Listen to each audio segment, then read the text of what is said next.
Rex Stout's Nero Wolfe.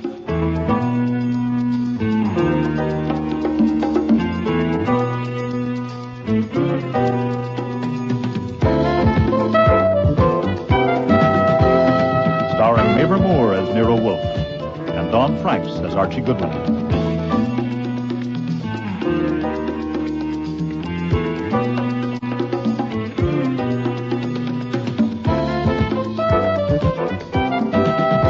Today's episode, Disguise for Murder, with special guest stars Lally Cadeau, Jack Creeley, Neil Monroe, Eric Peterson, and Fiona Reed.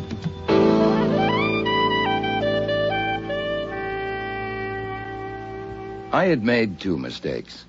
When the president of the Manhattan Flower Club persuaded Nero Wolfe to show his orchids to the members one afternoon, I should have fought it. This is a brassola, isn't it? No, sir, that's not a brasso. It's a lilia. Are you sure?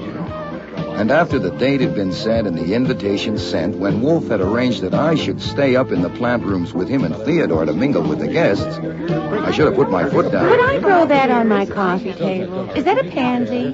No, madam. I doubt if you could grow Miltonia on a coffee table. Sorry. Well, it's near a very sunny window. But I hadn't. As a result, it'd been up there a good hour and a half, grinning around and acting pleased and happy. I'm so sorry. How clumsy of me. Oh, it's quite all right, madam. Your sleeve just happened to hook it. It'll bloom again next year. It was understood that the Manhattan Flower Club was choosy about who it took in, but obviously its standards were different from mine. Oh, the men were okay as far as men go. But the women... It would have been a relief to spot just one who could have made my grin start further down than the front of my teeth. There had, in fact, been one. Just one. Excuse me, miss. Are there any questions I could answer for you? About what? Oh, say, about orchids. I haven't any questions about orchids at all. Eventually, feeling that the damn grin might freeze on me for good, I beat it down to the office, poured myself 2 inches of bourbon, and sat at my desk with my feet up. Well, hello. Did you think of some questions after all? Could I have a drink? Sure. I got scotch, rye... Anything, quick. Give me yours. Hey. Oh, did I need that? You like more? No. You're Archie Goodwin? And you're the Queen of Egypt. I'm a baboon. I don't know why they ever taught me to talk. Look at my handshake. I'm all to pieces. You do seem a little upset. When I saw you upstairs... I want to see Nero Wolfe. Right away. Well, I want to tell him something before I change my mind. And then I'll get a job at Macy's or marry a truck driver. I want to see Nero Wolfe. Well, I'm afraid that can't be done. Not until the party's over, at least. Are people coming in here? No. May I have another drink, please? Well, shouldn't you give that one time to settle? I'll help myself. You'll pardon me saying this, but for a member of the Manhattan Flower Club, you seem a bit of a screwball. I'm not. A screwball? A member. I see. I could tell you. Many people have.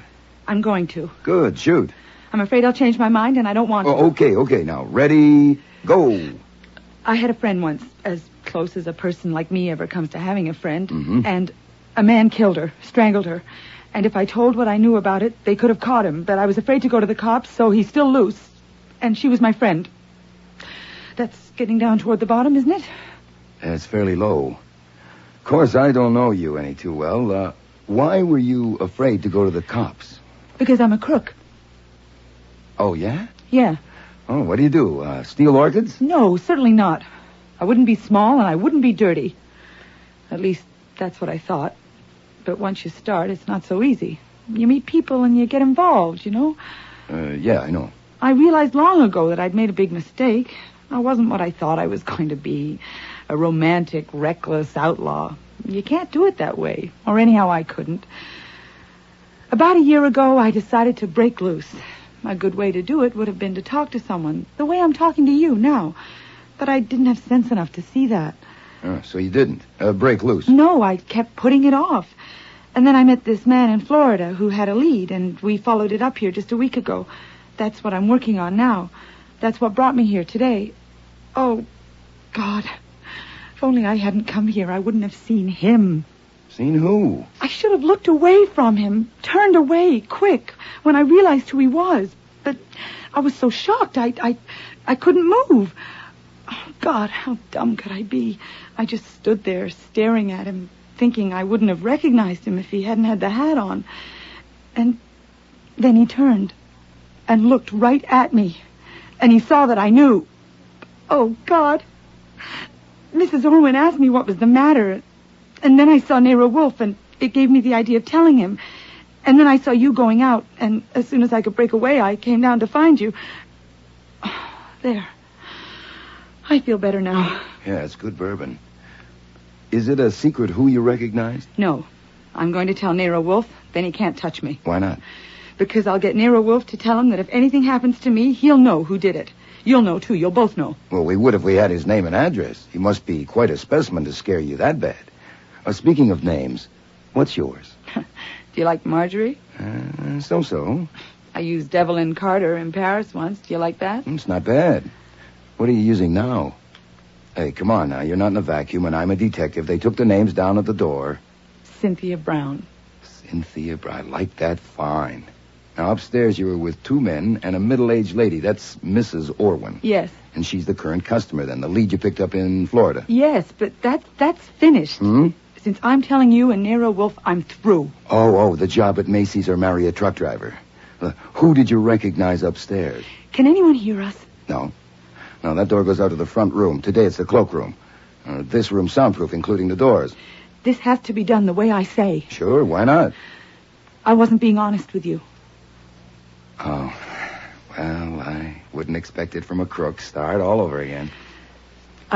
I don't just want Wolfe because I'm scared. Mm-hmm. I'm scared, all right, but I want him to get that man for murder. Will he do that? Well, he might. Now, what kind of evidence have you got? Have you got any? I saw him that day in her apartment. Whose apartment? My friend's, the one I told you about. I stopped in to visit her that afternoon. I was just leaving. Doris was inside the bathroom. And as I got near the entrance door, I heard a key turning in the lock. And that man came in. When he saw me, he just stood and stared. I knew Doris didn't want me to meet her bank account, and of course I assumed it was him making an unexpected call, so I mumbled something about Doris being in the bathroom and got the hell out. Oh, God, if I'd known. I went and kept a cocktail date and then phoned Doris's number to ask if our dinner date was still on, considering the visit of the bank account. There was no answer. They found her body the next day. There wasn't a word about the man in the papers. No one had seen him come or go. And I didn't open my mouth. I was a lousy coward. And you just saw that man again upstairs looking at the orchids? Yes. That's a pretty good script. Look, it is no script. I wish to God it was. Okay. He looked straight at me, and his eyes. Yes. Archie? Yes, sir. What the devil are you doing down there? Come back up here. Soon. I'm talking with a prospective client. This is no time for clients. Come at once. I have to go upstairs. Mr. Wolfe sounds a little pressed. Do you want to wait here? Yes. If Mrs. Orwin asks about you... I didn't feel well and went home. Okay. Now, it shouldn't be long. The invitations say 2:30 to 5. If you want a drink, help yourself. Well, keep the door closed. Well, what name does this murderer use when he goes to look at orchids? Come on, damn it. What's his name? I don't know. You don't? No.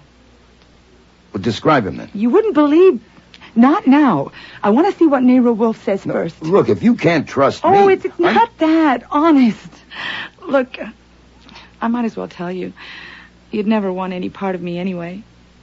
This is the first time in years that I've talked to a man just straight. You know, just human. You know, not figuring on something one way or another. I've enjoyed it very much, Mr. Goodwin. You just call me Archie. But describe him for me. Just sketch him out. Not until Nero Wolfe says he'll do it. You'll understand why then. I had to leave it at that. Upstairs in the plant rooms, Wolfe shot me a look of cold fury, and I turned on the grin. I found the party Cynthia, if that was her name, had been with. Mrs. Orwin? Yes. Well, how did you know my name? The young lady that was with you. My sister? I guess so. You are... Colonel Percy Brown. Yeah, Miss Brown asked me to tell you that she went home. I gave her a little drink. It seemed to help, but she decided to leave. Oh, dear. Was she all right? She's perfectly healthy. There's nothing wrong For with her, you should have made it 3 drinks, 3 big ones. Just hand her the bottle. Be quiet, Jean. Certainly, Mama. Percy, perhaps you should go and see about It's her. not necessary, Mimi, really. Yeah, she's all right. I left Mimi, Percy, and Jean and moved around among the guests, being gracious and keeping my eyes peeled. I had been known to have hunches, and it would be something for my scrapbook if I picked up the killer of Doris Hatton, and it turned out to be Sunfast. Cynthia Brown hadn't given me the Hatton, only the Doris, but that was enough. The papers had given it a big play, of course. Beautiful young woman, no visible means of support, strangled in exclusive Manhattan apartment. A great deal had been made of the fact that the yellow silk scarf she'd been strangled with had the Declaration of Independence printed on it. I kept on the go through the plant rooms, leaving all switches open for a hunch, but it wasn't till nearly 5 o'clock when it happened. A guy at the north bench leaned over to pick up a plant, and I got a buzz at the back of my neck. It was the way his fingers closed around the pot, especially the thumbs.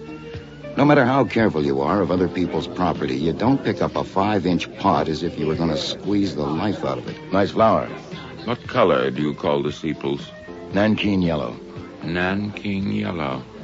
How very persuasive. He put the pot back and marched off without another word.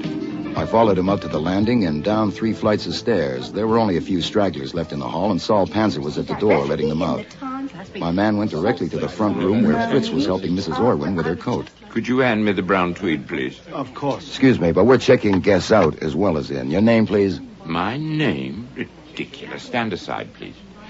Problem, Archie? I don't know, Saul. I'd like to know that man's name. What the hell? In there! He's in there! What? On the floor! What is it? What is it? In there! Oh, Take care of her, Fritz. Fritz!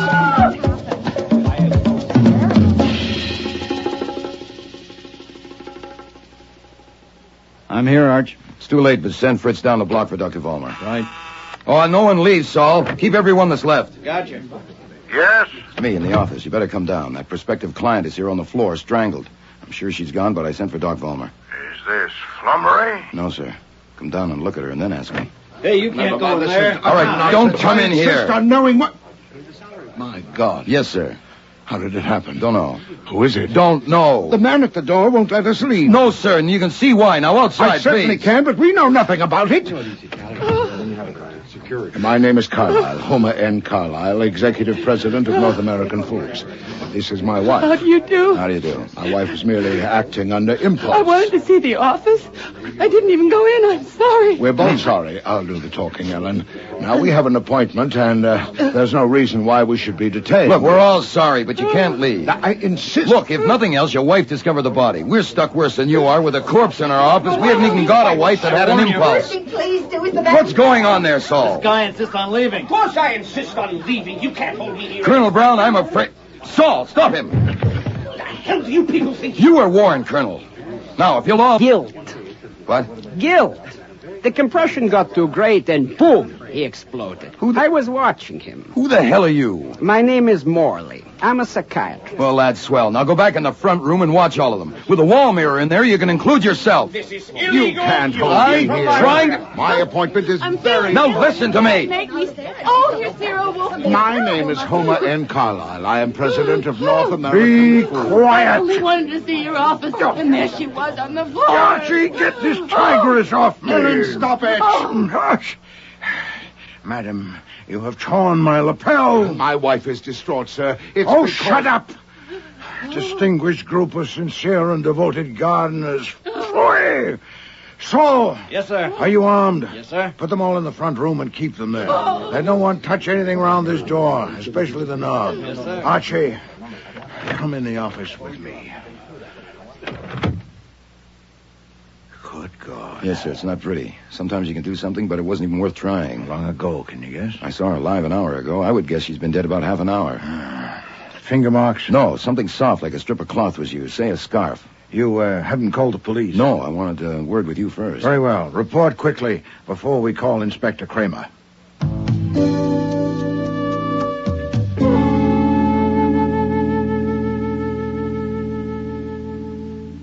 Saul. Yes, Inspector? You and Fritz were in the hall all afternoon. The hall and the front room, yeah. Who did you see enter or leave the office? I saw Archie go in about 4 o'clock. I was just coming out of the front room with someone's hat and coat. I saw Mrs. Carlyle come out just after she screamed. And in between those two, I saw no one enter or leave. We were very busy at that time. What about you, Fritz? I saw no one. I didn't even see Archie go in. Excuse me, Inspector Kramer. Yes? My duties here are of the household and not professional. Your men are still busy in the office. The front room is full of guests. And now here you are in my dining room. I need to know how long you are going to be in my dining room. Mr. Wolfe needs his dinner. Well, I'll be goddamned. All this disturbance. It can't be helped, Fritz.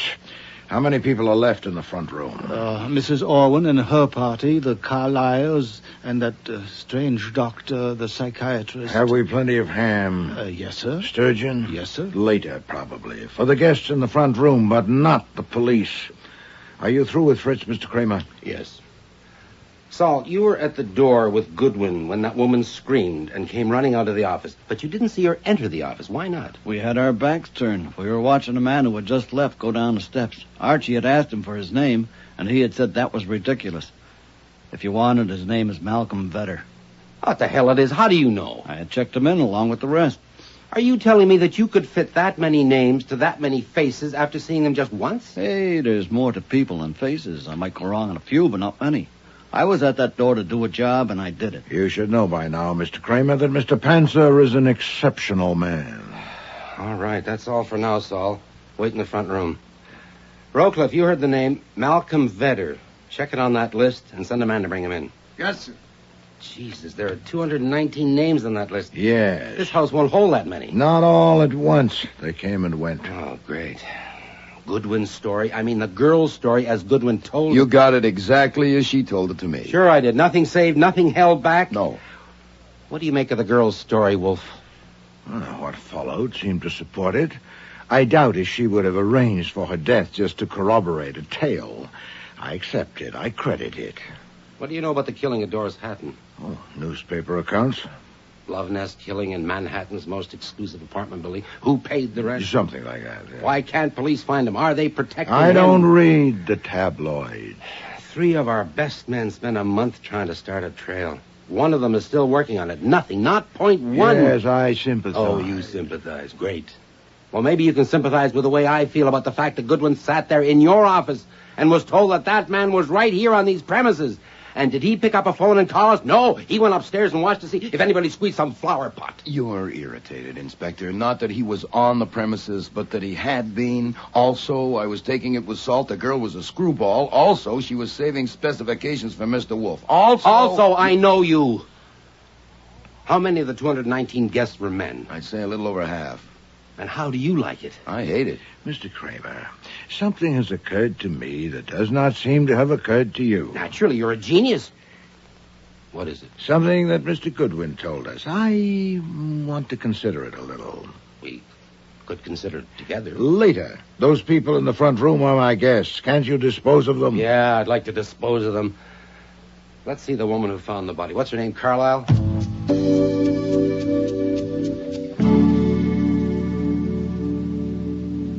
Inspector, my wife and I have been held here now for 2 hours.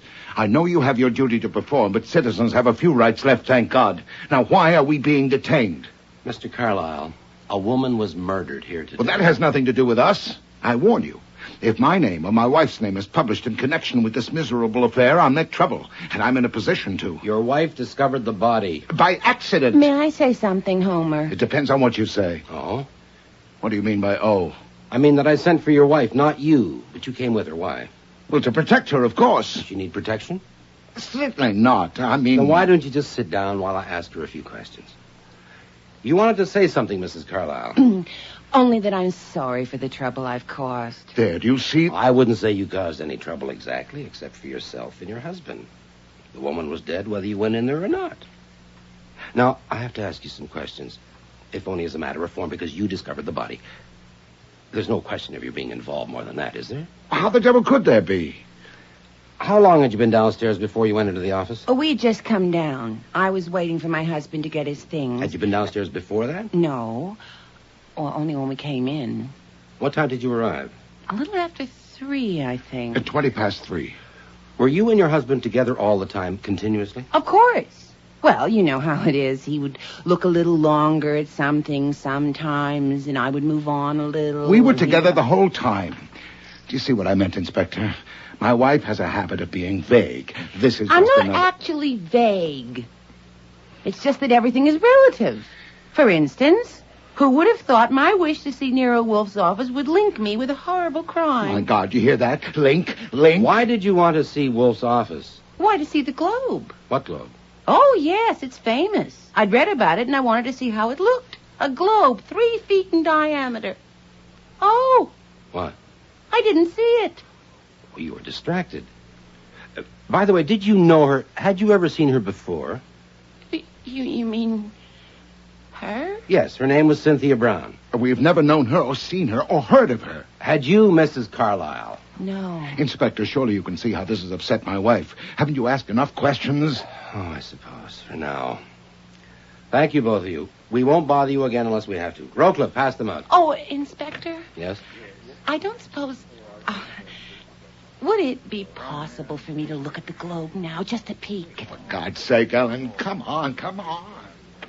Excuse me, sir. What is it, Rowcliffe? We're all through in the office, sir. We've covered everything. Nothing is being taken away, and it's all in order. We were especially careful with the contents of the drawers of Wolfe's desk. My desk? You went through my desk? Oh, yes. She was killed there. She was strangled with something, and murderers have been known to hide things. Did you get anything at all, Rowcliffe?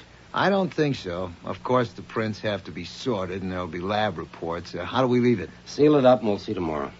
You stay here and keep a photographer. The others can go. What? Have that woman sent in, Mrs. Irwin. Orwin, sir? I'll see Wait a minute. You're going to seal up what, the office? Certainly. You don't mean that. We work there. And we live there. All our stuff is in there. Go ahead, Lieutenant. Mr. Kramer, have you the effrontery It's routine. That's a lie. It is not routine. It's my routine. Your office is not just an office. It is the place where more fancy tricks have been played than any other spot in New York. When a woman is murdered there, sealing it is routine. No, Mr. Kramer, I'll tell you what it is. It is the malefic spite of a sullen little soul and a crabbed and envious mind. It is the childish rancor of a primacy too often challenged and offended. It is the feeble wriggle of a word. I've been hearing about you for years. I'm Eugene Orwin. This is my mother. Inspector. My mother is not feeling well. At the request of your men, she went in with me to identify the body of Miss Brown. Take this chair, Mrs. Orwin. I would like to make a statement on behalf of my mother and myself. I hope you'll permit it. Mr. Orwin, I sent for your mother. I am a member of the bar. A statement would be welcome if it's relevant. I thought so. So many people have an entirely wrong idea of police methods. We come across that. Now, since Miss Brown came here today as my mother's guest, it might be supposed that my mother knew her well. But actually, she doesn't. That's what I want to make clear. Go ahead. Then here are the facts. In January, my mother was in Florida. You meet all kinds in Florida. My mother met a man who called himself Colonel Percy Brown. Colonel in the British Reserve, he said. Later, he introduced his sister Cynthia to her. My mother saw a great deal of them. My father is dead, and the estate, a rather large one, is in her control. She lent Brown some money. Not much. That was just an opener. But a week ago... It was only $5,000, and I didn't promise him anything. Mother. A week ago, she returned to New York, and they came along. The first time I saw them, I knew they were imposters. He didn't sound like an Englishman. Certainly she didn't. I was in the middle of a yawn when Wolfe passed me a slip of paper on which he'd scribbled, "Bring sandwiches and coffee for you and me. Tell Fritz to serve those left in the front room, no one else." I left the room, filled the order, and returned to the dining room with trays for Wolfe and me. Most of the others had gone because I wanted to persuade Mr. Wolfe to sell me some plants. But after Miss Brown left you, your group was never separated at all? My mother and I were never separated, but I believe Colonel Brown did wander off by himself once or twice. I see. Well, I think that'll be all for now, Mr. Orwin. You and your mother can return to the other room. You won't keep us much longer, Inspector. I think we'll be through quite soon now. I do appreciate your consideration. Goodwin, you told me you had seen Orwin and his mother separated from each other during the afternoon. Pass the Dijon mustard, would you please, Mr. Wolfe? Here. Oh, thank you so much. Yes, Inspector, I saw them separated several times. So he lied. Oh, yes. The pepper, please, Archie. Oh, of course, sir. Thank you. Is that imported ham? Oh, no, it's Georgia. Fed on peanuts and acorns, cured to Mr. Wolfe's specifications. Smells so good, but it tastes even better. I'll copy the recipe for you. Oh, no, damn it, I can't because the typewriter's in the office. I am sorry. Rowcliffe, get that Colonel Brown in. Yes, sir. That man you wanted, Vedder, he's here. The flower pot strangler? And I'll take him first. Bring in Mr. Vedder, please. You know I can't make up my mind which of these sandwiches is the best. Ham or sturgeon. So I like to alternate. First a bit of ham, then sturgeon, then ham, then... Typical. Typical of what? Typical of police clumsiness. Pulling me into this. The newspaper men out front recognized me, of course. And the damned photographers, my God. Why do they recognize you? I am Malcolm Vedder. Oh, yes? I am not unknown. I am currently starring in The Primitives on Broadway. Oh, an actor. Yeah. Oh, it'll be tough for you having your picture in the paper. We need help, us clumsy police, and you were among those present. You remember this flower club? I am not, sir. I came at the kind invitation of a friend, Mrs. Arthur Beauchamp. And were you with this Mrs. Beauchamp this afternoon? I was not. Mrs. Beauchamp had to leave early to keep an appointment. I chose to remain to look at more orchids. If only I'd left with her, I would have avoided this dreadful publicity. Were you acquainted with Miss Cynthia Brown or her brother, Colonel Percy Brown? Did you see them upstairs? I saw no one that I had ever known or seen before, except for Mrs. Beauchamp. Did you know Doris Hatton? Who? Doris Hatton. Doris Hatton? She was also strangled. I remember now. Yes? God, imagine strangling a beautiful woman. Put out the light. What? And then put out the light. Did you know Doris Hatton? Othello. No, I didn't know her. I only read about her. Damn it all. I only came here to look at orchids. God. A little more mustard, please, Mr. Wolfe.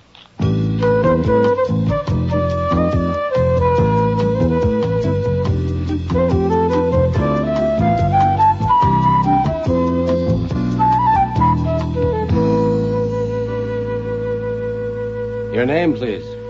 My name is Colonel Percy Brown. Which army are you in? I think it will save time if I state my position. I will answer fully and freely all questions that relate to what I saw or heard since I arrived here this afternoon.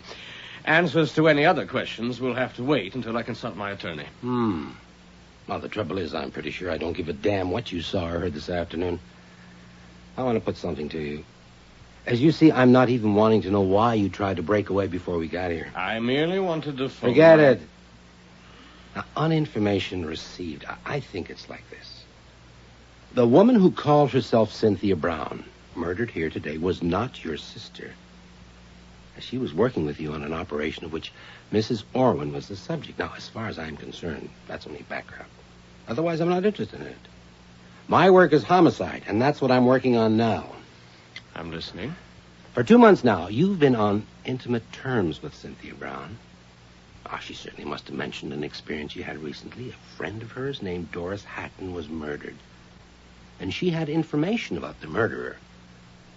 She must have mentioned that to you.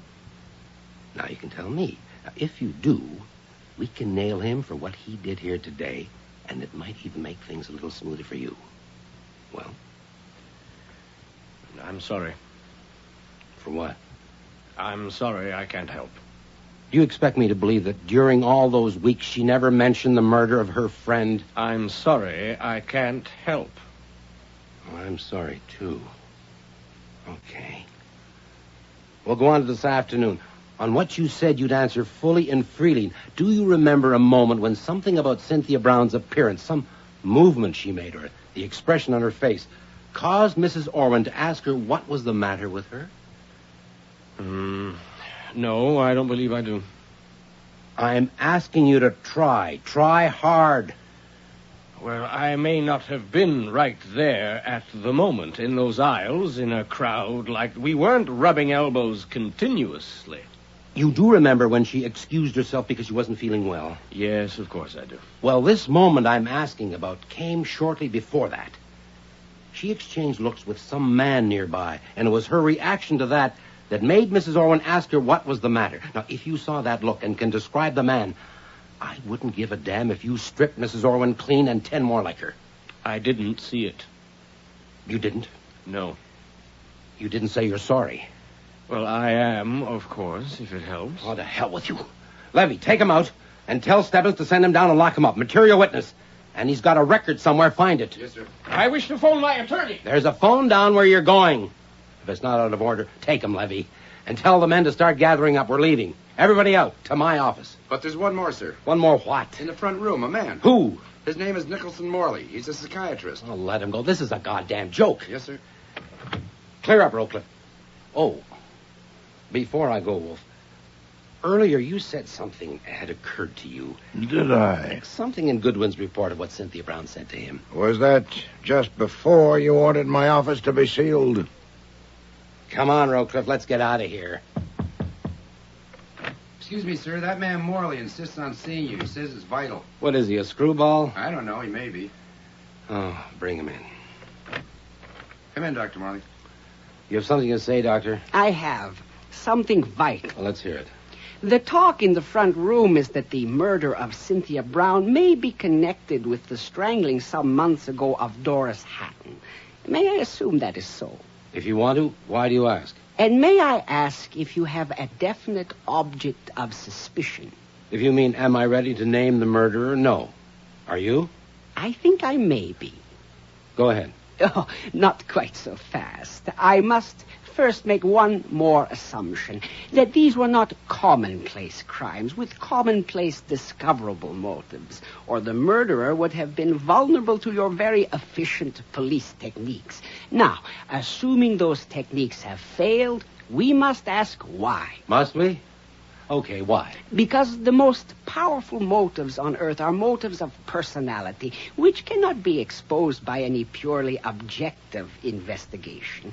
If the personality is twisted, distorted as it is with a psychotic, then the motives are twisted too. Get down to it. Very well. You know the names of all the people who were here today. I am willing to offer my services. I don't think there are more than 3 or 4 men in New York qualified for such a job. All you have to do is have them brought... Wait a minute. Are you suggesting that we deliver everyone that was here today to your office for you to work on? Oh, no. Only the men, of course. There's an excellent chance that I can tell you who the strangler is, and when you know that... Excuse me. Sorry to cut you off, Doctor, but I have to get downtown. I'm afraid your suggestion won't work. I'll let you know. Come on, Rowcliffe. Mr. Wolfe, you are intelligent and literate. I should have had you more in mind. May I count on you to explain to that policeman why my suggestion is the only hope for him? No. Mr. Wolf's had a hard day, so have I. Would you mind closing the door after you? But... This way, please.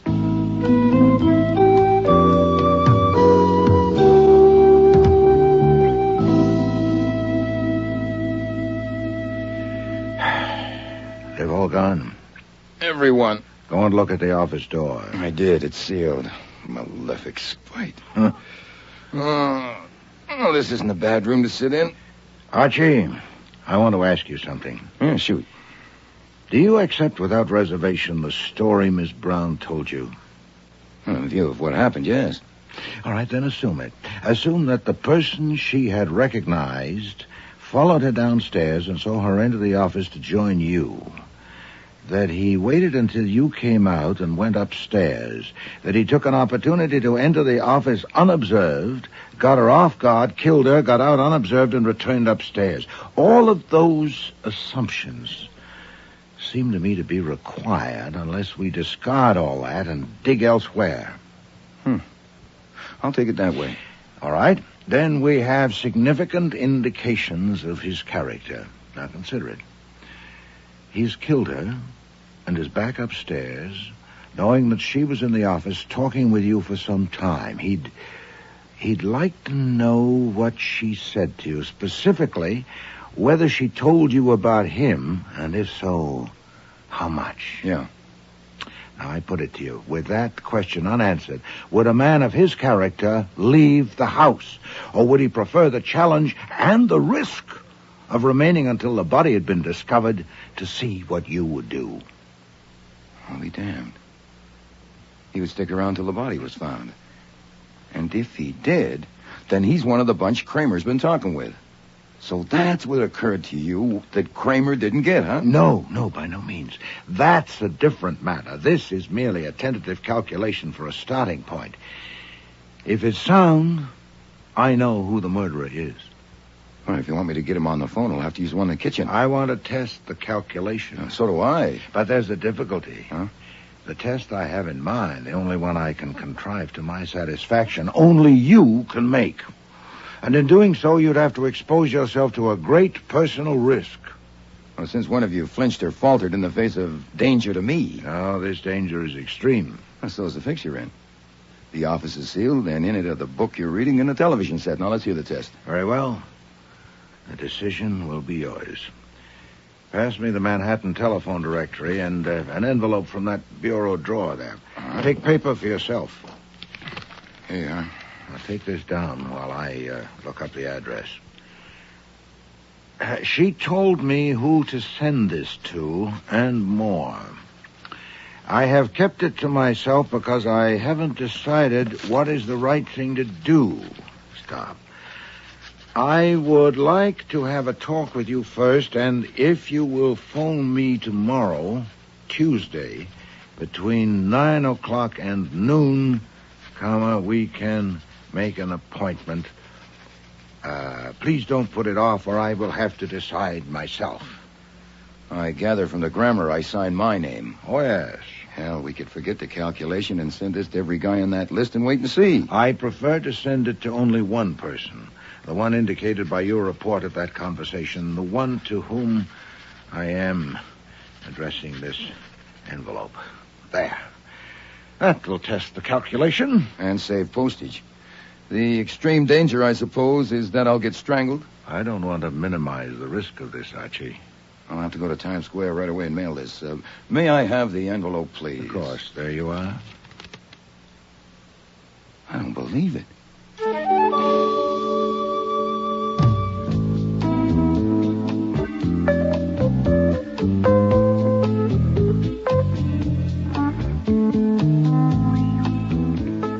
I was with Wolfe in the plant rooms the next morning when the call finally came. Nero Wolfe's residence, Archie Goodwin speaking. You sent me a note. Did I? What about? About an appointment. Can you discuss it? Sure, I'm all alone. There's no extensions on. But I don't recognize your voice. Who is this? I have two voices. This is the other one. You made a decision yet? No, I was waiting to hear from you. That's wise, I think. You free tonight? I can wriggle free. Drive the northeast corner, 51st Street and 11th Avenue. Get there at 8 o'clock. Park in the corner. You got that? Got it. You'll be alone, of course. Yeah. I still don't recognize your voice. You know, I don't think you're the person I sent the note to. I am. It's good, isn't it? Mr. Wolfe, you saved a lot of postage. Ah, you have an appointment? For 8 o'clock. Get Saul. We have planning to do.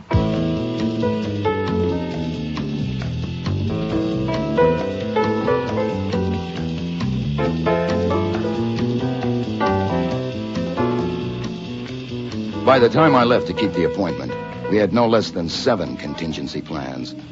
I parked at the meeting place at 7:47 and cranked down the window for a good view of the filling station across the street. At 7:59, exactly on schedule, a taxi pulled in and stopped by the pumps. And the driver got out, lifted the hood, and began fiddling around inside.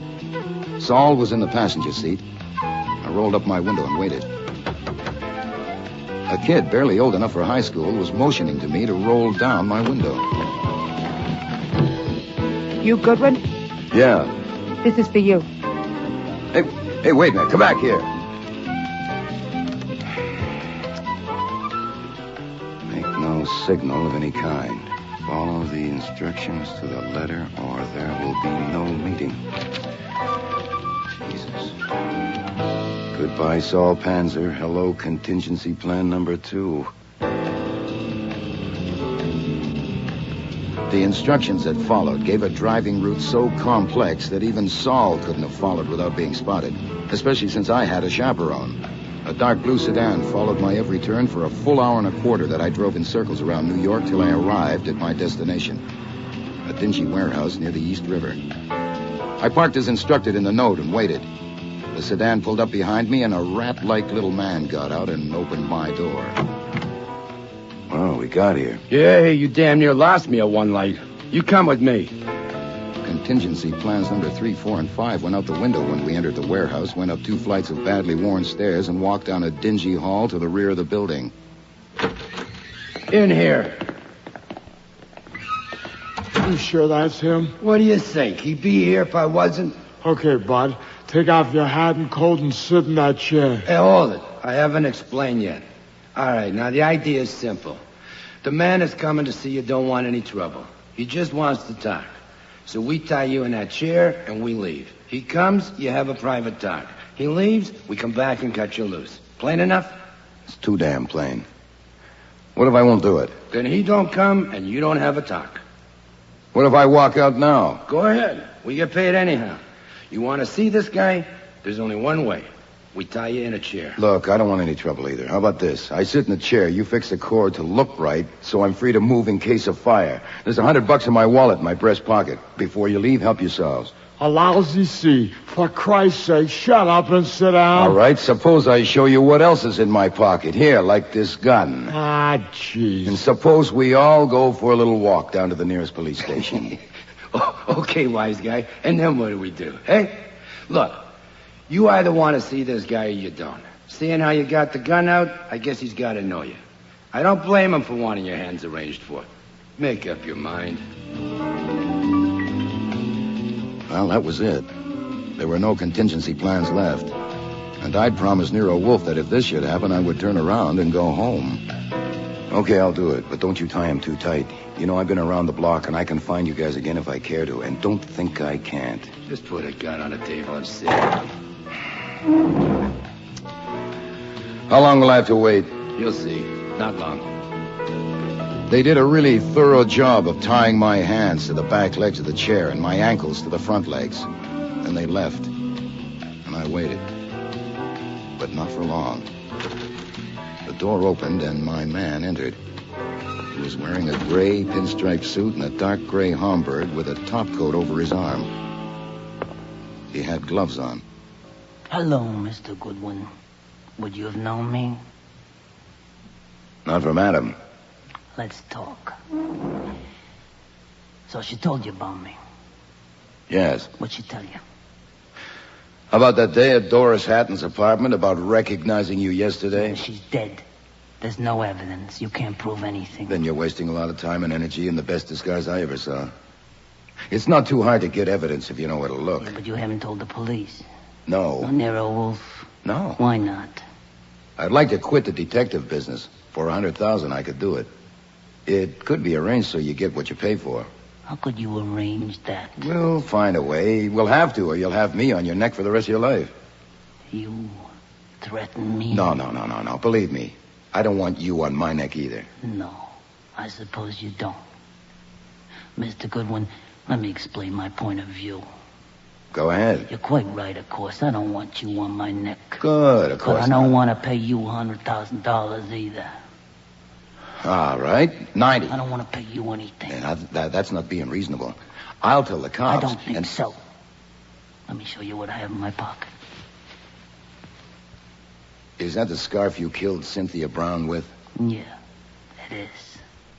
You come one step closer and I'll yell. Oh, they're out of hearing. Keep in front of me. They won't be back for 15 Keep minutes. in front of me. Now look. Hey, look, it's no good anyhow. There's a note for you from Nero Wolfe. In my breast pocket. Now get it. But stay in front of me. You can't trick me. Don't you want to know what it says? All you have to do is reach. Hey, what can I do? Very well. There, now. You see, read it. Go ahead. If Mr. Goodwin's not home by midnight, the information given him by Cynthia Brown will be communicated to police. And I shall see the day after immediately. Right, see, it's no good. Now, he did it this way because if you had known I had told him, you might have just sat tight. He figured that you might think that you could handle me. I admit you tried your best. He wants that 100,000 by tomorrow, 6 o'clock, no later. Can't get that much by then. Okay, he'll take your IOU. You can write it on the back of that note. My pen's here in my pocket. He'll be reasonable about it. I'm not such a fool. Who said you were? Now use your head, that's all. We've got you. A little thing like signing an IOU won't make it any worse. He won't press you too hard. Here, get my pen. No, Mr. Goodwin, you haven't got me yet. Keep in front of me. You use that scarf and Wolfe will tell the cops. Unless I use it on him, too. You keep in front of me. Goodbye, mister. Keep in front of me now, I told you. What the hell's you going on here? You can't get away with it. What time does your watch say? 9:32. It's not 15 minutes. I told you to come back in 15 minutes. Yeah? Yeah, well, we got to thinking. We want to be sure we get paid. Told you to come back. Yeah, well, we've had bad experiences before. $2,000 is a lot of money. Here, take it. Take it. Get out. Don't take it. What's the matter? It's got germs? No, it's peanuts, you saps. It's peanuts. This guy's worth 10 grand to you, as is. 10 G's. That's a reward for him. Yeah, what are you talking about? Do you know who you got here? That's the strangler the police are looking for. You read today's papers? You see the scarf in his hand? Look, he's trying to hide it. Yeah, he's crazy. He's trying to make a fool. You want to know his name? I'll give you his name. Mrs. Carlile. Mrs. Homer N. Carlile. You want her address? Mrs. Did you say Mrs.? That's a woman. Watch her now. Keep her away from me. Keep her away. Don't let her touch me. Okay, pal, hold it right there. Let me go. Jesus, it could be a woman. There's one way to find out. Yeah. Don't you touch me. No. Don't you touch me! Don't touch me!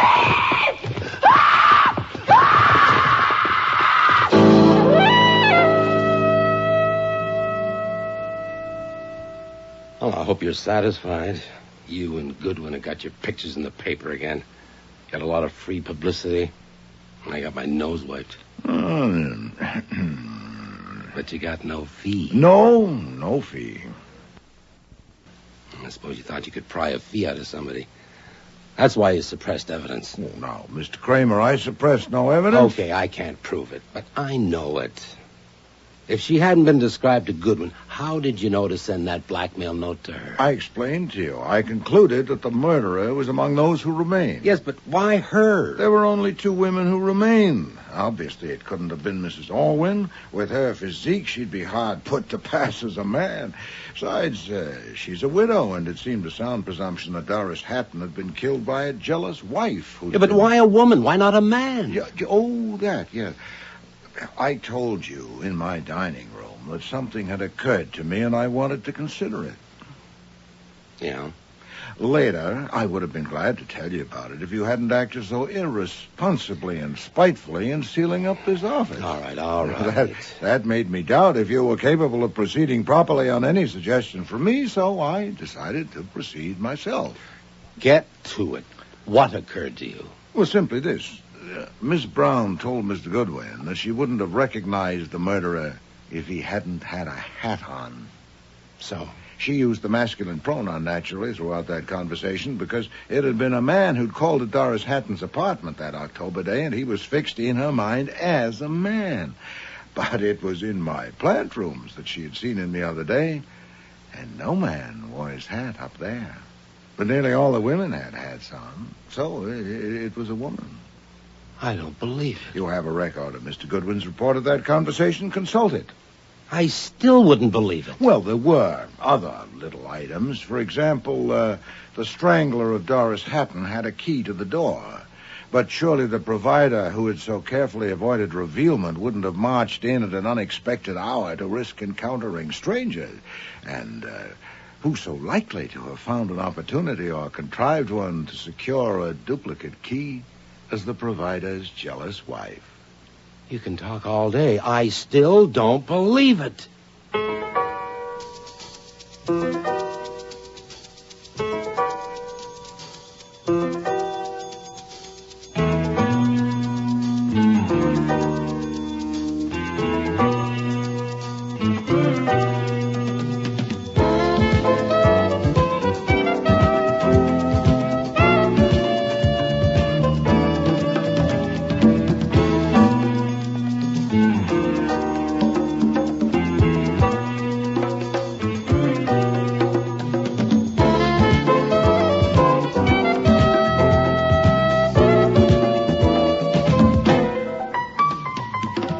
Starring in today's episode were Mavor Moore as Nero Wolfe, Don Franks as Archie Goodwin, and Cease Linder as Inspector Kramer.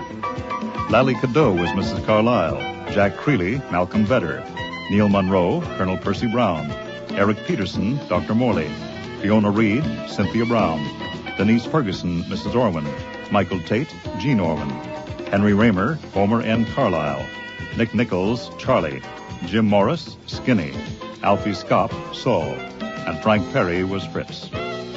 Music was composed and conducted by Don Gillis. Technical operations by John Jessup. Sound effects, Bill Robinson. The production assistant was Nancy McElveen, and casting consultant was Ann Weldon Tate. Disguise for Murder was written and produced in Toronto by Ron.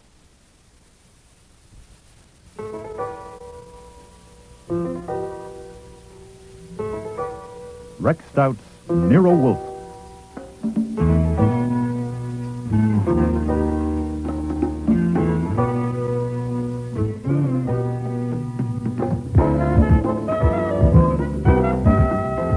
Starring Mavor Moore as Nero Wolfe and Don Franks as Archie Goodwin. Today's episode, Before I Die, with special guest stars Jane Eastwood, August Schellenberg, and Maria Loma. That Monday afternoon in October, life in the office of Nero Wolfe, where I work, was getting to be more than I could stand. What time is it, Archie? When you asked me 5 minutes ago, it was 3:25. It is now 3:30. And when you ask 5 minutes from now, it will be 3:35. But I won't be here to answer, because I am going out for a walk. A simple answer would have done. Indeed, it would have been all that was expected. Oh, boy. My walk will last for half an hour, by which time you will be upstairs with your orchids, which will give me a 2-hour break from seeing you in this pitiful state.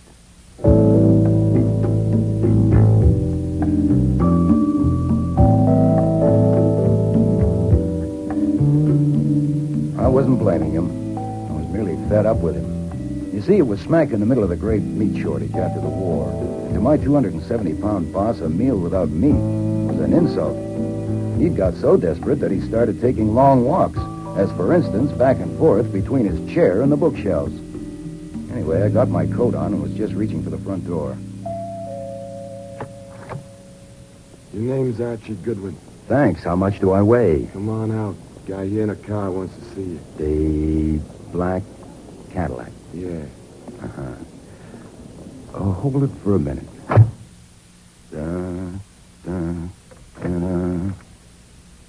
Who is at the door?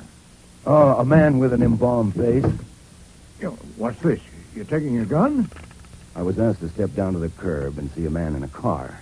I recognize the man since he is one of our most famous citizens, Tizio Parito, also known as Daisy Parrott. His latest title is the King of the Black Market. Look, when he phoned this morning, I told you I wouldn't see him. Yeah, and I told him. I guess Daisy Parrott doesn't take no for an answer.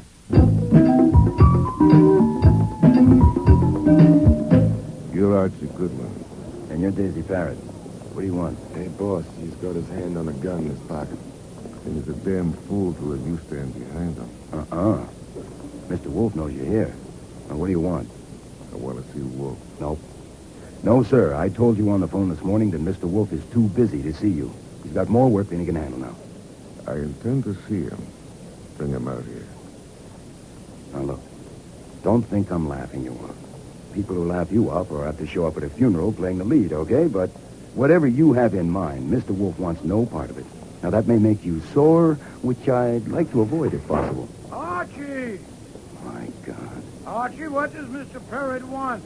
Nothing. He just stopped by. He wants to see you. Then confound it, Archie. Bring him in here. What? Bring him in.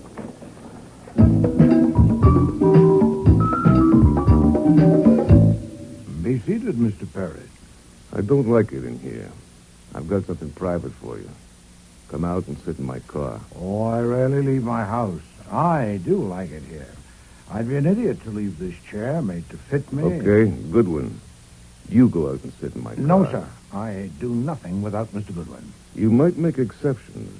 This might be a good exception to start with. No, sir. Please, sit down. Even if you decide against entrusting secrets to Mr. Goodwin and me, there's a little matter I'd like to discuss with you. What do you want to discuss? Well, in my own field, I am an expert. I sell expert information, advice, and services. I understand that you are also an expert in a different field.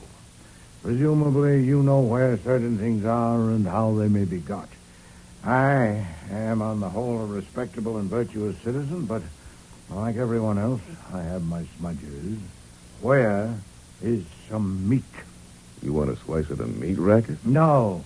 I want slices of beef and pork. I want some meat to eat. Lamb, veal. Oh, you're just hungry. Yes, I am. Goodwin. Ring Lincoln 63232 between 7 and 10 in the morning and ask for Tom. Use my name. Thank you, sir. Now for your business. Mr. Goodwin told you on the phone this morning that I was too busy to see you. Of course, that was flummery. What was in his mind was that while the occupational hazards are relatively high in the detective business, in your business they're substantially higher, and the combination of the two would be inadvisable. I must admit regretfully that I agree with him. It would be foolish for you to entrust me with secrets only to be told that I can't undertake a job for you, so I tell you in advance I'm sorry. I need help. Doubtless, or you wouldn't have I don't often need help, but when I do, I get the best there is, and I pay for what I get. There. 50 C's. $5,000. That will do for a start. I'm being blackmailed, and your job is to stop it. But I've told you, Mr. Parrott, I'm being blackmailed by my daughter. Hold it. Nobody in this world knows about that except me, and now... Hold it. Now, I want to warn you that Mr. Wolfe is every bit as stubborn as you are. This is damn dangerous for all concerned. Now, he's told you he doesn't want to hear it, and neither do I. Now, Mr. Wolfe, what's wrong with egg salad sandwiches? But she's not really my daughter. The one who's blackmailing me. Now you know that, too. I have got a daughter, a real one. She'll be 21 next month. And where you going? You'll have to excuse me, Mr. Parrott. You walking out on me? I always spend from 4 to 6 upstairs with my plants. Always. If you insist on confiding your troubles to me, tell Mr. Goodwin about it. I'll phone you later. You know something? Who's that pot? Huh? You're crazy, both of you. What's that gun in your hand for? Crazy as bedbugs. Okay, tell me about it. When my kid was just a baby, I got sent up the river for a long spell, and while I was there, her mother died. It took me nearly 5 years before I found the kid, never mind how. And by then, I decided it wasn't safe for her to know who her father was, or for anyone to know I had a kid. So I found a way to send money to her, keep her in schools and all. Uh-huh. And I got reports on her every 3 months, and everything was okay. It was working just fine till, Thumbs Meeker bitched it up. Thumbs Meeker? You heard of him? I've heard of him. And how he got his name. And Thumbs sent a punk to tell me that if there was any little favor he could do for my daughter, just let him know, capiche? It was his way of saying he'd found out and he could put the screws on you. Yeah, but he hasn't. I mean, he found out I had a daughter, but he hadn't found her yet. So I had to stop. There's only one thing in the world I'm afraid of, Goodwin. Huh? That someone will find my daughter and tell her the truth. It's ruined my life having a daughter. Where she's concerned, I can't think straight, and I can't act straight. I mean, look at my coming here and spelling this. Worse yet, look what I did a year ago, April. I rented a penthouse, and I brought a girl there to act as my daughter. I knew it was dumb, but my brains wouldn't work, and I did it. Why? To draw Thumbs Meeker off. If he thought that was my daughter living in the penthouse with me, naturally he wouldn't look for her in other places, especially in colleges. I thought it would keep my secret sewed up. Everything seemed fine for a few months. Then the little bitch put the pliers on me. The phony daughter started blackmailing you? Yeah. First in small amounts. Then every month it got bigger. So far, she's into me for $25,000. I don't get it. What? Well, how do I put this?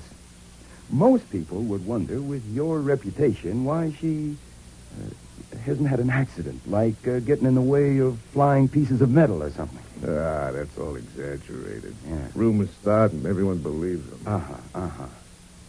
Well, why didn't you handle her or have her handled? My daughter? My own daughter? Hey, she isn't. As far as everyone knows she is. I would have to do it myself, and even then, it would have to be very risky. She's got it all figured out. What if she disappears?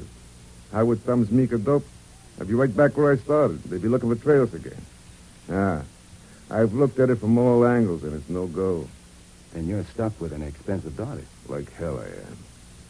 Last night she hit me for $50,000. That settles it. I've got to have help. I picked on Nero Wolfe, but from what I know of him, he's got brains, and mine won't work on this. That $5,000 is just for a start.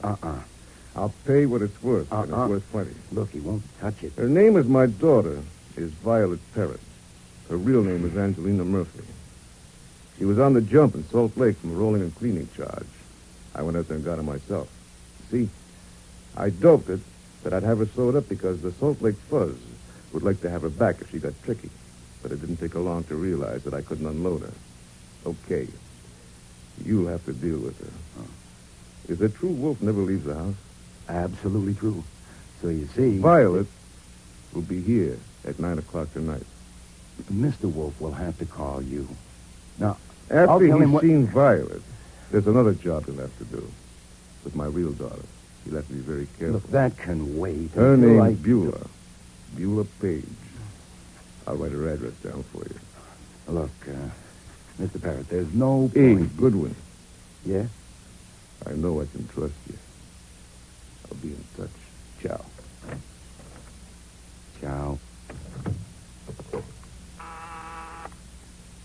Why are you disturbing me, Archie? I'll be down at 6 o'clock. This is urgent. A question for you to mow. Well? What color do you like in shrouds?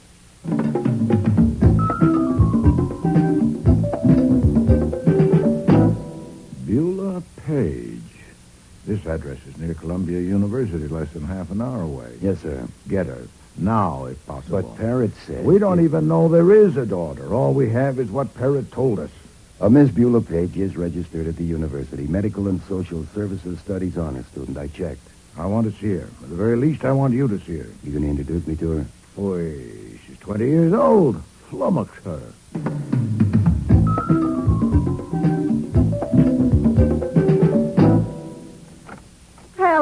Hello. Hi there. I'm looking for Miss Beulah Page. Well, you found her. Are you a preacher? No, I'm not exactly. My name is Stevens, Harold Stevens from Dayton, Ohio. May I have a moment? Sure. Only it's too bad you're not a preacher. It certainly is, if you want one. What I want to ask, I would like very much to have a talk with you this evening because, well, I'll only be in the city a short while, and I want to tell you about the Dayton Community Health Center. How did you know I was interested in health work? Oh, Miss Page, we keep our ears to the ground at all universities. Your outstanding record is known to us, and of course we've read your thesis. You've read my thesis? Indeed we have. It's outstanding, which is why I would like to have a talk with you. Oh, well, that's very exciting, but... Oh, come in, please. Thank you. This is Mr. Shane, Morton Shane. Mr. Stevens, is it? Harold Stevens. How do you do? Oh, well, I've got to tell him, Mort. The reason I asked you if you were a preacher. Oh, yeah. Because we're going to be married. Well. We just decided to, just before you knocked on the door. So, you see, you're the first to know. Congratulations. You're tiddly. Oh, no, I'm not. I'm happy. And if I'm a little tiddly, it's your fault. Oh, wait a minute. Who made the cocktail? Hasn't a girl got a right to make cocktails when she's engaged, Mr. Stevens? Oh, wait, there's a little left. You are good luck. You have to have one with us. Well, wait a minute. Wait, I've got a better idea. Now, I ought to be ashamed of myself for busting in on your celebration, especially right at dinner time. Why not let me help you go on celebrating? How about a betrothal dinner? Well, I don't know. Oh, that sounds just great. Morton, it's fate. Look, I'm staying with a friend in town who happens to be a very famous man, and he's also very hospitable. I'll call him up right now and tell him we're coming, all right? Well, after all, what's he famous for? Who is he? Come on. He's Nero Wolfe, the detective. I've known him for years. Oh, Martin, let's go have dinner with Mr. Wolfe. Oh, please. You can't refuse my first request as your bride-to-be. Oh, let's make him go, Mr. Stevens. He has a strong sense of propriety because he's in his last year at law school. He thinks lawyers are the guardians of everything from social conventions to moral righteousness. Not righteousness, right? There, he accepts. Let's go.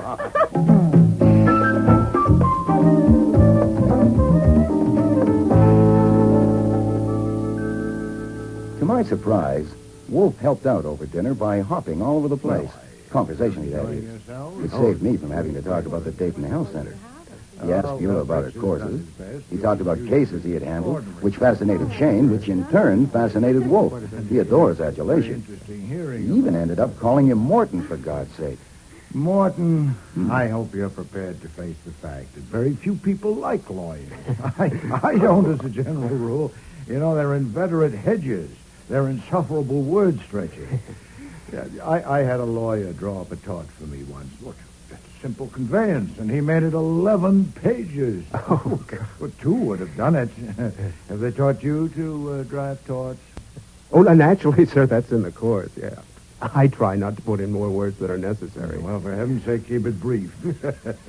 A little more wine. Thank you. Oh, there's a crack in your wine glass. Fritz, replace Mr. Shane's glass, please. Yeah. Well, Miss Page, let me give you another helping of zucchini a la... It was like that right through dinner. Almost more than I could stand. And after dinner, Wolfe and Beulah sang songs. Well, at least Beulah sang. She was in very high spirits. And Wolfe was moving a finger to keep time and evidently trying to hum. For him, that was drunken revelry. I'm sure his mood could only have been brought on by a girl whose father could get him a pork chop. I had to remind Wolfe of our appointment, or he would have ended up with both daughters in the house at the same time.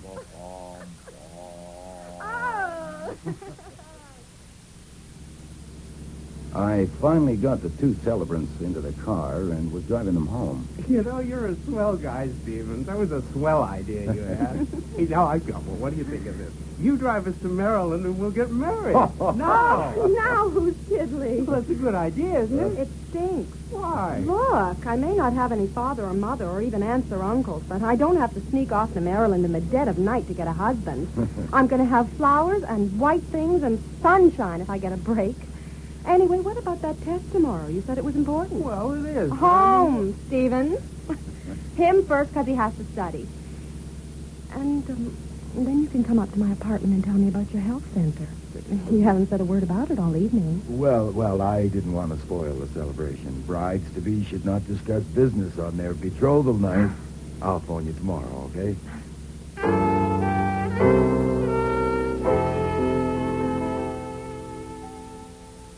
Sit down, Miss Murphy. I like eyes at my level. The name is Parrott, Violet Parrott. No, Miss Murphy, it won't do. Mr. Parrott told me who you are. I do not intend to prolong this. He hired me to make you stop blackmailing him. Aha! My father told you that? Mr. Parrott sat there... Daisy Parrott telling anyone I'm not his daughter? Now, you think I believe that? I think you'll find it difficult to believe Miss Murphy because you've misjudged his character. Ha! You haven't stopped to consider that his strongest feeling, stronger even than his feeling for his daughter, is his vanity. He cannot stand to have you diddle him. And how are you going to stop me? I don't intend to stop you. Then what am I doing? Mr. Parrott made the same mistake you did. He misjudged a man's character. Mine. You have demanded $50,000 from him? Collect it. I don't get you. Within 24 hours after you receive it, you will pay me $45,000. You may keep 10%. What? What makes you If you think don't pay me, the Salt Lake police will come and get you. But, you goddamn fool. You can't do that to Daisy. He doesn't have to let you alone like he does me, you know. All I have to do is tell him. Naturally, I prepared for that. He won't believe you. I get it. I give it to you, and you hand it to him, and he gets off cheap. Well, now, wouldn't that be sweet? And Daisy thought I'd fall for that? I assure you, Miss Murphy, Mr. Parrott knows nothing of this. This is my own idea, and I intend to profit from it. So will you. You can keep 10,000 out of every 100,000 we get. Oh, look, come on. I've got more brains than that. And more guts than you give me credit for, too. Well, you think it doesn't take guts to stand up to Daisy Parrott? Wait, I'll show you. I'm wearing sleeves tonight. Here's why. He did that to you? That's not all. There's other places. But you'd have to pay to see them. And I took it. I told him, listen, I said, you can hurt me all you want, but don't think I'll just go, baby. And if you hurt me too much, well, I'm not dumb. I've taken certain precautions. What precautions? Just never you mind. But I've got Daisy Parrott all right, and I'm the only one that ever did that and lived to tell it. And now he thinks he can get most of it back with this lousy runaround? Well, you'll have to think this through. The point is that even if you're 99% convinced that Mr. Parrott arranged for me to take this line, dare you risk that 1%? What if I am acting on my own hook? You'll never know what minute or where you'll feel that hand on your shoulder. Suppose I wasn't there. Oh, you're not thinking straight. If you disappear, Mr. Parrott might possibly decide not to find you for obvious reasons. I wouldn't. I would find you. I am fully as vain as Mr. Parrott, and every bit as ruthless, and I will not be diddled. This interview is over. I'm sure you'll give it your best thought. My God, is he fat. You know, I admire you. Mm-hmm. Oh, you really stood up to him. Well, luckily, you don't have to decide now. You got time to sleep on it, which is a good idea. Shall I take you home, tuck you in? Hey, you don't look like a grister. You look healthy and handsome. Inside, I'm clean but mean. I didn't offer to drive you home because I noticed you've got your own car, but I can go along just for the air. Air. Oh, boy, Dumpling, do I need air. We'll share it. 90% for you and 10 for me.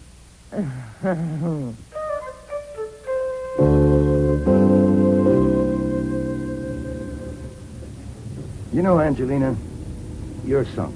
You can cut out the Angelina. Just call me Angel Food. Ooh, I don't like angel food. I'll call you Maple Delight. No, but you're absolutely sunk if you try to pull it through. Now, I speak frankly because I admire you in more ways than one. Oh, Dumpling. And also because I enjoy life, and I don't care to leave it at this point. If you go on putting the B on Parrott and don't give Wolf his 9/10, Parrott will find out sooner or later. Then not only will Wolf get it, but I'm liable to get it, too. Even if I'm not as healthy and handsome as you thought I was there for a minute, I do have my skin on straight, and I kind of like it that way. Just go on talking. You haven't said anything yet, but your voice goes right through me. I don't even want to drink. Look, to show you how selfish I am, I've got a suggestion. You haven't got a chance to clean up. Not one in a million. You're squeezed in between Daisy Parrott and Nero Wolfe, and that's no setup for a Sherman tank, let alone a lady. You were going to make a suggestion? Tell Parrott, or I'll do it for you, that the jip is up.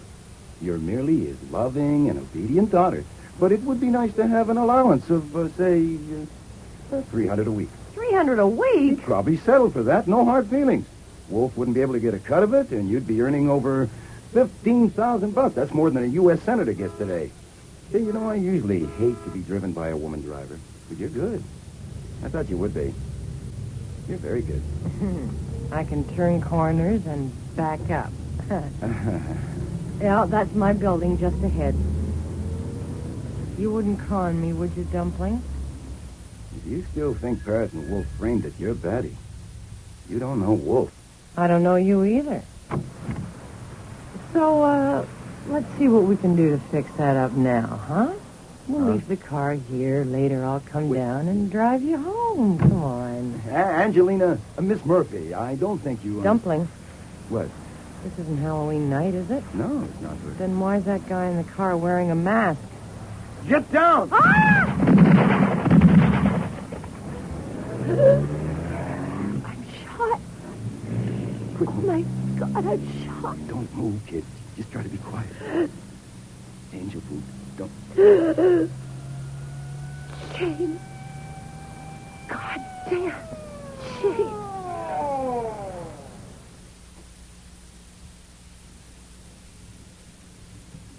Okay, Goodwin, we lock you up.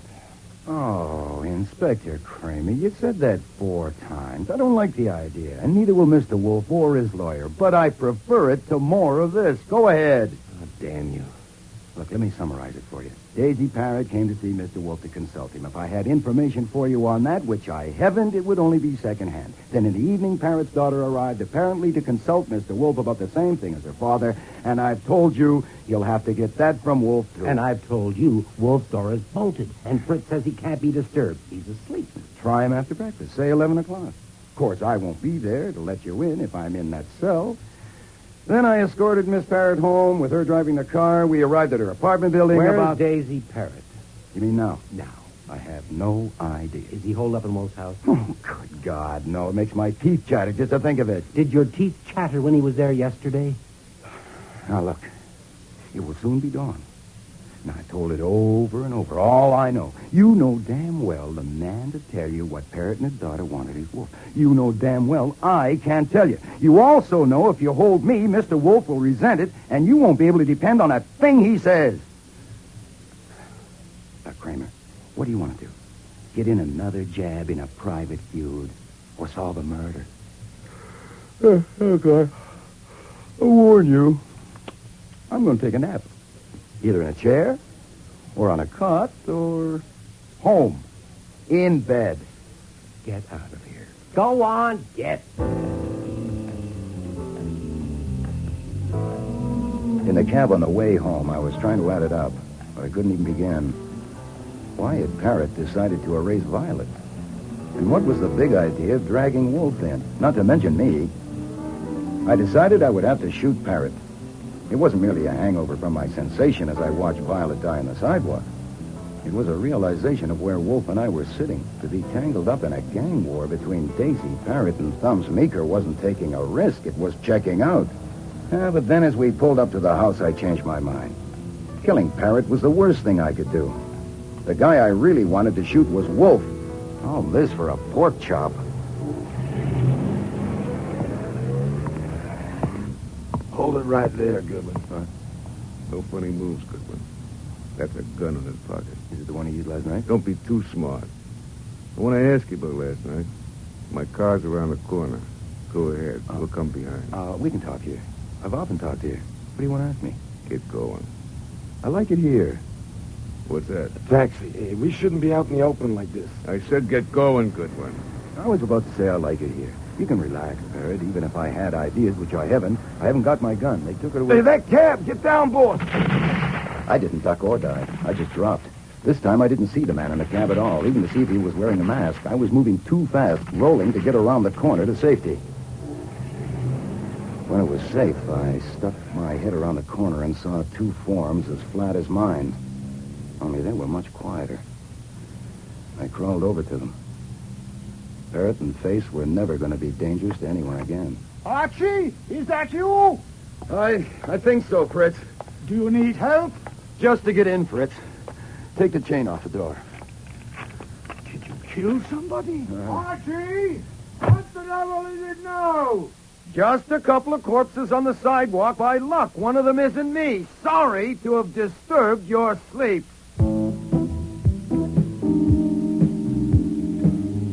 So Kramer didn't have to wait till after breakfast to see Wolf. He and his squad of scientists arrived within minutes and stayed for hours.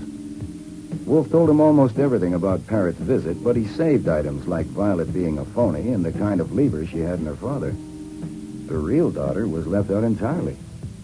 And when the company finally left, the sunlight was entering the window beyond Wolf's desk. It may have well been the longest night I ever spent. I hope it. Nero Wolfe's office. Archie, Saul here. I want the boss. Hold on. Saul Panther. Good.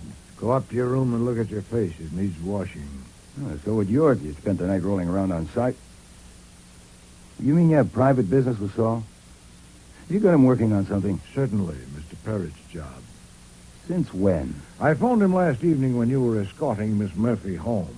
Why? Because of something that had been said that aroused my suspicions.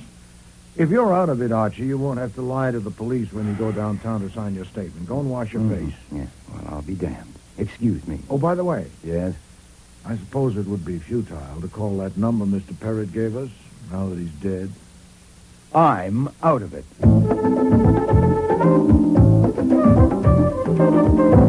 My breakfast was interrupted 4 times by phone calls, and that went on all morning. That wasn't so bad.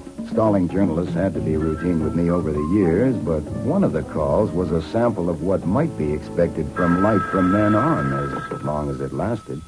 Goodwin? That's my name. I'm a friend of Daisy Parrott's. I want to ask you a couple of questions. be at the 7-Eleven Club this afternoon at 2 o'clock. I'm tied up at the office, but if you'll give me your name and number, I'll ring you if I find I can make it. It's too bad you wasn't tied up at the office last night. When Wolfe is upstairs with his orchids every morning from 9 till 11, he does not like to be disturbed. So I buzzed to tell him about that call. That's all? You interrupted me to tell me that? Yes, sir. Oh, and another man called. Said his name was Schwartz, and he's Daisy Parrott's lawyer. He wanted to see you immediately. I told him 11 o'clock. But if you regard him as out of it, too, I can ring him and tell him not to come. No, 11 will do. Archie, did you try that Lincoln number? Mr. Parrott said between 7 and 10. No.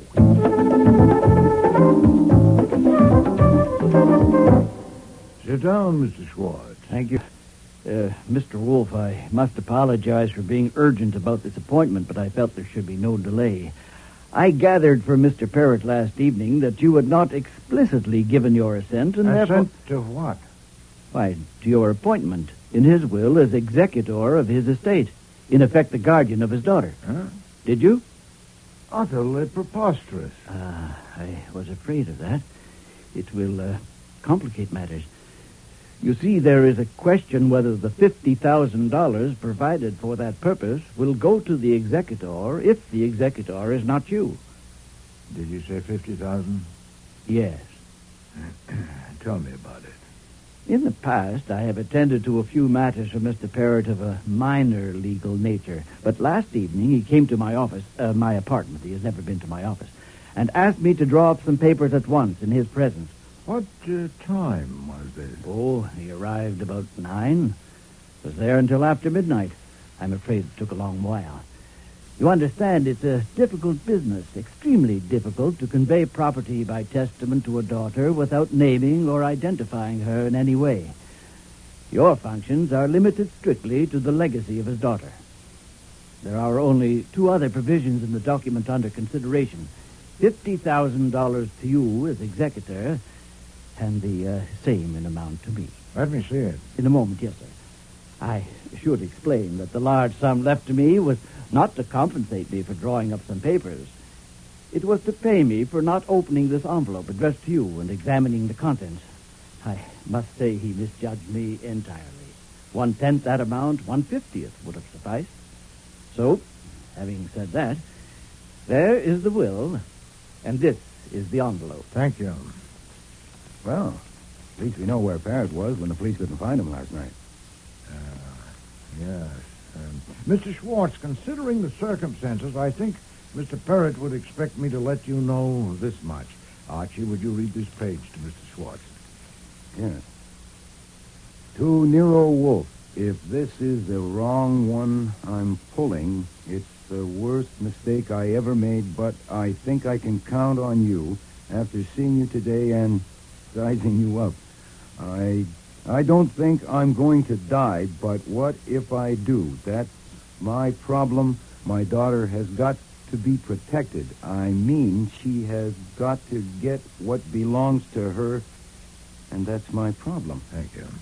The envelope also contains a marriage certificate and a birth certificate. Put them in the safe, Archie. Then you accept the office? I do. In that case, I have a question. With the daughter dead, how do you propose to perform the functions of your office? A reasonable question. I had Archie read you that page because I wanted to understand why I cannot give you an answer. Since Mr. Parrott trusted you, he would expect me to give you this much satisfaction. The daughter is not dead. Beyond that, Mr. Parrott left it to me, and so will you. I see. I hope you'll forgive me if I mention another detail. I understand that Mr. Goodwin here was present when Miss Parrott was killed. Yes. He was also present when Mr. Parrott and his companion were killed. Yes. But Mr. Goodwin was not injured. Only my pride. Mr. Wolfe, I don't know whether you fully realize the inferences that will be drawn by Mr. Parrott's associates when they... Nero Wolfe's office. Archie Can he Goodwin. talk to me now? Hold on a moment, I'll see. The man who called earlier. One who wouldn't leave his name. I'll take it. Nero Wolfe speaking. Your name, please? Oh, I'm sorry, sir. I never speak to people without a name. Just a moment. Fabian. Thank you. Hold the line a moment, please. Mr. Schwartz, have you ever heard of a man called Fabian? Yes. So have I. Yes, Mr. Fabian, what is it? Well, I see. I must tell you, I never make appointments outside my house. No, indeed. I assure you I'm not frightened at all. Yes, I realize that, but I seldom go out for... If you... Well, I have a suggestion. Why don't you come to my office, say, at 2 o'clock this afternoon? You have the address? Good. Mr. Wolfe, I was about to say when the phone rang that Mr. Parrott's associates are men of action. To put it baldly, they will kill both you and Mr. Goodwin the first chance they get. Now, I was about to suggest certain precautions... Mr. Fabian says he wants to ask me something. Great heavens, to let him in? If he is really dangerous, and if he has drawn the sort of inferences you fear, my own office is the only safe place to meet him. This business has to be settled sooner rather than later, doesn't it? Shall we continue? Nero Wolfe's office, Archie Goodwin speaking. You said your name was Harold Stevens. Oh, boy, just what I needed. Actually, at the moment, the name is Mudd. Harold Mudd here. That's not funny. Certainly isn't. Look, actually... I want to know about the man that got killed and how you happen to be... Hold it. Wait a minute. Start again.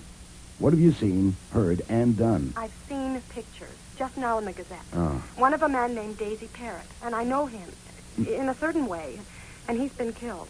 And for a certain reason, that's bad news for me. Another picture is of you, and it says your name is Archie Goodwin. Right. And you work for Nero Wolfe. That's right. And it says you were with Daisy Parrott when he was killed. So I want to know what... I'm coming over there. No, don't do that. You stay where you are. I'll come over and pick you up. I'll be right over. It's the friend of the law student. Very upset. I gathered. You can leave at once.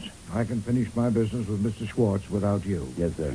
And Archie, arrange it carefully. That's why I'm picking her up, sir.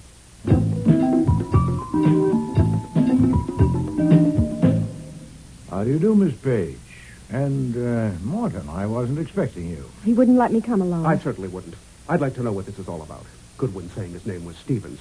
And why were we sneaked in the back way like this? The sidewalk in front of our house was the scene of 2 murders, and quite conspicuous. I demand to know what is going on. Miss Page deserves an explanation, and she'll get it. Doubtless you'll get it later from her.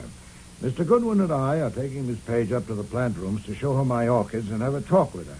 Now, there are books and magazines down there. I must insist. No. Don't try. Archie, tell Fritz there'll be 2 luncheon guests at one shop. My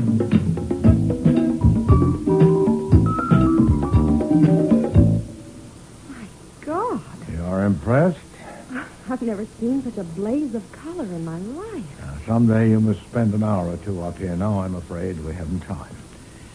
You're not an infant, Miss Page. I'm 20 years old. And I won't have to use a nipple for this.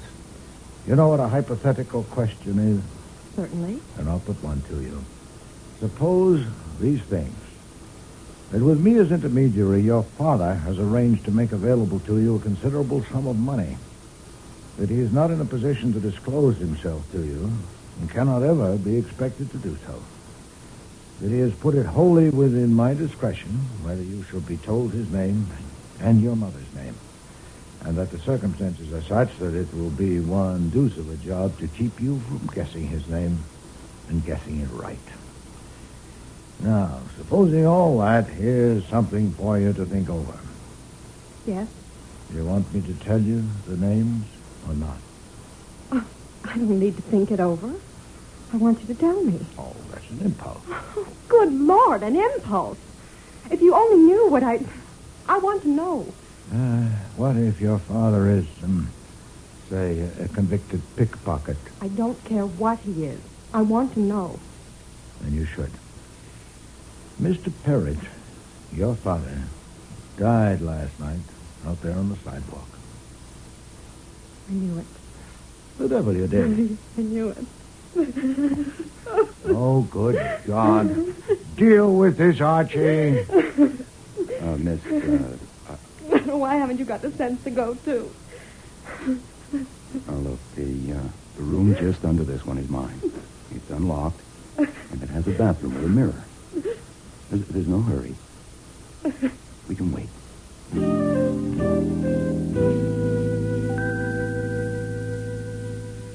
Down so soon, Archie? Is she all right? She needed a shoulder to cry on, but with her fiancé under the same roof, I didn't think it would be fitting. Morton's in the front room, pacing. Nero Wolfe's office, Archie Goodwin. Let me talk to him. It's Kramer. Mr. Kramer, how are you? I'm fine. You? The way I always am before lunch. Hungry. Enjoy it. This is just a friendly call. I wanted to let you know that you were right as usual when you decided to keep it all to yourself and tell us only one thing that was worth a damn about Parrot's daughter being wanted in Salt Lake. We got onto her through the Washington fingerprint piles, as you knew we would. I don't think she was the daughter at all. Her name was Angelina Murphy, though she used others. She had about 10 years coming. I suppose I might as well ask if you have anything to add. No. No, I think not. Nothing at all?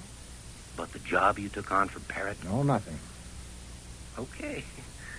I didn't expect it. Enjoy your lunch. Oh, at least I heard that before I died. What? Well, Kramer knowing you've got things he could use and really telling you to enjoy your lunch. Do you know why? Yes. It was, in effect, an obituary. Oh. If I were a sentimentalist, Archie, I'd be touched. He thinks we haven't got long to live. Yes. What do you think? I think we should enjoy our lunch.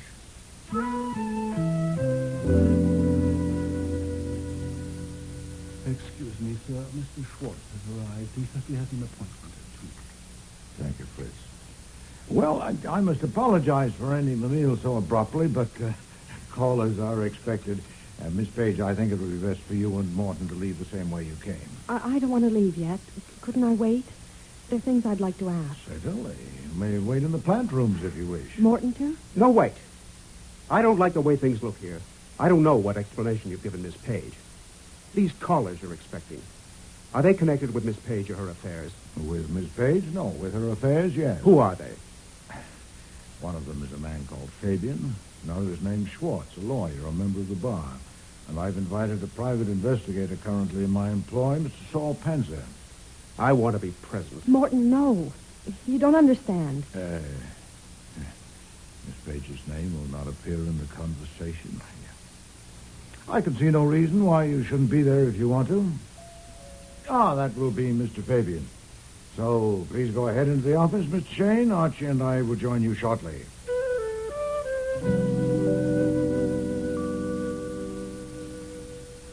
Mr. Fabian, it is part of your legend, sir, that you never go anywhere unarmed. Are you armed now? Yeah. Any objections? None at all, but I'm not calling you a liar, but I would be better satisfied if I saw proof. Where is your weapon? Easily available? It's available. Would you mind showing it to me? Comedy. Here. I could have had it out and in again 20 times. I came to get some proof from you and Goodwin here. Excuse me. We'll go into the office and sit down. This way, sir. You know, I must apologize to you, Mr. Fabian, for appropriating a few minutes of your time, but this will only take a few... Fritz has got it, sir. You're Schwartz. Yes, Mr. Fabian, you may remember. Yeah, I remember. Archie, you can't go in. Fritz, there, Mr. are you all right? Wolfe? How are you going to stop me? Fabian, what you doing here? I got you covered, Thomas. Not here and now, Fabian. Who gave you the steer? Nobody. I came on business. Lift them up. Oh, Tommy Rock, this is preposterous. Besides you two, there are 5 people in here. What do you expect to do, shoot all of us? Nonsense. And who the devil are you, sir? What do you mean bounding into my house like this? That's Mr. Thumbs Meeker. Right. Mr. Wolfe, sir. You heard me, Fabian. Not here and now. He's right. I came on business. You came on business? What business? Who are these guys? Well, they're here on business, too. What's yours? I want to know if it's true that you told the cops that your punk put a finger on Parrot and his daughter for me. No. They seem to have that idea. It isn't true. Oh, I'm a liar? I don't know whether you're a liar or not, but if the police have made any such statement or intimation, they are. I would have expected you to be sufficiently familiar with police methods not to come running to me with anything as silly as that. You didn't tell him that. Certainly not. You're Goodwin. Yeah? Did you? No, am I a half-wit? Mr. Meeker, now that you're here, I suggest that you stay. Please, be seated. I was about to tell these people who killed Mr. Parrott and his daughter, and how and why. It will be doubly interesting because the man who did it is present. I wouldn't want to miss that. Hey, I'm present. Yes, sir, but it wasn't you. Sit down.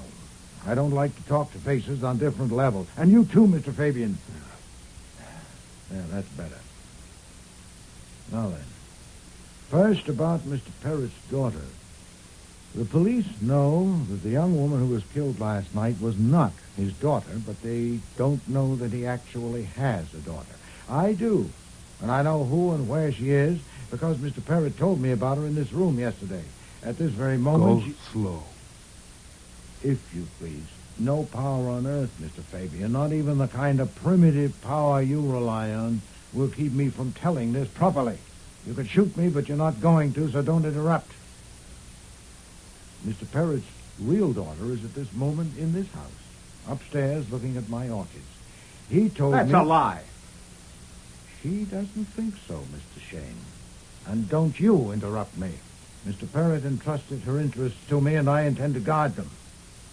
Some 18 months ago, he discovered that you, Mr. Meeker, had learned of his daughter's existence and were trying to find her. So he tried a finesse. He went to Salt Lake City and arranged with a young woman named Murphy, a fugitive from justice, to come to New York and live with him as his daughter. Go slow. Oh, don't be absurd, Mr. Fabian. The police know all that. The arrangement was made, and Miss Murphy came to New York and became Miss Violet Parrott.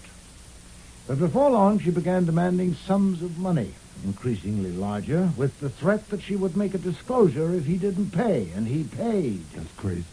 Daisy Parrott would never pay blackmail. Oh, but he did, Mr. Fabian, because, you see, Miss Murphy had somehow found out who and what and where his daughter was, and that put his daughter in jeopardy. Daisy would never have put up with that. He would have handled it. Mr. Parrott couldn't handle this because Miss Murphy had taken precautions. To protect herself, she told someone else. Someone else? With Mr. Panzer's help, I have discovered the identity of that person. Who? Who was it? Miss Murphy, out west, had been attached to a man in some of her unsavory enterprises. That man came to New York, I don't know when, but it may be surmised that it was about the time Miss Murphy began demanding money from Mr. Parrott. Who is he? That man decided on a stroke of his own.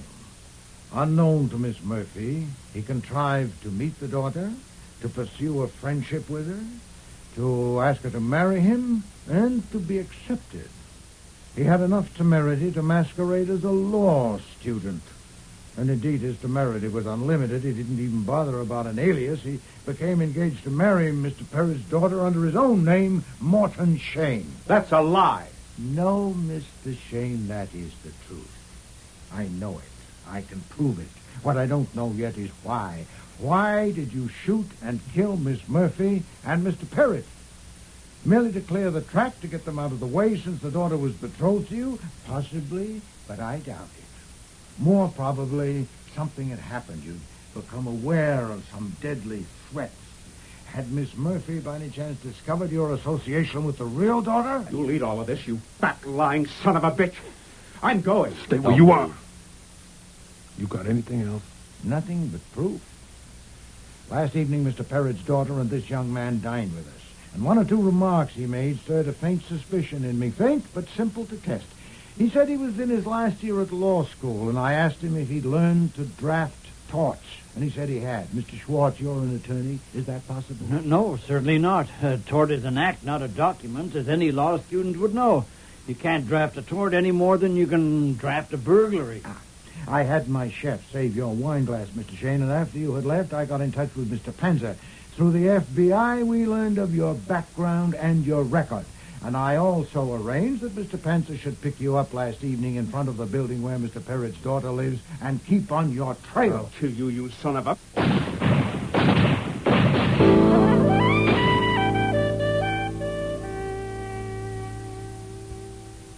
paper says the DA's decided not to charge Meeker or Fabian because the man has a right to defend himself. And all the witnesses agree that Shane shot first. Oh, perfectly sound. Yeah. I hate to disturb your reading. Then don't. But I would like to make it clear that I don't believe Saul was on Shane's tail that night. I think you put that in to make Shane go for his gun. That's not sound at all. Uh-huh. Mere conjecture. You knew Fabian would get Shane.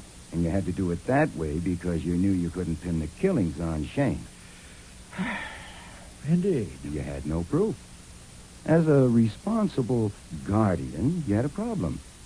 Your ward was engaged to a murderer, and you were afraid that she was so wired to him that she might take him. Now, that's where you made your mistake. Oh, yes? Oh, yes. You see, once Beulah laid eyes on me, Shane was right out of the picture. Oh, shut up, Archie. Yes, sir. In an hour or so. Now, I am willing to be chastised, too, because on one count I have it coming. I told you that just before Violet quit for good, while I was kneeling there beside her, she said, "It's a shame." A shame. Of course she didn't. What she said was, "It's a Shane." Shane. Yeah, I fumbled that one. And hereafter, I'll wash my ears better. Archie. Okay, go on and read. Go on. Because I'm going up to change my shirt. I'm taking your new ward out to dinner tonight. But don't jump to the conclusion that I'm thinking of marrying her. I don't want you dragging Fabian and Thumbs Meeker down here on my account.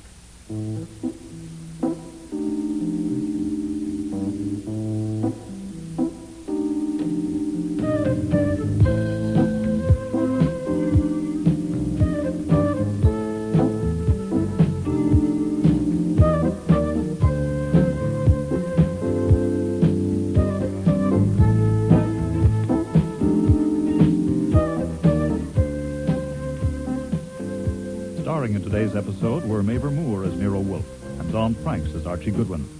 Jane Eastwood was Angelina Murphy, August Schellenberg, Daisy Parrott, Maria Loma, Beulah Page, David Hemblin, Thumbs Meeker, David Stein, Morton Shane, Alfie Scott, Saul Panzer, Cease Linder, Inspector Kramer, John Evans, Fabian, and Frank Perry was Fritz.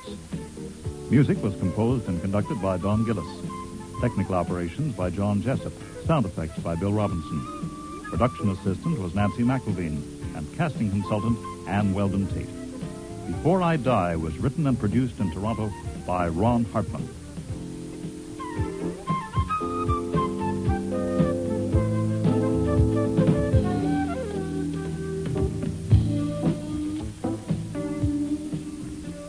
Next week, Listen, I wouldn't trust no cop if he was a baby and stark naked. Nero and Archie meet Hattie Annis. A witch can be 20 minutes late. A what? Of course, nobody believes in witches anymore. Certainly I don't. But now I'm not so sure. Hattie owns a theatrical boarding house. Do you happen to know that all stage people are crazy? They have no monopoly. My name's Tammy Baxter, short for Tamiris. I haven't decided yet which one to use in the marquee when I'm a star. Hold it. What's the matter, Buster? Come here. Behind the sofa. Oh. Easy. Oh, my God. It's Tammy. Yeah. Now you'll never get your name up in lights. I'll get up when I like and I'll walk out when I like. Steady. Both liquor. Here, let me help the you. Great detective Nero Wolfe, just a flunky for the cops. Get in here quick. Thanks. Hey, you might have brought me something to eat. You're no good.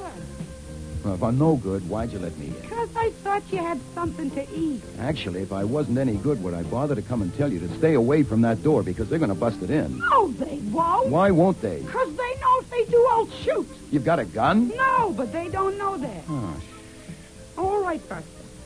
I've never hired a detective before. You want me to sign something? Who are you hiring, Miss Annis? I'm hiring you. To do what? What? To show the cops. To make them wish they'd never set foot in my house. No to way. make them eat dirt. Next week, Rex Stout's Counterfeit for Murder, with guest stars Joy Coghill, Brent Carver, Gilly Fennick, Lynn Griffin, and Sandy Webster.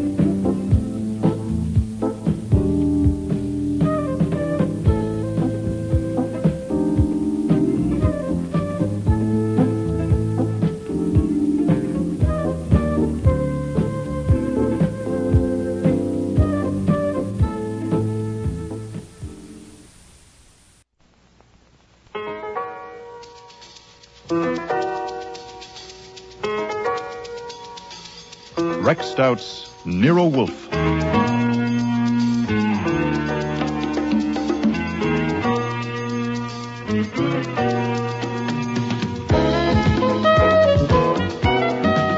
Starring Mabel Moore as Nero Wolfe and Dawn Franks as Archie Goodwin.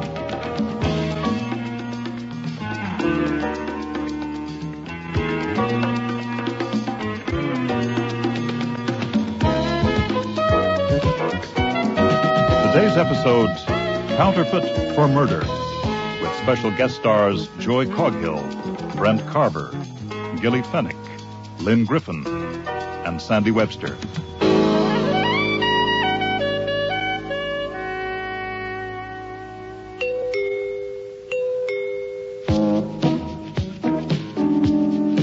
I was on my way out to deposit a check in Nero Wolfe's bank account when I saw her through the frost on the one-way glass panel of the front door.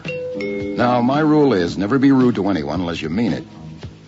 But when I saw her there on the stoop, her gray hair straggling all over her dirty face and her coat missing a strategic button, well, I meant it. I don't want any, thanks. You would have once, Buster. 30 years ago, I was a real treat. My, how time flies. Hey, wait! I want to see Nero Wolfe, the detective. Sorry. Do I gotta walk right through you? There are difficulties, lady. 1, I'm bigger than you are. 2, Mr. Wolfe only sees people by appointment. 3, he won't be available till 11 a.m. 4, my watch says 10. I'll come in and wait. No. I'm half froze. No go. Listen, are you nailed down? I'm just fascinated. What's your name? My name's Annis. Hattie Annis. What do you want to see Mr. Wolfe about? Listen, I'll tell him when I see him. You'll have to tell me, Mrs. Annis. Miss Annis. Oh, I'm sorry.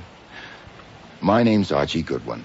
I'm Mr. Wolfe's assistant. I know who you are. Oh. And if you think I look as if I can't pay Nero Wolfe, there's going to be a reward, and I'll split it with him. Now, you want a reward, you go to the police. Listen, I wouldn't trust no cop if he was a baby and stark naked. I got it. Right here in my purse. What have you got? I'll tell Nero Wolfe. Listen, Buster, I'm no Eskimo. Let the lady in, will you? No, it's no go. We got strict rules around here. Go around the corner and have a coffee, or duck into the cleaners and have them fix that coat button. What? Come back at 11:15, and maybe Mr. Wolfe will see you. That's all I can do. Okay, I'll be back. You keep this package for me, Buster. Oh, what's in it? It won't bite. And don't you open it till I get back. I don't want no cop to get hold of it.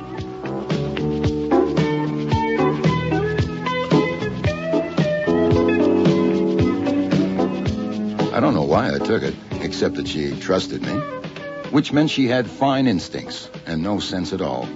Could have been a bomb, but it didn't tick, so I just stashed it under the couch in the front living room and went off on my errand, thinking maybe it was the Hope Diamond and I should have put it in the office safe. I was so worried by the time I got back to the front door of the old brownstone that I almost tripped on a fur coat on the top step before I noticed somebody was sitting in it. It's a terrific idea, this outdoor waiting room. But you ought to install a magazine rack. She was the kind of girl Hattie Annis might have been 30 years ago. Right age, right face, right legs, so far as I could see. I decided to invite her inside so she could take her coat off. Yeah, welcome to the office. I'll sit here. You can sit there. A man told me through a crack in the door that Mr. Wolfe was engaged and Mr. Goodwin was out. Mr. Goodwin, I presume? You do, but it's okay by me. Your turn. My name's Tammy Baxter, short for Tamiris. I haven't decided yet which one to use in the marquee when I'm a star. Well, that would depend. If it's a musical, Tammy. Mm-hmm. But if it's Lady Macbeth, Tamiris. Hey, thanks. Don't mention it. Why don't you ask me what I want? I'm putting it off because I may not have it. Oh, that's nice. I like that. Hmm. That's a good line if you knew how to read it. Okay, how's this? What do you want? Don't call us, we'll call you. I'm not an actress yet, only gonna be. Oh. I don't want much, just ask about my landlady, Miss Annis. Hattie Annis. Has she been here? Here? When? This morning. I'll ask Fritz, the housekeeper. Fritz! A male housekeeper. He's also the chef. Mr. Wolfe doesn't like women around the house. Can I be of assistance, Mr. Goodwin? Oh, Fritz. Mr. Brenner. Did anyone besides this lady come in while I was out? No, sir. No one. Any phone calls? No, sir. Oh. Thank you very much, sir. Well, thank you, sir. No, thank you, sir. Well, apparently not, Miss Baxter. That's funny. She said she was going to take something to... I'm worried. Why should you worry? You would if you knew her. She almost never leaves the house, never goes more than a block away. She's no loony, you know, but she's not quite all there. And we all feel responsible for her. All? It's a boarding house. Oh. A dump, almost. But anybody in show business or trying to be can get a room there, even if you don't pay every week. I only hope she's... Well, if she comes, will you phone me? Oh, sure. If you'll give me your phone number. Oh, my, you read that line wrong, too. Got your little black book handy?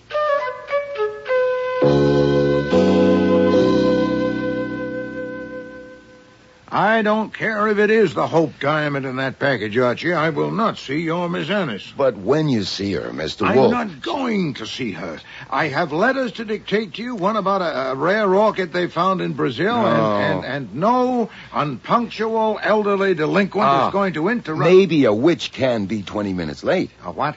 Maybe something happened to her broomstick. Now, no, of course, nobody believes in witches anymore. Certainly I don't.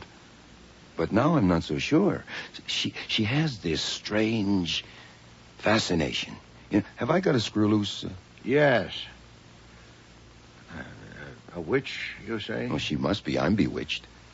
All right, I'll give her 2 minutes, but not unless she flies here within the next 5. Otherwise, I shall go and sample Fritz's chestnut soup. That'll be her now. I'll go and get it. Remember, 2 minutes.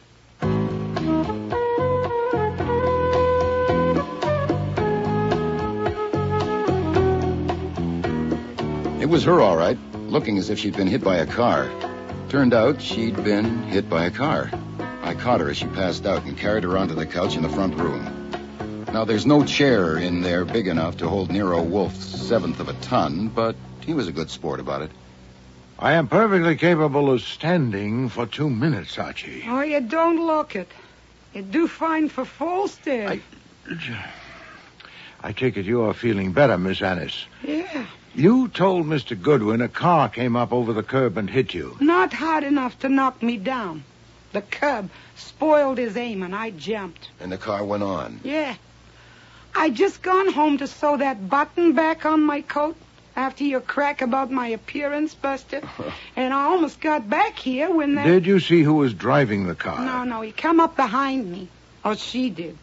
So I stumbled back here and I rang the bell. And I got you before you hit bottom.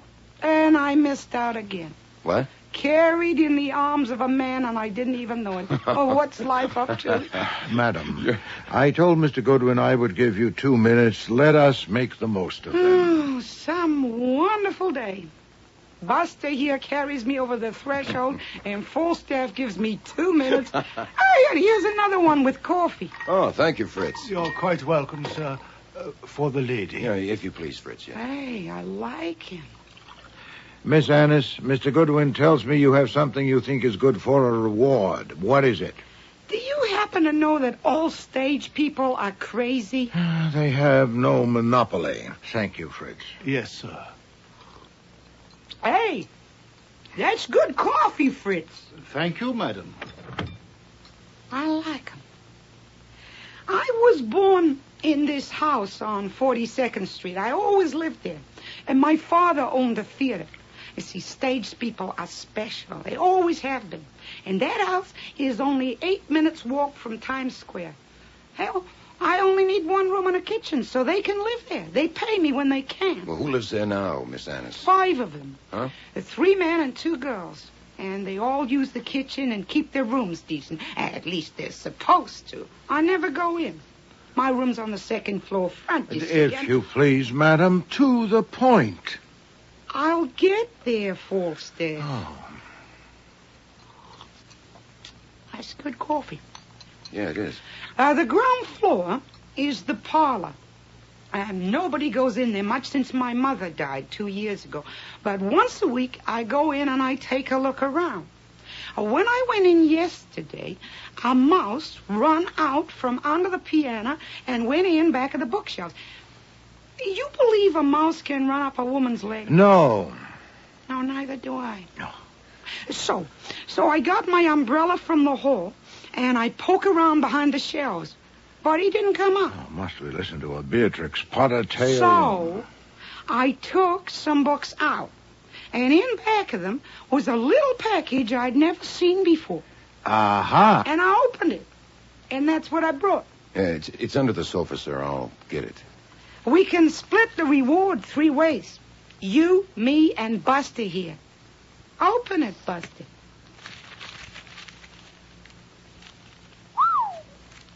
All 20s, Mr. Wolfe. How much? 2 inches, 250 to the inch. That would make it About $10,000. Very tidy, madam. It belongs in the hands of the police. Hey, no, you don't. You take it to the cops and goodbye. Listen, whoever drove that car knew I had it and tried to kill me. I'll get it. All of a sudden, Grand Central Station.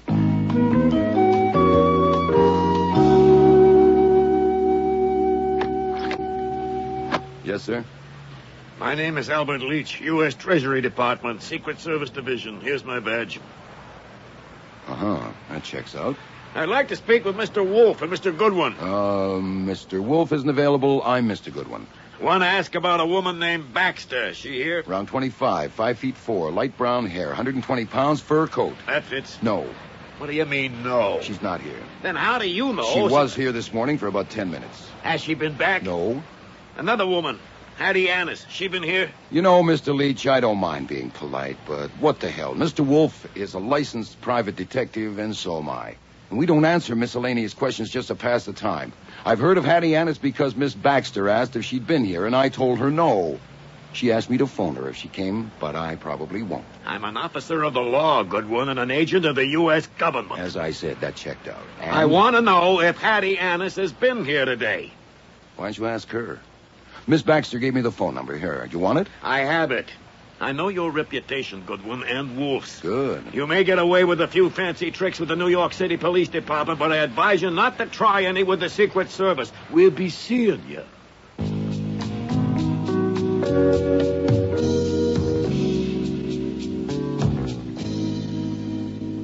Hold everything, Mr. Wolfe. Those bills are counterfeit. Yes, we know that. You do? How'd you find out? Miss Annis just told me so. You knew they were phonies? Of course. Why would he hide real money in my parlor? And why would I bring it to Nero Wolfe? How did you find out, Archie? That was a T-man at the door. A what man? A T-man, a Secret Service agent of the U.S. Treasury. That's their job, counterfeiters. He wanted to know if a woman named Baxter was here this morning. Tammy Baxter? Tammy Baxter was here? That's right, and he wanted to know if you were here, too, and I insulted him, so he left. You insulted a T-man? Why didn't you show him in? And have her accuse me of substituting phonies for the real money she walked in here with? Hey, what did you say? Call the Secret Service at once, Archie, and tell them it's here. If Miss Annis leaves before they arrive, keep the package and give her a receipt. Good day, madam, and please don't get up. Hey, don't you madam me. You mean that? Call the cops and hand it over? Not the cops, Miss Annis, the Secret Service. I have a responsibility as a citizen. Counterfeit money is contraband. I can't let you walk out with it. I'll get up when I like, and I'll walk out when I like. Steady. Bootlicker. Here, let me help you. The great detective, Nero Wolfe, just a flunky for the cops. Hey. If full staff was here, I'd apologize. Madam, and cannot... you can't glare me down. This lady is going to talk. Now, don't you touch me, Buster. Take it easy. You know better, thinking I pull a switch on you. It may be counterfeit money, but it's not your counterfeit money, it's mine. I find that stuff in my house. I'd rather burn it than turn it over to the cops. So I think I'll get a detective to find out who put it there. So I go to Nero Wolfe, and this is what happens. You want to suck up to the cops. I spit at you. I don't spit, but I spit at you. Miss Annis, you have a point. I reject the charge of civility, but you have a point. Has a private citizen the right to confiscate contraband? I doubt it. That counterfeit money is yours until seized by public authority, which I am clearly not. I confess to error, but I was prompted by expediency, not sycophancy. What? I merely wanted to get clear of the muddle. Now, I offer a suggestion. Mr. Goodwin will put the bills in my safe and go with you to your house to investigate. You say you wanted to engage me to find the counterfeiter. Well, he will decide if that is feasible without an expensive inquiry. If it isn't, I'll return your property to you, but I'll notify the Secret Service that I am doing so. And in either case, I shall expect no fee. We split the reward 3 ways. I have no interest in a reward. Archie, be good enough to escort Miss Annis home.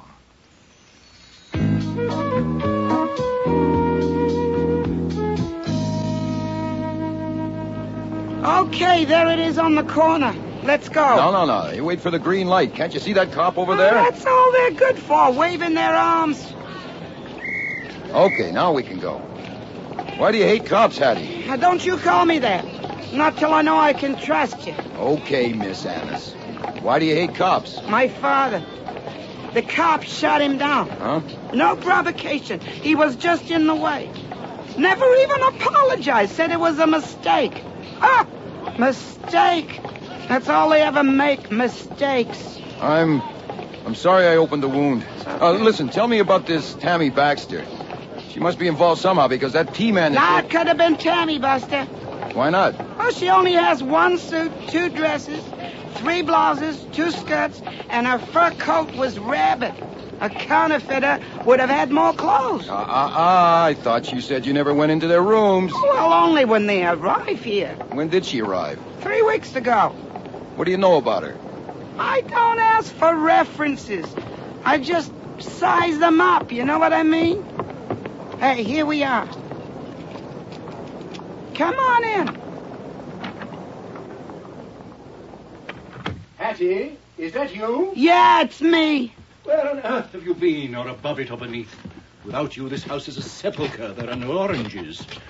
Oh, how'd you do, sir? Archie Goodwin, Raymond Dell. Mr. Dell plays Shakespeare. Oh, good for you, Sir Raymond. Oranges here in the kitchen, Ray. I went out and got some. Oh, listen, Hattie, do you know where...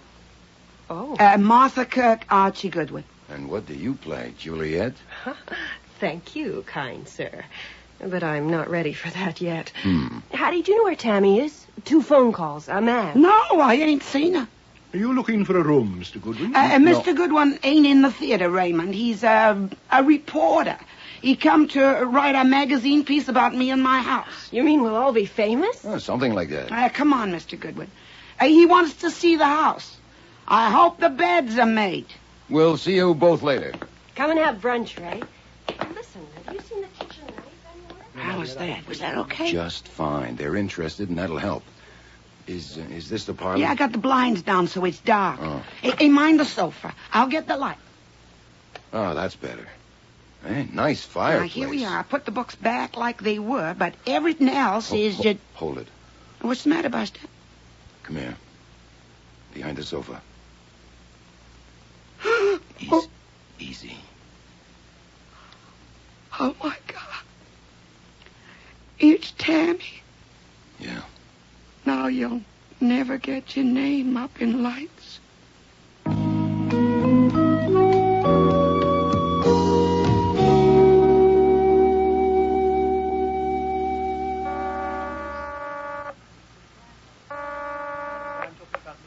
Yes? Me. Calling for Miss Annis's house to report a complication. Went into the parlor to look at the bookshelf and found Tammy Baxter on the floor with a kitchen knife in her chest. The girl who came in this morning and the T-man was interested in. I'm keeping my voice low because this phone is in the hall and there are people in the kitchen with the door open. I have my eye on it. Have you called the police? Miss Annis won't, so I'll have to. I suppose I ought to contact Leach, the T-man. Why him? To tell him the lady whose health he was inquiring after is dead. But I need instructions. When I start answering questions, what do I say? Not again. Again what? Again you. Huh? Your talent for dancing merrily into a bog is extraordinary. I am not dancing, and I am not merry. It would be a nuisance to have to explain why we postponed reporting that counterfeit money. Oh, that. I could omit the detail that we knew it was phony, at least until they find my fingerprints on it. Phooey. That woman has got us into the worst kind of... She says she's not going to see any cops and has locked herself in her room. Even if they break the door down, I doubt if they'll hear much. Now, one will get you 10. She won't even tell him where she went this morning. But if you prefer me to confess that we know all prefer to about obliterate the entire episode. Confound the woman. Oh, all right. Omit that detail. Okay. Now I'll call the Marines.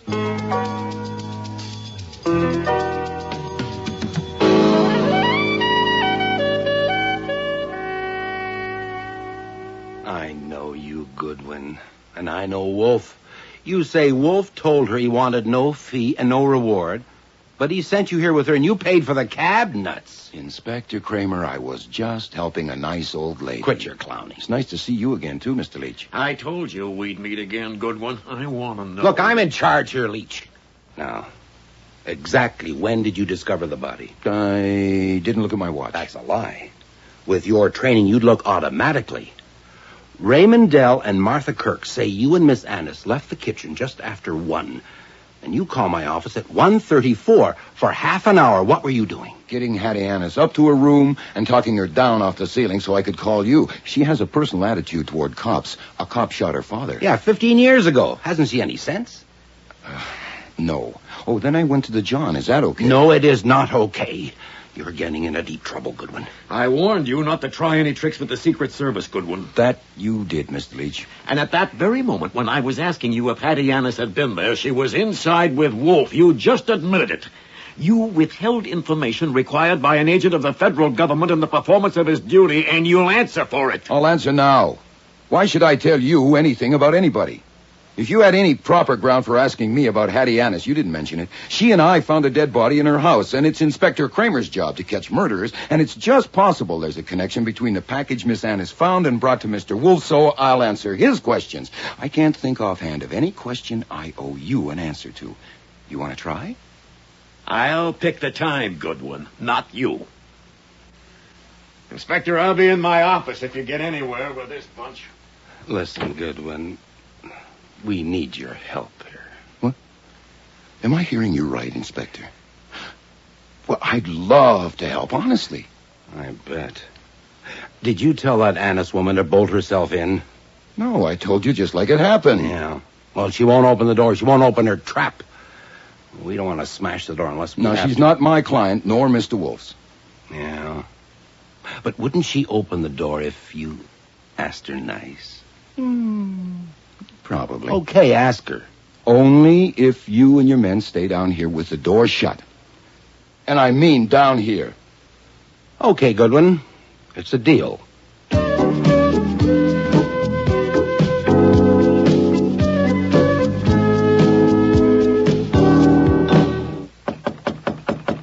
Who is it? Me, Buster Goodwin. I'm alone. Let me in. I want to ask you something. Where are they? They're downstairs. Look, I'm not a flunky. Okay. Get in here quick. Thanks. Hey, you might have brought me something to eat. You're no good. Well, if I'm no good, why'd you let me in? Because I thought you had something to eat. Actually, if I wasn't any good, would I bother to come and tell you to stay away from that door because they're going to bust it in? No, they won't. Why won't they? Because they know if they do, I'll shoot. You've got a gun? No, but they don't know that. Oh, May I have permission to call you Hattie? No, not till I see what happens. Okay, Miss Annis. Now, here's a gen. If Inspector Kramer and his football squad have to smash that door down to get at you, it's an absolute certainty they'll take you downtown and hold you as a material witness. A witness to what? They're investigating a murder that occurred in your house, and you're a suspect, whereas if you let them in polite... Wait a minute. I'm a suspect? Sure. Now, when you came home to sew the button on your coat, you could have done it then. You suspect me? No, of course not. Look, even if I'm no good, I'm not a half-wit. Ay, they'll have to carry me. They will. And in handcuffs. And they'll need them. All right, Buster. I've never hired a detective before. You want me to sign something? Who are you hiring, Miss Annis? I'm hiring you. Call me Hattie. Thank you. But you can't hire me. I work for Nero Wolfe. Then him. To do what? What? To show the cops. To make them wish they'd never set foot in my house. No to way. make them eat dirt. He wouldn't take the job. If you hired him to investigate the murder, he might fill your order on the side, but I doubt if you could afford it. I'll pay him $42,000, and that ought to be enough. What'll you sell besides the house, the yacht? Now, don't try to be funny, Buster. It's in tax-exempt bonds in the bank. You want me to sign something or not? That's not necessary now that I can call you Hattie. All right. You may not be available later today, so we'll leave it that you've hired Nero Wolfe to investigate the murder. Now, if he doesn't take the job... Well, why wouldn't he take the job? Because he's a genius and he's eccentric, and geniuses don't have to have reasons. Now, you leave the door unbolted, and I'll tell Kramer... I will not. If they break in that door, they'll pay for it, Buster. Okay, you have it your way, Hattie. And before I go, I might as well start earning that $42,000. You got a stamp pad in that desk? Yeah. What for? Your fingerprints, Hattie. All 10.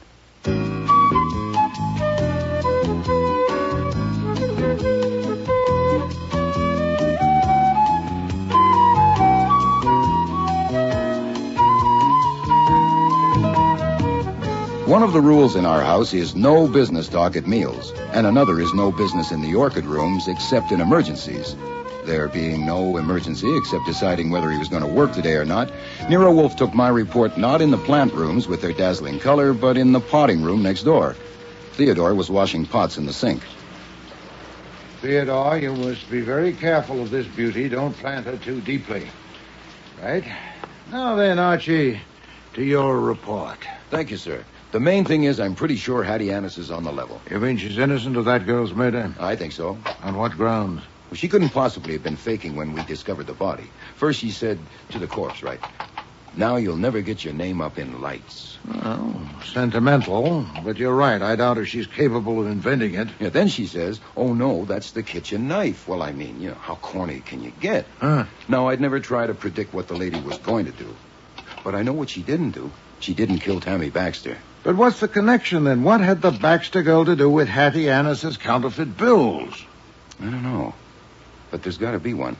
Because I called Kramer and Leach separately, and they both turned up at the house together. Coincidence? No, sir. They'd been talking. Planned a little campaign for handling yours truly. I must say, Kramer and Leach, neither of them asking if you knew the money was counterfeit. It's an insult to your intelligence and mine. My guess is Leach told Kramer not to mention it, because what Leach wants to find is the source. He'd rather catch an engraver than a murderer any day. And if counterfeiting was mentioned to me, I might mention it to someone else, like a reporter. God knows I wouldn't put it past you. Oh, thank you, Theodore. Splendidly potted. Oh, yes. Let me hold a little beauty. All right, on, Archie, on. Next, Tammy Baxter was a tea woman. A tea woman? Well, you have tea men, you can have tea women. Oh. When Leach was here this morning, why didn't he ask me what Tammy Baxter had told me? Because he knew. She'd already reported to him. Also, he knew the phone number of that house. Said so. And Kramer. Why wasn't he more interested in my talk with Tammy only an hour before she was murdered? Because he already knew from Leach. Then she'd been posted in that house by the secret police. What else? Someone who lived there was passing bad money. If they knew who, they'd know who killed Baxter. So I figure they don't. Oh, it's one of the 4 rumors. Is that it? They all use the kitchen knife. Raymond Dell, who's an old ham, and then there's Noel Farris. He's a young, sensitive type. Paul Hanna, a character juvenile from Central Casting, and Martha Kirk, who has 20-year-old dimples and a nice smile. They work irregularly, but that's showbiz. Nonetheless, one or more may have an alibi. Check. Oh, if Hattie Annis is your client, Go on. You probably want to phone our lawyer since you don't like leaving your clients in the coop. Oh, phooey, lawyers cost money. Those bonds of hers may not exist. She's probably an indigent. Not a chance. She's my favorite screwball, but she's not a liar. I'm in her debt. She made Kramer ask me a favor. Oh, all right, then. Call Parker. Have him get her out on bail. Fine. Now that's settled, I assume you don't intend to let go of your client's property unless a court orders you to. What property? The package. According to Kramer and Leach, we're not supposed to have guessed the bills are phony. I thought I'd try the package for fingerprints, okay? No objection. But there'll be other prints than yours. Hers, for instance. How will you know them? I got hers before I left. You took... There are 7 good prints, 12 fair ones, and 14 smudges. The only ones you can identify are mine and Hattie's. Either he wore gloves or he wiped it. Confound you, Archie! You dropped the pot. Then pick it up. Yes, No. You look after it, Theodore. Oh, confound you, Archie, I say again. Why ask permission for something you've already gone ahead and done? Because I had to know you'd taken her on as a client. Oh, phooey. Now what? Come. Excuse me, Mr. Wolfe, but there's a party below wishing to see you. What party, Fritz? Didn't you tell him I'm busy? Yes, sir. Messrs. Dell, Ferris, and Hannah, and Miss Kirk. All four of them. This is the limit. Did you invite them, Archie? No, sir. It's a surprise party.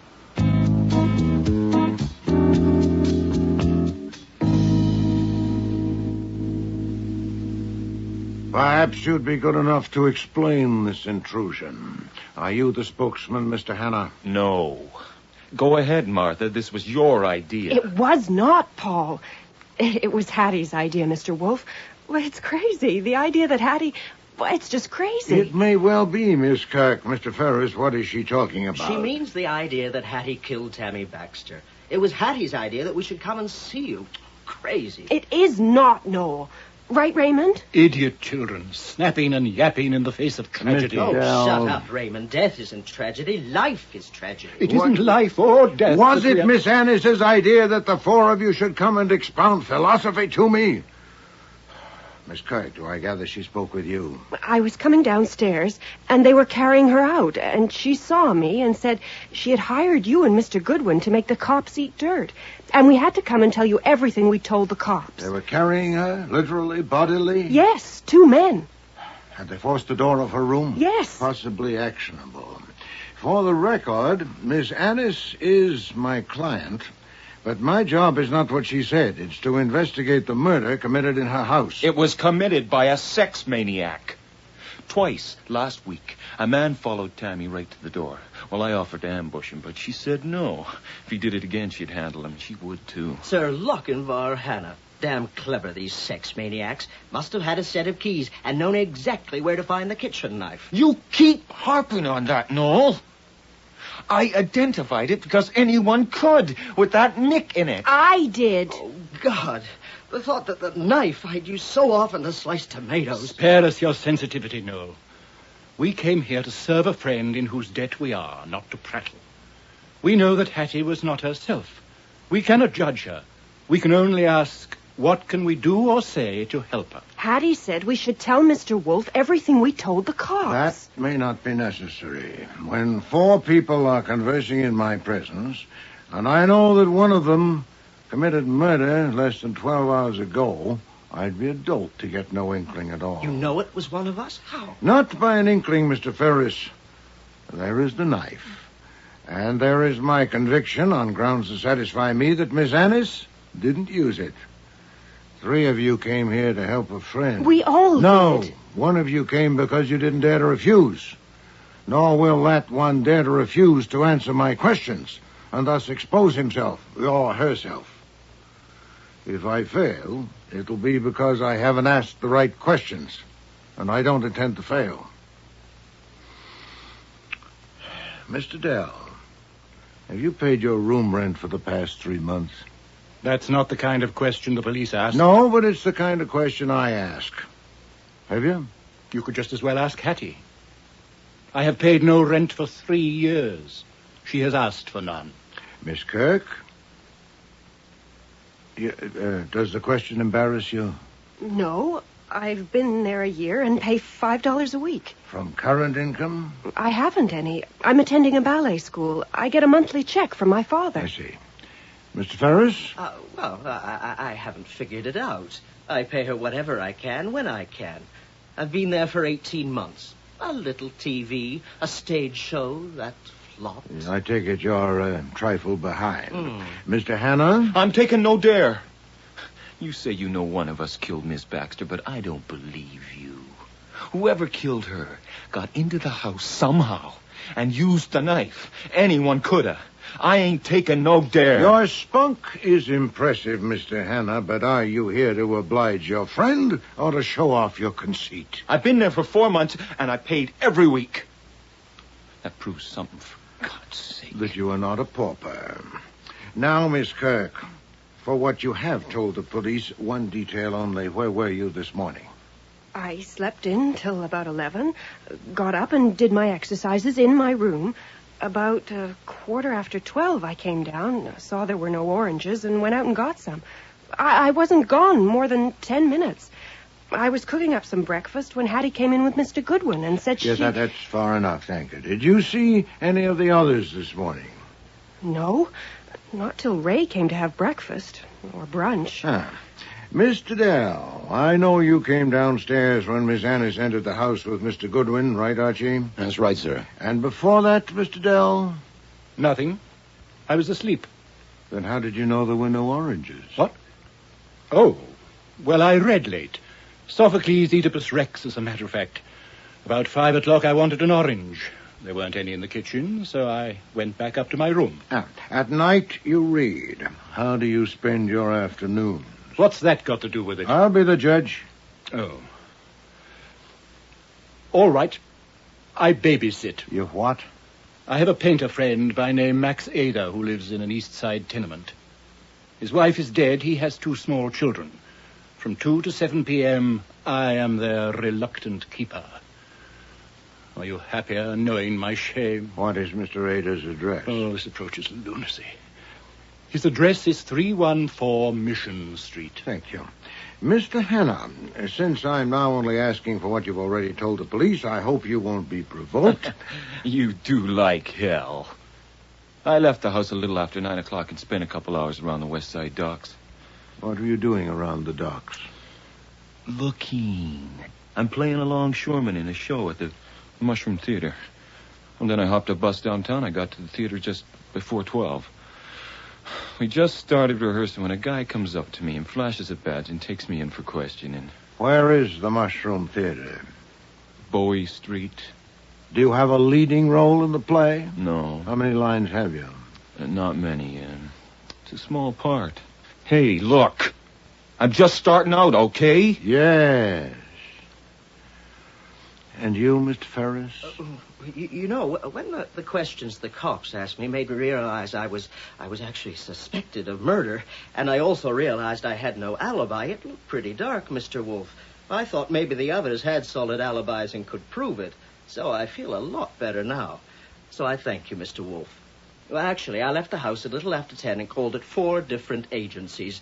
2 of them might remember I was there, but... What kind of agencies? Casting, theater, and TV. You visit them daily? About twice a week. And the other 5 days, how do you pass the time? 2 days, sometimes 3, I make horses and kangaroos and other animals. I go to a workroom and model them and make molds. I get $8 for a squirrel, 20 for a giraffe. Where is this workroom? In the rear of a shop on First Avenue. Harry's Zoo, it's called. The owner is Harry Archese. He has a 16-year-old daughter as beautiful as a Rosie Dawn-Buck. Her name is Alonka. Now, this is not a comedy, Mr. Ferris. I engaged to act for Miss Annis only 5 hours ago, and I haven't arranged my mind. So my questions may be at random, but they are not frivolous.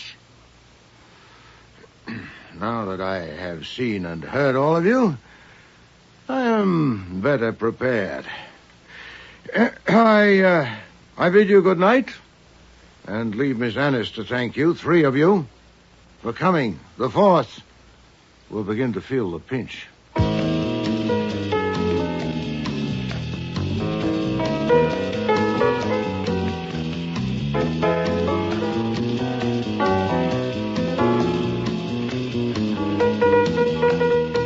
After I showed them out, I got back to Wolfe in his office. He was leaning back with his eyes closed, a sure sign that he was anything but asleep. Then he opened them and shot me an order. Get Saul and Fred and Ori at 8 in the morning in my room.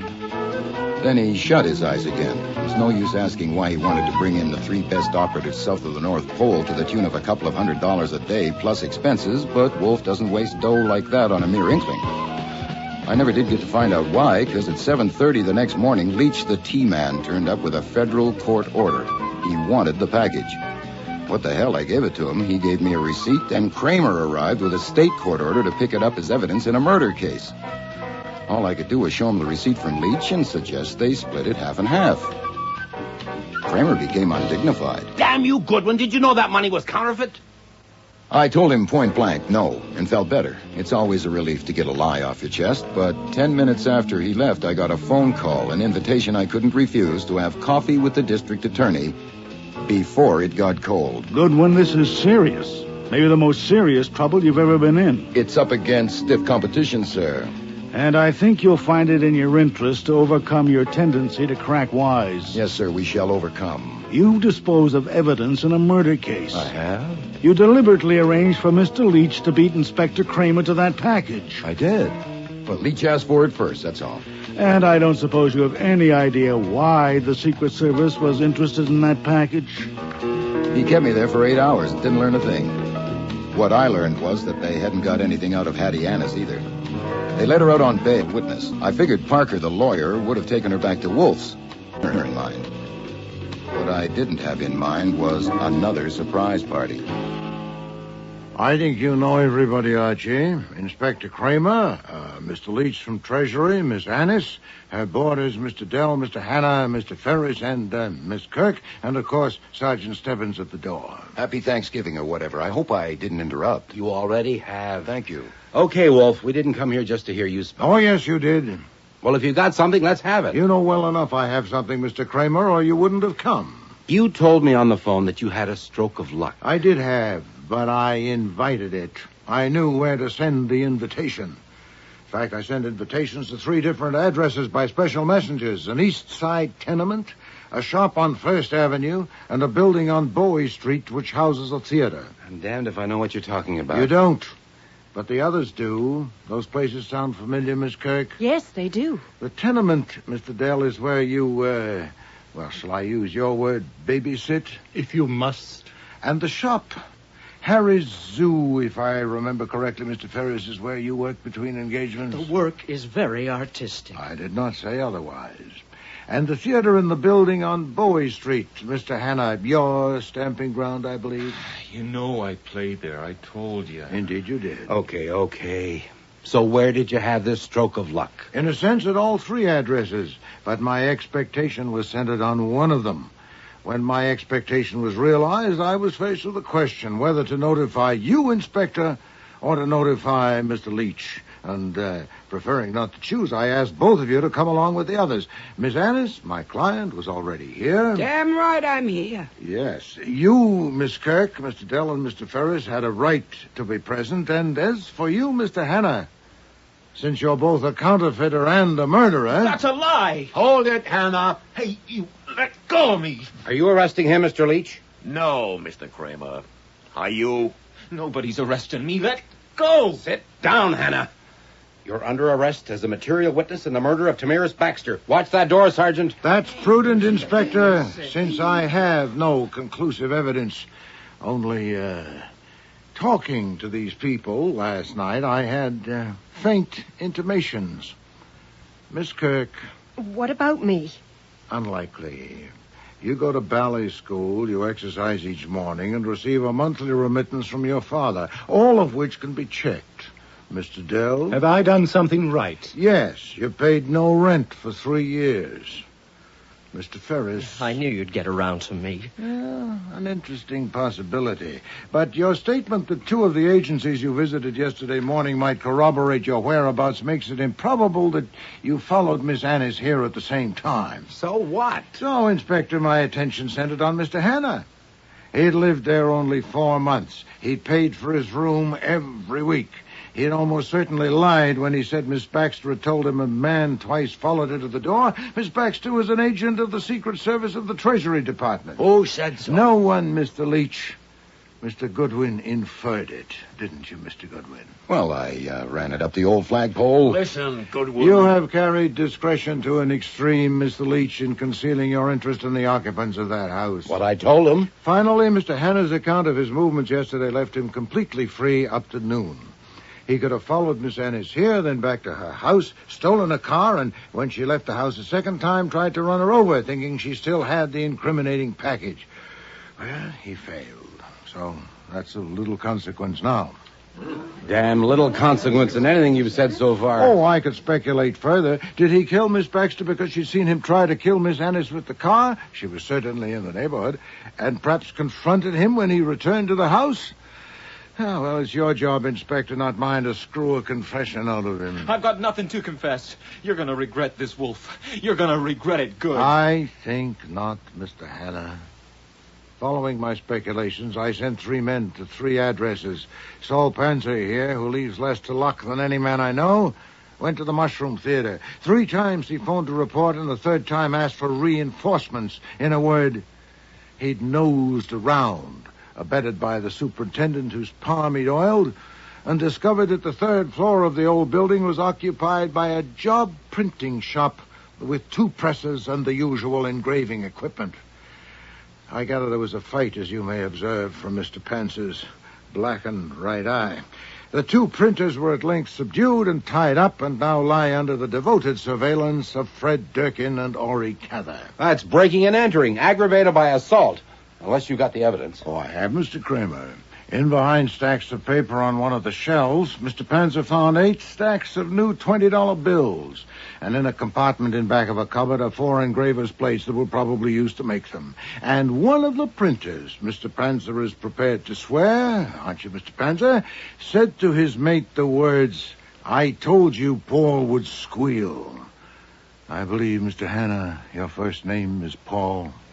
I'll get you, Wolf. Grab him, Sergeant. Hold it right there, Hanna. So, gentlemen, I was faced with a dilemma. Since he was both a counterfeiter and a murderer, I leave it up to you, Mr. Leach, who has the priority. But since Mr. Kramer seems to have him under arrest... You see, Falstaff, I told you, don't trust the cops.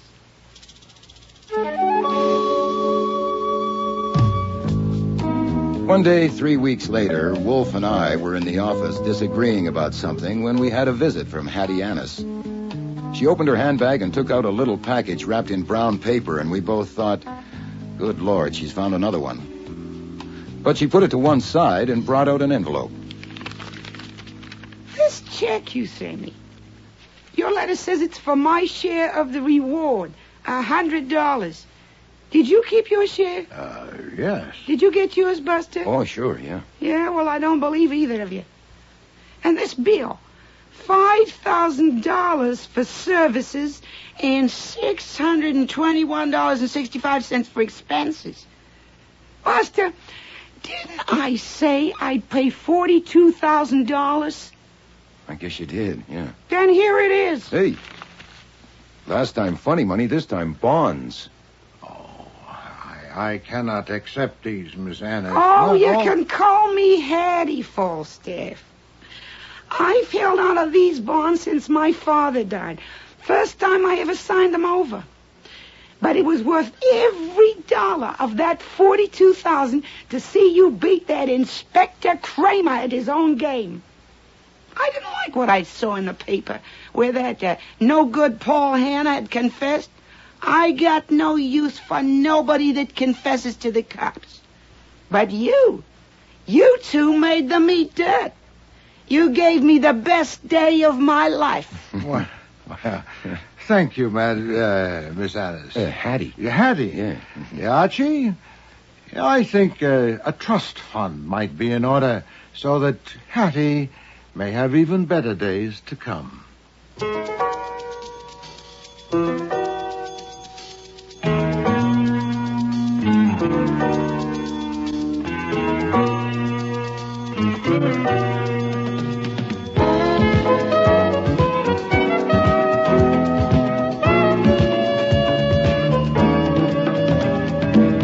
Starring in today's episode were Mavor Moore as Nero Wolfe, Don Franks as Archie Goodwin, and Cease Linder as Inspector Kramer.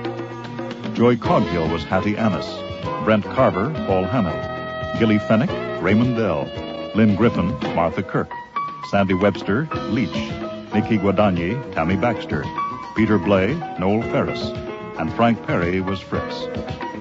Music was composed and conducted by Don Gillis. Technical operations, John Jessup. Sound effects.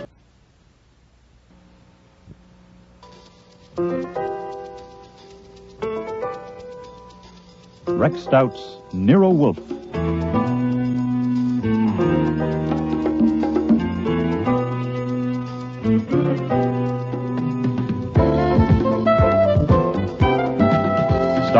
Moore as Nero Wolfe, and Don Franks as Archie Goodwin.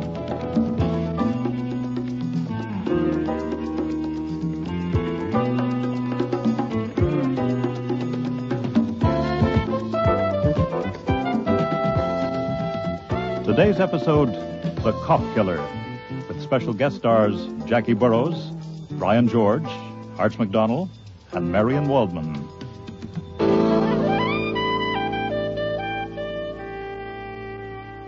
The truth of the matter is that everyone doesn't understand my sense of humor. It's not the first time my mouth has gotten me into trouble.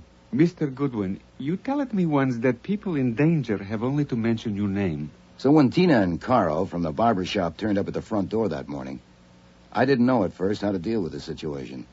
Nero Wolfe was due down from the plant rooms at any minute, and he's extremely finicky about seeing people without an appointment. Also, his fees are very high, and as his assistant, I am expected to screen would-be clients. I really should have sent Carl and Tina on their way. This is a so nice, safe room for you and Mr. Wolfe, two such great men.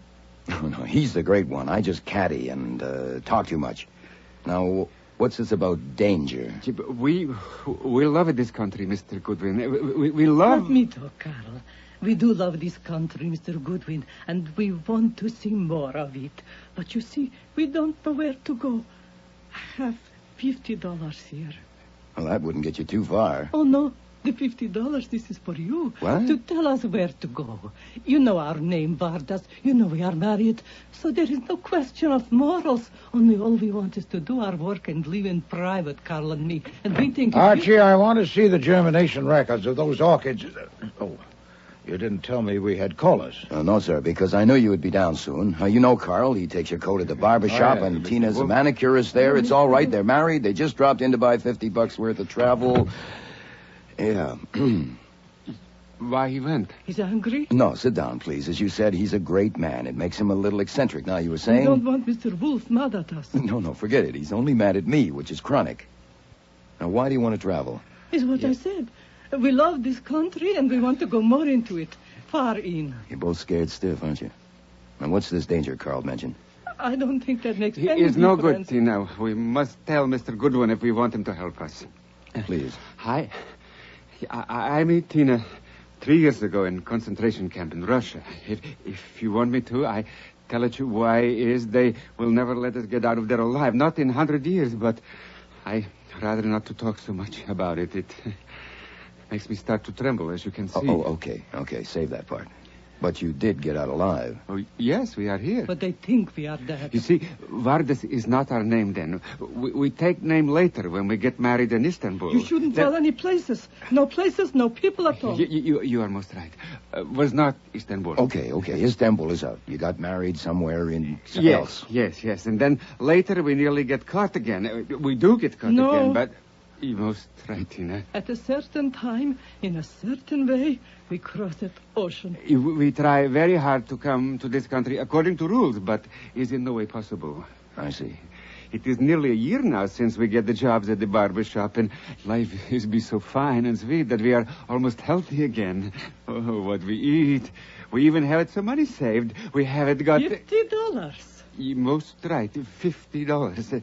We be happy beyond our dreams 3 years ago, except if we don't know what minute someone comes and asks us how we get here.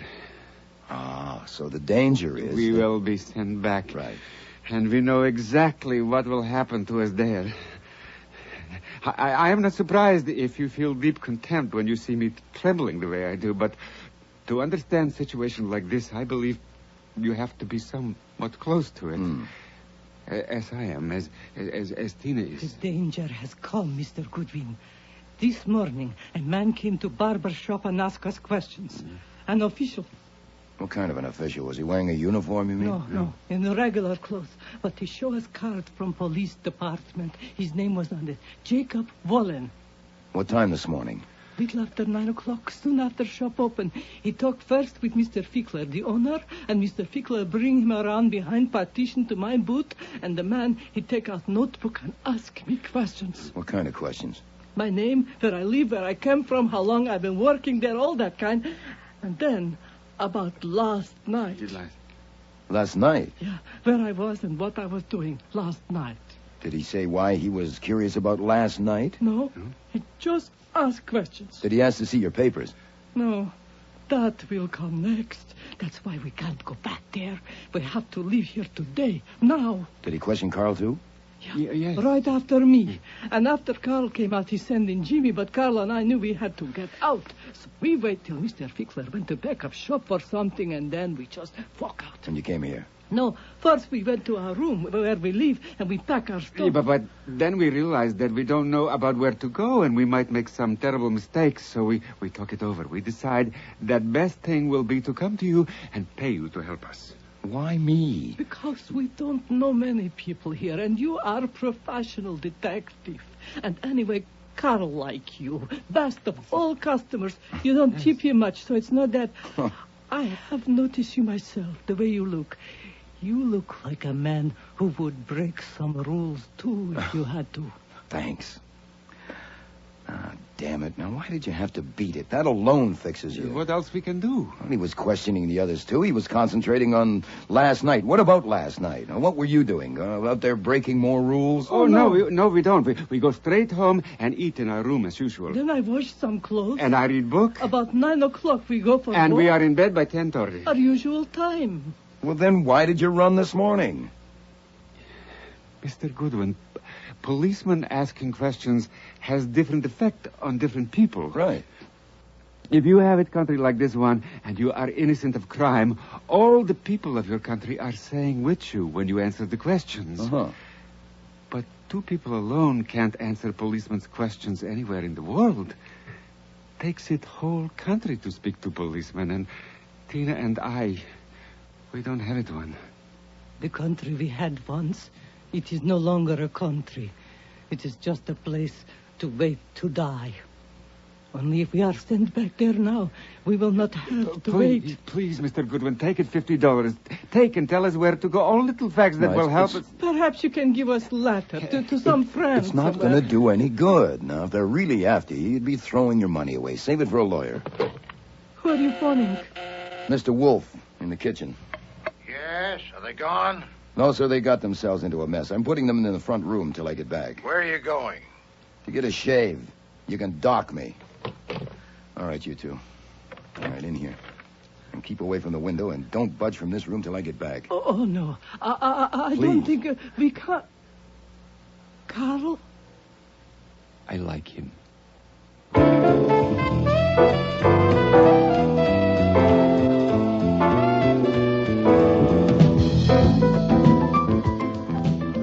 All right, move along there. Move along. There's nothing to see. What's all the excitement, officer? Accident in here. No one allowed in. How did the customers in the chairs get in? I'm a customer. Only customers with appointments. You got one? Certainly. Jimmy, how soon? Now, who whistled for you? Sergeant Curly Stebbins. What's homicide doing here? Don't tell me you and Nero Wolfe are involved in this. I dropped in for a shave. I'm a regular customer. Uh-huh. Hey, Mr. Fickler, how long have I been leaving my hair here? Oh, hello, Mr. Goodwin. For over 6 years. Sergeant Stebbins. This is the famous detective, Mr. Archie Goodwin. Mr. Nero Wolfe comes here, too. Thanks, Arnie. Famous. It's just a burden. It's a damn nuisance. Yeah, well, don't let it get you down.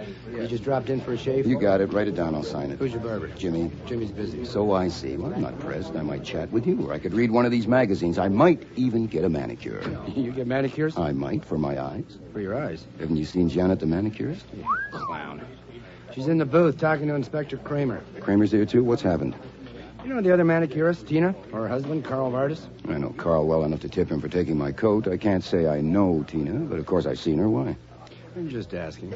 The sight of you or Wolfe anywhere near a case makes me want to scratch. Isn't that a shame? So let's get it on the record in case it's needed. Have you seen Vardis or his wife this morning? Sure. You have? Yes. I put them in our front room, and I told them to wait, then I beat it here to tell you. Now, if you step on it, you can still catch them. Excuse me if I don't laugh, okay? Okay. I mean, they killed a cop. Or one of them did. Killed a cop? Yeah. A detective from 20th Precinct, Jake Wallen. Here in the barbershop? Yeah, this morning. The other side of that petition. Here in the barbershop? Yeah, this morning. The other side of that petition, in her manicure booth.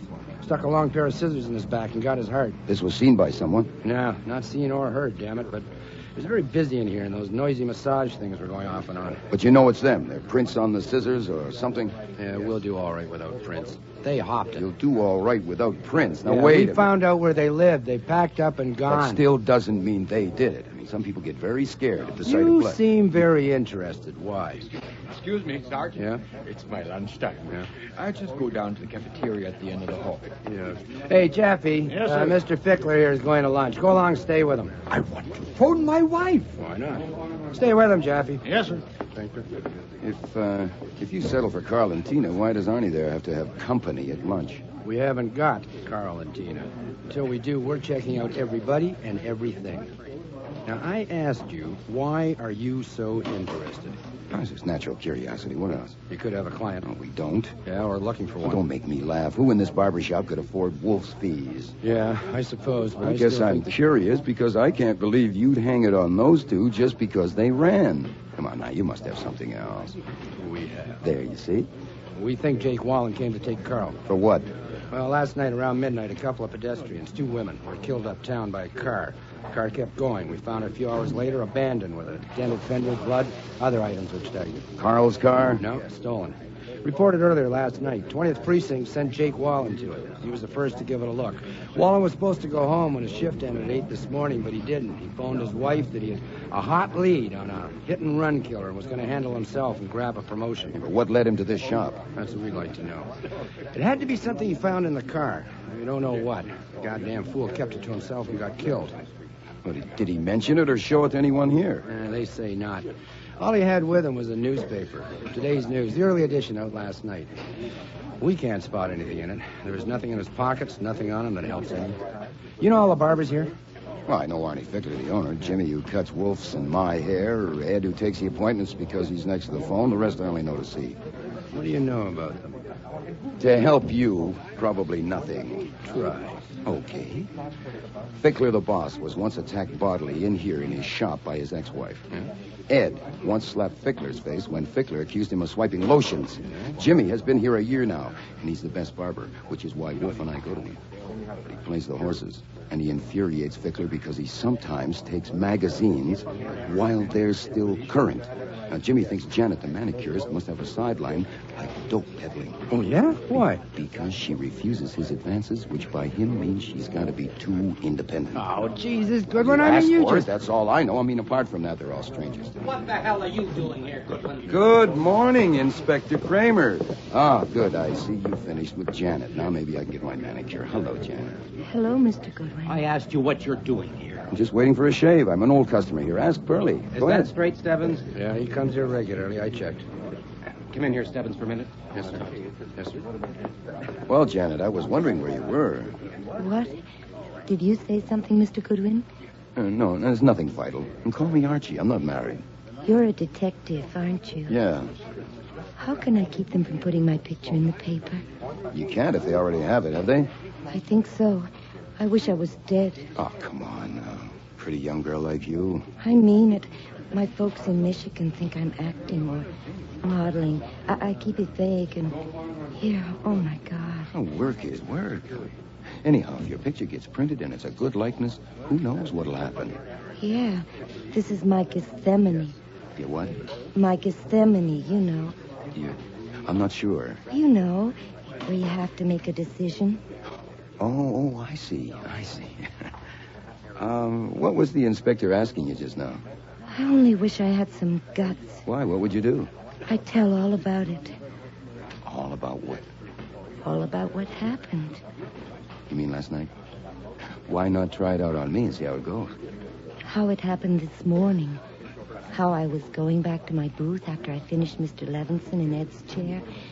And he called me into Tina's booth and he seized me with one hand on my throat so I couldn't scream. And there was no doubt at all about what he intended. So I grabbed the scissors from the shelf and without realizing what I was doing, plunged them into him with all my strength. And his grip on me loosened. And he collapsed into the chair. That's how it happened? That's what I would tell them if I had any guts. See, I would have to be arrested and then have a trial and then... Hold it. Who called you into the booth? The man that got killed, of course. The marks on my throat? No, I don't. Too early for the bruises to show, I could say. Good Lord, that would get you top billing anywhere, wouldn't it? That's what I'm saying. Well, then go ahead and tell it. I can't. I simply can't. It'd be so damn vulgar. Yeah, it would be if it wasn't true.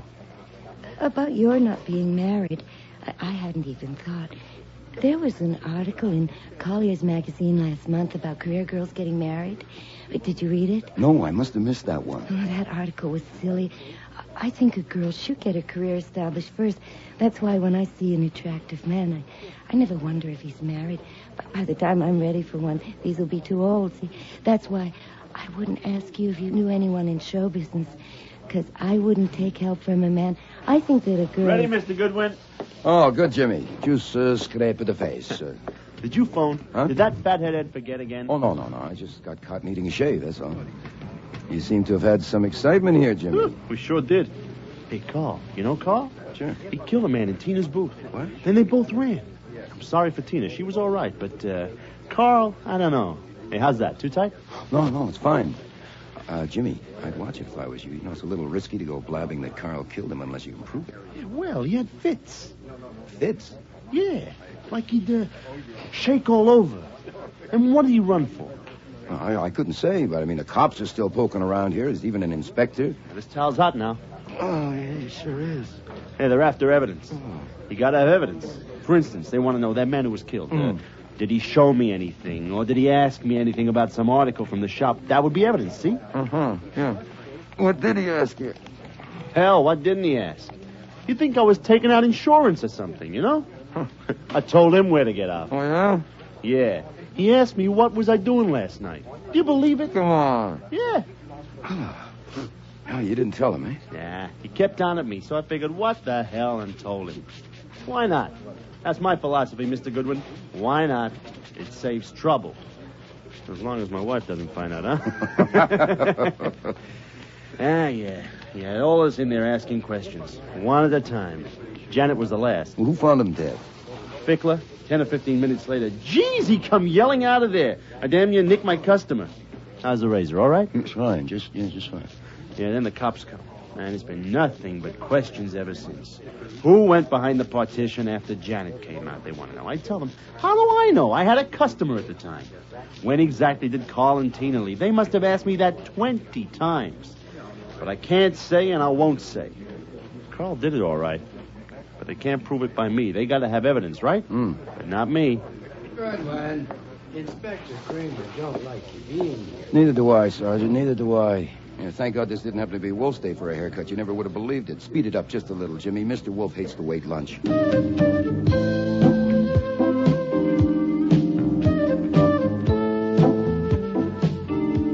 The first surprise when I got home was that Tina and Carl were not in the front room. Infantile vanity. The second surprise was to find them sitting with Wolfe at the dining room table. Than any other jackass. You're just in time, Archie. Mr. You like Goodwin. veal and mushrooms. I asked the Vardas to wait in the front room till I got back. I invited them to join us. I don't sit at my table alone when there are unfed people in my home. Yes, sir, but there's a problem. Yes, Archie. I know you have a paroxysm if I try to bring up business during meals, but 18,000 cops would give a month's pay to get their hands on Carl and Tina, your guests. Oh, indeed. Why? Have you talked with them? No, I merely invited them to lunch. I see. I ran into Kramer and Stebbins at the barber shop. Oh, confound it. Yes, sir, and the rest of their squad that handles only one kind of case. It's quite interesting, really, but first lunch, of course. I'll go and put the chain bolt on. Please dish me up some veal.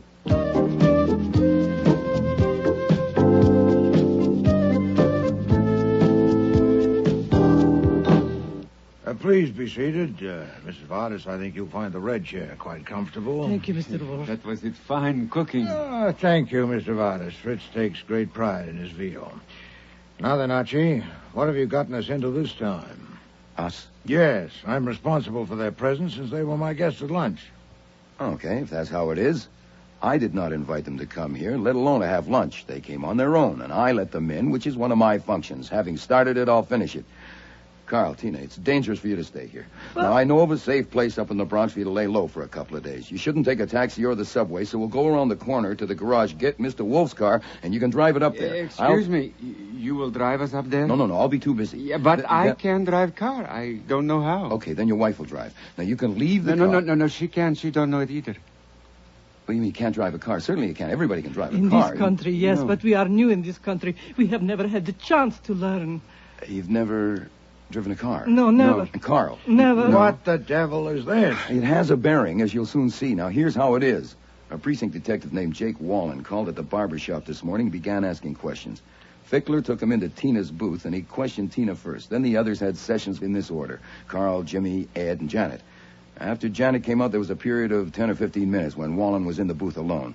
Then Fickler went to see, and what he saw was Wallen's body with scissors buried in his back. Carl! No. Oh, no. Oh, Carl, you didn't. Archie, make us Tina, stop. Mrs. Vardis, please. You understand? No. Mrs. No. Vardis. Stop. And that man was killed there in Tina's booth? Yes.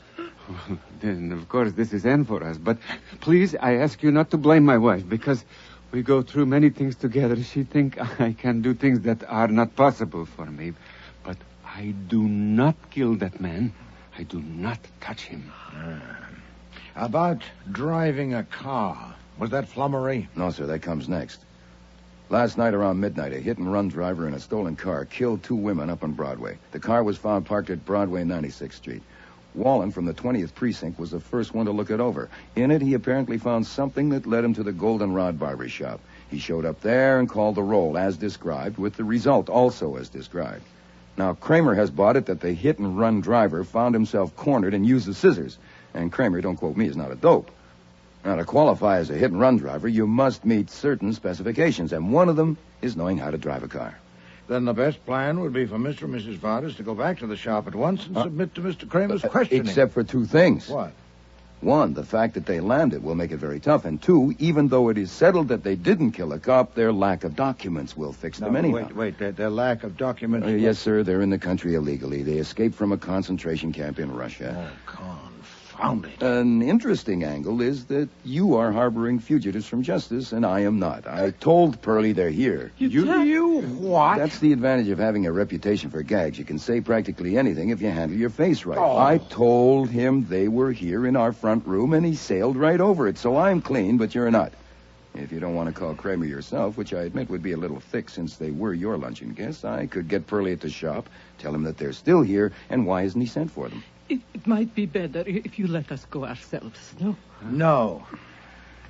There is another alternative to consider. Oh, yes, sir. What? Since Mr. Kramer and Mr. Stebbins are still there at work, they may at any moment disclose the murderer. Oh, I doubt it. They settled for Carl and Tina, and what they're looking for is evidence, especially what it was that led Wallen to the shop.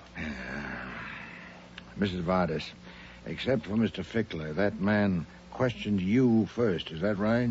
Yes, sir. Did he produce any object? Did he show you any object whatever? No, I'm sure he did not. He had the newspaper in his hand. Yes, he asked about no object, anything in the shop? No. He took nothing from his pocket? No. The newspaper he had, did he take that from his pocket?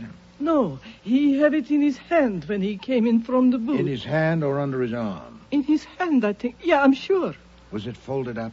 Well, of course, newspapers are folded. Yes, Mrs. Vardis. Just remember the newspaper as you saw it in his hand.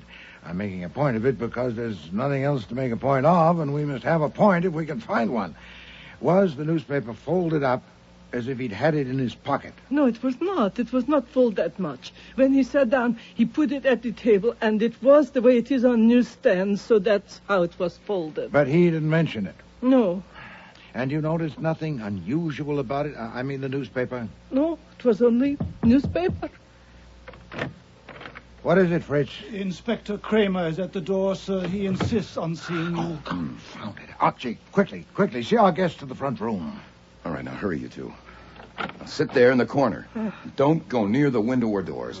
This time, don't move until I tell you. Is that clear? But... No, there's no but. Is that clear? Yes. Now, bring Mr. Kramer in, Fritz. Yes, sir. Mr. Wolfe will see you now. Well, it took you long enough. Good afternoon, Mr. Kramer. Fritz, will you bring beer, please? You'll have some beer, Mr. Kramer. I'm here on business. Indeed. How can I help you? You can tell me what Goodwin was doing in that barber shop this morning. Oh, I understand he went for a shave. Isn't that right, Archie? Yes, sir. I have learned over a stretch of years that when I find you or Goodwin within a mile of a murder, something fancy can be expected. Mr. Let me Kramer, finish. I know you've been going to that shop for 2 years, and Goodwin for 6 years. But the owner, Arnie Fickler, says that in the 6 years Goodwin has been going there, he has never once gone for just a shave. Not once.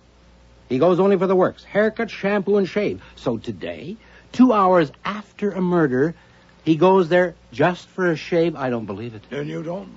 I'm not responsible for your credulity quotient. No one would believe it.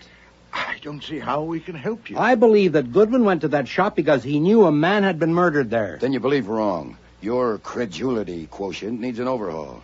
Until I got there, I hadn't the slightest idea or suspicion that a man had been murdered there or anywhere else. Your going there had nothing to do with the murder? Put it that way if you prefer. I'll write it out and sign it for you if you like. I would like. Word it yourself, but say it right. You'll get it. Today. Okay, right now if you want. You know the law about withholding evidence as well as I do. You ought to by this time the stunts you pulled. You thought that I had sent Archie to the shop on business? I still think so. Then you might as well have an affidavit from me, too. In it, I will say that I did not send him to the barber shop and that I heard and knew nothing of the murder until he returned and told me. You'll swear to that? As a favor to you, yes. Since you wasted your time, you might as well get a little something out of it. But, Mr. Kramer, I still don't know your real reason for coming here. According to Archie, the murderer is known. And all I have to do is find him. What could you expect to get from me? When I see Goodwin poking around, I want to know why. I don't believe it. Archie, I think you must be responsible for this. Me? How? You're brash. You talk too much. What? It must have been something you did or said. What was it? I don't get it. What did you say to Mr. Kramer? Practically nothing. I just answered a civil question. What did you say to Stebbins? Oh, I just asked what was going on, and he told me. And then I told you about it. Not verbatim. What did you say? Nothing. Damn it. Of course Pearlie wanted to know what brought me there, and I took... Oh, wait a minute. Maybe you're right at that. Pearlie asked me if I had seen Carl or Tina this morning, and I said sure. I'd put them up here in the front room and told them to wait, and if he would step on it, he could find them. I knew it. Your confounded tongue. Huh? So that's it, is it, Mr. Kramer? Sergeant Stebbins told you that. He mentioned it. Then why have you waited to pounce? Since Archie has rashly disclosed our little secret, it'd be useless for me to try to keep it. That's what we use the front room for, mainly, to keep murderers in. You're armed, I suppose. Go in and get them. Archie, open the door for him. Oh, certainly. I wouldn't want to stand in the way of justice. There you are, Inspector. I'm scared of murderers myself, or I'd be glad to help. Well, Mr. Kramer. Comedy. I just happened to drop in on my way down to my office. I'll expect those affidavits this afternoon. Whatever you say, just as long as we're not going to be jailed for harboring fugitives. Nero Wolfe's office, Archie Goodwin speaking. Goodwin, is Inspector Kramer there? Yeah, he's here, Pearlie. He just happened to drop in on his way downtown. It's for you, Inspector. Yeah, Pearlie, what is it? When? Bad? Does she know who? Goodwin. Well, why him? You're sure? Oh, Jesus. I'll be right there. Come on, Goodwin, you're coming with me. What is it? What's happened? The manicure is Janet. Someone tried to kill her. Who? She won't say. She says the only person she'll tell is you. Me? Why me? That's what I want you to tell me in the car on the way. Then now, come on. She was found on the floor of her booth out cold from a blow on her head. We brought her to, and she can talk, but she won't. She says she won't talk to anybody except her friend Archie Goodwin. How long have you known her? Until today, I merely leered at her. The only chat I've ever had with her was here today, under your eye, huh? But look what it did to her. Is it any wonder my opinion of myself is what it is? Yeah, you've never seen her outside the shop? Never. That can be checked. Yeah. Right now, we want you to get her to talk. Oh, God damn her, she stopped us cold. Come on. Hey, hold it. If I'm going to ask her questions, I ought to know what happened. Oh, Jesus, Goodwin. There are only 3 of us left here. I was on the phone. Jaffe and Sullivan were there on chairs. The barbers were working on customers. Someone wanted a manicure. Fickler called Janet. She didn't come. Where was she? On the floor of her booth, out cold. She'd gone there maybe 15 minutes before. Alone all that time? Well, I think all the barbers had gone back behind the partition at least once during that time. You think? Good, when I said I was on the phone quite a lot. Oh, Jesus. How bad is she hurt? Well, not bad enough for the hospital. Doc let us keep her here. She was hit above the right ear with a bottle taken from the supply shelf. The bottle was big, heavy, full of oil. It was there by her on the floor. Any prints? Oh, come on, Goodwin. For God's sake, start a school. He had a towel in his hand or something. It is a barber shop. Come on. Just a minute. What did the doctor say when you asked him if she could have just been testing her own skull? Well, he said it was possible, but he doubted it. Come and ask her. Here's your friend, Archie Goodwin, Miss Stahl. Hello, Janet. Hi. How do you feel? Terrible? No, I don't feel at all. I'm past feeling. Can I have a look at that bump on your head? Oh, if you're careful. You tell me if it hurts. Oh. What am I doing? Your hair is going to be a problem for a while. Who did it? Send them away and I'll tell you. Certainly. You men, come on, get out. What if is? I had been here, this never would have happened. Now leave us. Now look, Goodwin. Out. Come on, Sergeant. Wow. You sure showed them. Well, it was shocking. You could have been killed or disfigured for life. It could have ruined your career. Thank God you got a good thick skull. I started to scream, but it was too late. What started you to scream? Seeing him? Hearing him? It was both. I was sitting in the customer's chair with my back to the door. I was just sitting there trying to think, you know. I know. And then there was this little noise behind me, like a stealthy step. Uh-huh. And I looked up and I saw him reflected in the glass right behind me with his arm raised, and I started to scream, but before I could get it out, he struck. Right. You were sitting in the chair, this chair, with your back to the door like this, right? That's it. I was thinking And like... you saw his reflection in that crinkly glass partition there? Yeah. And you recognized him? Yeah. The glass is crinkly. It'd be hard to get a clear reflection. You're sure you recognized him? Well, of course I'm sure. That's why I wouldn't speak to them. That's why I had to see you. Why did you have to see me? Because of who it was. Who was it? It was that one with the big ears and the gold tooth, the one they call Stebbins. Or they call him Sergeant. Are you telling me that Sergeant Stebbins hit you with that bottle? Well, I can't say it was him that hit me. I think people should be careful what they accuse other people of. I only know it was him I saw standing behind me with his arm raised, and then something hit me. From that, one can only draw conclusions. Yeah, but Janet... Besides, he was rude to me this morning, asking me questions, and all day he's been looking at me in a rude way. Not the way a girl is willing for a man to look at her, because she has to expect that. Yeah, but Janet, that doesn't make sense. Well, does it make sense for Mr. Fickler or Jimmy or Ed to want to kill me? Why would they? Why would Stebbins? I told you. I've never known him to strike a woman without a cause. Oh. What did he have against you? I don't know. When they ask me that, I'll just have to say I don't know. Now, that's what you've got to tell me, how to answer things to reporters. I can't keep on saying I don't know, or why would they print it? What hit you? I don't know. Who hit you? I don't know. Why did he want to hit you? I don't know. Oh, God. I mean, who'd want to read that?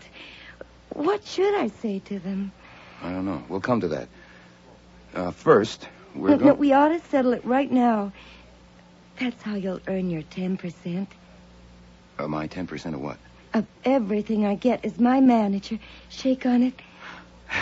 Hey, that's a darn good idea, but I think... I can tell the reporters to ask you about things I don't know. It's called referring them to my manager. Janet, you tell the reporters I'm your manager, and I'll give you a lump that'll make that one seem as flat as a pool table. Oh, but I need some answers to give. Well, just say it's a mystery. People love a mystery. That's it. That's the kind of thing. Oh, I knew I could count on you. Oh, what do I say when they ask me if I'm going to go on working here? Couldn't I say I don't want to desert Mr. Fickler in the time of trouble? Great. That's the ticket. Just came to me. That's the thing that we have to work on. How to handle the reporters. Now, what they like best is to get the jump on the police. Now, if you can tell them something that the cops don't know, they'll love you forever. For instance, now... Yeah? For instance, what? Suppose for a minute that it wasn't Stebbins that hit you. But... Just suppose that it was someone else. Why would someone want to get you? I don't know. Maybe, just maybe, you do know something. But you don't know that you know it. You see what I mean? No. Well, maybe sometime today you saw or heard something, and this person, now let's call him X. X? Yeah, X. And if X knew that you told about it, that would put him on the spot. So that's why he had to kill you. Oh, I get you. You mean a motive. Exactly. It's just like a motive. Now, here's the point. If you can remember what it was you heard or saw that scared X, wow, those reporters will be your friends for life. Now, for God's sake, don't miss the chance. Concentrate. Okay. Remember everything you saw or heard here today and tell it to me now. Right. I don't remember anything. Concentrate. It was probably some little thing that didn't seem important to you at all. Maybe I could say that... No, it's got to be true. Oh, Well, let's... 4 to 9. I'm always punctual. Swell. Were the others here already? Some were and some weren't. Who was and who wasn't? Good Lord, I don't know. If you're going to expect me to remember things like that, then we might as well just quit. When I came to work, I was thinking of something else. A lot of the time, I'm thinking of something else, so how could I notice? I'll tell you what. I think you're ready. I'm going to send in a reporter. A reporter? Oh, God, I'm not ready. Sure you are. Just use your common sense and stick to facts. Oh, give me a minute. I want to fix my... You heard. We heard. I had to come up for air. If you shoot her, send her brain to Johns Hopkins. We can find it. Gee, did she knock herself out? I doubt it. It was a pretty solid blow to raise that lump. You didn't find a prince in the bottle. Bothering about princes beneath her. You better pick someone good to be that reporter from the Gazette. Can I go home now? No, she might insist on seeing her manager again. Oh, come on. Oh, well. I'll have to call Mr. Wolfe and let him know. I do work for him, you know. So I dialed the number that I knew best and reported. And then I waited. I waited for nearly 2 hours while they brought in a detective that Janet might think was a reporter. I think he came out even more confused than she was.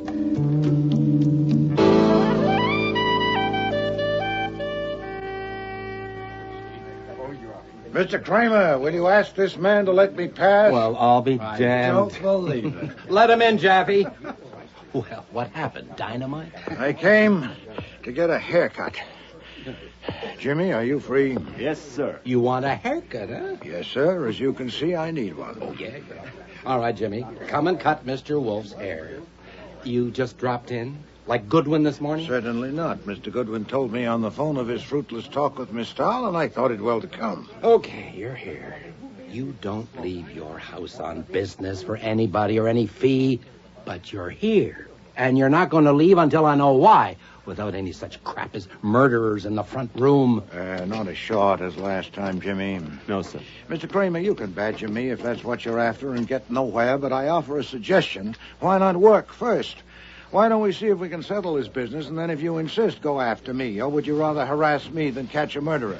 You know how to catch the murderer? Quite possibly.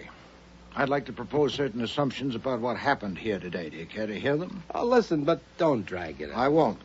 Please don't waste time challenging the assumptions. I don't intend to defend them, much less validate them. They're merely a basis of exploration to be tested. The first is this, that Wallen found something in the car that had killed 2 women. No, Jimmy, I don't like it this way. I want a direct view, not reflections. Turn me around, please. Like this? Thank you. Janet isn't here. Do you want her? If possible. Can she sit up? Stebbins. She says it makes her a little bit dizzy. Who'd notice? Bring her. Yes, sir. You were going to make some assumptions? Yes. The first is that Wallen found something in the car that led him to this shop. Some object, obviously, since there was no one to tell him anything. We made that assumption without any help. And it still holds? Yes. That's fortunate, since all of my assumptions concern that object. The second is that Wallen had it with him when he came here. I can support that with strong You don't evidence. need to. We made it and we hold it. Very well, that saves time. Not too short back there, Jimmy. No, sir. The third is that he had the object inside the newspaper he was carrying. It was an early edition of the news on sale last evening, not on sale this morning. He had it in his hand, folded to approximately the size of 12 inches by 9 inches. You know a lot about it. I know nothing you don't know. It's difficult to account for his carrying a stale newspaper in that manner unless it was a container for some object. At least the assumption is good enough to work on.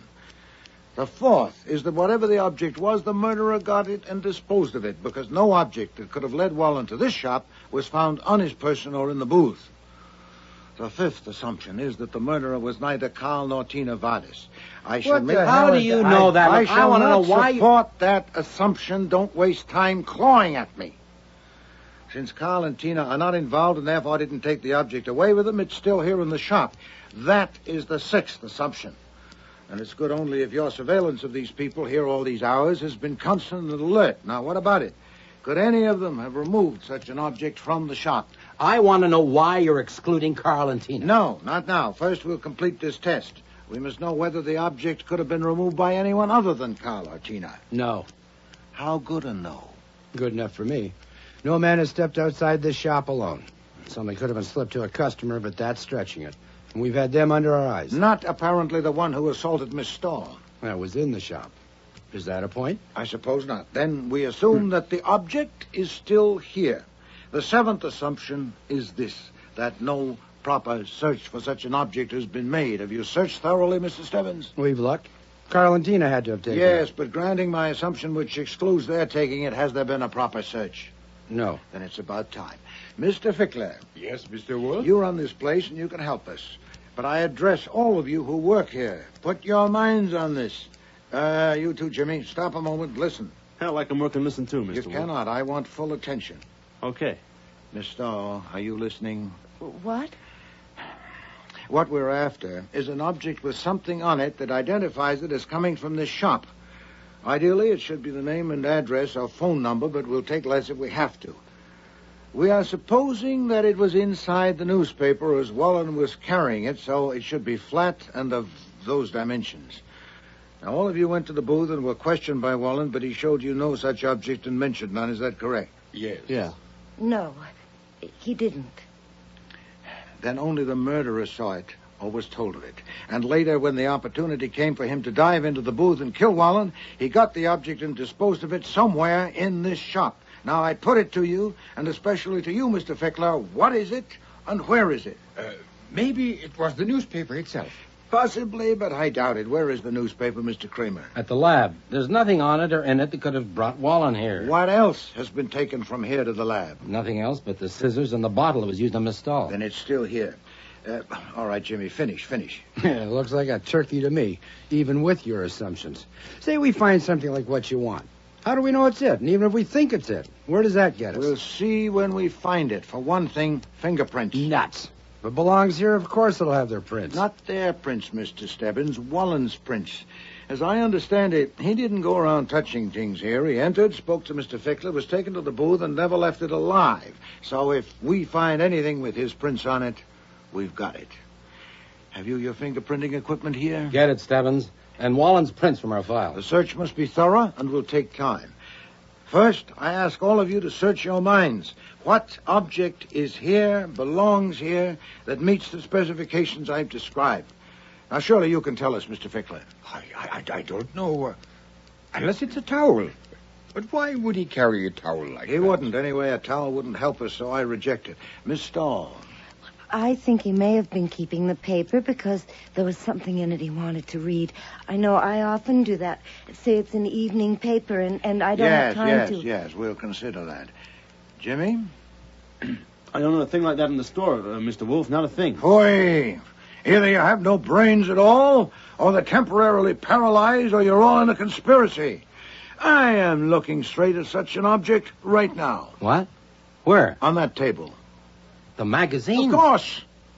You subscribe to them, Mr. Fickler. They come through the mail. Then the name and address is on them. That Time magazine, for example. The addressee is on the cover. Surely it deserves examination, and others, too. What if he took it from here and had it in his pocket when he stole the car and drove up Broadway, and in the excitement of his misadventure, he failed to notice it had dropped from his pocket and was on the seat of the car. And Wallen found it there, took it, and saw the name and address on it. Eh?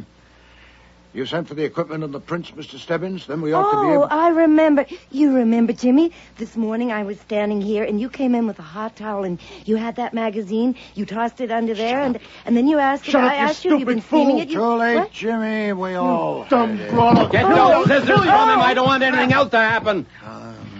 Found it. My barber.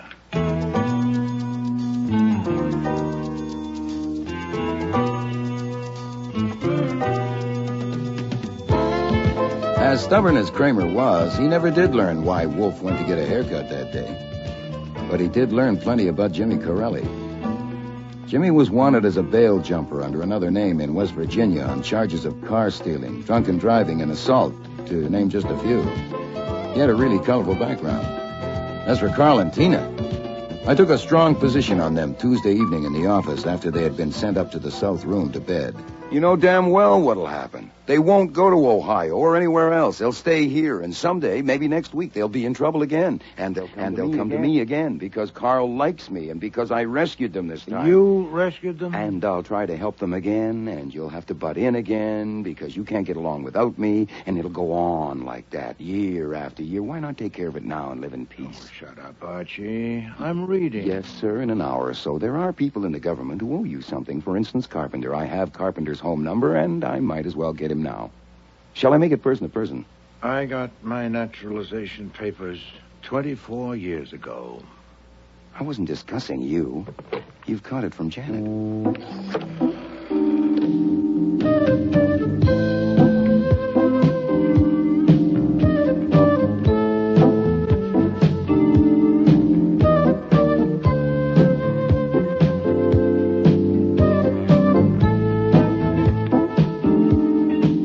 Starring in today's episode were Mavor Moore as Nero Wolfe, Don Franks as Archie Goodwin, and Cease Linder as Inspector Kramer.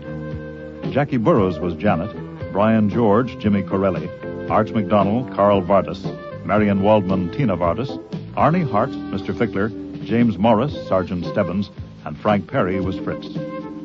Music was composed and conducted by Don Gillis. Technical operations, John Jessup. Sound effects, Bill Robinson. Production assistant was Nancy McElveen, and casting consultant, Ann Weldon Tate. The Cop Killer was written and produced in Toronto by Ron Hartman.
Next week.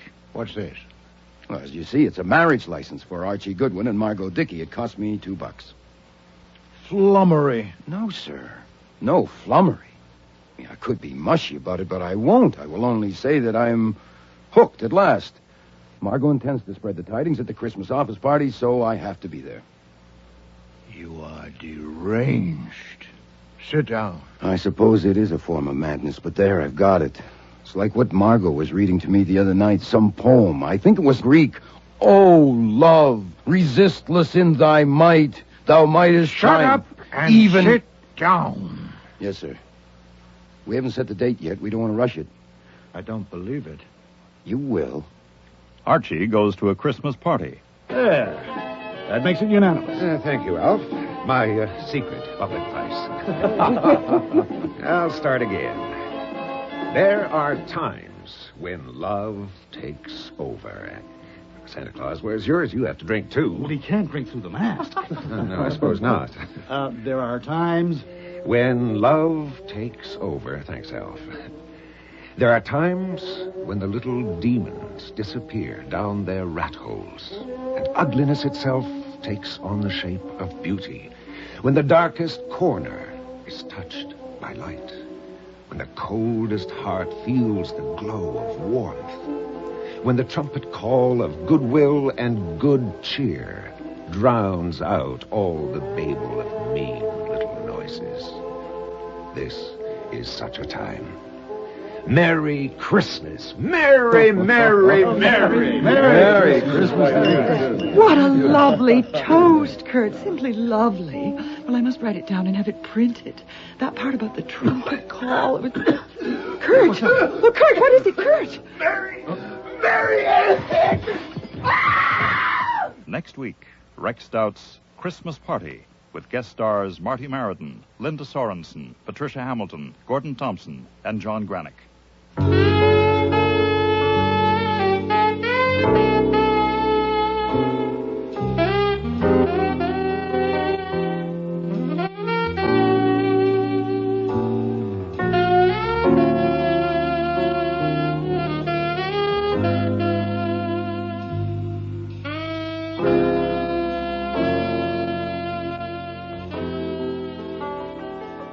We hope you have enjoyed this week's Nero Wolfe episode. Be sure to join us for the remaining 9. If you enjoy listening to drama on radio, tune in tomorrow for Sunday Matinee on CBC AM, which features a story called The Eighth Wonder, a play about the original Siamese twins, Chang and Eng Bunker. The play is a first by Toronto writer Linda Zwicker, and deals with the twins in their later years as 2 distinctly separate men, but tied together for life by a ligature at the base of their chests. Ah! Oh, God damn it. God, that hurts. What are you doing, Chang? I stubbed my toe. Do you mind? Well, don't just lurch forward like that. You absolutely snapped my head. Why don't you watch where you're going? An accident's an accident. If they made these bloody hotel doors wider... Well, there's nothing you can do about that except to be more careful in future. Why don't you keep your sanctimonious advice to yourself? Why don't you shut your quarrelsome mouth and the door while you're at it? Now, where's that Christian philosophy? Where's that other cheeking? What a rotten thing to say. I get so tired of seeing you hide your true feelings behind that veil of piety. One day at a time, a season to all things in moderation. Why are you goading me, Chang? What's your problem? I'm just getting a few things off my chest. You have no subtlety, Chang. You never did have. It never occurs to you to handle anything but head on. You always just bash right ahead. At least I have feelings. And I don't. You've lived with me for 60 years, every minute, every hour, every second, and you don't think I have feelings? The Eighth Wonder by Linda Zwicker, tomorrow on Sunday Matinee. Also coming up on CBC AM on Friday, February 12th, our Playdate series features 2 plays. The first is Stopover Point by Audrey Thomas, and the second, The Answerer by Rex Deverell. Later that day, tune in for Nightfall, our horror series on CBC AM. We will be presenting a play called The Club of Dead Men, a dramatization by John Douglas of a short story by J. Wentworth Day. Please check your local listings for the exact times and dates of these programs. If you have any comments or suggestions about the radio dramas you hear, write to us at Post Office Box 500.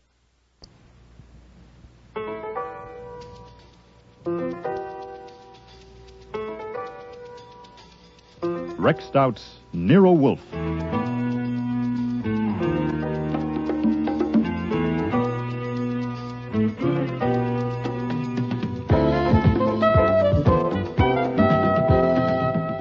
Starring Mabel Moore as Nero Wolfe and Dawn Franks as Archie Goodwin.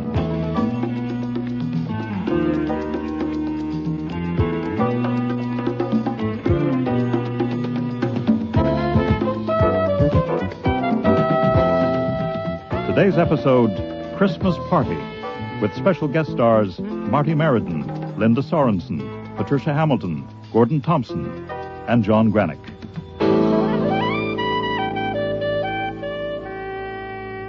I'm sorry, Mr. Wolfe, but I told you 2 days ago that I had a date for Friday afternoon, and you said it was all right, so I'll drive you to Long Island on Saturday or Sunday. That won't do, Archie.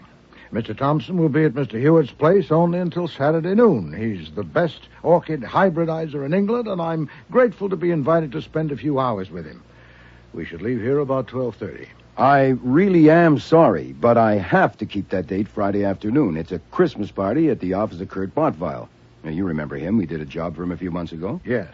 You may not remember a member of his staff named Margot Dickey, but I do. I promised her that I'd come to the party. Oh, pfui. A party? I have only one opportunity. Then take it. Your idea that a car is a death trap if I'm not driving is unsound. You can take a taxi. I hope to get some useful information from Mr. Thompson, and you will take notes. Not if I'm not there. Hewitt's secretary knows orchid terms as well as I do, and so do you. Archie, how many times in the past year have I asked you to drive me somewhere? If you call it asking, maybe 18 or 20. Not excessive, surely. If my feeling that you alone are to be trusted at the wheel of a car is an aberration, then I have it. We will leave for Mr. Hewitt's place Friday at 12:30. All right. All right. I didn't intend to spring this on you till tomorrow, but I guess it will have to be now. Here, take a look at this. What's this? Well, as you see, it's a marriage license for Archie Goodwin and Margot Dickey. It cost me $2. Flummery. No, sir. No flummery. I could be mushy about it, but I won't. I will only say that I'm hooked at last. Margot intends to spread the tidings at the Christmas office party, so I have to be there. You are deranged. Sit down. I suppose it is a form of madness, but there, I've got it. It's like what Margot was reading to me the other night, some poem. I think it was Greek. Oh, love, resistless in thy might, thou mightest Shut up and even... sit down. Yes, sir. We haven't set the date yet. We don't want to rush it. Now, you may not want me to be here anymore, but that's up to you. As far as I'm concerned, I'd like to stay. I'd hate to end such a long association. The pay is okay, especially if I get the raise at the first of the year, which is a week from Monday. I'm used to my room upstairs, and I like Fritz's cooking, and the billiard table in the basement, and the one-way glass panel in the front door. Archie, sit down. I've told Margot all this, everything, including the fact that you're allergic to women, and we've discussed it, and we think it might be worth trying, say for a month. When we get back from the honeymoon, we could take over the second floor, and if the trial works out, the new furniture or the decorating would be up to us. I mean, since she works for an interior designer, we could get things wholesale. I don't believe it. You will. What about Miss Rowan? We won't drag Miss Rowan into this. What about the thousands of others you dally with? Not thousands. Not even 1,000. And I'll look up Dally. Oh, for heaven's sake, sit down. No, sir. Right now, you're stirred up. We'd better discuss this some other time. In a few days, you may hate the idea of having a woman in your house, even worse than you do now, or you may have cooled down to a simmer. Could I have my license back, please? I want to go and show it to my bride-to-be.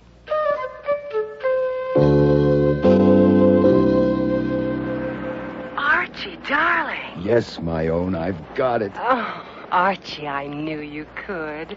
How much do I owe you? This one's on me. Doesn't the groom always pay for the license? Besides, I've already had my money's worth out of it.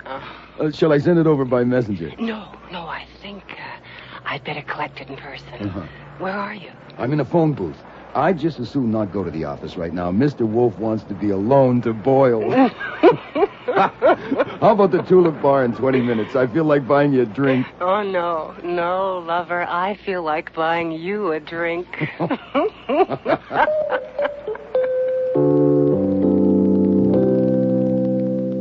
At precisely noon the next day, Friday, a black limousine drew up in front of the house, and Wolfe, with the brim of his old black hat turned down and the collar of his new gray overcoat turned up for the snow, descended the stoop, stood like a small mountain on the bottom step till the chauffeur had opened the door. Then he crossed the sidewalk and climbed in. I watched it from above, from a window of my room. Then I showered and got dressed for the party.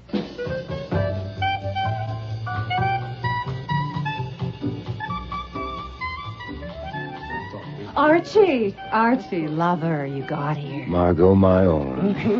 Come on over to the bar and help us sample. Look, if I come too early, where is everybody? It's just office staff now. Clients are invited for later. Oh. Oh, you remember Alf Kiernan, our business manager? Mr. Kiernan. Archie Goodwin. Sure, you were snooping around our office last year when we had that tapestry theft. What a pleasant surprise. I'm sure. And this lovely person under Alfie's adoring gaze is Cherry Kwan, our, I don't really know how to describe your job, dear. All-around handy person? A receptionist will do. You brought a detective, Margot. Has something been stolen? No, dear, but I may need protection. Archie, you recognize our bartender, of course, all the way from the North Pole. Oh, is that what you call a designer touch? Santa Claus tending bar? The designer touch, that's ho, ho, ho, fella. Santa, I think you're divine. And I love your sweet mask and all that lovely padding and your dear little white gloves. Now, if you want to hee-hee instead of ho-ho, that's all right by me. Oh, thank you, Miss. You're welcome. My friend Archie needs a drink, Santa. Oh, certainly, Miss. Champagne only, Goodwin. The designer touch. 3 different brands. The Kurt Bottweil touch. Yes. Shall we sample the Veuve Clicquot this time, Santa? Oh, certainly, sir. Santa, you're adorable. Stop tugging at me, Leo. Oh, here comes the angel on our Christmas tree, Mrs. Porter Jerome. This is Archie. She means that I provide the money that runs this organization. Leo, take my wrap, will you? It's stifling in here. Yes, Mama. And this is Mrs. Jerome's son, Leo Hatch, Who does all the work around here and gets none of the credit? I thought this was to be a family affair. Well, Archie's like family to me. I invited him. You're a blessing, Margot. Leo, get me a drink. Yes, Mama, as soon as I get rid of your mink, Mama. Archie and I have something to discuss, if you'll excuse us. A pleasure. Oh, Cherry, love, I don't think you have the Christmas family spirit. You have another drink and cheer up now, you hear? Come on, Archie. Bartender, don't just stand there. Pour me a drink. Well, can you hear me behind that mask? Margot, if this is a Christmas party, why do I have a feeling that it's Halloween? Well, you should work here. One big happy family. I'll bet. What do you think of Cherry? She's pretty. Pretty as me? Nothing like as pretty as you. Oh, if only that marriage license was real. I can get a real one for $2. What do you say? Huh? You on. wouldn't marry Miss Universe if she came on her knees with $1 billion. I dare her to try it. Did the license work? Like a charm. Absolutely perfect, Archie. Oh, good. I mean, no. That means it's all over between us. Oh, yeah. Archie, darling, look, I'll be a sister to you. I don't need a sister. Okay. I'm the rejected suitor, but I want the license back for a souvenir. Archie, that's sweet. No, it's serious. Now, I don't want it kicking around. I could be hooked for forgery. You mail it to me once, my own. Well, I can't. He tore it up. The hell he did? Where are the pieces? Gone. He threw them in his wastebasket. Now, you will come to the wedding. What wastebasket? Where is it? In his office last night after dinner. Will you come to the wedding? I will not. My heart is bleeding. Mr. Wolfe's heart will bleed, too. Look, I should be getting out of here. I'm going to be expected to sulk, and I don't think I can sulk. You won't have to. Kurt won't know I've told you yet. Look, here comes my intended now. Merry Christmas! All my blessings to my loyal staff and fellow workers. Merry, merry, merry. Merry Christmas. Goodwin, I didn't know you were here. Welcome. Thank you, sir. Now, before the clients and other guests arrive, I have an announcement to make and a toast to drink. Is everybody's glass filled? Everyone ready? Right. Now, there are times when love takes over. There are times... wait a minute. You don't have a glass. You have to drink, too. Of course. Well, I'll just have a sip of champagne. Oh, nonsense. You should enjoy, too. I'll get your private bottle from your office. It doesn't have to be Pernod. I should drink what everyone else is drinking. Nonsense. You should enjoy it just as we do. Now, could I have a glass, please, Santa? There. That makes it unanimous. Thank you, Alf. My secret public price. I'll start again. There are times when love takes over. Santa Claus, where's yours? You have to drink, too. Well, he can't drink through the mask. No, I suppose not. There are times... when love takes over. Thanks, Alf. There are times when the little demons disappear down their rat holes, and ugliness itself takes on the shape of beauty. When the darkest corner is touched by light. When the coldest heart feels the glow of warmth. When the trumpet call of goodwill and good cheer drowns out all the babel of mean little noises. This is such a time. Merry Christmas. Merry, merry, merry, merry Christmas. What a lovely toast, Kurt. Simply lovely. Well, I must write it down and have it printed.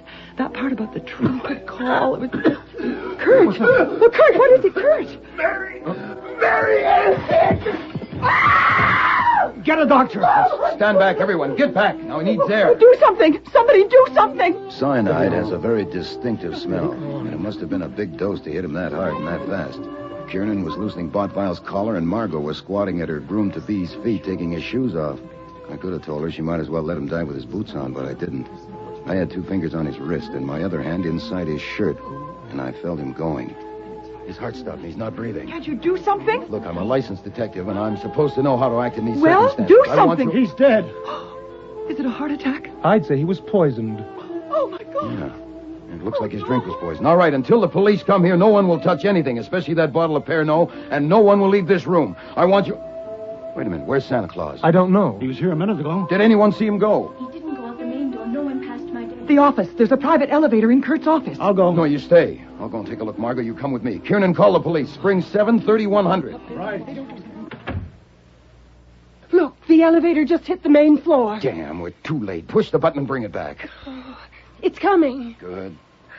What are you looking for? The wastebasket. I can't seem to find the wastebasket. Well, it's right there, that gold leaf thing. That?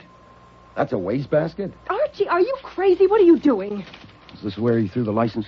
Yes, but what possible degree? Damn, it's not here. How can you worry about a license when the... Look, the elevator's here. Stand back. Look. Don't touch anything. Well, that's what's left of our Santa. Suit, hat, boots, mask, and he kept the white gloves, of course.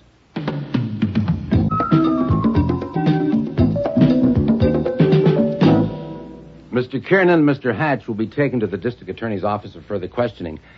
The rest of you can go for the present, but you'll keep yourselves available at the addresses you've given. Before you go, I want to ask you once again, here together, about the man who was here as Santa Claus. You've all claimed you know nothing about him.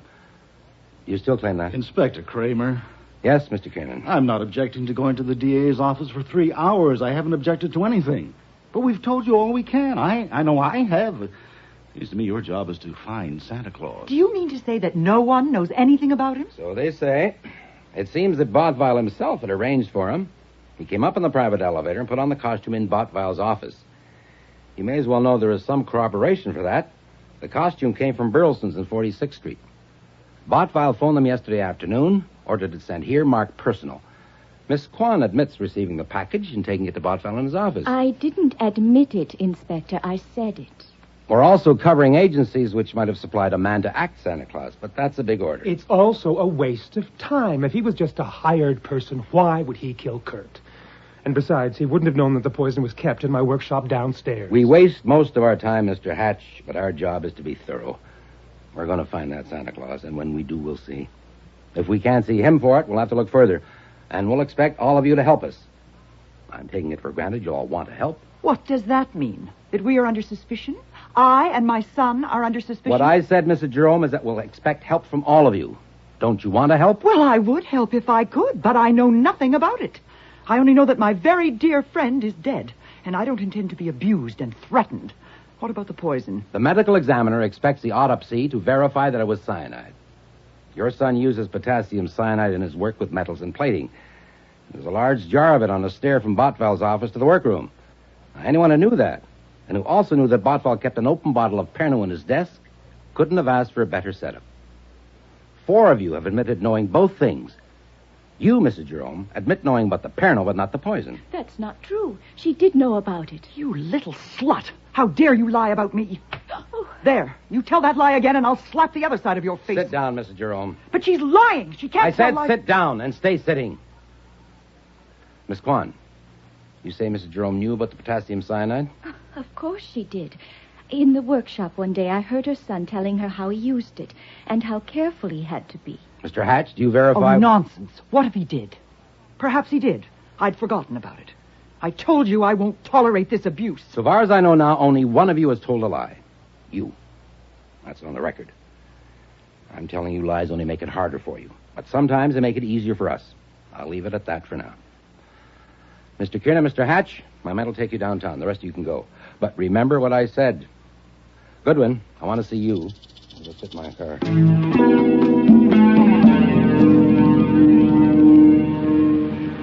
Get in. Look, if you're taking me downtown, I want something to eat first. It's past my mealtime. You're not wanted downtown, not right now. Get in out of the snow. What were you doing there today? I've told you, having fun, 3 kinds of champagne. Miss Dickey invited me. I'm giving you another chance. Huh? You were the only outsider there. Why? You're nothing special to Miss Dickey. She was going to marry Botfile. Why were you there? Ask her. We have asked her. She says there was no particular reason, that she stuttered around it. What I say, anytime I find you near a murder, I want to know. I'm giving you another chance. Oh, thanks. But I can't use it. I have nothing more to tell you. Lay off and go find your murderer. I know you, Goodwin. Yeah, you even called me Archie once. You know, I treasure that memory. I know you. Treasure it. Do you expect me to believe that guy got out of that room and away without you knowing it? Look, I was kneeling on the floor watching a man die. Huh? You're just talking to hear yourself. You don't think I was an accessory to the murder or the murderer's escape. I don't say he was the murderer. But if you knew who he was and didn't want him involved in it for some reason, like maybe earning a fee and let him get away, what about that? That would be bad. If I asked my advice, I would be against it. God damn it. Do you know who he is? No. Did you or Wolfe have anything to do with getting him there? No. All right, pile out. I'll be wanting you downtown sometime. You know where to find me.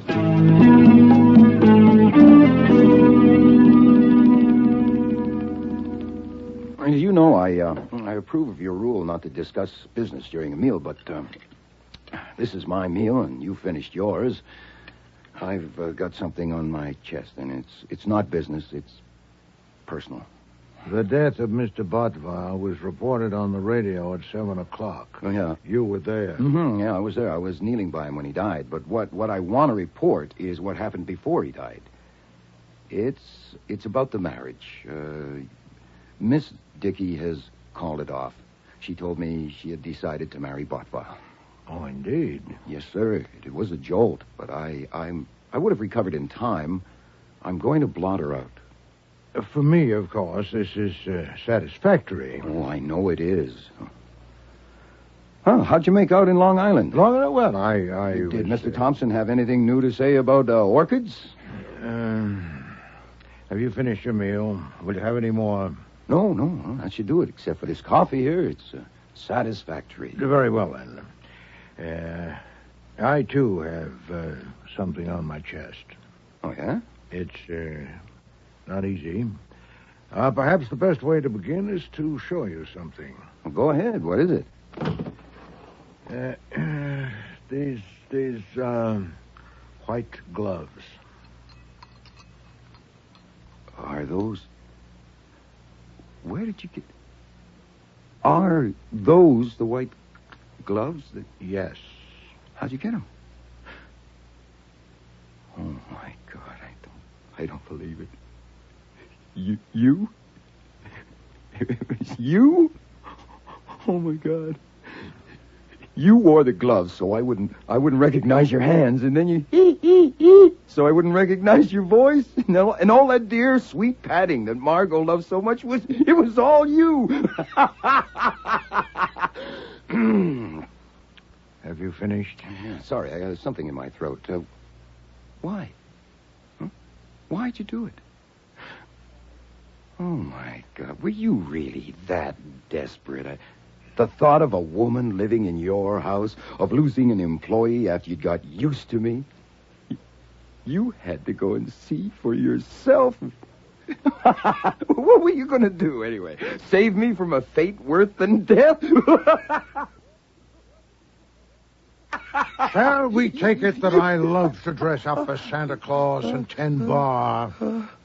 Oh, sure. Oh, sure, why not? Well, now, where do we start?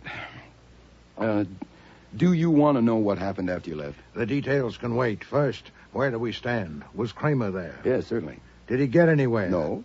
Well, he probably won't till he finds Santa Claus. Oh, my God, about 1,000 men are looking for you this very minute. Where did you get the gloves? At a store on 9th Avenue. Oh, boy. Confound it, I didn't know a man was going to be murdered. When did you phone Botvile to arrange it? Yesterday afternoon. Do you think he told anybody about it? No, he said he wouldn't. I know he got the costume, so that's okay. When you left here at 12:30, did you go straight to Botvile's? No, I stopped to buy the gloves and then met him for lunch at Rusterman's. From there, we took a cab to his place, arriving shortly after 2 o'clock, and took his private elevator up to his office. He immediately got a bottle of Pernod from a drawer of his desk, said he always had a little after lunch, and invited me to join him. I declined. He poured a liberal portion in a glass, drank it in 2 gulps, and returned the bottle to the drawer. Boy, the cops would sure like to know that. No doubt. And the costume was there in a box. There's a private bathroom at the rear of his office. I know the layout. I took the costume there and put it on. He'd ordered the largest size, but it was a squeeze, and it took a while. I suppose I was in that bathroom for half an hour. When I returned, the office was empty, but soon Botvile came up the stairs from the workshop and helped me with the mask and wig. They'd barely been adjusted when Mrs. Jerome and her son Leo appeared, also coming up the stairs from the workshop. I left and went into the studio and found Miss Kwan, Miss Dickey, and Mr. Kinnan there. Yeah, before long I was there, so none of them saw you unmasked. No. When did you put the gloves on? The last thing, just before I entered the studio. Oh, then you left prints. Archie, I know. You didn't know there was going to be a murder. You left your clothes in the bathroom. Are you sure you got everything when you left? Yes, I'm not a complete ass. Private elevators at the rear of the hall downstairs. Did anyone see you leaving it or passing through the hall? No, the hall was empty. How'd you get home? Taxi? No. Fritz didn't expect me until 6 or later. I walked to the public library, spent some 2 hours there, and then took a cab. You walked all the way to the library because you couldn't admit to Fritz that you hadn't been to Long Island, that you had been confound it! Marry the woman and be damned! I beg your pardon, but you have to admit the situation is a little unusual. Shall I describe it, or do you want to? I would like to hear you try. Yes, sir. I suspect the only thing to do right now is phone Inspector Kramer and invite him to come and have a little chat. And when he comes, open the bag. No, I will not do that. Then, next best, I go to him and spill it there. No. Okay. They have 1,000 men looking for Santa. They'll check the prints they find in the office, and eventually they'll match it to yours. Now, they'll cover all the stores for sales of white gloves to men. They'll trace Botvile's movements and find that you lunched with him. Now, you're sunk. Kramer's been itching for years to lock you up, and any judge would commit you as material witness who would run out. And another thing. Yes? If you wait till they find you, you can't tell them that Botvile took a drink from that bottle shortly after 2 o'clock, and it didn't hurt him, or they should book you for withholding evidence. Shall I call Kramer? No. I will not confess that performance to Mr. Kramer. I will not unfold the morning paper to a disclosure of that outlandish masquerade. Then you're just going to sit here and read a book till they come with a warrant. No, that would be fatuous. I am going to find the murderer and present him to Mr. Kramer. There's nothing else. Oh, that's fine. Well, then, we may have 2 weeks, and we may have 2 minutes. At this very minute, some fingerprint expert is comparing the prints of Wolfe, Nero, number 709... Do I answer? Of course. Nero Wolfe's office. Archie Goodwin speaking. Goodwin? Well, Inspector Kramer, what a pleasant surprise. I want you down in my office at 10 o'clock tomorrow morning. All right, sure. Anything special? 10 sharp. Well, I've already told them 6 times I know absolutely nothing about Santa Claus. They may not ask again. Now, I want a complete report of what happened there after I left. But first, I want background. In your intimate association with Miss Dickey, you must have learned things about those people. What? Not much. I guess I have to explain something. My association with Miss Dickey was not intimate. Oh, choose your own adjective. I meant It's no not an innuendo. adjective. This isn't...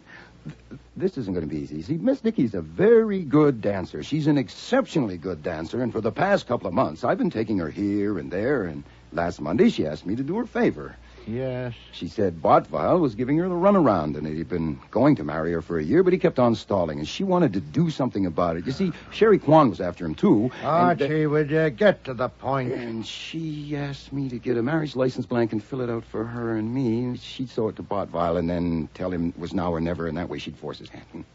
Archie. Yes, sir. Are you telling me that license was... Yes, sir. I want to make it clear that I had no intention of showing it to you. I did that on the spur of the moment because you were being so stubborn. I was being stubborn. Sir, yes, sir. Margot said the trick worked a treat. Botvile tore up the license, threw it in his wastepaper basket, and agreed to marry her. Then you're not on intimate terms with Miss Dickey? No, sir. All right. Even so, she must have spoken of that establishment and those people. Some, yes. And one of them killed Botvile. The poison was put in the bottle between 2:10 when I saw him take a drink and 3:30 when Kennan went in and got the bottle. It's a strong possibility that the opportunity was even narrower, that the poison was put in the bottle while I was in the dressing room. Since two of them, Mrs. Jerome and her son, were in the office with Botvile when I left. It must be assumed that one of them, or one of the three people in the studio, had grasped an earlier opportunity. Now, what about them? Had any of them reasons to do away with Botvile? There are motives aplenty.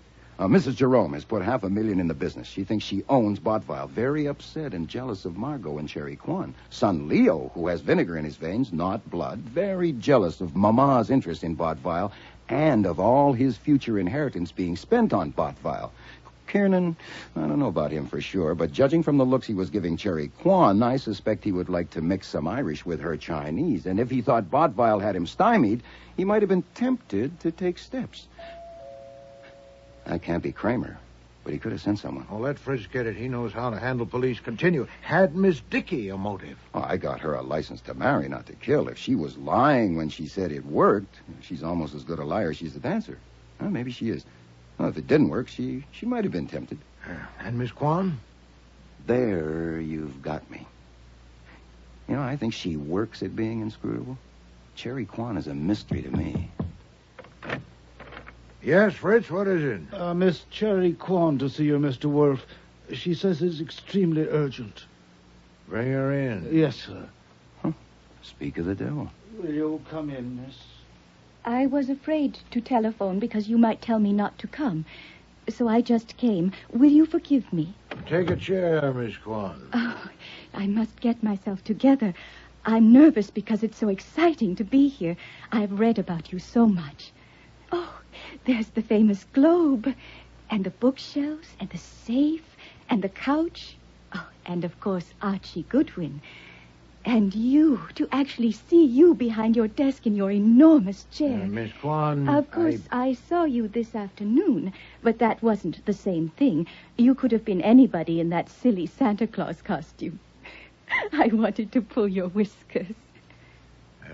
If I understand you, Miss Kwan, I'm at a loss. If you think you saw me this afternoon in a Santa Claus costume, you're mistaken. Oh, I'm sorry. Then you haven't told them? Madam, if you must talk in riddles, talk to Mr. Goodwin. He enjoys them. But I am sorry, Mr. Wolfe. I should have explained first how I know. This morning at breakfast, Kurt told me that you had phoned him and arranged to appear at the party as Santa Claus. That's how I know. But you haven't told the police? Then it's a good thing I haven't told them either, isn't it? This is interesting. What do you expect to accomplish by this fol-de-rol? Oh, dear. You with so much sense. You must see that it's no use. If I tell the police, they will investigate. Very well. I concede that you could create an unpleasant situation by taking that yarn to the police. I don't suppose you came here merely to tell me that you intend to. What do you intend? I think we understand each other. I understand only that you want something. What? You are so direct, so very abrupt, that I must have said something wrong. But I do want something. You see, since the police think the murderer was the Santa Claus who ran away, They may not get on the right track until it's too late. You wouldn't want that, would you? Well, that's your premise. I wouldn't want it. I wouldn't want whoever killed Kurt to get away, no matter who it was. But you see, I know who killed him. Oh, you do? Oh, yes. I have told the police, but they wouldn't listen until they find Santa Claus. Or if they listen, they think I'm just a jealous cat. Who killed him? I'll tell you. Margot Dickey and Kurt were having an affair. A few months ago, Kurt began on me, and it was hard for me because I had a feeling for him. I had a strong feeling. But you see, I am a virgin, and I wouldn't give in to him. I told him the first man I slept with would be my husband. Can you understand that? I think so. Last night, late, it was after midnight, he phoned me that he had broken with Margot for good, and he wanted to marry me. He wanted to come and see me, but I told him I was in bed and we would see each other in the morning. He persuaded me to go to his apartment for breakfast, and I did this morning. But I am still a virgin, Mr. Wolfe. That is your privilege, madam. Oh, is it a privilege? When I got to the studio, I was surprised to see Margot there and how friendly she was. That was part of her plan, to be friendly and cheerful with everyone. She has told the police that Kurt was going to marry her, that they had decided last night to get married next week, Christmas week. Have we reached the point? Did Miss Dickey kill Mr. Botwell? Yes, of course she did. And you told the police that? Yes. I didn't tell them all that I have told you, but enough. With evidence? No. I have no evidence. Then you're vulnerable to an action for slander. Does that matter? When I know I am right, when I know it? But she was so clever, the way she did it, that there can't be any evidence. But it has got to be proved somehow. There has got to be evidence to prove it. And you want me to get it? It would be very good if the evidence proved who killed Kurt and also proved who Santa Claus was. Wouldn't it? Go on. You have men who do things for you. And one of them can say that you asked him to go there and be Santa Claus. And he did. He can say that while he was in the dressing room putting on the costume, he heard someone in the office and peeked out to see who it was. And he saw Margot Dickey get the bottle from the desk drawer and put something in it. I see. He can say that he ran away because he was frightened and wanted to tell you about it first. I don't think they would do anything to him if he went to them tomorrow morning and told them all about it, would they? Oh, just like me. I don't think they would do anything to me if I went to them tomorrow morning and told them that I had remembered that Kurt told me that you were going to be Santa Claus. And that's what you want. Did I say it so you understand me? Oh, you did indeed. You put it admirably. Buzz for Fritz, Archie. I suppose, Miss Quan, it's futile to advance the possibility that one of the others killed him. As if so, it would be a pity Excuse me, I interrupt. I know she killed him. I don't. And even if I bow to your conviction, before I could undertake the stratagem you propose, I'd have to make sure there are no facts that would scuttle it. It won't take me long. You'll hear from me tomorrow. I can't wait longer than tomorrow morning to tell them what Kurt told me. Oui, you can and you will. The moment you disclose that, you no longer have a whip to dangle at me. You'll hear from me tomorrow. Yes, Mr. Wolfe. Miss Quan is leaving, Fritz. Show her out. It was very exciting to be here. I hope it will be early tomorrow. Oh. Who do you think will be best for it? Saul, Fred, Ori Cather? Sit down. You see through women? Huh? Well? Oh, no, not that one. I pass. I wouldn't bet a dime on her one way or the other. Would you? No. She's probably a liar and possibly a murderer. If you sit down, I must have everything that happened there today after I left. Every word and every gesture.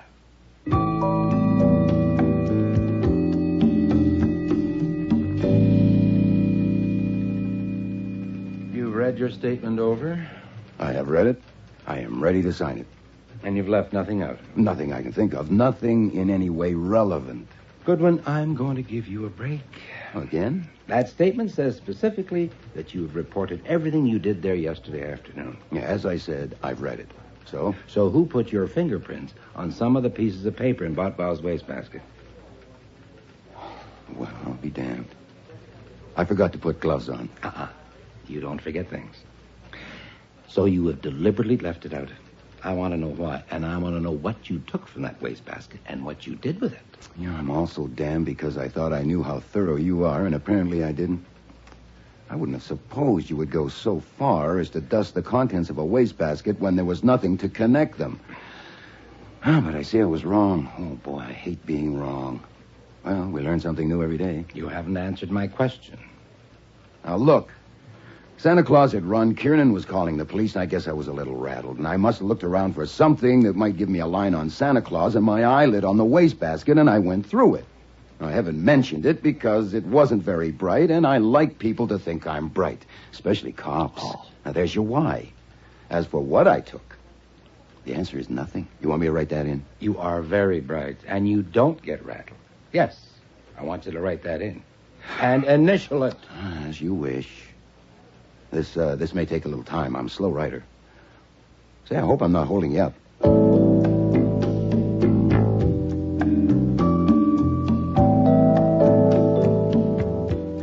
Wolfe wasn't in the office when I got home, of course, because his afternoon session up in the plant rooms is from 4 to 6 without fail. There was no note on my desk from him, so apparently there was still no instructions. But there was information on it. My desk ashtray, which is purely decoration, since I seldom smoke, had 3 cigarette butts in it, Faro brand. The kind Saul Panzer smokes. Yes, Fritz. No, it's not Fritz, it's me. I'm back. Oh, you. Yeah, me. There's nothing urgent to report. They found my prints on the stuff in the wastebasket, but I escaped without loss of blood. Is it all right for me to empty my ashtray? Yes, please do so. But then what do I do? I'll tell you at 6 o'clock, possibly earlier. Damn. Nero Wolfe's office. Archie Goodwin. Archie, it's Saul. Glad to hear you're back home safe. Well, I'm glad somebody is. What's up? Message for Mr. Wolfe. Yeah. Tell him everything is set. No snags. That's all? Right. Be seeing you.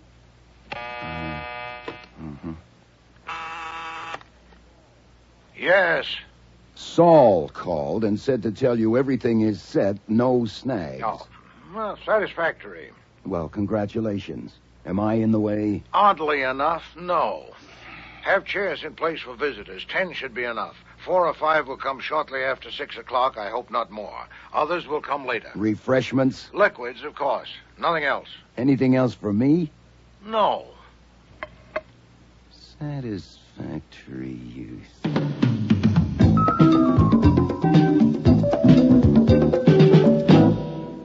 I don't thank you for coming because you came in your own interest, not mine. My mother and I came to find out what you're up to. You will, Mr. Hatch. I sent each of you an identical message saying that Mr. Goodwin has certain information which he feels he must give to the police not later than tonight. But I have persuaded him to let me discuss it with you first. Before I didn't know Cherry Kwan would be here. You do now. I hope Miss Dickey and Mr. Kiernan will join us soon. Before I tell you what Mr. Goodwin's information is, I need a few facts from you. For instance, I understand that any of you could have found an opportunity to put the poison in the bottle. Do you challenge that? I've already told Did that you inspector mean to that tell I will me that not you do got your... me to I warn you, come I here will for not that? make accusations You, like... please. I point no finger of accusation at any of you. I merely say that none of you can prove that you had no opportunity. Can you? This is ridiculous. It was that guy playing Santa Claus. Of course it was. I was with Botval and my mother all the time, first in the workshop and then in his office. I can prove that. But Botval is dead, and your mother is your mother. Did you go up to the office a little before them, or did your mother go up a little before Botval did? Is there acceptable proof that you didn't? And the others have the same problem. Miss Kwan? If you mean I can't prove I wasn't in the office alone yesterday, no, I can't. What information has Goodwin got? We'll get to that. A few more facts first. Mrs. Jerome, when did you learn that Bottweil had decided to marry Miss Kwan? What did you say? No, Mother, no. Kurt marry her? That little strumpet? Oh, this is wonderful. Really wonderful. Goodwin hasn't got any information, and neither have you. Why you wanted to get us together and start us clawing at each other, I don't see that. I don't know why you're interested, but maybe I'll find out if I give you a hand. Maybe we all put poison in the bottle, and that's why it was such a big dose. If it's true that Kurt had decided to marry Cherry and Alf Kiernan knew it, that would have done it. Alf would have killed 100 Kurts if it would get him Cherry. If Mama knew it, she would have gone for Cherry instead of Kurt, but maybe she figured there would soon be another one, and she might as well settle it for good. Shut up, Leo. Are you sure, Mama? I was about to say that Cherry would seem to be the most likely. Mr. Wolfe. She has the best brain of the lot and by far the strongest will. But I understand that while she says Kurt was going to marry her, Margot claims that he was going to marry her. Of course, that complicates it, and anyway, Margot has more than her share of the kind of pride that is only skin deep and therefore can't stand a scratch. If Kurt did decide to marry Cherry and told Margot so, he was an even bigger imbecile than I thought he was. Which brings me to me. I am in a class by myself. I despise all of them. If I'd taken to poison, I would have put it in the champagne as well as the Pernod and really enjoyed myself. But I have my... Out of my way, I've got to see him. Mr. Wolfe, I couldn't stop him. What is this? What's going on here? Good evening, Mr. Kramer. I was expecting you. The hell you say? I want a word I'm with... delighted to see that you brought Miss Dickey and Mr. Kiernan with you. Good evening, Sergeant Stebbins. Good evening, Saul. Panzer? Yes, sir. I'm running this. Panzer, you're under arrest, and you stay with Sergeant Stebbins and keep your mouth shut. I don't want No, Mr. Kramer. If Saul is under arrest, take him out of here. You are not running this, not in my house. If you have warrants for anyone present, take them and leave these premises. Would you bulldoze me, Mr. Kramer? You should know better. I want to talk with you. Certainly. Be seated. Not here, alone. It would be a waste of time. My way will be quicker and better. You have a choice, sir. Either go with whomever you can lawfully take, or sit down while I tell you who killed Kurt Bottweil. Now, Miss Kwan, if you don't mind moving, Mr. Kramer likes that chair. You know who killed Kurt Bottweil? I confess that I stretched it a little, but I soon can and will. First, some facts for you. I assume you know that for the past 2 months, Mr. Goodwin has been seeing something of Miss Dickey. He says she dances well. Yeah, you can say that for later. I want to know if you sent Saul Panzer to meet whoever... You will. I'm headed for that. But you may prefer this firsthand. Archie, if you please, what Miss Dickey asked you to do last Monday evening and what happened? You want me to tell... Yes. We were dancing at the Flamingo Club. She said Bottweil had been telling her for a year that he would marry her next week, but next week never came, and she was going to have a showdown with him. She asked me to get a blank marriage license and fill it out for her and me and then give it to her, and she would show it to Bottweil and tell him it was now or never. I got the blank on Tuesday and filled it in and gave it to her. Well, go on. And yesterday afternoon? She told me that the license trick had worked perfectly. That was about a minute before Bottweil entered the studio. I said in my statement to the DA that she told me Bottweil was going to marry her. But I didn't mention the marriage license because it was immaterial. Did she tell you what happened to the license? She said Bottweil had torn it up and put the pieces in a wastebasket by the desk in his office. That was the night before, Thursday evening. And what did you do when you went to the office after Bottweil had died? I dumped the wastebasket, put the stuff back in piece by piece. No part of the license was there. You made sure of that? Yes. Any questions, Mr. Kramer? No. Goodwin lied in a statement. I warned him. I'll deal with that later. What I want to know is... Then Cherry took it. You took it, you professional virgin. I did not. Mr. Wolfe, I am not going to wait any longer. Miss Kwan, I'm doing this. Another fact, Mr. Kramer. Yesterday, I had a luncheon appointment with Mr. Bottweil at Rusterman's restaurant. He had once dined at my table and wished to reciprocate. He'd asked me to do him a favor on the way, to stop at a shop and pick up a pair of white cotton gloves, medium size, for a man. You bought the white gloves? It struck me as a peculiar request, but Mr. Bottweil is a peculiar man. At lunch, he explained somewhat vaguely what he wanted them for. I gathered he'd taken pity on some derelict he'd seen on a park bench and had hired him to serve refreshments at the office party, costumed as Santa Claus. And he decided that the only way to make his hands presentable was to have him wear gloves. You shake your head, Inspector. You're damn right I do. You would have reported that. No reason on earth not to. I didn't report it because I thought you'd find the murderer without it. The derelict Santa had obviously skedaddled out of fright, since he couldn't possibly have known of the jar of poison in the workshop, among other things.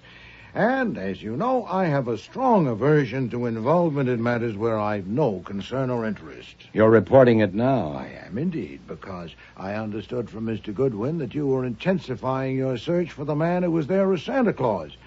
And with your army, it probably wouldn't take long to get to me, and I'd be under inquisition. I must report the episode now and suffer your rebuke for not reporting it earlier, but in the meantime, I wanted to make use of my singular advantage. I knew that the man who acted Santa Claus was almost certainly not the murderer, and I needed first to have a talk with one of these people, and I did so when Miss Kwan came here last evening. Why, Miss Kwan? Mr. Wolfe. You can decide later whether such details matter. With Miss Kwan, I discussed her associates at that place and their relationships, and I became satisfied that Bottweil had, in fact, decided to marry her. That was all. You can also decide later whether it's worthwhile to ask her to corroborate that. I ask her now. Miss Kwan... Mr. Wolfe is speaking. I'll wait till he's finished. Thank you. This morning, I acted. Mr. Goodwin was at the district attorney's office with you, so I called in Mr. Panzer to do some errands. Would you tell Mr. Kramer about the first one, Saul? Yes, sir. I was to learn whether Bottweil's wastebasket had been emptied since his conversation with Miss Dickey in his office Thursday evening. I got the name and address of the cleaning woman who worked at that establishment, and I found her, and I had a talk with her. She told me that the wastebasket had been emptied at about 6 o'clock Thursday afternoon, and not since then. Cherry must have taken them. Meanwhile, I was phoning everyone concerned, Mrs. Jerome and her son, Miss Kwan, Miss Dickey, Mr. Kinnan, and inviting them to come here for a conference at 6:15. I told them Mr. Goodwin had information which he intended to give to the police, which incidentally wasn't true, and that I preferred to discuss it first with them. I told you so. Mr. Panzer's second task was the delivery of some messages. He'd written them in longhand at my dictation on plain sheets of paper. They were identical and ran as follows. Saul? When I was there yesterday putting on my costume, I saw you through a crack in the door, and I saw what you did. Do you want me to tell the cops? Be at Grand Central Information Booth, upper level, at 6:30 today. I'll come up to you and say, St. Nick. By God, you admit you got Panzer to do that? I proclaim it. The messages were signed Santa Claus and put in plain envelopes, and Mr. Panzer made sure they were delivered. Now, these were not so much shots at random as they may appear. If one of those people had killed Bottweil, it was extremely likely that the poison had been put in the bottle while the derelict was donning the Santa Claus costume, so it was highly probable that the murderer would believe he'd been observed and would be irresistibly impelled to meet the writer of that message. One of the shots would reach its target. The question was, which one? Are you going to tell us now? Yeah, there was the possibility, of course, that one or more of them would go to you with the message, Inspector. Only the murderer would go to the rendezvous without first consulting you. So, you may now report. What happened in the vicinity of the information booth after you arrived? Yes, sir. I arrived at 6:20. Within 3 minutes, I had recognized 3 homicide men scattered around in different spots. I don't know if they recognized me. At 6:28, I saw Alfred Kernan walk up near the booth and stand there about 10 feet away from it. And I was just about to go and speak to him when I saw Margot Dickey coming up from the 42nd Street side. I went to her first and said St. Nick. She said, "Who are you? What do you want?" I said, "Excuse me, I'll be right back." And I went over to Alfred Kernan and said to him, St. Nick. As soon as I said that, he raised a hand to his ear, and then here they came, the 3 homicide men who I had recognized, and Inspector Kramer and Sergeant Stebbins. I was afraid Miss Dickey would run, and she did start to, but they had seen me speak to her, and 2 of them stopped her. They took us to a room back at the parcel room and started in on me, and I followed your instructions. I told them I would say nothing whatever, except in the presence of Nero Wolfe, because I was acting under your orders. When they saw I meant it, they brought us here. Anything else? No, satisfactory. Inspector, I assume Mr. Pence is correct in concluding that Mr. Kiernan gave your men a signal, so Mr. Kiernan had gone to you with the message. Yes. So had Mrs. Jerome and her son Leo. But Miss Dickey hadn't. No. Well, of course, I expected it to be Miss Dickey, since she lied about the license. The rest of what she told Mr. Goodwin was under suspicion. Why would I tell Archie that Kurt was going to marry me if it wasn't true? It would have been stupid. He'd find out. Not so stupid if you knew that Botfile would soon die. Far from stupid. If you'd already put the poison in the bottle, it would purge you of motive, or at least help to do so. Kurt was going to marry me. No, Miss Dickey. It's a fair surmise that on Thursday evening Botfile told you that he would not marry you, that he had decided to marry Miss Kwan, and you decided to kill him and proceeded to do so. And it must be admitted that you would probably never have been exposed, but for the complications injected by Santa Claus and my resulting intervention. Have you any comment, Miss Dickey? Don't answer. I'm running this now. You may. Inspector, Cherry took those pieces from the wastebasket. She did it. She killed him. No, Miss Dickey. She didn't go there to meet a blackmailer, and you did. Take her, Stebbins.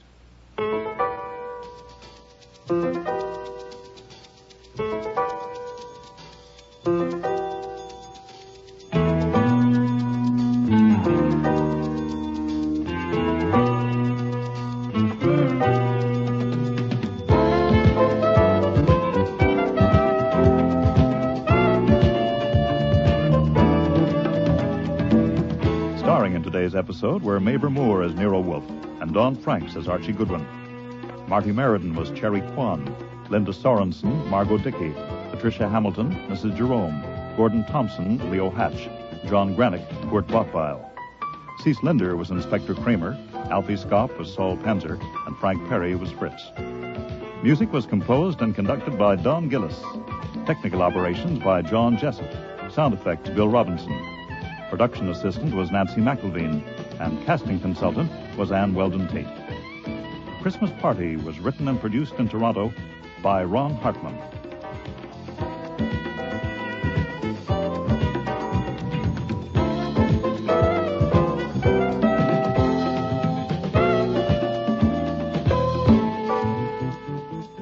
Next week. Is that Amphogel you're taking? It is. I haven't had to take this stuff since that hideous experiment with eels in the spring. Nero and Archie meet society's foremost hostess. You remember me, Mr. Wolfe? Oh, indeed I do. You're the woman who came here 2 years ago and tried to bribe me to play the clown. Bribe? That's silly. I offered you $2,000 to come to a party and be the detective in a murder game. $2,000 and all the beer you could drink for a few hours' work. Archie is introduced into society.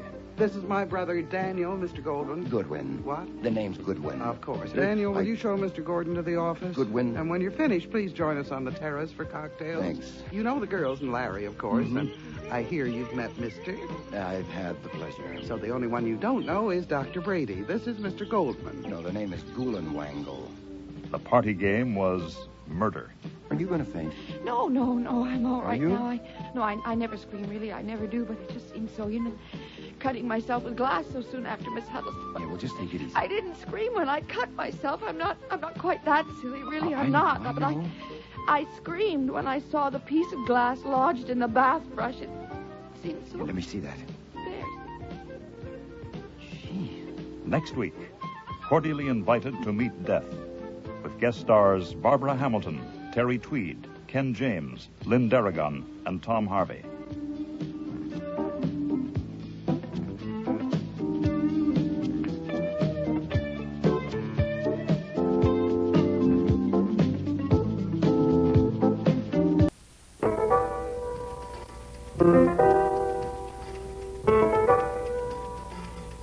Rex Stout's Nero Wolfe.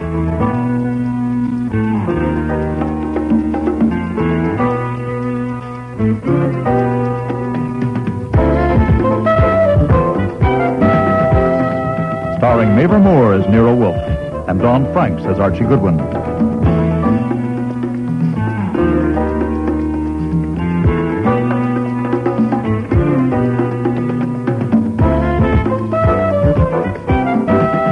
Today's episode, Cordially Invited to Meet Death, with special guest stars Barbara Hamilton, Terry Tweed, Lynn Darragon, Ken James, and Tom Harvey.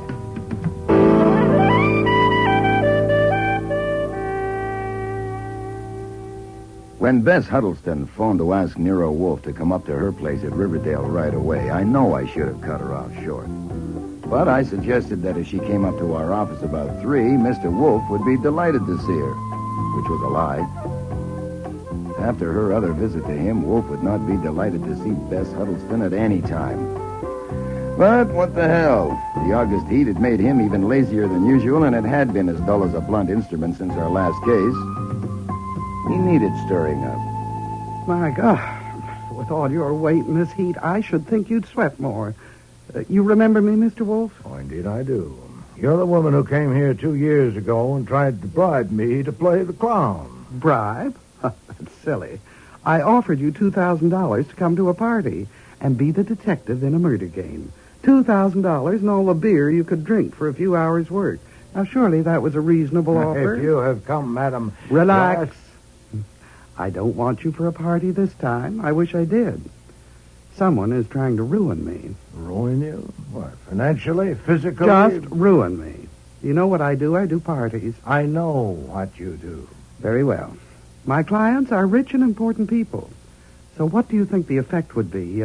Wait, I'll show you. Oh, you dropped something. Oh, down there. That's nothing. Just toss it in the wastebasket. Oh, into the wastebasket. Here it is. What do you think of this letter? Archie. This is confidential. So is Mr. Goodwin. Read it to me, Archie. The envelope is addressed to Mrs. Jervis Horrocks, New York City, and the message reads, was it ignorance or something else that caused Dr. Brady to prescribe the wrong medicine for your daughter? Ask Bess Huddleston. She can tell you if she will. She told me. It's all in fancy type and there's no signature. There was another one, but I haven't got it.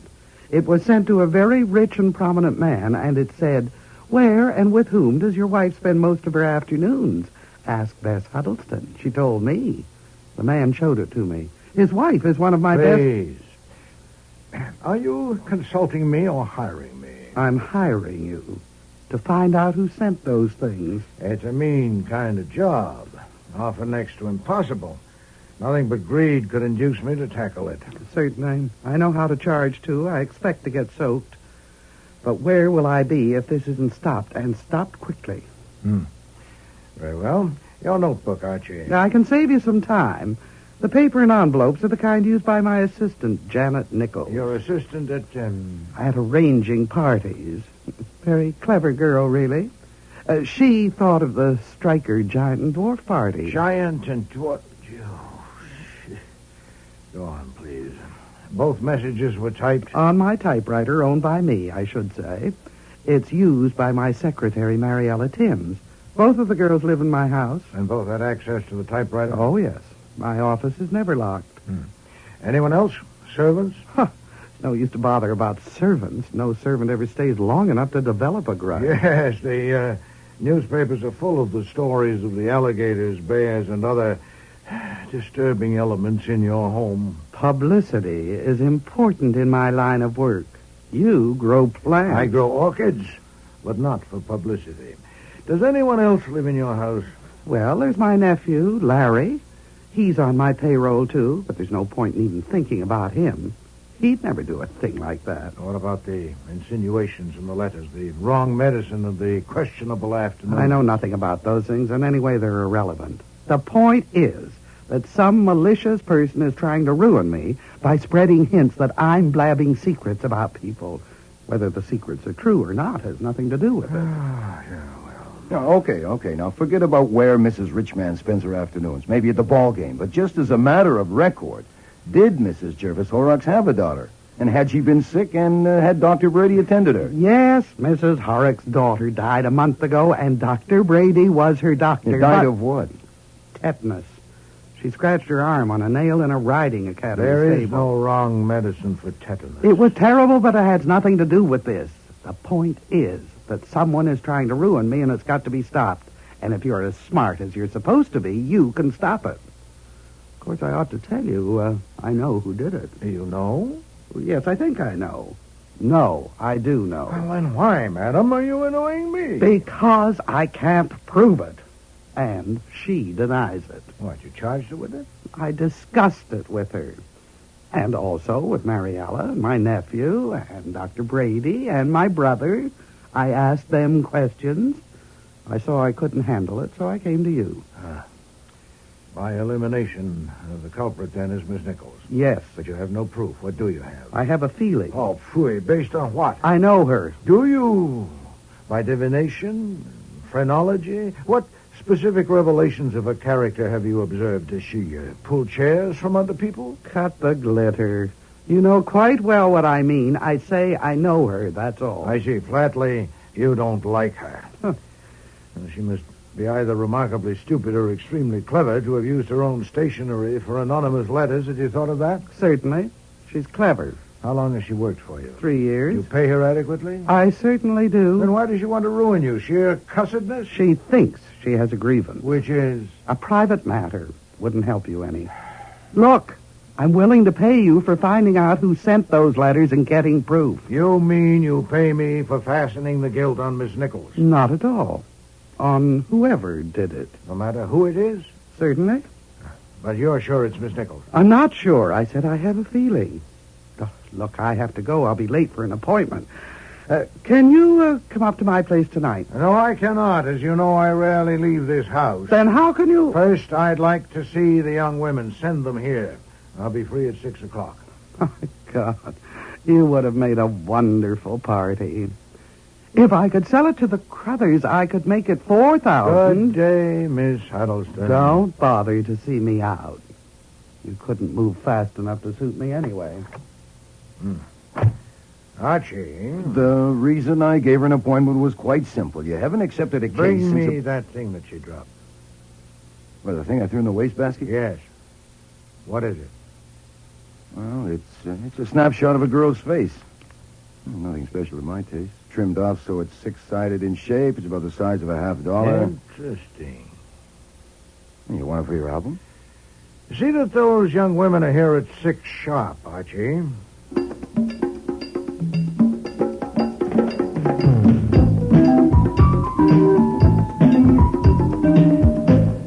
I'm Janet Nichols. And I'm Mariella Tim. We have an appointment with Mr. Wolfe. For 6 o'clock. You're late. I'm sorry. It's my fault. Well, come in. We'll go into the office. Since it's 20 minutes past 6, Mr. Wolfe has gone to the kitchen and started operations on some corned beef hash. You mean he's eating corned beef hash? No, that comes later. He's concocting it. Now, I really am sorry.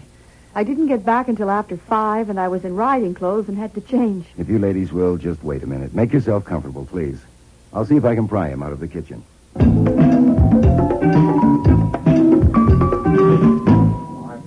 Seasoning, Fritz. It's only the dryness, the texture. But, Mr. Wolfe, you won't let me use olive oil. Well, if I could interrupt this cabinet meeting, Miss Nichols and Miss Timms are here. They're late. Tell them to come back tomorrow.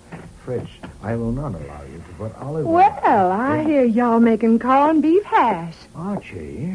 I asked them to wait in the office. Excuse me, but corned beef hash is one of my specialties. Well, now, let's see. Well, there's nothing in this bowl but meat, is there? As you see. Why, it's ground too fine. Ground too... This is Miss Timms, Mr. Wolfe, Mr. Fritz Brenner, our chef. Ground too fine for what? This is not a tender fresh meat with juices to lose. Oh, now, honey, you just calm down. It's not ruined, only it's better if it's coarser.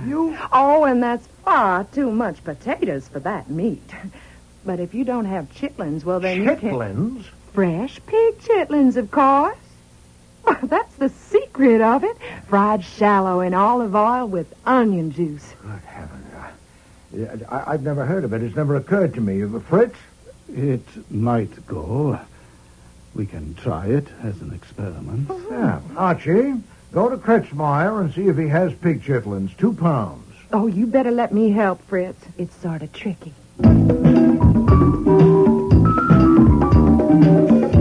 Slight change of plans, Miss Nichols. Oh, What's the matter? what did you do with it? What did I do with The what? snapshot you took from my desk. It's the only picture I've got of you. Where'd you put it? I don't know what you mean. That picture is my property, and I want it. Let's say fluttered into your bag. Now look in your bag. It isn't then there. I'll look into your bag. No! It isn't there. It's down my blouse. Okay. You have an alternative. Either you dig it out yourself, or I will. Now, first way is most ladylike. I'll even turn my back. Please, it's my picture. It's a picture of you, but it's not your picture. Miss Huddleston gave it to you, didn't Let's she? say she did. And she thinks I sent those awful letters. I know she does, and I didn't. Good. Only good. a skunk would send letters like that. That is another matter which Mr. Wolfe is handling. I'm handling the picture, and I want it back. Now, do I take it? No. Just turn around. I'll count to 3. 1, 2... All right. There you are. Thank you. Now, you'd like to come with me? Where are you taking me? Miss Nichols, you and I are about to hunt the wild pig chitlin in its lair. What?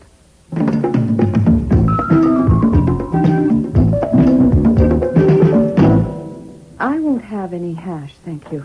No hash? No, thank you. Could I have Fritz slice some ham for you? Oh, yes, thank you. You won't eat the hash because I cooked it. That is not so. I just don't like corned beef. But it has pig chitlins. I don't like pig chitlins either. Mr. Wolfe, I thought we came here to discuss those letters. After dinner, Miss Nichols, I never discuss business at a meal. I have an engagement at 9.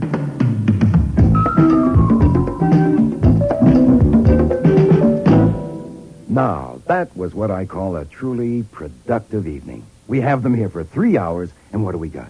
Janet doesn't like corned beef hash. Mariella doesn't like Janet. Fritz doesn't like Mariella. I think Mariella's kind of cute. I just love the way she pops her eyes when she says corned beef hash. Oh, shut up. That's what the whole evening has been. Hash. If you think you're going to solve this case... Look, go up there tomorrow and look around. Check the servants, the typewriters. Talk to the nephew and decide if I must see him, and if so, bring him. And get Dr. Brady here. After lunch would be best. Right. Around 2. Now, please get your notebook and take a letter. Get it off tonight's special delivery. Yes, sir, I'm ready. To Professor J. Martingale of Harvard. Harvard? Dear Joseph, I have made a remarkable discovery stop. You may remember our discussion last winter regarding the possibility of using pig chitlins in connection with the... Oh, boy.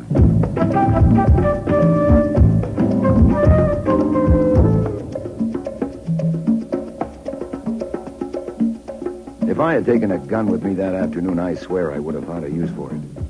Since I read newspapers, the trick fence at Bess Huddleston's estate in Riverdale was no surprise to me.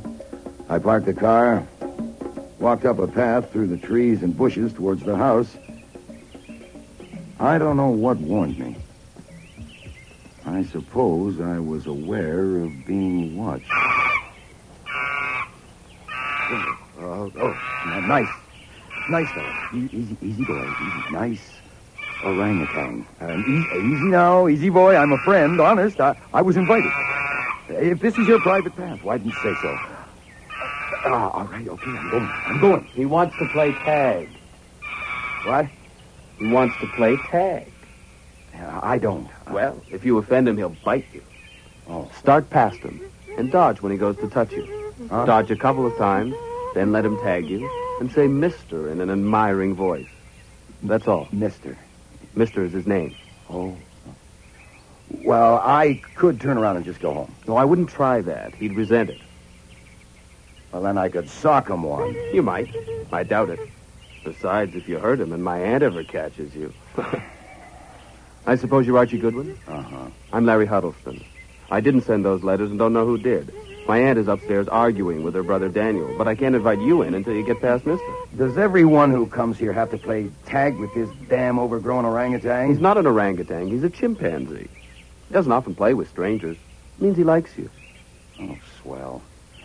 Here, mister. Come on, catch me. You missed. Ha, ha, ha. Try again. Whoa, look, you caught me. Oh, mister. Nice, mister. Oh, God, I feel like a damn fool. Very good. You've made a friend for life. Oh, great, great. My heart bleeds. Here's my hand. Oh, did he bite you? No, he must have just scratched me, I guess. It's just a scratch. Come on up to the house. I'll get you some iodine.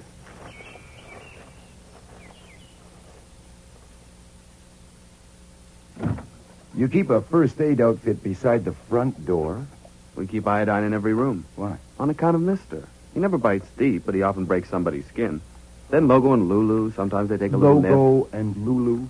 The bears? Oh, yeah, the bears, yes. Where are they now? Having a nap somewhere. They always nap in the afternoon. They'll be around later. Great, I can't wait. That's all there is to This it. is my I've aunt told you now. 1,000 times. Oh, you've come. How are you? Fine. This is my brother Daniel, Mr. Goldwyn. Goodwin. What? The name's Goodwin. Of course. How did you make out? Shouldn't we go up to your office? Heavens, you can talk in front of Daniel and Larry. We've discussed the whole thing. Oh, okay. We talked with Janet and Mariella.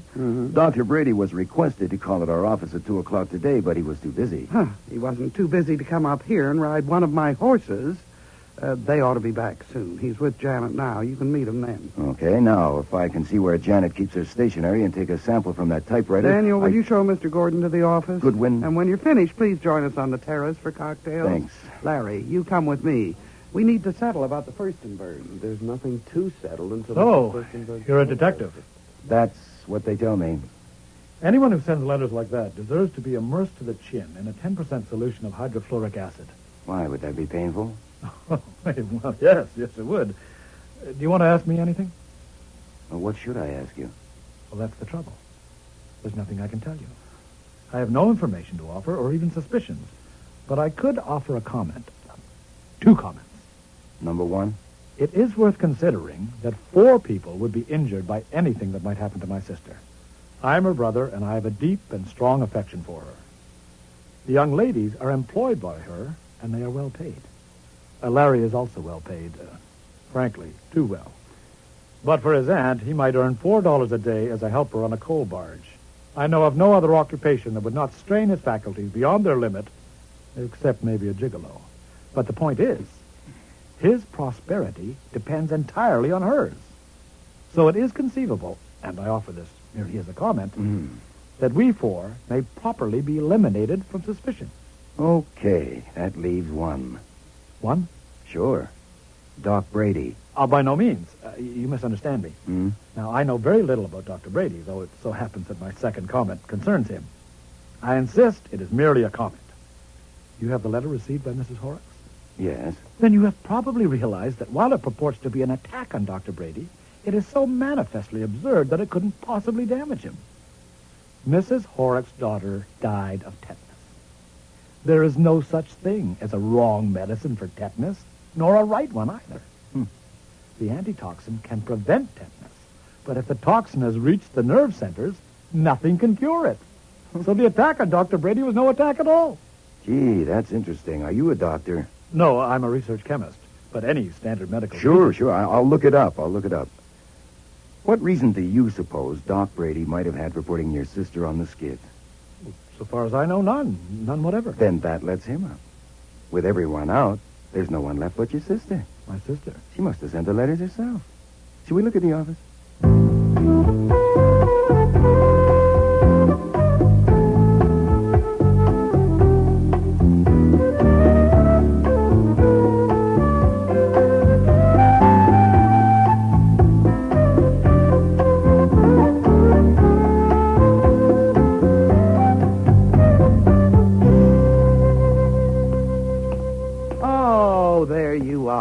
And just in time. Haskell will bring drinks out in a minute. You know the girls and Larry, of course, and I hear you've met Mister.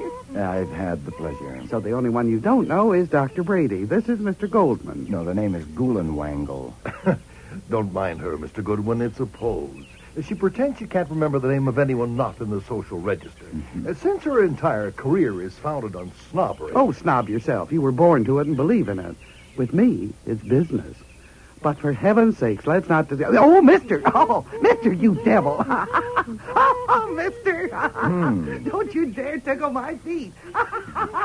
Give me back my slipper! Now, don't mind them, Mr. Goodwin. It's a game they play. Mister loves to tickle her feet. Yes, I know how playful he is. Mister, now you stop it!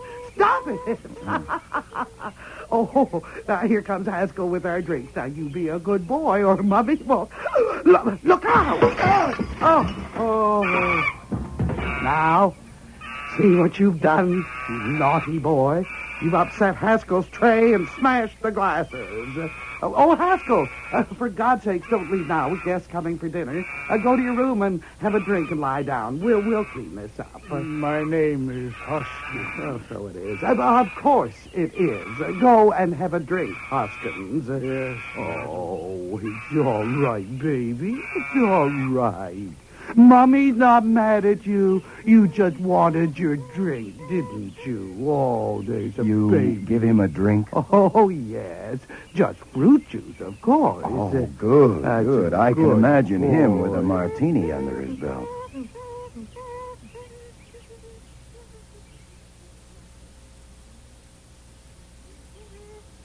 There we are. Everything cleaned up, and Mummy's big boy has his drink. Everything's better now. It seems to be a day for breaking things. Someone broke my bottle of bath salts, and it splattered all over the bathroom. And whoever did it just left it that way. Who, mister? Oh, I don't think so. He never goes in there. I didn't care to ask the servants. Oh, well, I better go and see if there's going to be any dinner or anyone to serve it. Where did Mister put my slipper? Oh, there it is, under the hammock. Ah, I see it. Oh, damn! What is it? A piece of glass in my slipper. Cut my toe. I'll get the iodine. Here, have a look at that. Not too bad. Oh, ouch! It's bleeding a lot. Well, we'll stop that in a minute. Just a shallow gash in the bottom of your toe. Oh, well, mister, for heaven's sakes, be quiet. Mummy's all right. Here's the iodine and bandages, Doctor. Thank you. Now, this will sting for a moment. Ouch! Ooh. It's all right, mister. Dr. Brady isn't hurting Mummy. The iodine is making it better, see? And hey, bring that back, mister. Give Mariella the bottle, mister. Keep it here. Oh, my. Does iodine kill grass? We'll find out soon enough, won't we?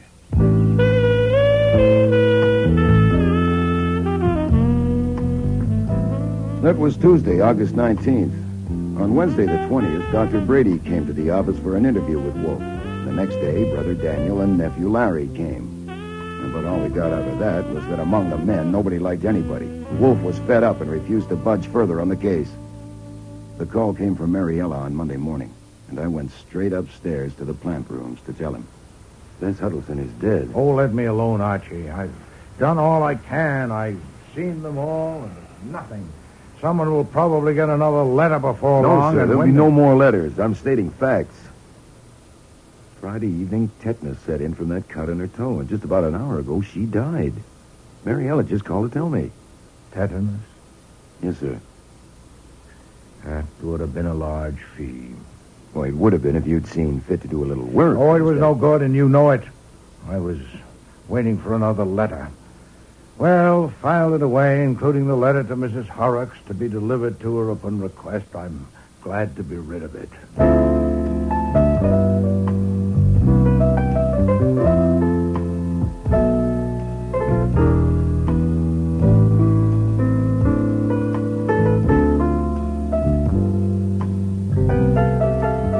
The funeral service was on Wednesday afternoon, and of course there was a big crowd, even in August, for Bess Huddleston's last party. Cordially invited to meet death. I decided to go. Call it a hunch. Not that I saw anything criminal, only something incredible.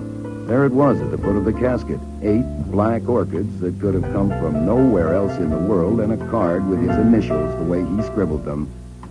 N.W.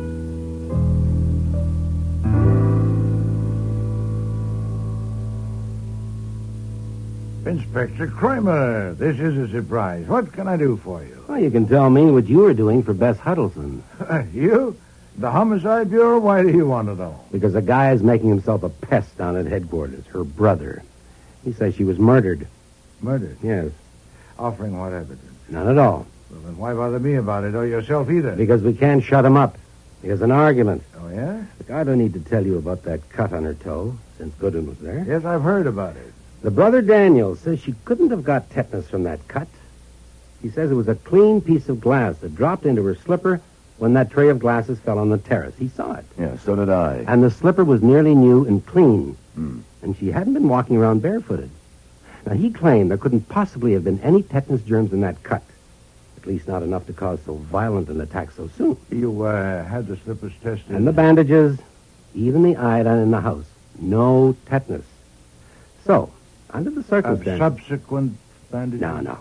The dressing Brady found on it when he was called up there Saturday was the one he had put on it originally. Wait, well, listen. I know. When that damn orangutan tickled her No, feet. we went into that, too. Highly unlikely. Now, even if it could have had enough germs on its paw, Dr. Brady cleaned the wound and applied iodine.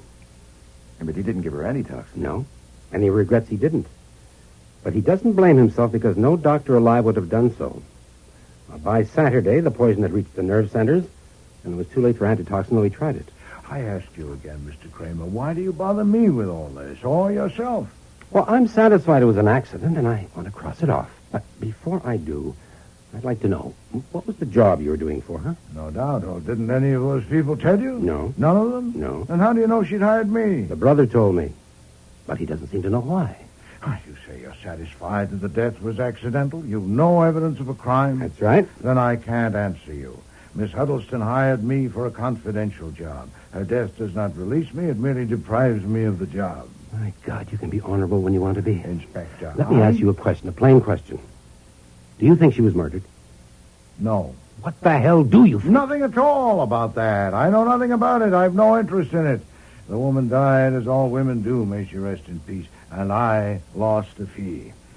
Now, why didn't you ask me this? If you knew what I know, if I told you all about the job she hired me for, would you feel that her death required further investigation? Okay, I ask. The answer is no, since you've discovered no single suspicious circumstance. Now, would you have some beer? No, I don't want any beer, damn it. And don't bother to see me out. You know, I think he's miffed. Well, you were a little patronizing after all. He was just being thorough. Phooey. Either he didn't have sense enough to learn everything that happened that afternoon, or he missed his best chance to expose a crime if there was one. It hasn't rained the past week, has it? No. Then he wasn't being thorough.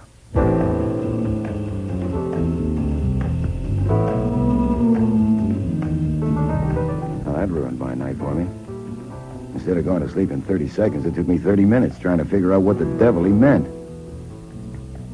Next morning, I got stubborn. I sat at my desk and went over that party at Riverdale in my mind second by second as I reported it to Wolfe. And I got it. Suddenly, there it was, as obvious as lipstick. And that's when Brother Daniel arrived. My sister was murdered. Mr. Huddleston, Mr. Kramer was here. He told me what you believe. And not just what I believe, not anymore. It's what I can prove. Indeed. What have you You see, found? this morning, everything fell into place for me. My brain seemed to be working again. You know, it'd been such a shock. Mr. Huddleston, I understand Luckily, it your hadn't concern, rained. but... What did you say? I said, luckily, it hadn't rained. Go on. So I got a garden trowel, and I lifted out the piece of turf where the orangutan poured the iodine. I also took pieces from each side of it for comparison. That was sensible. But did you analyze them yourself? Well, certainly not. I took them to Fisher Laboratories and had them do it. Now, read this report. Not a trace of iodine and millions of tetanus bacilli, hundreds of millions, all concentrated in that one piece of turf. The other two pieces had no sign of tetanus. Mr. Huddleston, why did you bring this to me? Take it to the police. Because Inspector Kramer thinks I'm a nuisance. He doesn't listen to a word I say. I can't get any satisfaction from him. Oh, Archie, what the devil's going on out there? Now. See what it's all about. Nuisances. Aha! I might have known. That's all right, Fritz. I'll take care of it. Mr. Kramer, what do you want? Come along, Huddleston. You too, Wolfe. Goodwin, you're all coming to the station with me. If you ever find time to glance over an interesting document, it's called the Constitution. Shut up, Archie. Mr. Kramer, what in the name of heaven is the matter with you? Not a thing, not a damn thing. Listen, last night, sitting right at this desk, what did you say? What did you tell me? Your tone and manner. You said, in case you've forgotten, that you weren't interested in the death of Bess Huddleston. Weren't interested? I did. Well, this afternoon, somebody in my office got an idea. We do that once in a while. I sent a man up there. And young Huddleston showed him where the monkey poured some of that iodine, only to find the turf had already been taken by Daniel Huddleston, who told Janet Nichols he was on his way here. That was foolish of you, Mr. This is the rawest one you've ever pulled, Wolf. Removing evidence, destroying evidence. Nonsense, and stop shouting. Mr. Huddleston came here of his own Save it. accord. Look, I'll get it from him and from Goodwin and from you. But separately, I'm taking you all downtown. Nonsense, Mr. Kramer. I am. You strut and bluster, yes, but we're under no obligation, moral or legal. Tell it to the DA. This anywhere. time we've got you for tampering with evidence. How do I know what you're I doing? honestly think the murderer of Bess Huddleston might never have been caught if Inspector Kramer hadn't been so foolhardy as to take us all down to the station. I've never seen Wolf so furious. From the moment he set his large bulk inside the police car until Nathaniel Parker, our lawyer, got him released, maybe 2 hours in all, not one word crossed Wolf's lips. But the scowl on his face would have scared Joe Louis out of the ring. They kept me at the station longer, of course, because I had seen Bess cut herself and the chimp pour the iodine. I got home about 10 o'clock. Have you eaten, Archie? Sort of, sir. Kramer sent out for hamburgers about 7 o'clock. Very greasy. Yeah. And Mr. Huddleston's been released, too? Yes, sir. I gather they let him go before they released me. Is that amphogel you're taking? It is. I haven't had to take this stuff since that hideous experiment with eels in the spring. Oh, yeah. Mr. Kramer will pay for this.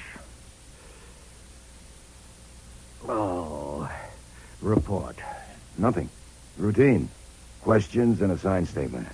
Malevolent spite. He'll pay. I want you to go to Riverdale tomorrow before Kramer's men get there. Sure, what do I do? Tetanus bacilli and spores are more or less around everywhere. But, of course, especially in the neighborhood of horses. The soil around the barnyard reeks of it. Now, consult the stableman and learn... I doubt if there is one. I gather the horses are gone. Find him. Or speak to the butler if he's there. I wish to know whether anyone has removed anything, any material from the vicinity of the stable. A small paper bag filled with the manure pile would have been ideal.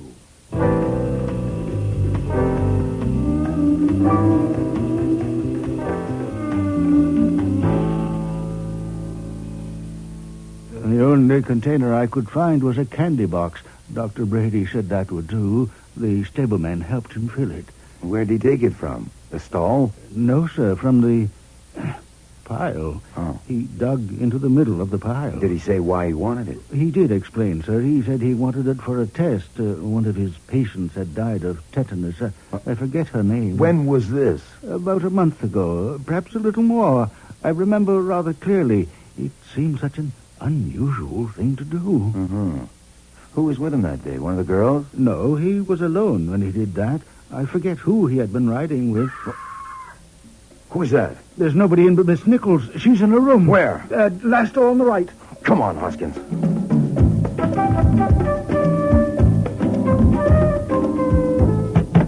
Janet. Janet. Who is it? It's Archie Goodwin. What happened? Can I come in? No, I'm not dressed, sir. We heard a scream. Do you need any rescuing? No, I'm all right now, really. What happened? Well, it's nothing serious.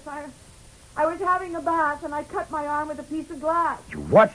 I'm coming in. No, Don't I'm look, not Hoskins. dressed. No, sir. Please. Here, now put this towel around yourself, Janet. I'm It protects all right, civilization. Let me see that arm. It's not much, really. It's barely an inch long. Are you going to faint? No, I'm all right you? now. I never scream, really. I never do, but it just seems so, cutting myself with glass so soon after Miss Huddleston. Yeah, well, just take it easy. I didn't scream when I cut myself. I'm not quite that silly, really. I I'm know, not. I But know. I screamed when I saw the piece of glass lodged in the bath brush. It seemed so... Here, let me see that. There, see. Gee. Have you got any idea how this could have gotten in the brush? No, none. Nothing's been broken in here. I'll take it. No. And let me have that iodine bottle. It's all right, really. I've already put some on. Yeah, I can see that. I'll take this iodine, too. Hoskins, I want you to bandage your arm as tightly as possible to stop the bleeding. Girlie, I do like you in that towel, but I think you better get dressed. I'm going to take you for a shot of antitoxin. Antitoxin? Just a precaution. It's nothing to worry about. I'll be making a phone call downstairs. Did you smell the iodine? I did. There's no odor at all. Whatever's in that bottle isn't iodine. Then get her away from there. Yes, sir. This is my intention. At once. And Archie... Please, she's naked. Now, I haven't got a white horse, and she hasn't got that much hair, so as soon as she's dressed, we're off. I'll phone ahead to Dr. Vollmer to have the antitoxin ready. And also to the Fisher lab to prepare for a test of that iodine. Now, go straight there after you leave Dr. Vollmer. Yes, sir. Stay there while they do the test and phone me as soon as they have the results. Okay, here it is. What was in the bottle is a substance called argyrol, which stains like iodine.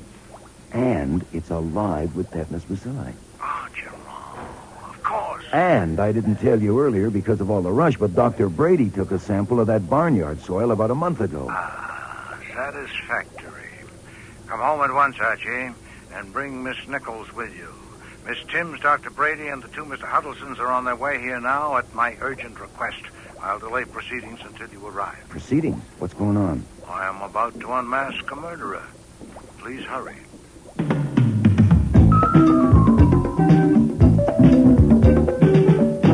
How long will this take? I'm due at my office at 1 o'clock. I'm afraid you may be a little late at your office, Dr. Brady. I'm sorry. What kind of a performance is this? You send him the telephone. Please, I said that to get you here. The situation is no longer as I represented it on the phone to any of you. I told you that it was definitely known that Miss Huddleston had been murdered. Now, we're a little further along. I know who murdered her. The hell you do. I do. That's one change in the situation. The other is that an attempt has been made to murder Miss Nichols. What? All right, please, there's no cause for alarm. The attempt was frustrated. What kind of an attempt? This will go more quickly and smoothly with no interruptions. I'll make it as brief as possible. I assure you I have no wish to prolong the unpleasantness, especially since I find less than enjoyable the presence in this room of an extremely unattractive person. I shall call that person X. Now, as you all know, X began with an effort to injure Miss Huddleston by sending anonymous letters. Nothing of the sort. We don't know that one of us sent those letters, and neither do you. Put it this way, Mr. Huddleston. I make statements. You suspect beliefs. In the end, there'll be a verdict, and you will concur or not.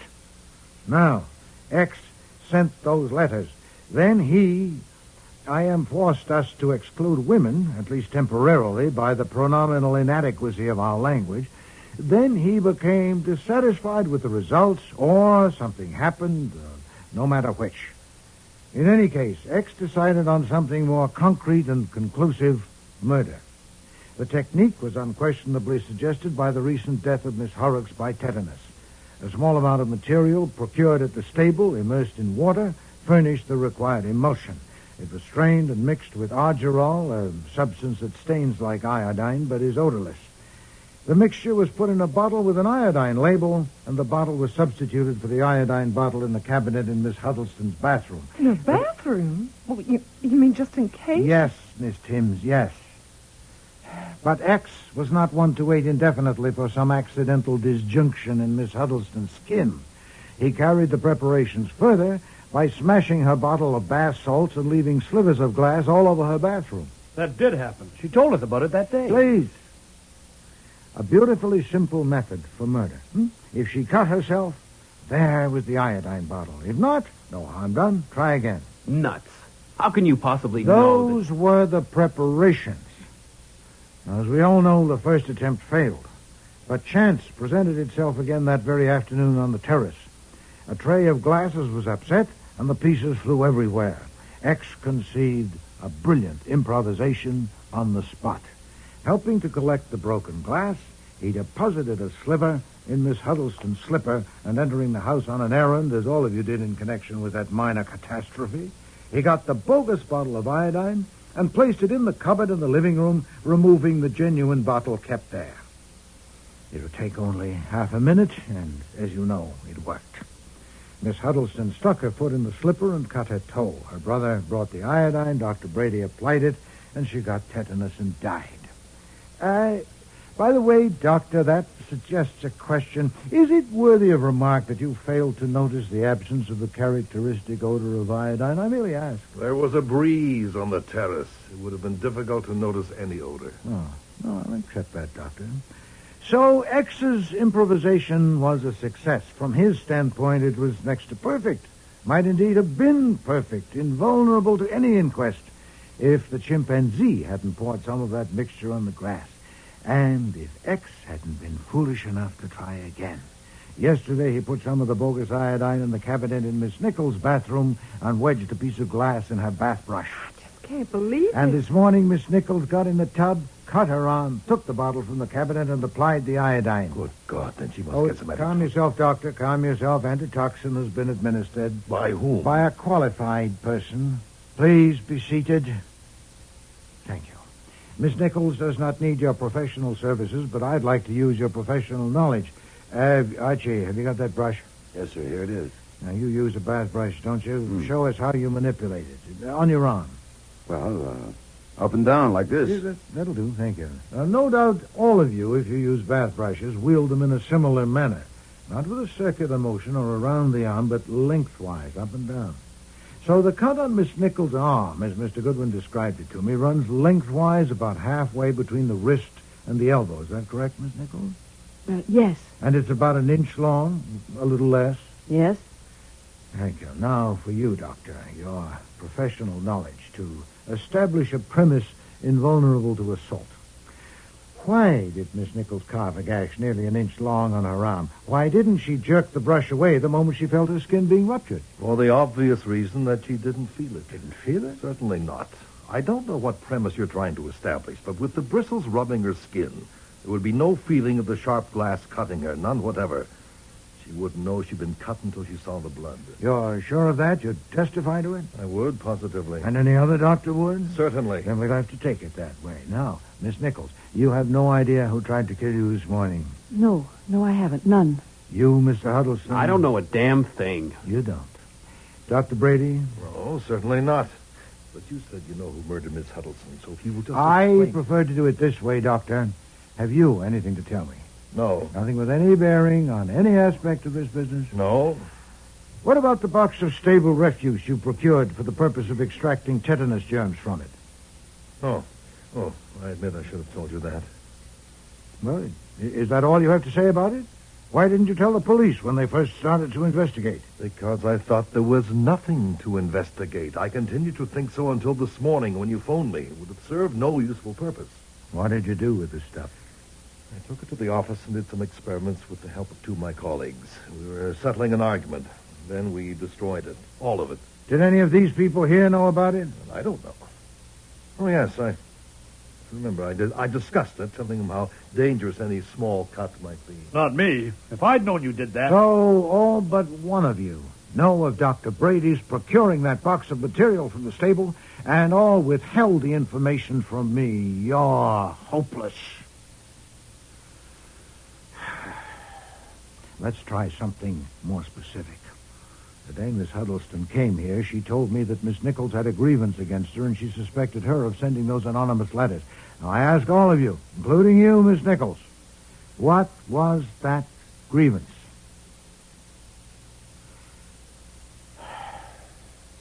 No one? All right, I ask you individually. Miss Nichols? Nothing. It was nothing. Mr. Daniel Huddleston? I have no idea. Miss Timms? I don't know. You hesitate? I don't know. Dr. Brady? If I knew, I would tell you. Mr. Larry Huddleston? I told you before that I don't know a damn thing. That goes right down the line. Indeed. May I have your watch a moment, please? What? That hexagonal thing on your wrist. May I see it a moment? What do you want with my watch? I want to look at it. It's a small favor. You haven't been very helpful so far. Okay. Here. What can it do me? Thank you. Now, the Huddleston folder, Archie. Yes, sir. You are a very silly young man, Mr. Huddleston. Incredibly callow. Thank you, Archie. Here is a picture of Miss Nichols, trimmed to 6 sides, apparently to fit the back of this watch. This point could be definitely determined by opening the watch case, but I'm not going to do it because it'll be opened later and microscopically compared with the picture to prove that it did contain it. You give me Stop that. him, Archie. All right. Sit down, Bud. I suggest that it's time for you to help us a little, Mr. Huddleston. When did your aunt take that picture from you? You fat bastard. I'll try once more, sir. You are going to answer these questions. If not for me, then for someone less fat but more importunate. Would you rather have it dug out of your servants and your friends and acquaintances? It's shabby enough as it is. Now, when did your aunt take that picture from you? It's none of your damn business. Call Inspector Kramer. Damn Archie. you! You know damn well when she took it. She took it the day she came down here. That's better. But it wasn't the first time she objected to your relations with Miss Nichols, was it? No. Did she object on moral grounds? Hell no. She objected to our getting married. My aunt was very possessive. She ordered me to break off the engagement. It was secret, but she got suspicious and questioned Janet. And Janet told her, and she made me call it off. And naturally you were enraged. You burned for revenge. I did not. You can come off that right now. You're not going to pin anything on me. I never really wanted to marry Janet, and what's more, I never intended to. No. I could prove that by a friend of mine. A man like you has friends. But after your aunt made you break the engagement, you still kept the picture in your watch? Yes, I had to. I mean, I had Janet to deal with, too, and it wasn't easy living right there in the house. I was afraid of Janet. You don't know her. I opened the watch case purposely in front of my aunt so she'd take that damn picture. Janet seemed to think that the picture meant something, and I thought when she knew it was gone... Did you know that Miss Nichols sent the anonymous letters? No, I didn't. Maybe I suspected, but I didn't know. Did you also suspect when your aunt... Stop it. A little too much for you, is it, Miss Nichols? Stop it. As I expected, you're all rubble inside. There's nothing left of you. Huh. Well, the simplest way is for me to dictate a confession and you sign it. And I'll send a copy of it to a man I know, the editor of the Gazette, and it'll be on his front page this evening. He'd like an exclusive picture of you to go with it, and Mr. Goodwin will be glad to take it. I know you'll like that. Stop it. For your satisfaction, I ought to tell you that your guilt was by no means obvious. I became aware of it only when Mr. Goodwin telephoned me from Riverdale this morning. Your performance today was the act of a nitwit. I presume you were struck with consternation yesterday when you saw that piece of turf being removed and realized what the consequences would be. So you attempted to divert suspicion by staging an attack on yourself. No, that's not true. Did you know what I was getting at a while ago when I asked Dr. Brady why you didn't jerk the brush away the instant you felt the glass puncture your skin? And he replied, as of course he would, that you didn't feel the glass cutting you? That was precisely the point. You see, the cut should have been much longer. You jerked the brush away when you pulled it along your arm less than an inch because you knew this piece of glass was there and was cutting you. You put it there yourself. Give me that. Archie. Stop her. Keep her away from me. I'll show you. I'll show you. Come on, hey. I got her. Let me go. What? Let me go. My face is bleeding. Only Let me go. Here, hold this handkerchief against it. By God, if it leaves a scar. That was a lie. You lied. What? She means that you lied when you said you neither desired nor intended to marry her. I agree with her that the air in here was already bad enough without that. You fed her passion and her hope. She wanted you, God knows why.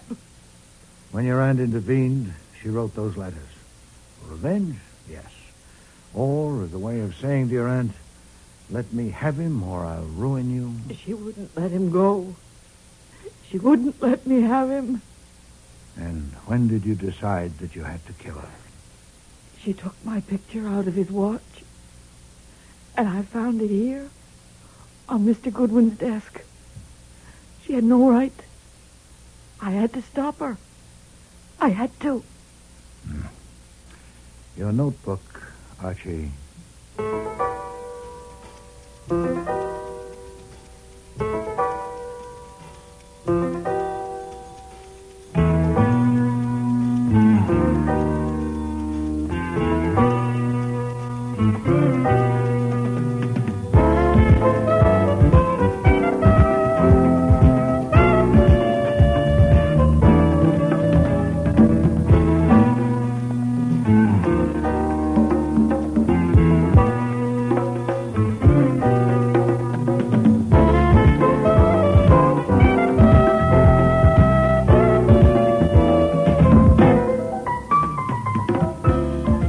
Starring in today's episode were Mavor Moore as Nero Wolfe and Don Franks as Archie Goodwin.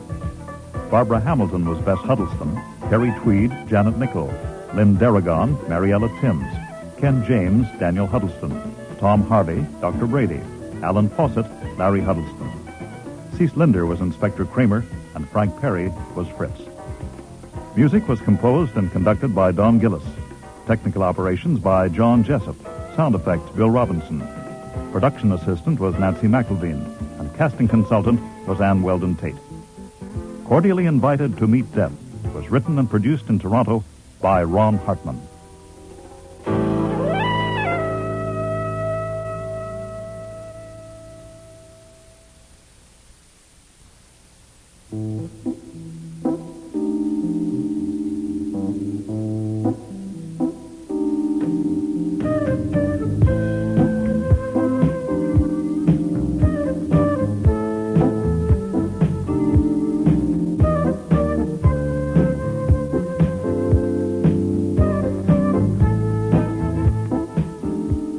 Next week. I wasn't surprised about the suicide, not really.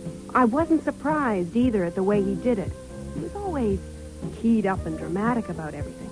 So you'd expect him to do something startling about killing himself. Well, just what did he do?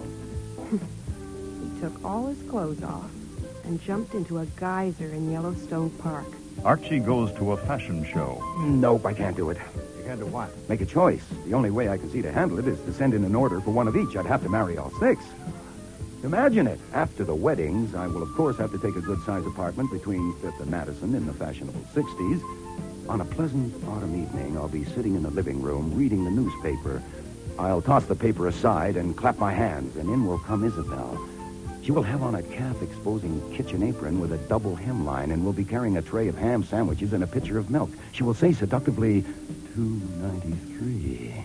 Make interesting motions and gestures without spilling a drop. Then she'll go, and in will come Francine. She will be wearing slim silhouette pajamas with padded shoulders and a back-flaring hip line. She'll walk and wave and whirl and say, $9.31. Light me up a cigarette and dance out. Enter Delia. She'll be dressed in a high-styled bra of handmade lace with a billowing sweep right up to... Enter another naked, carrying a basket full of bills and your checkbook. The latest fashion was murder. It's quite a long list, isn't it? Mrs. Domery killed in a riding accident. Miss Anita propelled into a geyser and boiled. Mr. Domery hurtled into an ocean and drowned. It's not my affair, thank heaven. Was Wolfe's client the murderer? Miss Nita. Yes. Did you kill that man? Did I kill my Archie. She'll be all right. I think she just... Stop her. How do you stop her? I could slap her or kiss her. I think I'll try kissing her. Next week, Man Alive, with guest stars Lynn Griffin, Neil Monroe, Sandy Webster, and August Schellenberg.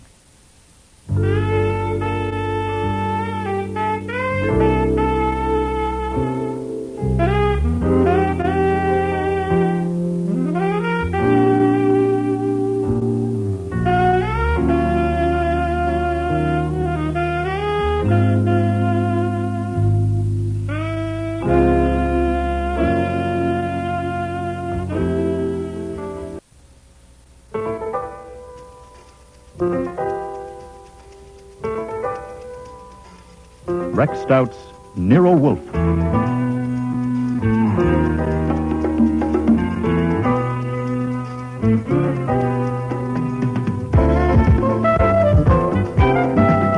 Starring Mavor Moore as Nero Wolfe and Don Franks as Archie Goodwin.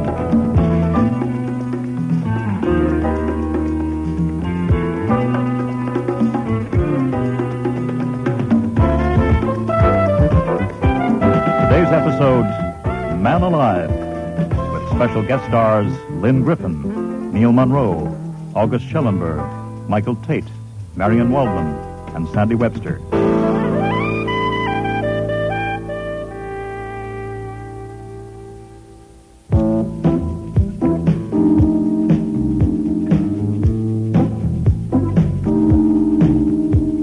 Everything about Carla Nieder was graceful. The way she angled her chin to show off her long neck, the way she perched on the edge of the red leather chair with her legs crossed at the ankles. And the way she managed her voice when she suspected me of kidding her.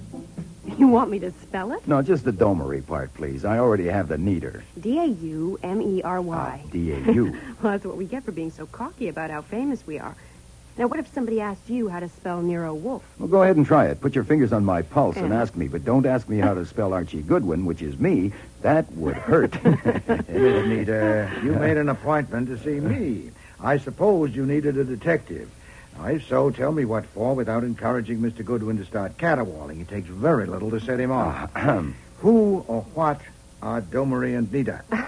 Domery and Nita is as good a name as there is on 7th Avenue. But, of course, if you're not in the garment trade and know nothing about it, I imagine your wives would know the name, all right? Wives? No wives, neither of us. That's why we caterwaul. Well, if you had one, she'd know about Domery and Nita. The business was started 20 years ago by two men, Jean Domery and my uncle, Paul Nita. Excuse me, will it save time to tell you that I don't do industrial surveillance? Oh, yeah, I know you don't. Now, look, it's about him, my uncle. Uncle Paul was the designer, the creator, and Jean Domery was the businessman, the manager. And they own the business as a 50-50 partnership. Now, I inherited my uncle's half when he killed himself. Anyway, that's how it was announced that he committed suicide a little over a year ago. Boy, that was a surprise to me. What, suicide, you mean? No, that I inherited. Oh. Even though I was his only living relative. But I suppose he wouldn't have made me his heir if he hadn't known I had an unusual talent. What kind of talent? As a clothes designer, of course. You know, I wasn't surprised about the suicide, not really. And maybe I should tell you why. Maybe you should. Because I knew how unhappy he was. You see, my uncle was in love with Helen Domery, his partner's wife, and she just died. She was thrown from a horse and killed. It broke him up completely. He didn't leave his apartment day or night for 3 days. It was right in the middle of getting ready for the showings of the fall line. Then he says he's going away for a rest. 4 days later, the news came that he committed suicide. Under the circumstances, it didn't occur to me to question it then. Huh. And do you question it now? Yeah, I certainly do. You know, I wasn't surprised either at the way he did it. He was always keyed up and dramatic about everything. So you'd expect him to do something startling about killing himself. Well, just what did he do? He took all his clothes off and jumped into a geyser in Yellowstone Park. What? Huh? You know, under the surface of that geyser, the temperature would be far above the boiling point. Yes, it would seem to be conclusive. Why do you now question the suicide? Well, because I saw him last week, here in New York, alive. Oh, indeed. Last Tuesday. We were showing our fall line to the press, and there was a large audience. Now, I was modeling one of my own designs when I saw him in the 5th row. Now, if you ask me how I recognized him, I can't tell you. I simply know it was him. Why shouldn't you recognize him? Because he had a bushy beard and he wore glasses, and his hair was slick and parted on the left side. Oh, an attempt at disguise. Yeah, and it worked at first. None of the others recognized him. In the dressing room, Paulie Zarella asked Bernard. Oh, that's Bernard Domery, Jean's nephew. Who was the man that was growing his own wool? Bernard said he didn't know, probably from the Daily Worker. But you recognized him? No, not until I went out again to model our headliner, which is another of my designs. I took him in without being obvious about it, and, well, all of a sudden I knew who he was. I just knew. My God, I had to get off quicker than I should have. And in the dressing room, well, it was all I could do to keep them from seeing me tremble. And no one else recognized him? Well, I'm sure they didn't. Well, there would have been a noise. A dead man come back to life? Yeah. Many of those present had known him? Yeah, nearly all of them. Well, he was famous, you know, as famous as you are. Did you speak to him? No, the minute the show was over, I hurried out front, but he was gone. Have you seen him since? No, just that one time. Whom have you told about this? No one. Not a soul. I've been trying to decide what I should do. Now, you say you inherited a half interest in that business from your uncle. Is the business solvent? Oh, very. Business is very good. Then why not just erase it? If you find your uncle and make him wash his hair and shave his beard, you'll have no inheritance. Your uncle will own half the business. No, I have to know what's going on, and I have to know where I stand. I'm upset. Then you should reserve decision. Never decide anything while you're upset. And, you know, in spite of your dogmatism, you may be wrong. It's true, you might have recognized him when others didn't, but others knew him intimately, too, like his business partner, Mr. Domery. Was he there that day? Did he see the man with the beard? Oh, Didn't I? I thought I'd mentioned that. Well, of course, Bernard Domery, the nephew, was there. I know I mentioned him. But Jean Domery, my uncle's partner, now he's dead. The devil he is. Jumped in a geyser? No, in an accident. He was drowned. He was fishing and fell from the boat. Where was this? In Florida, off the west coast. When? A little over 6 weeks ago. Who was in the boat with him? Bernard, his nephew. Anyone else? No. And the nephew inherited that half? Oh, yes, but that's all right. Why is it all right? Well, that's a silly question. I merely mean that if there'd been any question of anything wrong, the Florida people would have attended to it. Yeah, perhaps. Only it's quite a long list, isn't it? Mrs. Domery killed in a riding accident. Mr. Nita propelled into a geyser and boiled. Mr. Domery hurtled into an ocean and drowned. It's not my affair, thank heaven. But if it were, I should want better testimony than that of what you call the Florida people. About your uncle. What did you want me for? I want you to find him. I want to see him. No, it could take time. It would be expensive. Oh, yes, I know. I'll give you a check now. I suppose it's understood that this is extremely confidential. No reports are to be mailed or phoned to me. Everything must be done in person. Well, that'll present no problem, Miss Nita. The problem is where to look for a man resurrected from the dead. I'd need to know all about his former associates. No, that won't help. He had no really close friends. The only person he ever really loved was Helen Domery, unless he had some affection for me. I have a suggestion, though. Yes? The one thing he loved was his work, the business. Now, I believe he came there last Tuesday because he couldn't stay away. So why wouldn't he come again? Now, our next showing is this afternoon, so if Mr. Goodwin or you could come, I could arrange tickets and we could plan a signal for me to give if I spot him. Which explains what I was doing sitting in the third row when Domery and Nieder showed their fall line to buyers. 293. 293. 293. My seat gave me a clear view of the 200 customers, but there was no one answering the description of Carla's uncle. Carla appeared about a dozen times, but she didn't signal me once.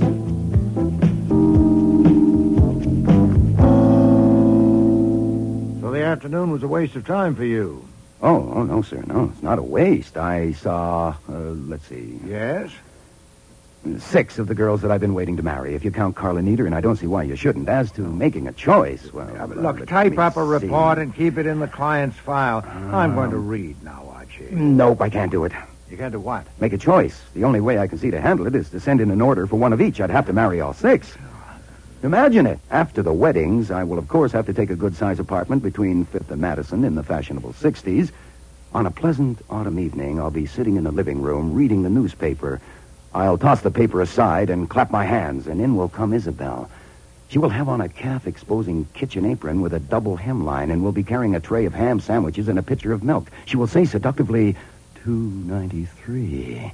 Make interesting motions and gestures without spilling a drop. Then she'll go, and in will come Francine. She will be wearing slim silhouette pajamas with padded shoulders and a back-flaring hip line. She'll walk and wave and whirl and say, 931. Light me up a cigarette and dance out. Enter Delia. She'll be dressed in a high-styled bra of handmade lace with a billowing sweep right up to... Enter another naked, carrying a basket full of bills and your checkbook. You have a very personal slant on women, sir.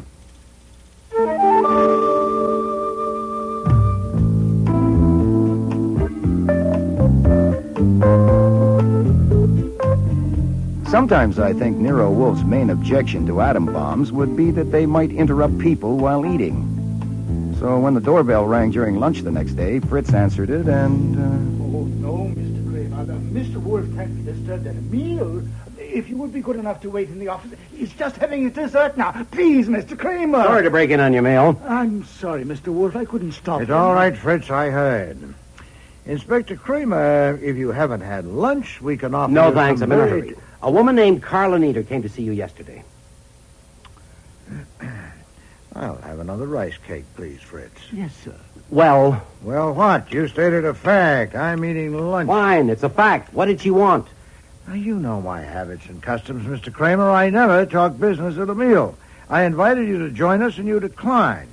if you'd be so kind as to wait in the office. No, I'll get this one, Fritz. Oh, thank you, Archie. Look, I don't give a damn about your habits and customs. I asked you a straight question. I want a straight answer. You had it. I don't have time to wait for you to finish stuffing your face. Of course, my ears were burning at the mention of our client, because Kramer only handles one kind of case, homicide. But I figured I'd better not let Fritz try to handle another interruption. What I saw through the one-way glass panel in the front door relieved me a lot. Our client, alive and unhurt, was standing on the stoop. I have to see Nero Wolfe right away. Don't turn around. What? Don't. There's a car pulling up to the curb with city license plates. Do you know if you're being followed? Followed? Oh, I don't think so. Listen, Why would anyone listen to me. When I let you in, we're going across the hall to the front room. I don't want you to make a sound until we're there, all right? Well, yes, but Come on. Come in. What is all this? Quiet. What's the point of that? The point is that a police inspector named Kramer is here. He's in the dining room asking about you. Now, do you want to see him? No, I've already seen him. What? They've been asking me questions for hours. Why? What happened? My uncle, Yeah. No. Take a deep breath. Come on. That's it. I want to see Nero Wolfe. All right, you stay here and sit tight till we get rid of Kramer. This door connects with the office, and they may go in there, so please don't make a sound. Are you feeling all right? Huh? Yes. Yes, I'm all right now. Sir, I have not finished my gobbling yet, as you put it. I would have eaten 2 more cakes, and I've not yet had my coffee. Come into the office. You broke in, and you're still here. If you weren't an officer of the law, Mr. Goodwin would knock you unconscious and drag you out. Okay. Come on, forget it, all right? All I want is to find out why Carla Nieder came to see you. You know perfectly well. I know you have a right to be told why I'm asking, and I would have told you if you hadn't lost your temper just because I arrived while you were stuffing it in. There has been a murder. Oh, indeed. Indeed. Last night, between 8 and midnight, at the office of Domery and Nieder on the 12th floor at 496 7th Avenue. Carla Nieder was there last night between 9 and 9:30. She admits that. And nobody else as far as we know now. She says she went to get some drawings, but that's got holes in it. The body was found this morning lying in the middle of the floor of the office. He'd been hit in the back of the head with one of those hardwood poles used to raise and lower windows. At the end of the pole has a brass hook on it. Been jabbed into his face a dozen times or more, like spearing a fish. Well, you haven't said who he was. A complete stranger to all the world, apparently. And nothing on him to tell. You described him. Oh, nuts. Who was it? The medium-sized man around 40 with a brown beard and slick brown hair parted on the left side with glasses that were just plain glass. Can you name him? Sorry, never met him. Under the circumstance, you may concede that I have a right to ask what she came to you for. It was only after she tried 2 lies on us about how she spent yesterday morning that we finally got it out of her that she came here. She wouldn't tell what she came for, so I came to ask you. Is Miss Nieder under arrest? Nero Wolfe's residence. Archie Let me talk to Inspector Kramer, Archie. It's for you, Inspector. Me? Thanks. Yeah, Levy. Here. Answering your question, Mr. Wolfe, Miss Nieder is not under arrest. They turned her loose and put a tail on her, and the tail was just on the phone telling Kramer that she came here.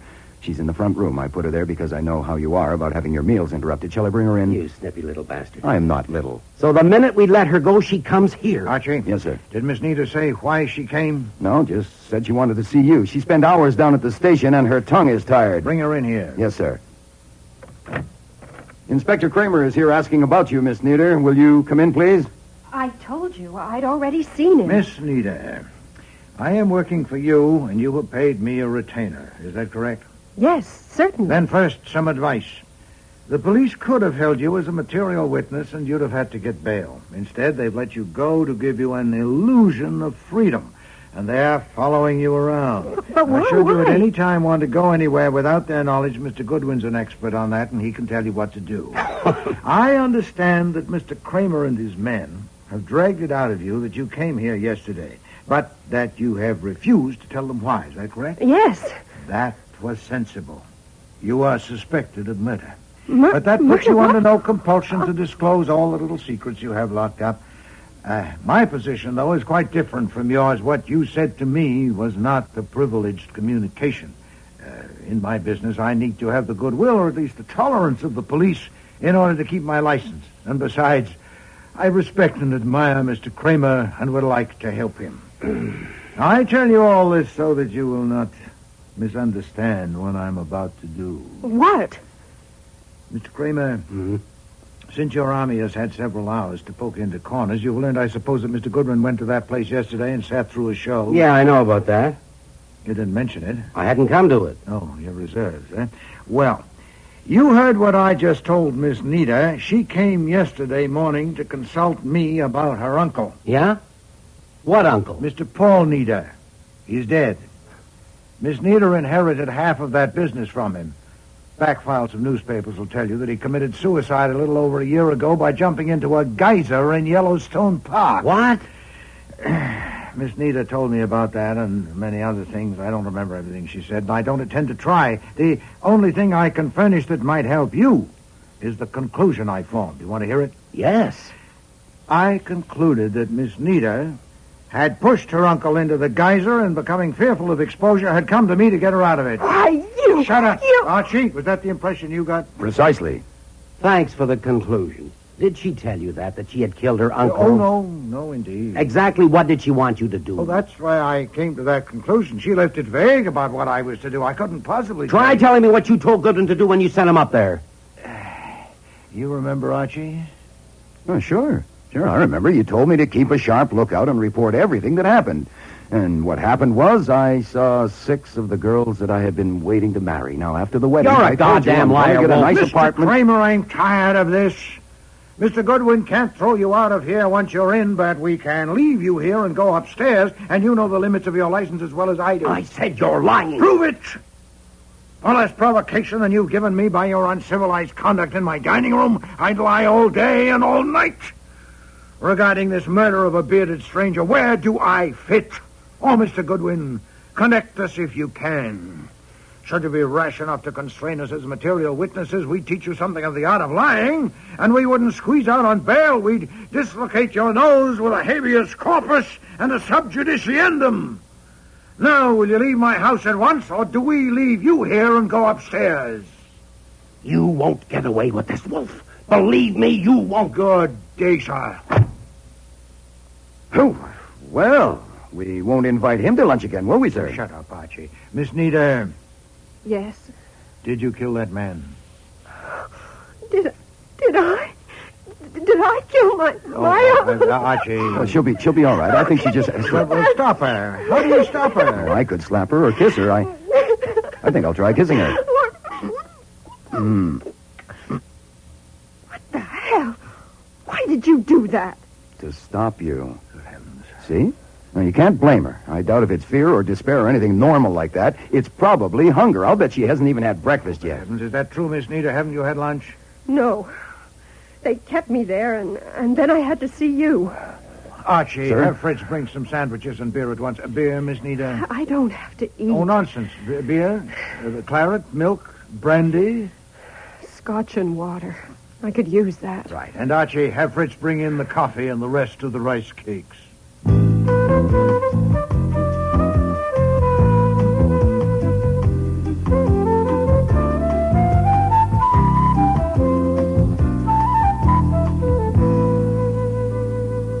Do you feel better now? Yeah, much better, thanks. I guess I was pretty empty. Good.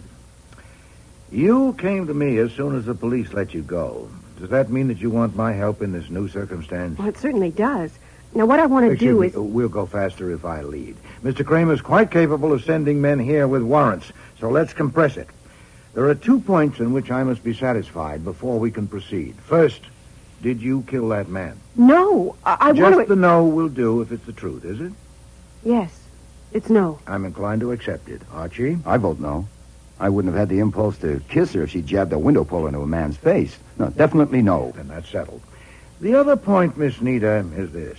Was the man you saw a week ago your uncle, and was it he who was killed last night? Oh, yes, it was Uncle Paul. I saw him. I went right up... You're certain? Look, I made myself go close to look at him. Oh, his face was dreadful, but he had the beard and the slick hair. I wanted to do something, but I didn't have the nerve enough, and I had to sit down to pull myself together.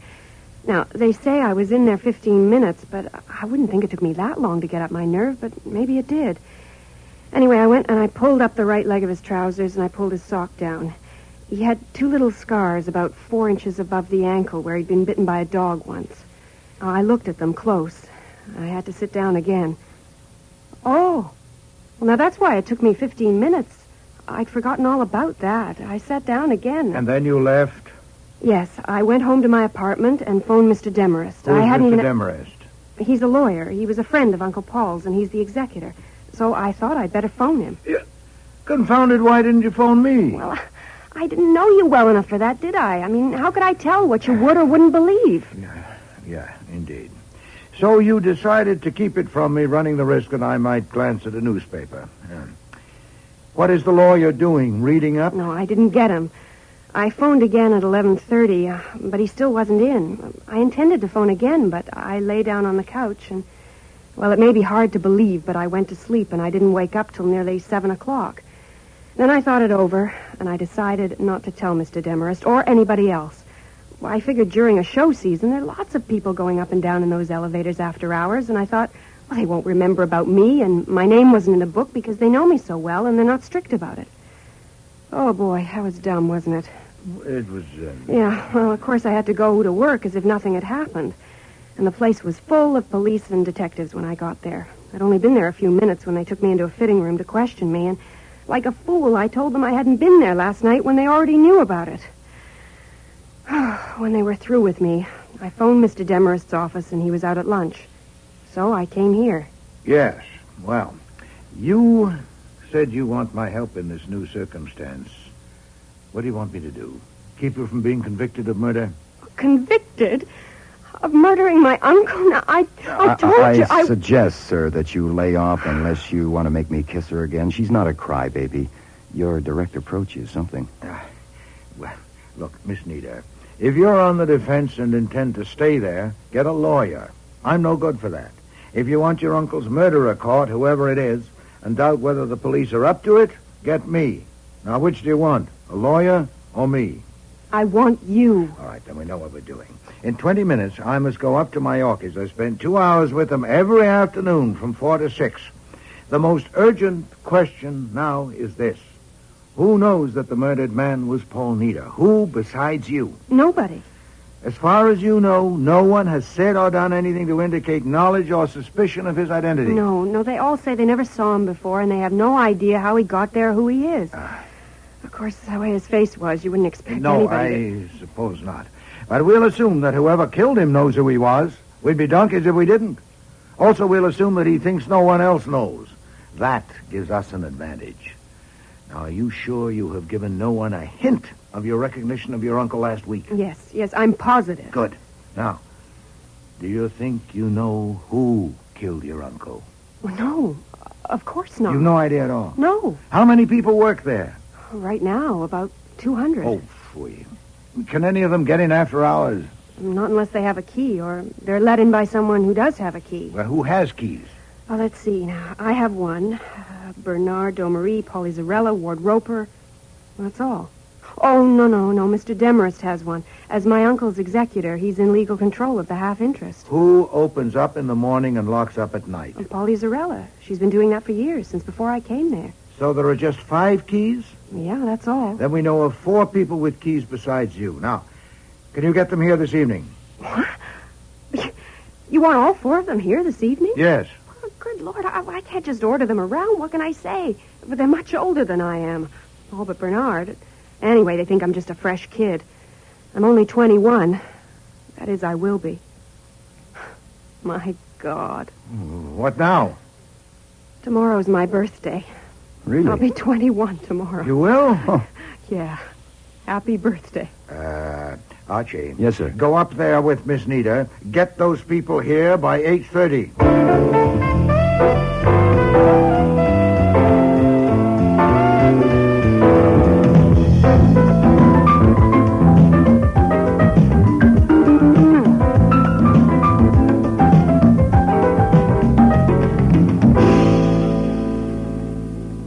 He's on the phone. He'll be with us in a minute. Now, listen. Oh, I'm listening. The trouble with Bernie is that he can't bear to decide anything, especially if it's important. You might think he had to consult a crystal ball or something. And then when he does make up his mind, he's as stubborn as a mule. So now what I do when I want him to agree about something is I act as if it isn't very important. I keep very calm. Very calm. I'm sorry, Carla. That was Miss Doherty from Bloomingdale's on the phone. She thinks your work is better than ever. She's completely lost her head over your three... Oh, who's this? Mr. Goodwin of Nero Wolfe's office. Mr. Bernard Domery. How do you do? Nero Wolfe, the detective? Are there two? Where does Nero Wolfe come in? Well, I went to see him. I've hired him. Well, what for? To do what? Well, I think I need somebody. The police came within an inch of arresting me. You're joking. No, I'm not. They kept me there all morning, and then they even had me followed. Then you need a lawyer, not Nero Wolfe. Have you seen Demarest? No, not yet, but I will. Well, as soon damn it, you should have seen him first. Bernie, I'm not taking your time to ask you what I should have done. I'll tend to that, thank you. Miss Nieder. I want to ask you to do something. May I join in this calm discussion? This thing is crazy, absolutely crazy. I think what we ought to do is just ignore it. Just simply ignore it. Yeah, that would be innocent and brave, but it might get complicated if one of you gets charged with murder. Charged with murder? That's right. How could we be charged? Why would any of us kill a man we never saw before? That's nonsense. Carla, what you want is Demarest. I'm going to phone him right now. Bernie, don't tell me what I want. I know what I want, thank you, and it's not Demarest. Oh, I'm sorry to hear that. Henry, I was just saying... Yes, I heard. Have I come at an awkward moment? No, certainly not. I was just about to phone you. Carla thinks she's in trouble with the police about the body that was found here this morning. I was nearly arrested because I came here last night and stayed 15 minutes. My dear child, you should have called me at once. I tried to phone you last night, but you weren't at home, and I couldn't get you this morning either, so I went to Nero Wolfe instead. Nero Wolfe? Maybe I can clear this up, Mr. Demarest. I'm Archie Goodwin, Nero Wolfe's assistant. Miss Nieder has engaged Nero Wolfe primarily to keep her from being arrested. She is... How would Nero Wolfe do that?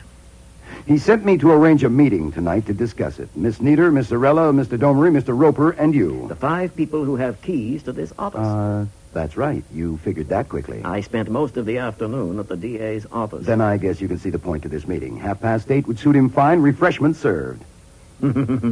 We're summoned. I wouldn't dream of putting it that way. No, but we are. We who have keys. I offer a comment.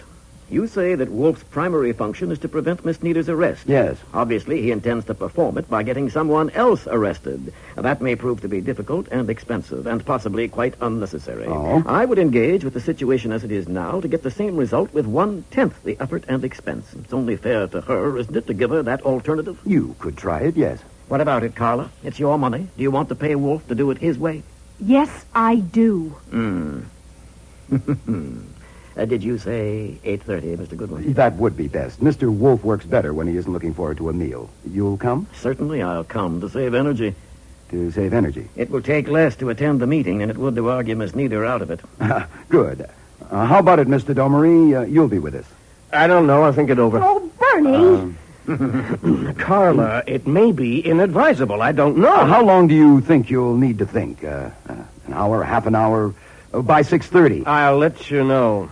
There are 2 more to invite, Miss Zarella and Mr. Roper. It might help if you would get them in here, or would that require some thinking, too, Mr. Domery? You do your thinking, and I'll do mine. Polly, Ward, would you come in here right away, please? Just as soon as I finish this. No, now. I need you both now. I am behind already, all day long. Well, The what police is are it? done. What's so important? This is Mr. Goodwin. He wants to ask you something. How do you do? You're very busy. I can see that. I'll cut it short. Miss Nieder has hired my boss, Nero Wolfe, because she's in danger of being arrested. Mr. Wolfe would like to have a talk with you. Why? He wants to talk with everyone who carries a key to this place at his office at 8:30 this evening. Will you come? No. No. No. I lose my time today. I will be here all evening with Carter scouting. This is pretty important, Miss Zarella. I do not think so. He was here, he is gone, and we forget it. I told that to the police, and I tell it to you. Miss Nieder is not danger.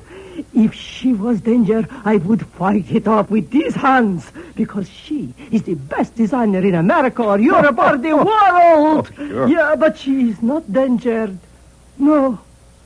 I go back to work now. Polly, wait. Yes, I think you want to wait for Mr. Roper's vote. Mr. Roper. Well, it doesn't seem to me that this is exactly the proper step to take under the circumstances. Huh? What's wrong with Oh, almost everything, I'd say. Oh. It assumes that we, the five of us, are involved in this matter, which is ridiculous. One, indeed, may be involved, deeply involved, but not the other four, not the rest of us. What the hell are you getting Oh, at? nothing, Bernard. Nothing specific. Just a comment expressing my reaction. This is a joke, and if you ask me, it's a rotten one. Have you gotten around to your thinking yet, Mr. Domery? Made up your mind? No, I haven't. And who do you think you are, anyway? Just at present, I'm Miss Nieder's hired man. Now, who do you think Miss Nieder is? Some little girl asking you to please be kind and help her out? You damn fool, she owns half this outfit. Mr. Domery, you're her business partner. What couldn't she do to you if she felt like it? And the rest of you are just employees, her hired help.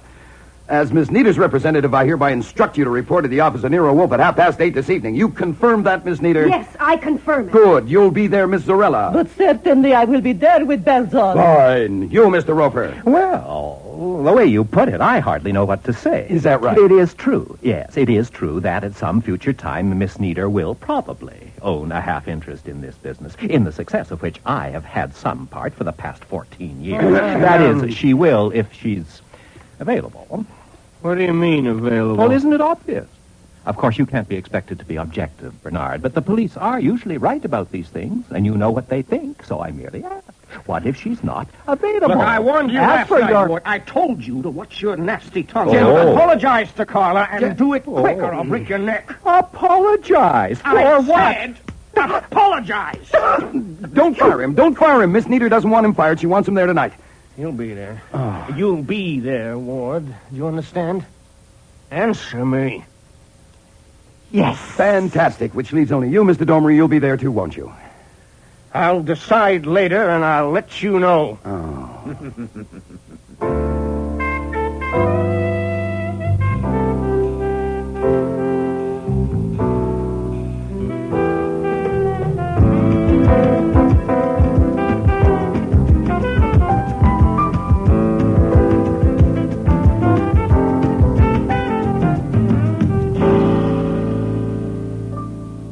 Thank you all for coming. We had to. Your man Goodwin dragooned us. Oh, not you, I understand, Mr. Demarest. Oh, yes, me too. Only I saw the compulsion a little ahead of the others. Well, anyway, you're here. I believe Mr. Goodwin has explained the circumstances to all of you, so I think we might start by clearing up one point.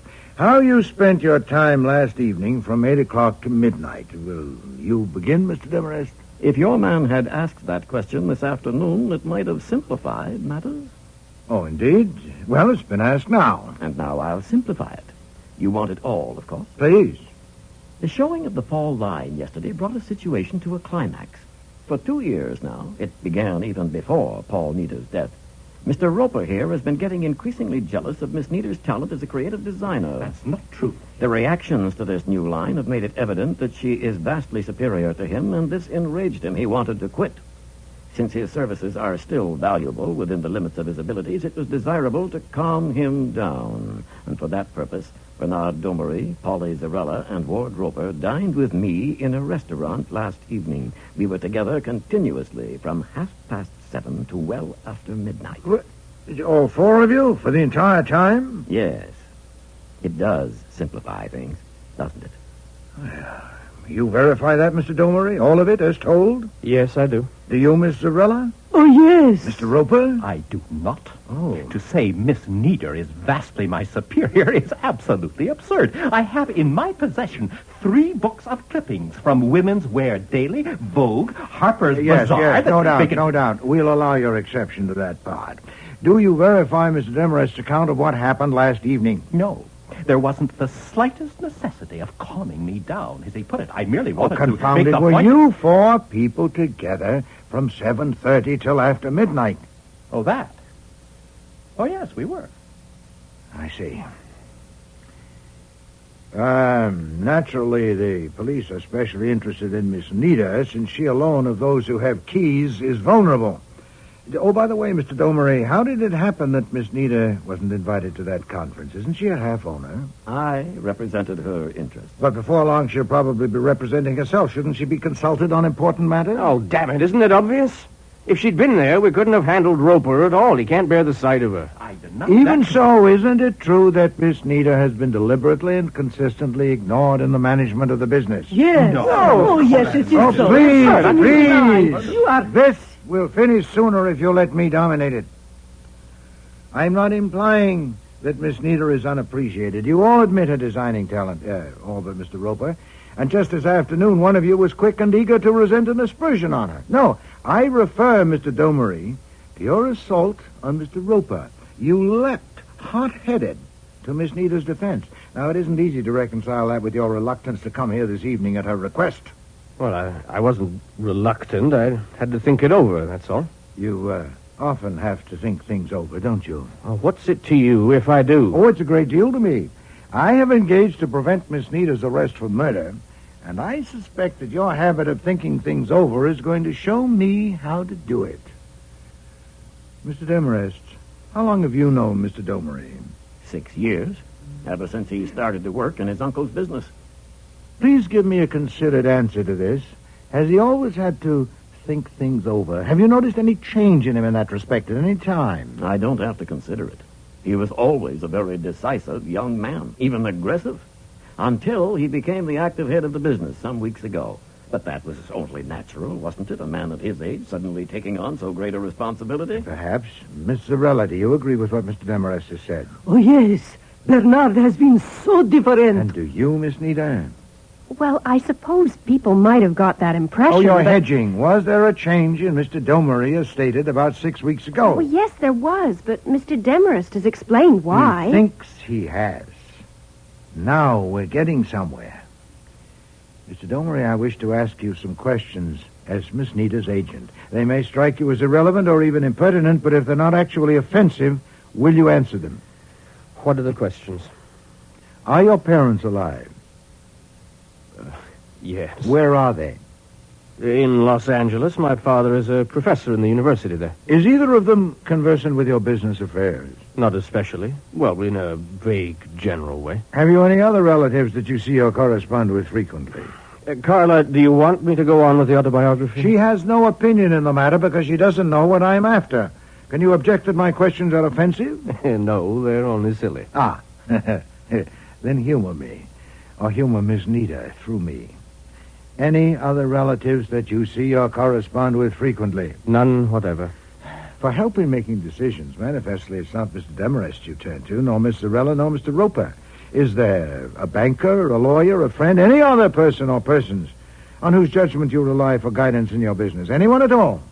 Well, no special person. No, I discuss things with people, naturally, including Mr. Demarest. Oh, not Mr. Demarest. He has noticed a change in you. Now, this is your last chance, Mr. Domery, to drag somebody in. I don't have to drag anybody in. I'm sound mind and body and over 21. I know you are, and of a decisive and aggressive temperament, and that's why I'm making progress. Thank you, Mr. Domery. What for? Well, up to a few minutes ago when I got my head battered in by being told that you four people spent last evening together, I'd no idea where my target was. Now I know. Where is he? What? Where is he, Mr. Domery? Who? No, sir, it's no good. I know. Even if I only guessed it'd be enough, I could give it to the police as a suspicion deserving inquiry. How long do you think it would take the police to find him? Mr. Domery, I cannot stress this strongly enough. Miss Nita is in serious danger of being arrested for a murder she did not commit. Look, I've had enough of this. I'm leaving. No, sir, you will not be permitted to leave this room until either you've told me where he is, or I've given the police time to start on his trail and cover my door. Oh, unlawful restraint with witnesses. Where is he, Mr. Domery? You can't take time to think it over now to consult him on this one. Where is he? This is awful. This is an awful thing. Stop it. You can't do this. You can't threaten and keep him here. It's unlawful. Now, just stop it now. It's too late, Carla. You hired him. And I must admit you're getting your money's worth. You'd better tell him, Bernard. It may be hard, but the other way's harder. Where is he, Mr. Domery? The address is 816 East 90th Street. Look, I want to phone him. No, you will be unlawfully restrained if you try. What is it, an apartment building? Yes, apartment 10C. I rented it for Is he there now? Yes, I was to phone him there when I left here. I said I'd go to see him, but he said I might be followed, and I'd better phone from a booth. What is the name? Dixon. George Dixon. Thank you. Archie? Yes, sir. Get Fritz in here and give him a revolver. I don't know how some of these minds might work. Then get Mr. Dixon and bring him here. The address... I have it written down, sir. Don't alarm him any more than you have to. I don't want you killed, and I don't want a suicide.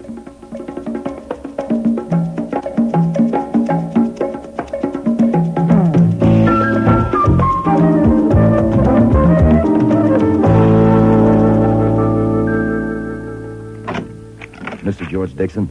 What do you want? I have a message from Mr. Bernard Domery. Yes? Are you George Dixon? I'm Dixon. Hand it through to me. I can't. It's verbal. Then say it. What is it? You'll have to open the door all the way. I have to see you first. You were described to me. Mr. Domery's in a little trouble. Thank you. Okay, what kind of trouble? He'll have to tell you about it. I'm just a messenger. All I can tell you is I was instructed to ask you to come to him. Why didn't he phone me? A phone isn't available to him right now. Where is he? At Nero Wolfe's office on West 35th Street. Who else is there? Well, several people. Mr. Wolfe, of course, and men named Demarest and Roper, and women named Sorella and Nieder. That's all. I think you're lying. What? I don't think Mr. Domery sent for me at all. I think this is a put-up job, and you can get the hell out of here and stay out. Hey, okay, brother. Now, where'd I get your name and address from? A mailing list? Mr. Domery phoned you earlier to ask your advice about his going to see Mr. Wolfe. Now, my understanding was that if I didn't get you there by 11 o'clock, they'll all pile into a taxi, including Mr. Domery, and come here to see you. My car's waiting out front.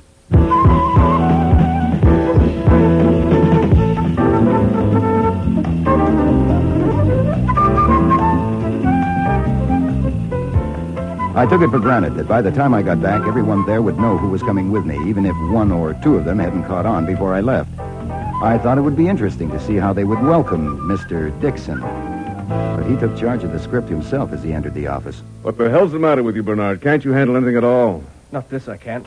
This man Wolfe is one for you to handle. I only hope to God that you can. Well, I'm back, everybody. I would have been back soon anyway, but Bernard has hurried it up a little. Ward, you're looking like a window display in a fire sale. Surprised to see me? Still putting up with them, Paulie? Now you'll have to put up with me again. Carla, I hear you're on the way to lead the whole pack. You're all so quiet. Can't got your tongues. Where's Henry? I thought he'd be here. He's in the other room with Wolfe. I don't know this gentleman. This gentleman is Inspector Kramer of the New York Police. You didn't tell me the police would be here. And believe me, I didn't know. Nero Wolfe called and invited me. I just got here. What's going on, Goodwin? I'm still catching up. You'll have to ask Mr. Wolfe. Who's this man? George Dixon, so I'm told. What kind of charade is Wolfe pulling now? Oh, why don't you ask him? Here he is. Ah, Archie, you're back. Yes, sir. Excellent. And Mr. Kramer, your timing was impeccable. My apologies for keeping you waiting. Mr. Demarest and I needed to discuss something. Nero Wolfe? I'm Jean Domery. This is a real pleasure. How do you do, Mr. Domery? Please sit down. I was told that my nephew sent for me. He didn't. You got me here by a trick. What do you want? Sit down, sir. This may take some time. I can't give you much time. What do you want? I want to present some facts, offer my explanation of them, and get your opinion. There's a chair beside your nephew. What facts? You all have a right to know, I think, that the man who was killed last evening was a former partner in the business, Mr. Paul Nieder. What the hell? Why, my mother's milk, it was. Now, this time you've gone too far. Be quiet. Everyone be You have deliberately withheld knowledge of the facts. Nonsense, Mr. Kramer. I have withheld nothing. You knew that when I was here this morning? No, sir, I did not know it then. I was given reason to suspect it later. You could have told me then. Oh, phooey, if I told you then what I suspected but didn't know. You'd quite reasonably have focused on the most likely seeming culprit, my client, and been led straight down a blind alley. I'm saving you time, Mr. Kramer. I'm giving you something. You said on the phone you could name the murderer. And I will, sir, if you'll sit down. Go ahead. We have here a situation that reads like a Wilkie Collins novel. Two men presumed dead, both returning to life. Now, some explanation is needed. Mr. Dixon Domery, won't you help us? You were going to give us some facts. So far, you've given us fantasy. I see. You won't help, then? Certainly not. Why should I? It's your fantasy. Well, we'll have to go about it the other way, then. When did you last see Paul Nieder? About a year ago. just before he left for a vacation. Well, that's not a very intelligent lie, sir. It can be checked. Mr. Kramer here has an army of men whose job it is to check such things. I'll ask you again. When did you last see Paul Nida? You won't answer, eh? Then I will. Mr. Kramer, if you put your men on it, I think you'll discover a meeting between Mr. Dixon and the deceased sometime after last Tuesday's showing of the Domery and Nida fall line. Quite possibly it was at Mr. Dixon's apartment. The address... He won't find anything. Oh, indomitable, are you? Ah. Then how about your meeting with Mr. Nida last evening at the offices of Domery and Nida when you killed him? Killed him? You accuse me in front of all these witnesses of killing that man? Oh, yes, sir. I'm certain of my ground. A record was kept of everyone that went into that building after hours last night. How did you do it, huh? A false name? A different floor given as your destination? Well, your face is known now. The elevator operator or the commissionaire will be able to recognize you. And, of course, there's the key. What key? The one that got you into the Domery and Nida office. The one presumed to be at the bottom of the ocean in the pocket of a drowned man. Is it in your pocket now, Mr. Domery, or did you leave it in your apartment? Oh, I see. I'm making you nervous. Look at his face, Mr. Kramer. I'm not nervous. And perhaps you'll explain about your return from a watery grave. Why was it necessary to perpetrate such an elaborate hoax? I can explain that, and I will, at the proper time and to the proper persons, not you. It's no good, Mr. Domery. You're caught.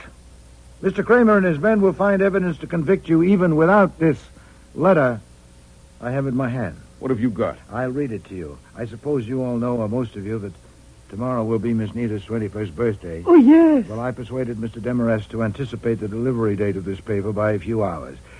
It was intended, as you'll see, only for Miss Nida, but as Mr. Kramer would tell you, evidence in a murder case has no respect for confidences. This letter is handwritten, as you can see. Yellowstone Park, May 16th of last year. It reads, My dearest Carla, I'll send this to Henry, sealed, and tell him to give it to you unopened on your 21st birthday. You're going to get news that I have killed myself, but I'm not going to kill myself. I fully expect to be with you again and with the work I love. I'm writing this to explain what I'm doing just in case something goes wrong. I think you suspected that Helen and I loved each other. Jean found out about us and killed her. He intended to kill me, too, and he still intends to. And as you know, Jean always does everything he intends to. That's why I wouldn't leave the apartment those 3 days. That's why I came away, and why I have to pretend to kill myself.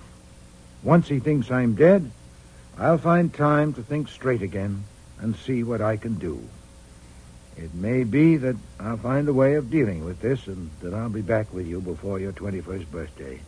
And if so, I'll get this back from Henry and you'll never see it. But if I don't get back, I want you to know the truth by this letter. If Jean should find me and kill me, I don't want him to get away with it. Your Uncle Paul. Well, Mr. Domery, nothing to say? Nothing. It offers a remarkable field for speculation. What, for instance, made you suspect that his suicide was a fake? Possibly you were as well acquainted with his character as he was with yours. He was certainly right about you. You didn't forget or abandon your intention. To coax him out, you went on a fishing trip with your nephew and staged a drowning. Another speculation. How much did you tell your nephew? Did you have to let him in on all the... Listen to me, Carla. Whatever my uncle has done, that's up to him, but this is my part, and you've got to get it straight. He told me that someone had it in for him, and his life was in danger. He said nothing about Paul Nida. Of course, I thought he was dead. Shut up and sit down. You lied to me.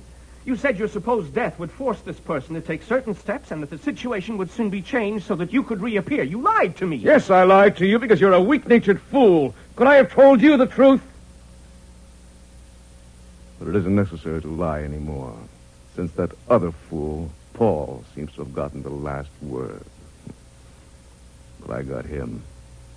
I got Helen, and I got him.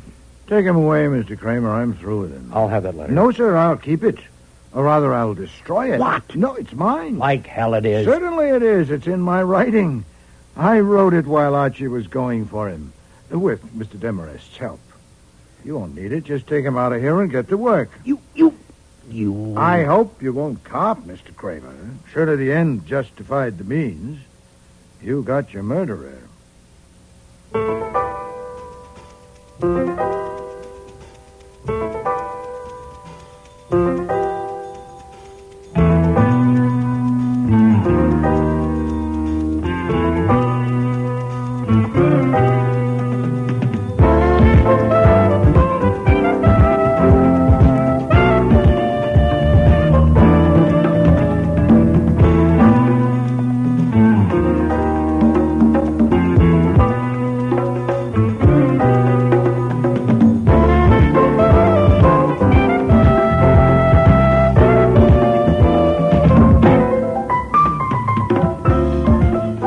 Starring in today's episode were Mavor Moore as Nero Wolfe, Don Franks as Archie Goodwin, and Cease Linder as Inspector Kramer. Lynn Griffin was Carlin Meader, Neil Monroe, Bernard Domery, August Schellenberg, George Dixon, Michael Tate, Ward Roper, Marion Waldman, Polly Zarella, Sandy Webster, Henry Demarest, and Frank Perry was Fritz. Music was composed and conducted by Don Gillis. Technical operations, John Jessup. Sound effects, Bill Robinson. Production assistant was Nancy McElveen, and casting consultant, Ann Weldon Tate. Man Alive was written and produced in Toronto by Ron Hartman.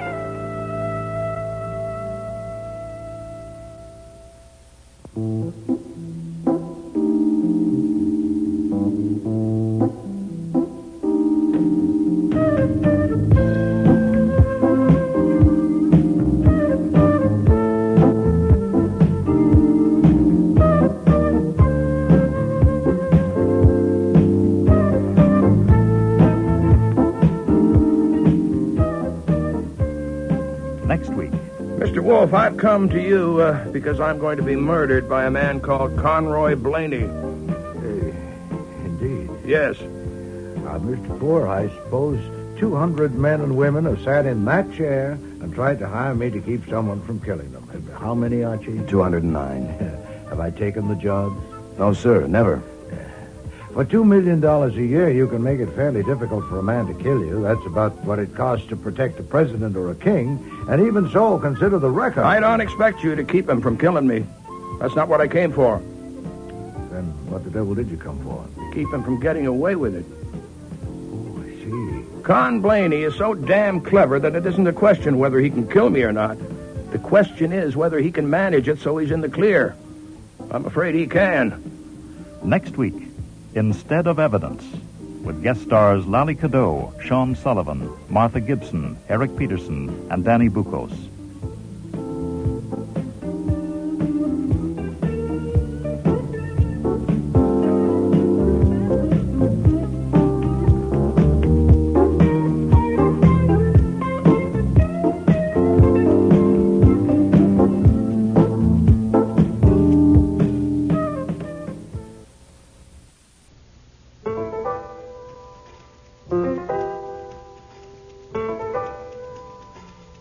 Rex Stout's Nero Wolfe.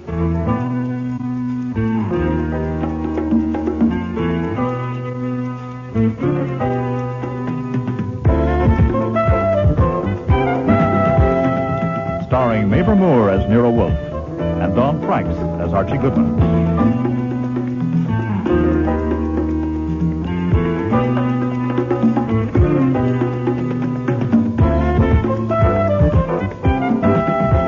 Today's episode, Instead of Evidence, with special guest stars Lally Cadeau, Sean Sullivan, Eric Peterson, Martha Gibson, and Dan Bucos.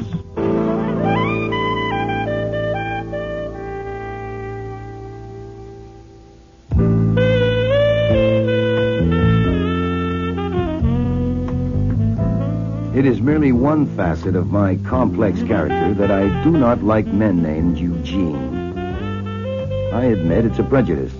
That, and that alone, accounted for my offish attitude when Mr. and Mrs. Eugene R. Poor called at Nero Wolfe's office that Tuesday afternoon in October. Eugene. Yes, dear? You dropped your cigar. Oh, I'm sorry. Mr. Wolfe, I've come to you because I'm going to be murdered by a man called Conroy Blaney. Indeed. Yes. Mr. Poor, I suppose 200 men and women have sat in that chair and tried to hire me to keep someone from killing them. How many, Archie? 209. Have I taken the jobs? No, sir, never. For $2 million a year, you can make it fairly difficult for a man to kill you. That's about what it costs to protect a president or a king. And even so, consider the record. I don't expect you to keep him from killing me.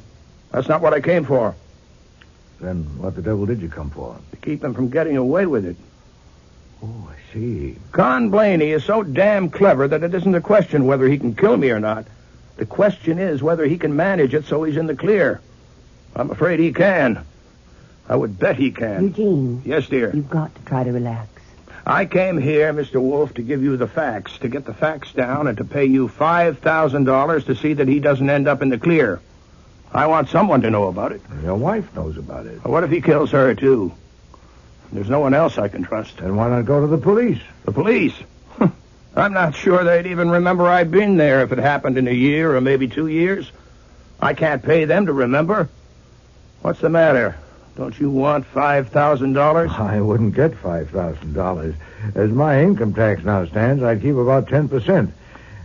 If Mr. Blaney's as clever as you say he is, I wouldn't consider trying to uncover him on a murder for $500. No, sir. Mrs. Poor, may I ask why that makes you look so pleased? Because I need help, and I think you're going to help me. I don't approve of this. I didn't want my husband to come here. Where did you want him to go? To the Atlantic Detective Agency? Oh, no. If I'd been in favor of this going to any detective, it would have been Nero Wolfe, but may I explain? I am due in the plant rooms at 4 o'clock. I have 18 minutes. Then I'm going to use them. Eugene, please. It won't take 18 minutes, Mr. Wolfe. My husband and Mr. Blaney have been business partners for 10 years. They own the firm of Blaney & Poor, manufacturers of novelties. We make things like matches that won't light, chairs with rubber legs, and bottled drinks that taste like soap. Good heavens. It's the biggest firm in the business. Mr. Blaney gets the ideas and handles the production. He's a genius and my at it. husband handles the business part. Sales and so on. But Mr. Blaney is really just about too conceited to live. And now that the business is a big success, he thinks my husband isn't needed. He wants him to get out and take $20,000 for his half. It's worth a great deal more than that, 10 times as much. I won't do it. The argument has gone on and on. Until now, my husband is convinced that Mr. Blaney is capable of doing anything to get rid of him. Of killing him. And you don't agree? Oh, no, I do agree. I think Mr. Blaney would stop at nothing. Has he made threats? Oh, no, he isn't that kind. He doesn't make threats. He just goes ahead. Then why didn't you want your husband to come to me? Because he's simply too stubborn to live. There's a clause in the partnership agreement. They signed it when they started the business. That says if either one of them dies, the other one owns the whole thing. That's another reason why he'd kill me. What my husband wants is to make sure Mr. Blaney gets caught. That's how stubborn he is. And what I want is for my husband to stay alive. Martha, we've been over this My time husband and has time. saved over $200,000. He can get another $20,000 from Mr. Blaney for his half of the business. It's worth 20 times that much. Not if you're dead. With the income from that, we could live comfortably and happily. I thought you'd stand by me in this fight. I would if you could possibly win. But you can't win. Instead of winning, you'll probably die. I ask you, Mr. Wolfe, you're a wise and clever man. What would you do if you were in my husband's position? You put that as a question? Yes, I do. Well, granting that you've described the situation correctly, I would kill Mr. Blaney. What? But that's silly. Of course, you're joking, but this is no joke. I'd kill the bastard in a second if I thought I could get away with it. Maybe you could, Mr. Wolfe, but I couldn't. And I'm afraid you couldn't hire me for that. Your wife's advice is sound. Are you going to take it? No. Are you going to kill Mr. Blaney? No. And you still want to pay me $5,000? Yes, I do. Well, I advise you against that, too, under the circumstances. Here are the circumstances. Archie, take your notebook. Yes, sir. Make a receipt reading, received from Eugene R. Poor, $5,000, in return for which I agree, in case he dies within 1 year, to give the police the information he has given me today, and to take any further action that may seem to me advisable. Sign my name and initial it as usual. Get all details from Mr. Poor. Now, if you have anything further to ask, sir, ask it of Mr. Goodwin. That's no good. You don't even say what kind of action. At least you ought to I say that... advised you against it under the circumstances. Those are the circumstances. That's all I'll undertake. Suit yourself. Mr. Wolfe, I didn't mention that I brought the fee in cash. Speaking of income tax, getting it in cash would make it... Boy, I am not a common cheat, Mr. Poor. Not that I'm a saint. Given adequate provocation, I might conceivably cheat a man or a woman or even a child. But you are suggesting that I cheat not a man or a woman or a child, but 140 million of my fellow citizens. Ho! Mr. Poor. Yes? You dropped your cigar. Can I light that for you? Oh, thanks. Is he always like that? Oh, always, yeah. I'm the one that does all the work around here. I'm also an admirer of your wife. Your what? I admire your wife as an advice giver. Life is more fun outside the grave than in it, and with over $200,000. I've had enough advice. My mind is made up. Okay. Now, give me everything you think we'll need.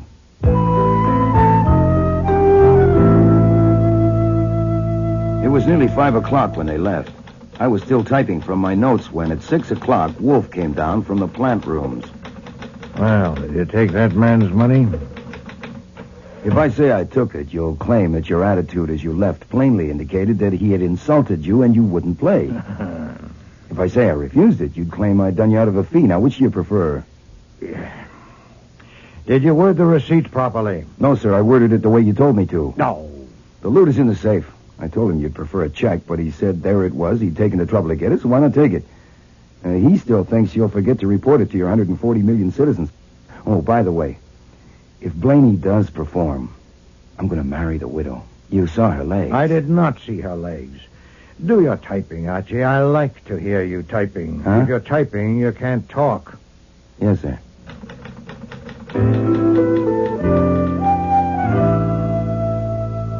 It was after dinner at about 9:40 that the phone rang. For you, Inspector Kramer. Oh, thank you. What can I do for you, Mr. Kramer? I'm at Eugene Poor's apartment. I've got a paper here taken from his pocket, a receipt for $5,000, signed by you, dated today. It says you have information to give the police if he dies. All right, what's the information? He's dead. What killed him? An explosion. A cigar blew up in his face. Archie will be there in a few minutes.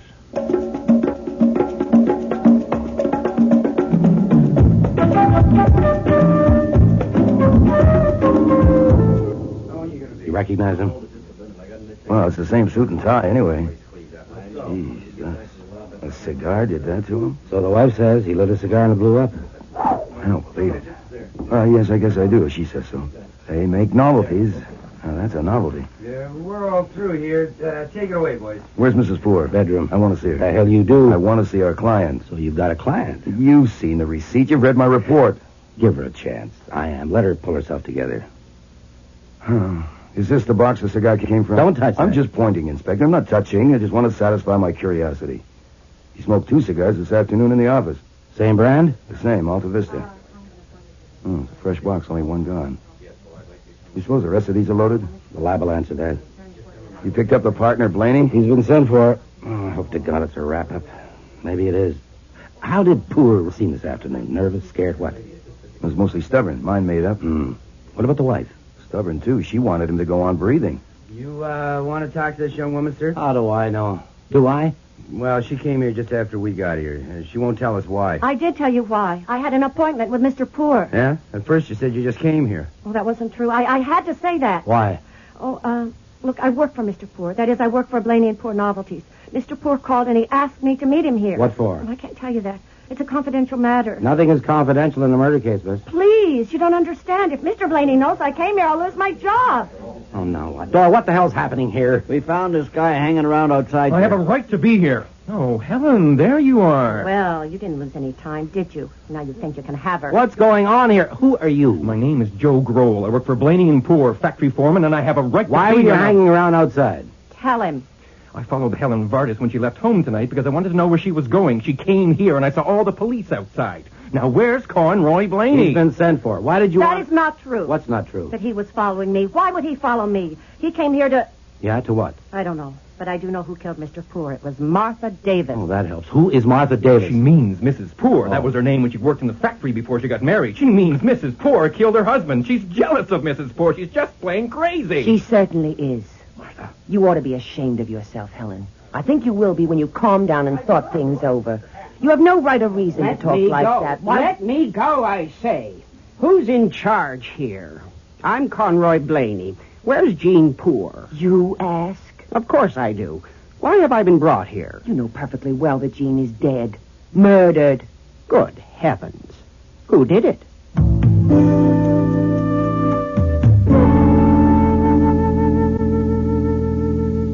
And that's when they removed me to another room. Did you get to speak to Mrs. Poor at all? Yeah, later. Much later, and only for a short time. Well? The Poors left here in their car a little before 5. She persuaded him to drive up to Conroy Blaney's place in Westchester, hoping they could talk it all out. She phoned ahead and made an appointment with Blaney for 6:30, but at the last minute, Poor balked and they stopped at Marnie's Tavern near Scarsdale to debate. Poor won the debate. He wouldn't go. So she left him at the tavern and went on to Blaney's place alone. She got there at 6:15. Are you awake? Oh, yeah, sure. It's hard to tell when you close your eyes like that and don't move. Do you want me to go on? Go on. Blaney wasn't there. He lives alone, and the doors were locked. Now, she waited around until 10 minutes to 7 and then went back to the tavern. They ate dinner there, and then they drove back home. When he got home, he opened a fresh box of cigars. She was in the bathroom when she heard the explosion. Are you still awake? You say the face was unrecognizable? Yes, sir. Something concealed in a cigar. That's next to incredible. It's really incredible. So, what do we do? Do? Nothing. Nothing? There is nothing to do.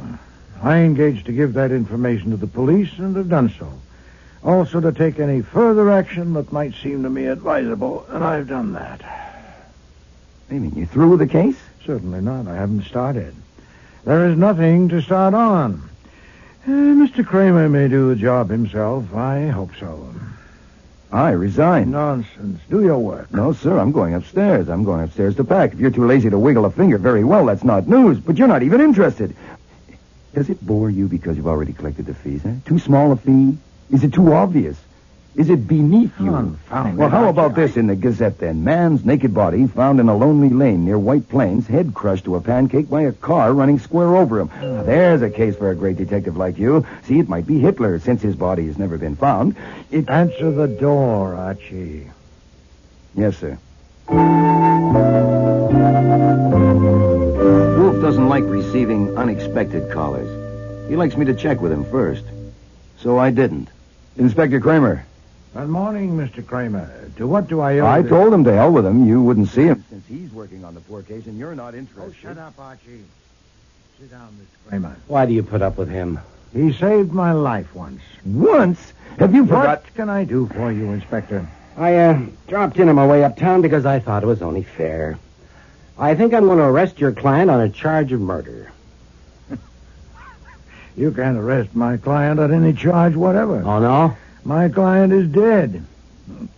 And by the way, is he? I presume the corpse has been properly identified. Certainly. With a face as blown apart as that, it's routine. Fingerprints, dentist, doctor, the works. Why? What do you think it was? Insurance fake? No, I didn't think. Then you can't arrest my client. Goodwin says Mrs. Poor is your client. Oh, Mr. Goodwin is impulsive. You read that receipt? Yeah. Huh. So you are going to charge Mrs. Poor? I think I am. Indeed. Now, don't indeed me. God damn it, didn't I take the trouble to stop by and tell you about it? Well, go ahead and tell me. Okay, but first, why did you ask if we established the identity? There's not the slightest doubt it was Poor. Not only the corpse itself, other things like the elevator man who took them up when they came home, and the people up at the tavern where they had dinner. They identified him from photograph? No, he was known there. There are no photographs of Poor, apparently. Oh, I wondered why the papers were carrying none. Are you doubting the identity of the corpse? No, that will be silly since you're ready to make an arrest. Goodwin told you about the box of cigars. Something. Well, that was it, all right. Poor smoked about a box every 2 days, boxes of 25. He bought them from a place near his office and factory. The box he started on Tuesday night. The 24 left in it are all loaded. Any one of them would have killed him 2 seconds after he lit it. Oh, that's hard to believe. Inside a cigar? Right, I thought so, too. The firm of Blaney & Poor's been making trick cigars for years, but they're harmless. All they do is make you jump. Now, what's in these 24 is anything but harmless. It was invented for the Army and still is on the secret list. Now, even this is confidential.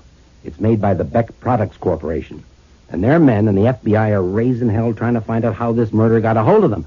That's not for publication. I am not a publisher. Okay. Of course, the Alta Vista tobacco people deny all knowledge. Sure.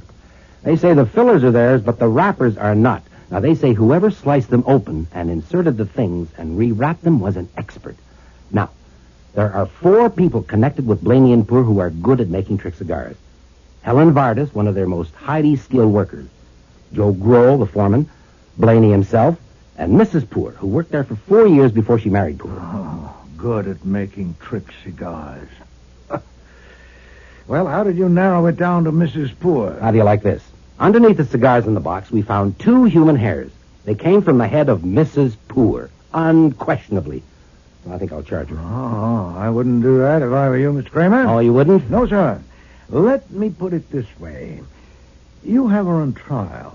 The hairs have been placed in evidence. I am the defense attorney. I'm speaking to the jury.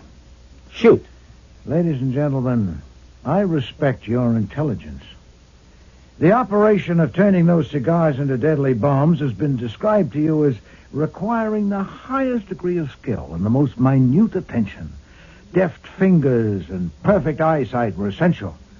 The slightest irregularity about the appearance of that box of cigars might have attracted the attention of a veteran smoker. And you can imagine the anxious scrutiny with which each cigar was inspected as it was arranged in that box. And you can realize how incredible it is that a person so intently engaged on anything and everything the eye could see could be so careless as to leave 2 of the hairs of a head in that box of cigars. Now, ladies and gentlemen, I appeal to your intelligence. I put it to you that those hairs, far from being evidence that Martha Poor killed her husband, are instead evidence that Martha Poor did not kill her husband. So she is your client after all. No, sir, she is not. It was Mr. Poor who paid me. Now, Inspector, you said you came here because you wanted to be fair. Well, I say phooey. You came here because you had misgivings. You had them because you are not a ninny. What about motive? Mrs. Poor was tired of smelling the smoke from her husband's cigars, perhaps? No. Or, money. She gets the whole works, plus insurance. Or, according to that girl, Helen Vardis, she wanted Joe Grohl, and now they'll get married. Huh. Proof? Talk. Goes way back to when Mrs. Poor was working there. I'll tell you this, whether she's your client or not. We've been having conversation with everybody at Blaney & Poor's, and the females all go thumbs down on her. The idea being that she's a man-eater. The specifications by the female? None. But it's unanimous. Oh, it would be. They never forgive a woman for marrying the proprietor.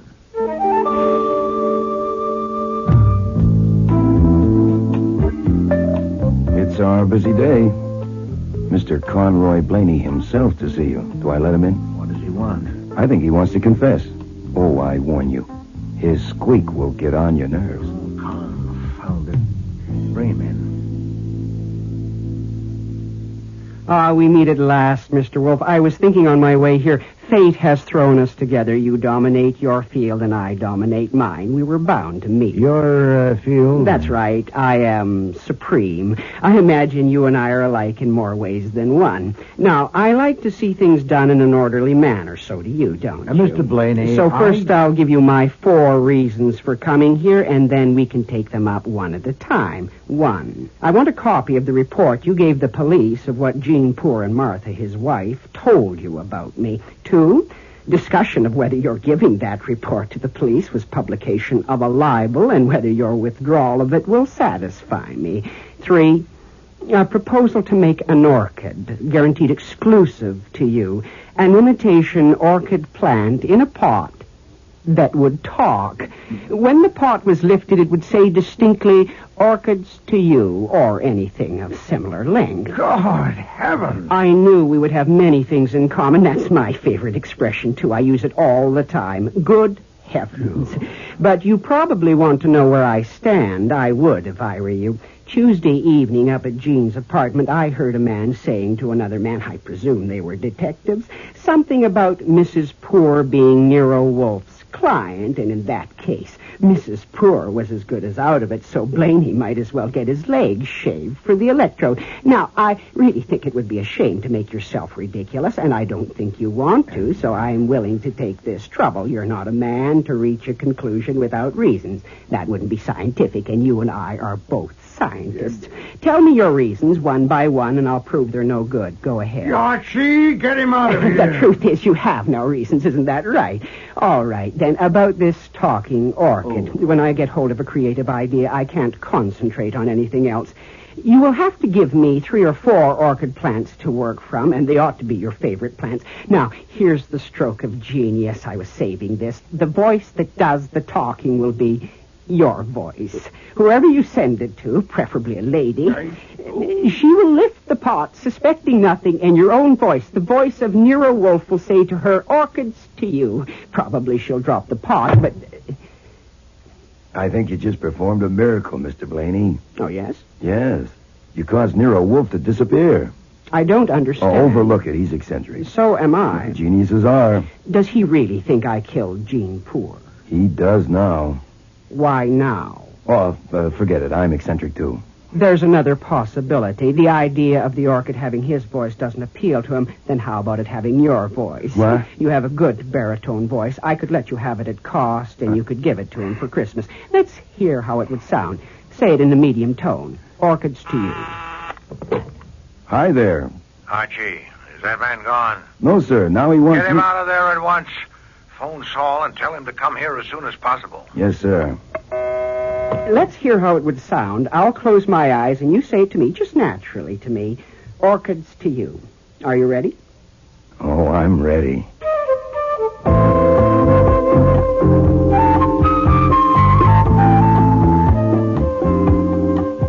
Did you get Saul? Yes, sir. He can't be here till 6 o'clock, so maybe I could No, I need you here. Yes, sir. Working on the orchid file. To find out whether it seems advisable for me to talk with that man, Joe Grohl. Yes, sir, with tea leaves, or there's a palmist over on... When he was at the scene of the murder on Tuesday, he asked where Blaney was. Now find out why and anything else. As for instance, when does he marry Mrs. Poor, and did she... Anything. Just see him.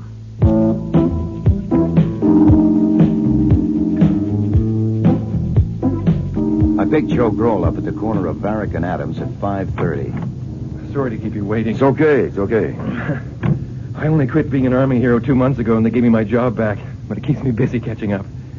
Where are we going? There's a bar on 19th Street, serves good scotch, all right? Okay by me. As we pulled away from the sidewalk, I couldn't help noticing that behind us, someone's desire to find a taxi became frantic. To oblige, I took my time. When I saw in the rearview mirror that a taxi had actually been snagged, I fed gas and went ahead. When I parked, I made sure that there was a parking space behind us for the taxi. Joe and I went into the bar and ordered drinks. You're right. This is good scotch. Say, you mind if I ask you something? Go ahead. Well, I don't go for this theory that it was Helen Vardas that killed Ford. Do you? What are you talking about? What theory? Well, this theory that Helen Vardas would do anything for Blaney. And God knows why. She made the cigars for him. She went there Tuesday night. For Christ's sakes, who thought that one up? Well, it wasn't me. Don't get excited. That's right. Yes, I must remember that one. Don't get excited. They put you in a uniform and take you across the ocean into the middle of hell. Bombs, bullets, flamethrowers. Huh? Your friends die right against you and bleed down your neck, and after 2 years of that, they bring you home and turn you loose and say, don't get excited. Hey, cool down, will you? Look, I'm all right. Cool down. No, I'm all right. I'm sorry I brought it up. Okay, it's just that, I come home, and what do I find? The girl I had been counting on has married the boss, and no one told me. Hey, now, that's a raw deal. It wasn't her fault. She never promised me anything, but I had been looking forward to seeing her. Oh, I did see her, but only because she was in trouble and asked me to help. Help how? She thought her husband was going to get killed by Blaney. And knowing Blaney as I did, I saw no reason to doubt it. She asked me to watch Blaney, and... Look, why am I spilling all this to you? I was in the Army, too. Oh, yeah? Yeah, I think I understand. Anyhow, I wasn't heartbroken because Martha seemed a little older than I had remembered. Besides, there was another girl who'd been nothing but a kid in the factory before, but now she'd grown up. I saw her the other night. Yeah, Helen Vardis.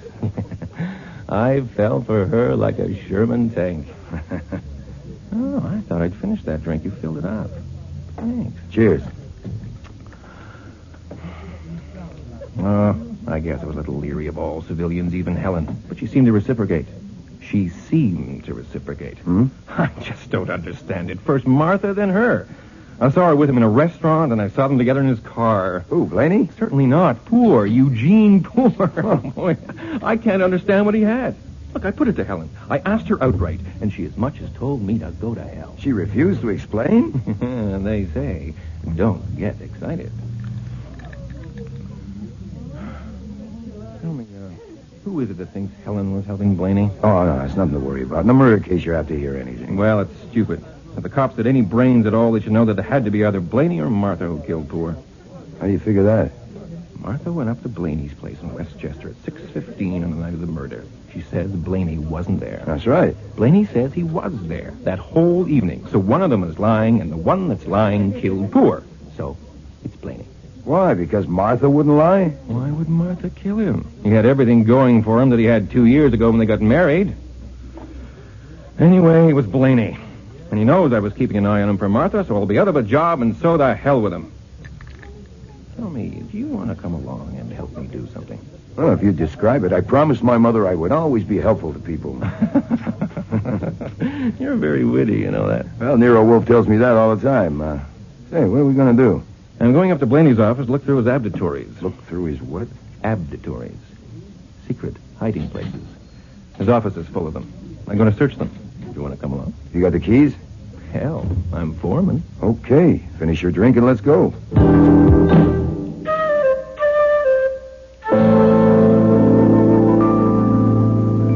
You get in the car, Joe. Just be a minute. I want to talk to somebody in that taxi parked behind us. There's no sense in this, Miss Vardis. Look at that meter. Come on and ride with us. Get out of here. Hey, just relax, will you? I can't get out because I'm not in. Now, this is absolutely childish. You don't know the first principle of tailing. And this driver you happen to get is worse. Now, if you insist on tailing Joe, okay, we'll put him in a cab and we'll let him go ahead, and you ride with me, and I'll show you how it's done. You're smart as they come, aren't you? I'm at least smarter than you if you let that meter continue to tick. Now, pay him and come on. You seem to be in charge of everything. You pay him. Hey, I guess you got you, smartass. Here, keep the nickel change.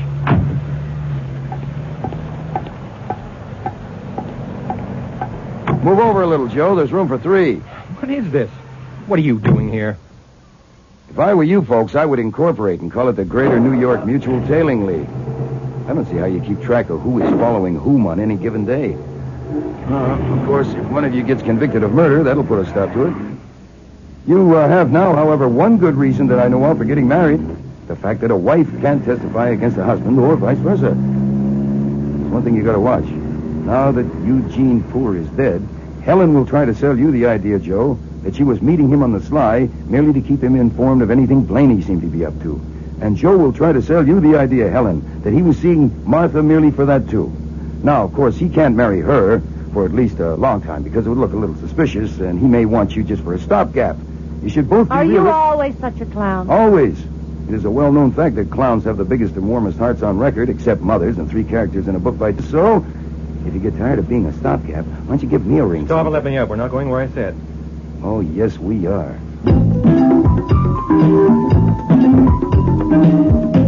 Trick dice, trick pencils.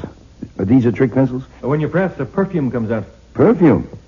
Why would he bother hiding these in one of those... Abditories. Abditories. Conroy Blaney is a strange man. Tell me about it. Here, I need more light. Wait, that's not a... Oh. That is not a light switch. No, it's a water squirter. You know, that is really interesting. Oh, yeah? Yeah. Some customers say that the person won't be standing in the right place. But you were exactly.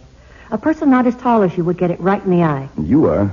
I'm what? Not as tall as me. Oh, yes, but I've got better sense. Maybe you hadn't better touch those things. Thanks for the suggestion. What happens if I sit on this? Nothing. That one's okay. Oh, swell. Well, this is a new one on me. Helen? What? What is this thing, do you know? I haven't got the faintest idea. Here, let me see that. Where'd you find this? Did you see me find it? In that calendar on Blaney's desk. How many? Just one? No, 2 of them. Well, what are they, do you know? I think that it was one of these things that was in the cigar that Mr. Poor never got to finish. What do you think? I think you can damn soon find out. No, wait. That idea doesn't appeal to me. I suggest that we all 3 go and deliver these gadgets, calendar included, to Nero Wolfe. He may want to ask some questions. You take him to him. I think I'll go home. I think I'll go home, too. Nothing doing. You'll just follow each other and get all confused again. If I take these things to Wolfe without taking you, he'll fly into a temper and phone the police to get you. Now, wouldn't you prefer to come with me?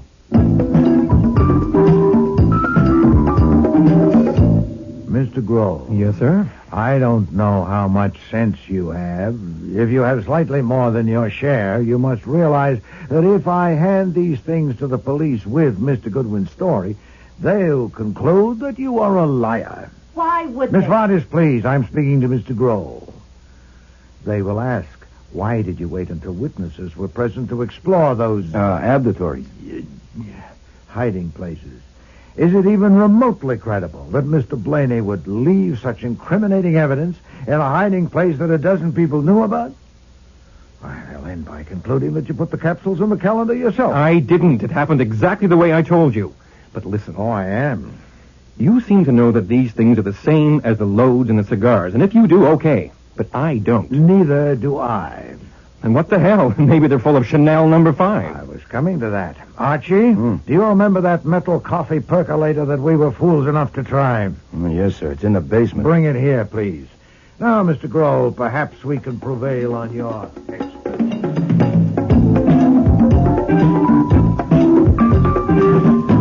Ready? Good. All right, now, the rest you go out in the hall and I'll light it. But I want to see it. Oh, no, wait a minute. I saw Poor's face. You didn't. You go out in the hall. Oh, nonsense, Archie. That little thing, I'll be quite safe here at my desk. Okay. You've been warned. All right, here goes.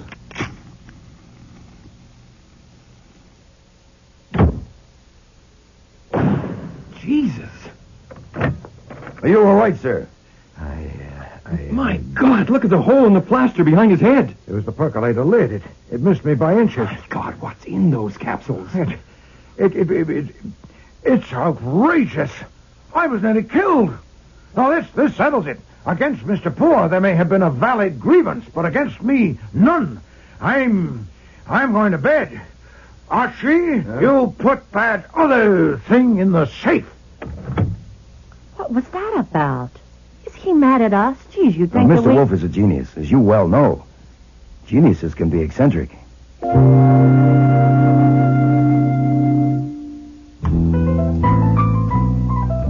When I put the other capsule in the safe, I made a discovery. There was a receipt for me to enter in the cash book, which read $200, advance on expenses, Saul Panzer. So he'd hired Saul. I didn't sleep much that night. I tossed and turned until I finally solved the case. I did it with cold logic. All I needed was enough evidence for a jury. In the morning, I couldn't wait for Wolfe to come down from the plant rooms. Of course, nothing would interfere with his routine. We had a visitor, and she looked as if she hadn't slept all night either. Mr. Wolfe will be engaged until 11 o'clock, Mrs. Poor. He'll be down in 40 minutes. I know. I'll wait. Anything I can do? You're very kind, but I'll wait. I'll tell him you're here. Yes? Mrs. Poor's down here waiting to see you. Confound the woman. Send her away. But she... I know what she wants. Tell her to go home and read that receipt. Mr. Wolfe says for you to go home and read the receipt. What? He thinks you came here to complain because he isn't earning the money your husband paid him. And the idea of having to earn money offends him. It always has. But that's ridiculous, isn't it? It certainly is. But my advice to you is to humor him. Much as I enjoy having you here, if he came down and found you here, he'd turn around and walk out. Now, if you have anything special to say, you tell me and I'll tell him. He'll listen to me because he has to, or fire me. And he can't fire me because then he'd never do any work at all. And eventually he'd starve to death. Well, I shouldn't think... I shouldn't think a cold-blooded murder is something to joke about. Oh, I'm not joking. They're plain facts. What did you want to say to him? I just wanted to talk with him. He hasn't come to see me. Neither of you. Oh, well... You haven't even phoned me. I don't know what's happening. The police asked me about 2 of my hairs being in that box of cigars. They must think don't that worry.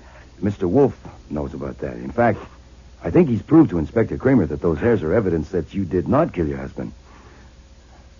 Listen, isn't the funeral this afternoon? Yes. Okay, that's enough for you for one day. Leave the rest for me. I mean, if anything occurs that would help you to know about, well, I'll see that you know, right? Oh, thank you, Mr. Goodwin. I'll drive you home.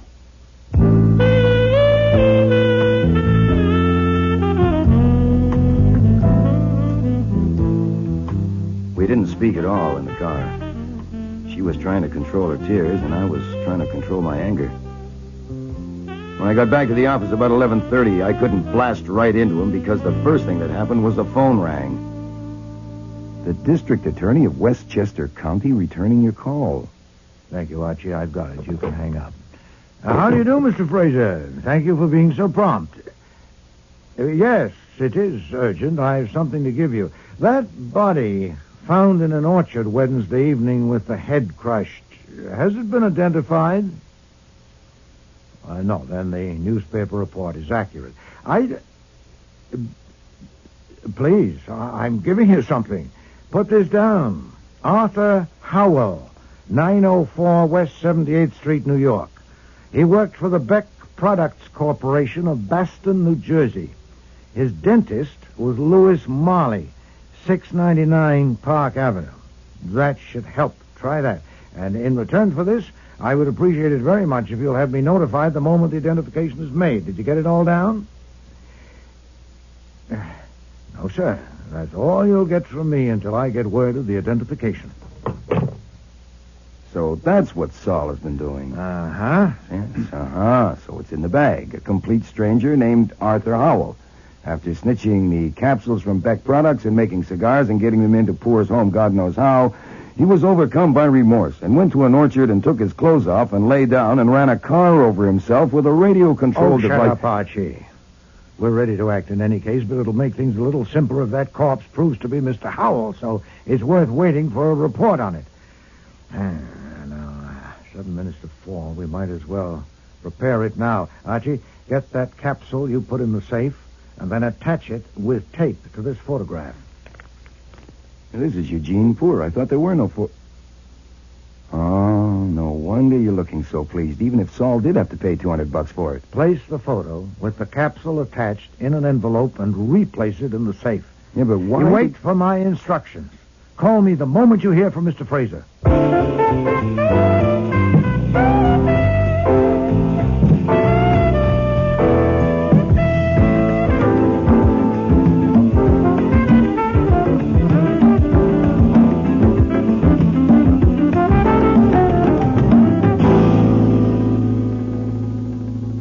The mysterious body in the orchard is no longer mysterious. Arthur Howell? Right. Mr. Fraser was rather persistent. Indeed? He's on his way here right now with a couple of detectives. I think he wants to talk to you. Archie, you'll have to pay a call on Mrs. Poor. No, it's nearly 10 o'clock. She's probably tired. The funeral's this afternoon. Can't be helped. Saul will go with you. Saul? Yes, he's up in the guest room asleep. He didn't go to bed last night. You'll take her that photograph with its attachment. You should leave as soon as possible before that confounded Westchester lawyer gets you. I don't want to see him. Tell Fritz to bolt the door after you go. Get Saul to come down at once, then I'll give you instructions.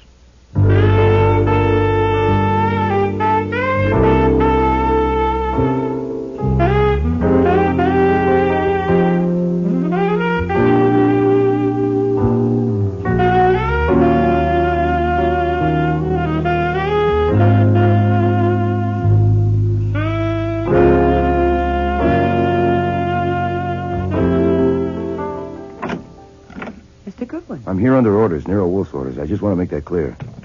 What is it? Item number 1 is to hand you this envelope and invite you to look at the contents.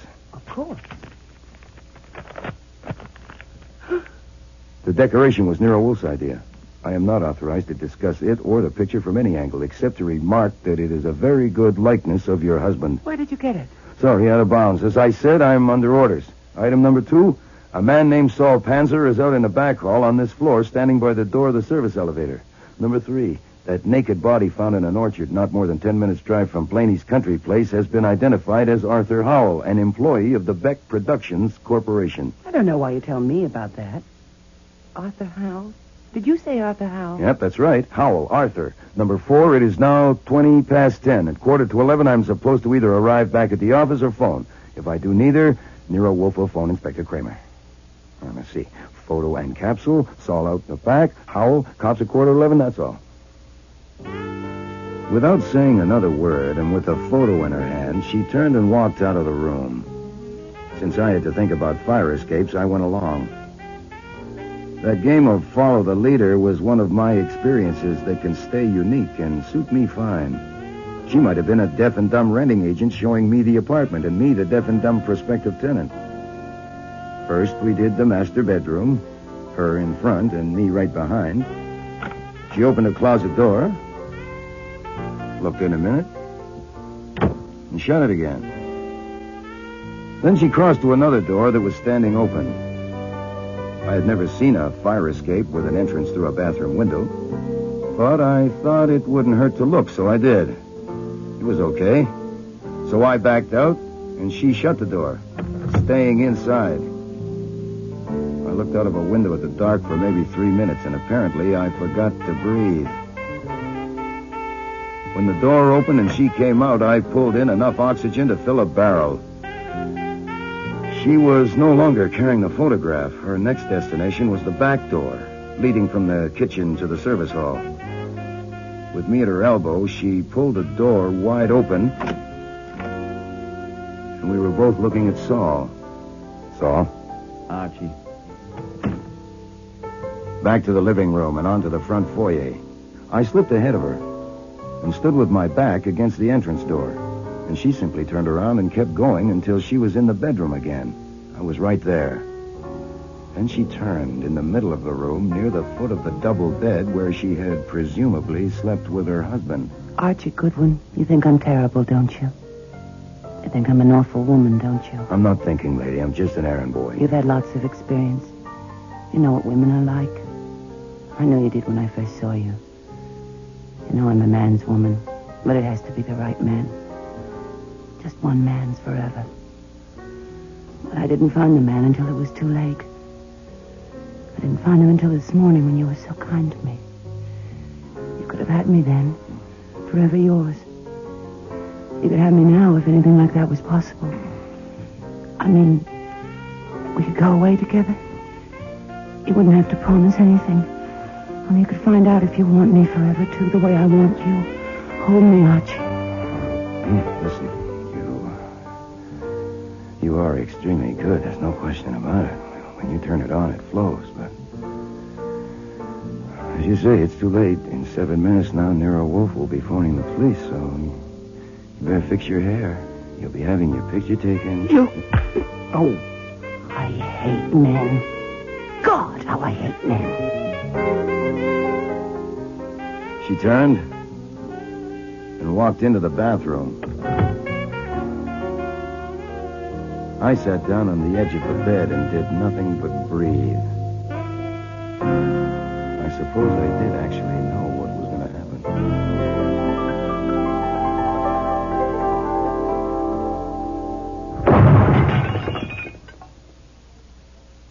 Who the hell do you think you are anyway? God? You have taken the law into your own hands. Then arrest me, Mr. Kramer. Shut up, get a warrant, and arrest me. You have deliberately withheld evidence. I have not withheld evidence, or obstructed justice, or shielded the guilty. I thought it possible that Mrs. Poor, confronted suddenly with that evidence, would collapse and confess. How could I know she would put that fuse in her mouth? How about confronting me with the evidence? Instead of evidence, what you confront me with is another corpse. Oh. And I know exactly why. The only evidence you had that was worth a damn was that photograph of Arthur Howell. If you had given it to me, Nonsense. I could have... You already had a photograph of Arthur Howell. Several of them. The Beck Products Corporation people gave them to you on Thursday. So they told Saul Panzer. And what good would one more do you? Okay, but I didn't know that Howell had come to see you on Tuesday with Mrs. Poor, passing himself off as her husband, dressed in the same kind of suit and tie that Poor was wearing that day. Only you and Goodwin knew that. I knew it. Mr. Goodwin didn't. He thought it was a photograph of Mr. Poor. Protecting your health, eh? How did you know it wasn't Poor, and when? You told me that Mr. Poor smoked 10 to 15 cigars a day. Mr. Kramer, you said the same thing. But the man that came here Tuesday calling himself Poor didn't even know how to hold a cigar, let alone smoke one. Oh, that's right, because when you left the room, he dropped his cigar again. It was a ludicrous performance, and he should never have tried it. When I learned that Mr. Poor was a veteran cigar smoker, the only question was who had impersonated him in this office. And the complicity of Mrs. Poor was obvious, especially with the added information, also furnished by you, Mr. Kramer, that no photograph of Mr. Poor was available. There are photographs of everybody nowadays. Mrs. Poor was an ass. She was supremely an ass when she selected me to bamboozle. She wanted to establish the assumption that Mr. Blaney was going to kill Mr. Poor. Well, that was intelligent. But it was idiotic and insulting to choose me as the victim. She hated men. She certainly had a low opinion of men. In order to get what she wanted, presumably something like $500,000, counting her husband's fortune, the insurance, and a half share in the business, once Mr. Blaney was executed for the murder of Mr. Poor, for this, she was willing to kill 3 men. Her husband and Howell by direct action, and Blaney indirectly. But, except for the colossal blunder of picking on me, she was not a fool. The hell she wasn't. She was absolutely bad. No, sir, she was not. She was extremely clever at using what she had. The hostility between the partners, and her acquaintance with a man named Arthur Howell who had access to a supply of explosive capsules capable of concealment in a cigar, and who also resembled her husband sufficiently for her purpose. She didn't, of course, inform Mr. Howell that she hated men. Quite the contrary, she persuaded him to help her kill her husband, offering, I presume, a strong incentive. And she was good at offering incentives. She persuaded Mr. Howell to masquerade as Poor for the meeting in my office. They left here a little before 5 o'clock. Mr. Howell then made his way separately to Grand Plains, while she met her husband, and they drove to Westchester to see Mr. Blaney. She talked him out of that, left him at the tavern, and drove somewhere to meet Arthur Howell, probably a railroad station. Then they drove off to that orchard, an isolated spot, where she killed him, removed his clothing, and ran the car over him to obliterate his face. Then she proceeded, first to Blaney's place to make sure by looking through windows that he was alone there so she could safely say she'd gone to see him and couldn't find him. I really don't understand. She was providing for all contingencies.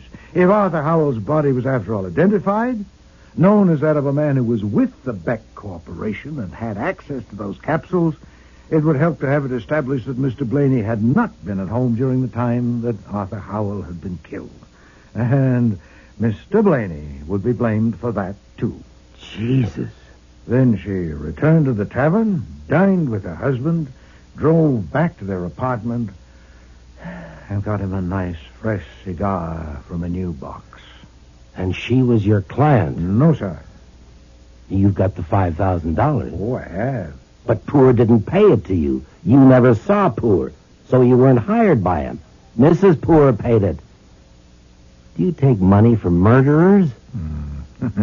Very feeble, Mr. Kramer. Whether Mr. Poor paid me or not, he got his money's worth.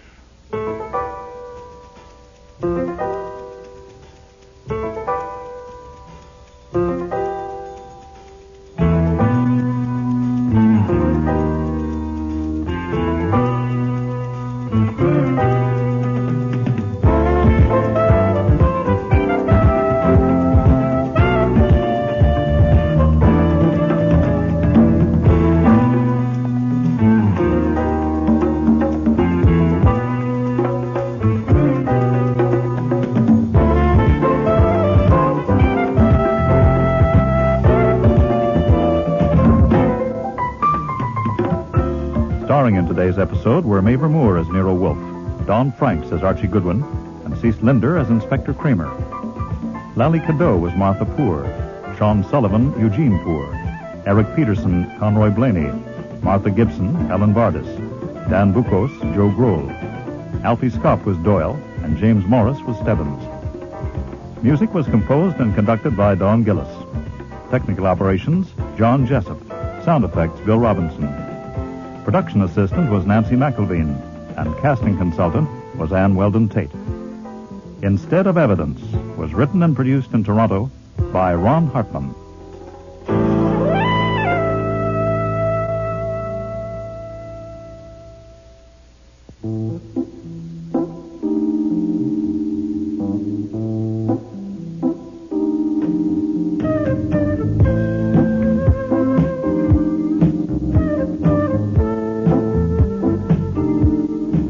Next week.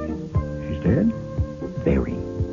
I presume that she was alive when you left her to come up to me. Yes, sir, sitting in that chair. She was alone. No one came with her. The door was locked as always. Fritz is out shopping. When I found her, she was on her side. I turned her over to test for breathing. After I cut the necktie off... What necktie?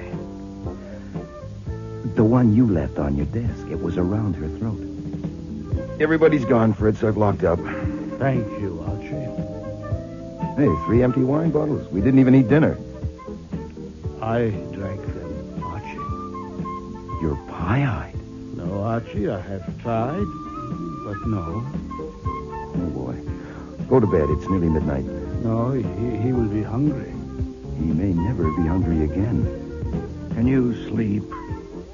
You probably always have. I can't even read. Archie, have you ever known me to show rancor? I'd have to look up in a dictionary. Vehement ill will. Intense malignity. No, I've never known you to show rancor. I have it now. And it's in the way. I can't think clearly. I have one thought. Go ahead. Will the police tackle Mrs. Sorrell? I doubt it. Not right away. She is young and comely. Oh, yeah. I've never seen her off stage. Well, you've seen pictures of her. Archie, you have a flair for dealing with personable young women. I thought that now you left your husband, I might be able to do something, render some little service that would earn me a smile. Mr. Goodwin, I hardly know how to take you. You overwhelm me, really, you do. Have you any particular service in mind? Well, I can sew on buttons. So can I. I could walk along behind you and carry an umbrella in case it rains. I don't walk much. It might be better to carry a gun.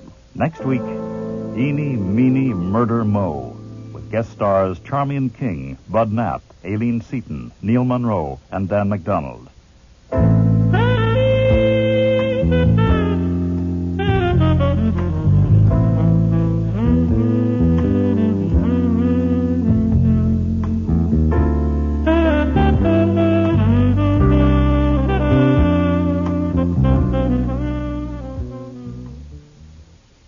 This is CBC.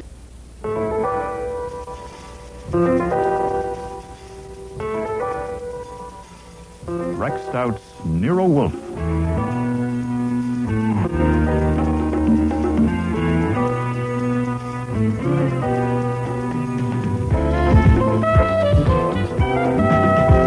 Starring Mabel Moore as Nero Wolfe and Don Franks as Archie Goodwin.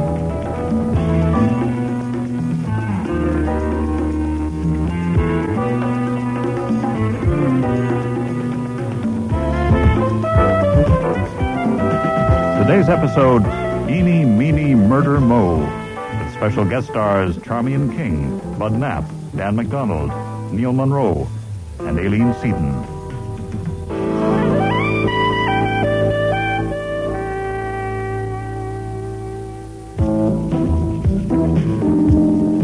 Since it would be a different story, and possibly no story at all if the necktie hadn't been there, I should explain about it.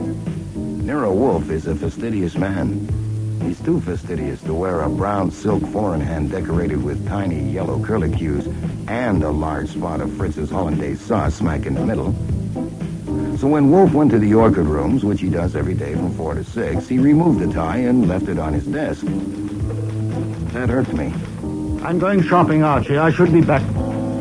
Oh, Fritz was hurt, too. He has left that tie just sitting there on his desk. He certainly has. Oh, what if someone should come in? It doesn't look right, Archie. Is this schlampig, yeah? Oh, yeah. The desk of a great detective and a great man should not have a soiled tie on it. Certainly not. There is a limit to the duties of a chef and housekeeper. One has to draw the line somewhere. My list of functions from confidential assistant detective down to errand boy does not include being a valet.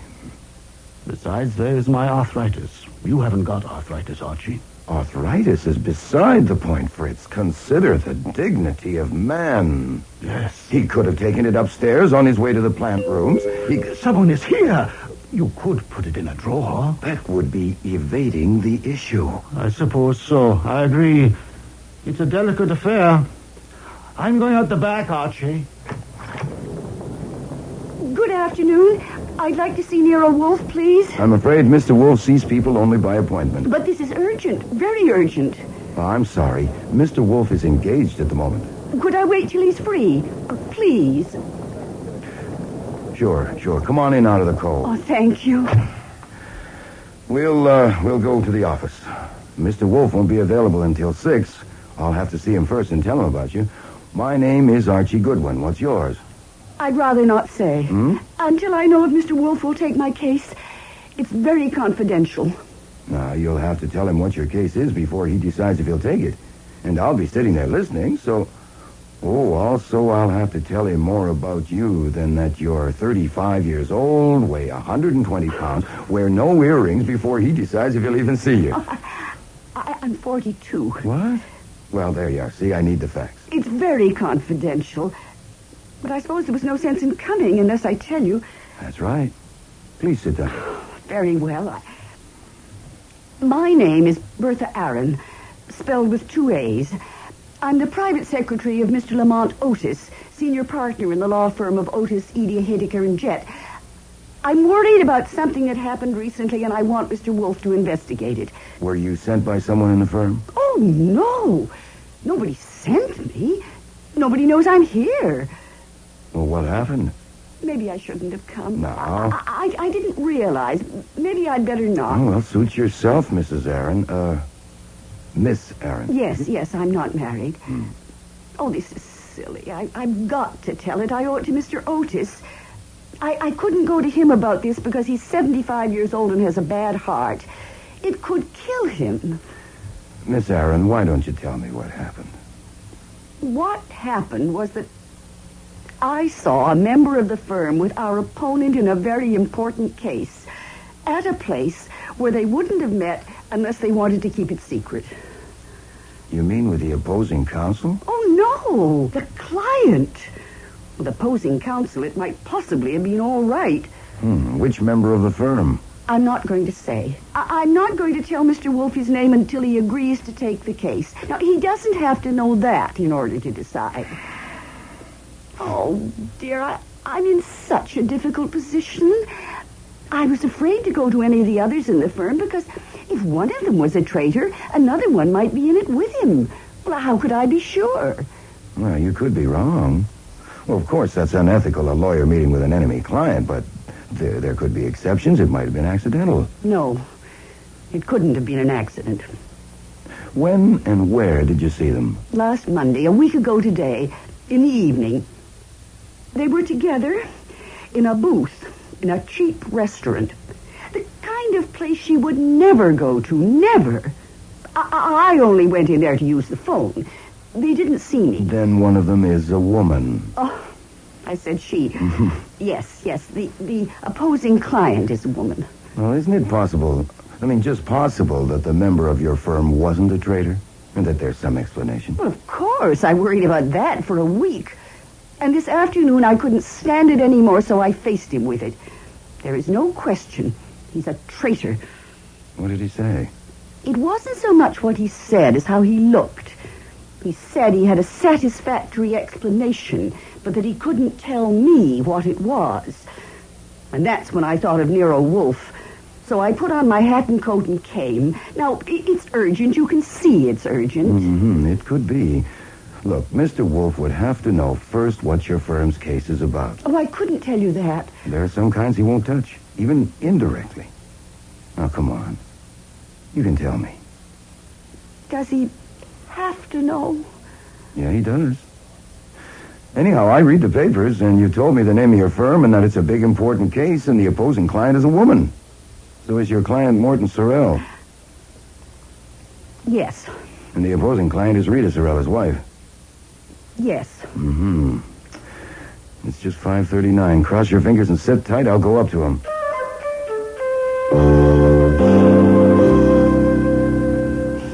Excuse me for interrupting, but I have a problem. What time is it? It's 19 minutes to 6. It can wait 19 minutes. Oh, I know, but there's a snag. If you come down and find her there in the office with no warning, it would be hopeless. Find whom? A nice woman named Bertha Aaron. She's got a problem. It's a new kind of problem, and I came up to describe it to you so you can decide whether I go down and shoo her out, or you come down and give it a look. You have interrupted me. You have violated our understanding. Well, I said excuse me, and since you're already interrupted, well, I might as well tell you. She is the private secretary of Lamont Otis, senior partner of one of the top law firms in the country. They have a client, Morton Sorrell. Sorrell, the divorce case in the news? Well, there is a lot of Broadway talk star lately. sues hubby for $30 million? The papers do tend to dwell on the sensationalistic. So that's why you pranced in here. I did not prance. I walked. You do quite well. I would have nothing to do with it. I knew you wouldn't get divorce evidence, and neither would I. But what's that got to do with this? You wouldn't even have to touch this. No, that marital squabble might be the central point of the matter. Send her away. I can't do that. I told her that I would Archie, try to I will not come down to the office till you ring me on the house phone and say that she's gone. But you haven't even heard of all the Archie, pig-headed... that is my final word.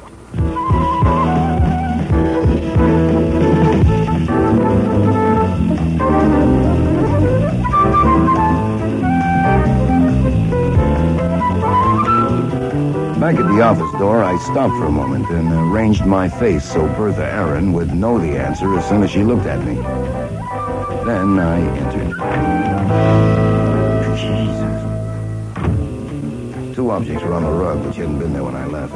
A big hunk of jade, which Wolfe used for a paperweight, and Bertha Aaron. Her eyes were open and popping. Around her neck, knotted at the side, was Wolfe's necktie. There was no question she was dead, but I did the usual tests. Then I sat back and wondered what to do. It's after 6. To hell with it. Yes? You can come down now. She's gone.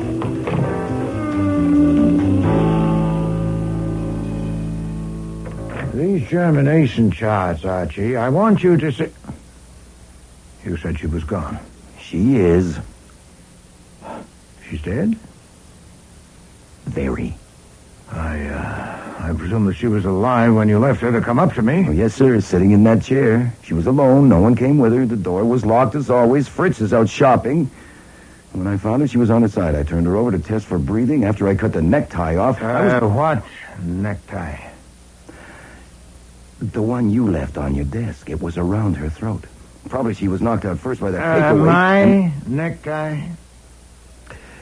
Yes, sir. That's what stopped her breathing, as you can see by her face. Do you dare to suggest that she was strangled with my necktie? I don't suggest it. I state it. I do dare to suggest that if it hadn't been there handy, he might have had to use something else, like maybe a handkerchief. And also that if we had come down a little sooner, instead of having some kind of a silly squabble shut up up there... Yes, sir. This is insupportable. I will not accept it. No, sir. I could burn the tie. And then we could tell Kramer that whatever he used, he must have waited until he was sure she was dead, then removed Shut it. up. She told you that nobody knew she came. There's not a chance of that, and you know it. We're stuck. Now, I put off calling until you came down, but it's already been 16 minutes. Would you rather call Kramer yourself?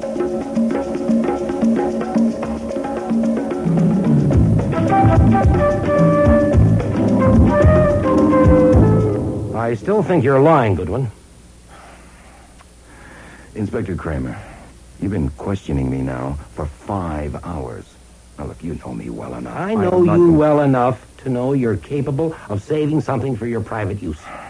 You asked me to believe that she didn't... Excuse me, I don't care a single measly damn about what you believe. If you know what she said better than I do, then that's just fine with me. I was talking. I was interrupting.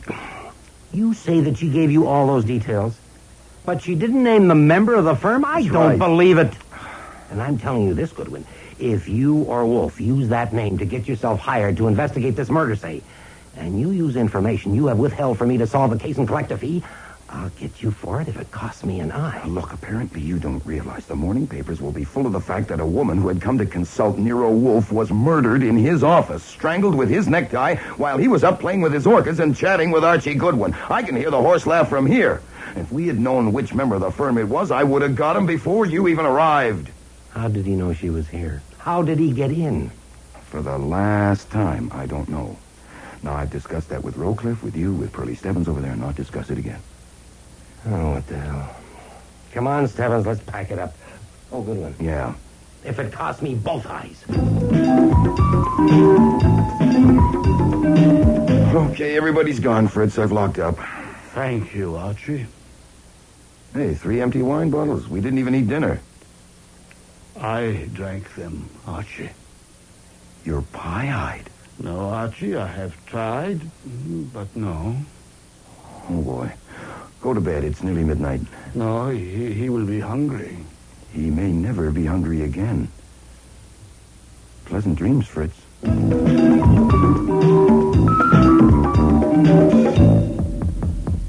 Yes? Everybody's gone. Last one's out. Fritz is standing watch in the kitchen, expecting a call for food. You better buzz him. Can you sleep? You probably always have. I can't even read.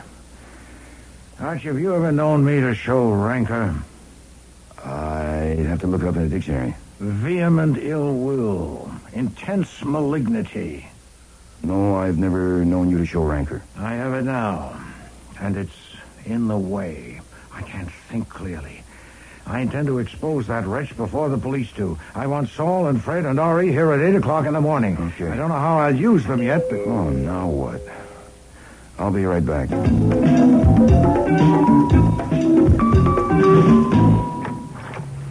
I would like to see Mr. Wolfe, please, about my secretary, Miss Bertha Aaron. You're Lamont Otis. I am. This is Miss Ann Page, my associate, a member of the bar. How do you do? My coming at this late hour is justified, I think, by the circumstances. Yes, I see what you mean. Just a minute. Hey, you over there. Across the street. Come on. Who are you, Jillian or Murphy? Come on over here a minute. What on earth? Oh, yes, it's you. Sergeant Wiley. Come on up here. What for? May I ask what this is about? You may. An inspector named Kramer is in danger of losing an eye, and that would be a shame. Mr. Otis. Yes? I'd appreciate it if you'd answer a simple question. Were you asked to come here by either Mr. Wolfe or me? Certainly not. Was your coming entirely your own idea? Yes, No, but I don't... Excuse me, you heard him, Wiley. Include that in your report. It will save wear and tear on Kramer's nerves. Much obliged. Happy watchdogging. Come in, Mr. Otis, Miss Page. I'll tell Mr. Wolfe you're here.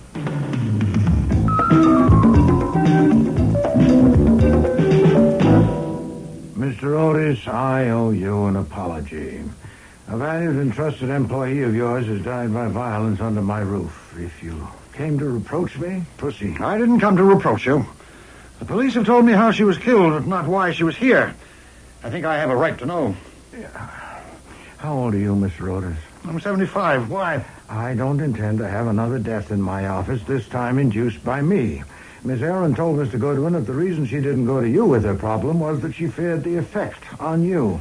Her words, Archie? He has a bad heart, and it might kill him. Bosh. My heart has given me a little trouble, and I've had to slow down, but it would take more than a problem to kill me. She exaggerated it. She was so devoted to Mr. Otis that she had an exaggerated idea about his heart condition. Miss Page, why did you come here with Mr. Otis? Not because of his heart. Because he asked me to. I do shorthand. And if I tell Mr. Otis, will you take responsibility for the effect on him? I take the responsibility. It's my heart. I doubt if the effect of telling him would be as bad as the effect of not telling him. I take no responsibility, but you have me as a witness that he insisted. Very well, Archie. Give Mr. Otis a copy of the statement you typed up for the police. Yes, sir. Perhaps if you looked at this paragraph first, Mr. Otis. I shouldn't have brought you, Anne. You'll have to leave. Believe me, Mr. Otis, you can trust me. On anything, believe me. If it's that bad, you shouldn't be alone with it. I must be. I couldn't trust you on this. You'll have to leave. You can wait in the front room, Miss Page. The wall and the door are soundproof. If you'll follow me, please. Yes, all right.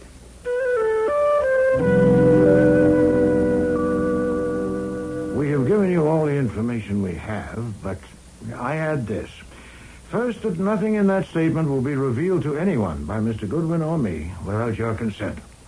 And second, that my self-esteem has been severely injured, and it would give me great satisfaction to expose the murderer. I would welcome your help. You are making a wholly unwarranted assumption. The police hypothesis, and mine, is the obvious one that a member of your firm killed Miss Harris. That hypothesis could destroy my firm's reputation. Why should I help you? Because if you do, I will have two objectives: to get the murderer and to see that your firm suffers as little as possible. If you don't, I'll have only one. Mr. Wolfe, why should I accept that a member of my firm killed Miss Aaron? How did he know that she was here? She said that nobody knew. He could have followed her. Evidently, she left your office soon after she talked with him. Archie. Well, she probably walked here. It's not far. It would have been a cinch to tail her on foot. How did he get in? Did he sneak in unseen when you admitted her? No, it's not possible. He saw her enter and knew that this is Nero Wolfe's address. He went to the phone booth and rang this number, and she answered. This phone on my desk. With me not here, that would be automatic for a trained secretary. Would she do that, Mr. Otis? It's quite conceivable, yeah. Okay. She answered. He said he wanted to see her at once and would give her a satisfactory explanation, and she told him to come here. And when he came, Fritz wasn't here. She let him in. All he was expecting to do was stall for time. But when he learned that she was alone in the office and she hadn't seen Mr. Wolfe yet, he had another idea, and he acted on it. It could have taken 2 minutes. All that is mere conjecture. Well, if you have one that fits any better, I do shorthand, too.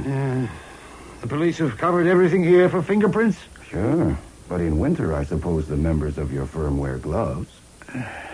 May I have a glass of water? May I suggest some brandy? No, just water, thank you. For washing down these pills.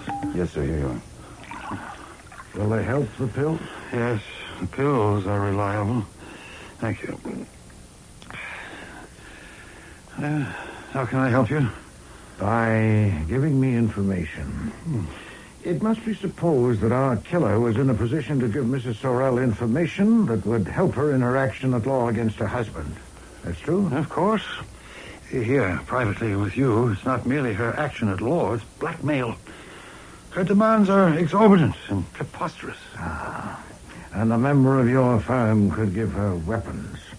Well, which one? Or ones? I won't answer that. Which member of your firm was in a position to betray its interests to Mrs. Sorrell? They all were. Our client, Mr. Sorrell, is vulnerable in certain respects, and my 3 partners and I conferred together on it. But it could only be a partner in the firm, that is Frank Eady, Miles Haydecker, or Gregory Jett. And that's incredible. Is it equally incredible for all 3 men, or are there preferences? Oh, please, you're asking me to Had talk... any of them any problems? Say with money, women, whatever. Certainly not. At least I shouldn't think so. Frank Eady, who is the oldest partner next to me, would be in a very sound financial condition. He's a family man. Interests in other women? I think so, yes, definitely. It's very discreet. And Mr. Haydecker? Miles is extremely clever with money and has, I should think, amassed a considerable amount of it. Women, well, I think Miles is too interested in his work and his hobbies, chess and behind-the-scenes politics, to bother with women, including his wife. Now, Mr. Jett? Gregory is our junior partner. We made him a member of the firm just 2 years ago after he had made a spectacular success in 2 big corporation cases. Oh, yes? His financial condition is... I am in an extremely unpleasant position, Mr. Wolfe. You are indeed, sir. You'll find it worse when you talk with the police. Gregory is in the red. In his account with the firm last year, he made a bad investment, a Broadway show. Seems that a friend of his, a female, was in the cast. Have there been any other expenses connected with female friends? Not that I know of, for certain. Not recently. He seems to have settled down. Miss Aaron told me recently that he has been paying more attention to Miss Page than their professional association required. Is that why you asked her to leave? Because you couldn't count on her loyalty in a matter concerning Mr. Jett? Yes, Mr. Wolfe, I cannot continue this at the moment. It's been quite a shock. I'm afraid I overestimated my stamina.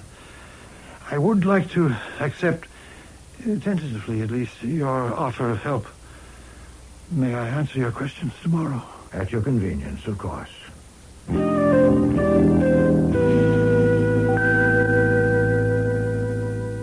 Well, that got us ahead by leaps and bounds. Do I still get Saul and Fred and Ori? No, not yet. To what purpose? Oh, I don't know. You're the genius. Find the restaurant where they met, maybe. Check out the alibis for the murder time. Pointless. By mid-morning, Mr. Kramer and the DA will have 100 men pursuing those things. And 200. This is special. Put 3 men on those things would be frivolous. All right. So what'll we do? Play chess? I have one thought. Go ahead.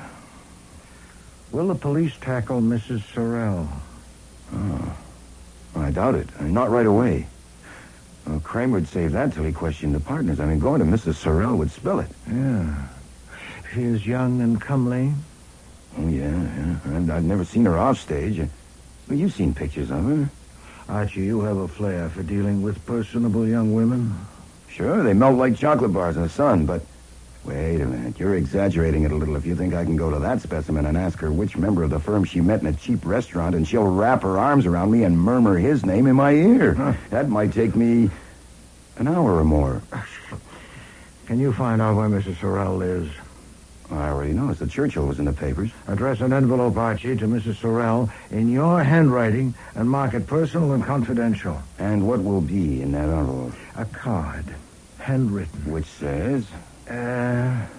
We were seen that evening in the restaurant as we sat in the booth. It would be dangerous to phone you or for you to phone me. Stop.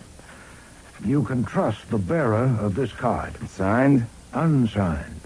And who delivers it? You do. Later this morning to the doorman at the Churchill to be sent up to Mrs. Sorrell. You will wait for a reply. Now, will that get you in this year? Oh, I think there's a fair chance. Yes, Archie, I think so, too.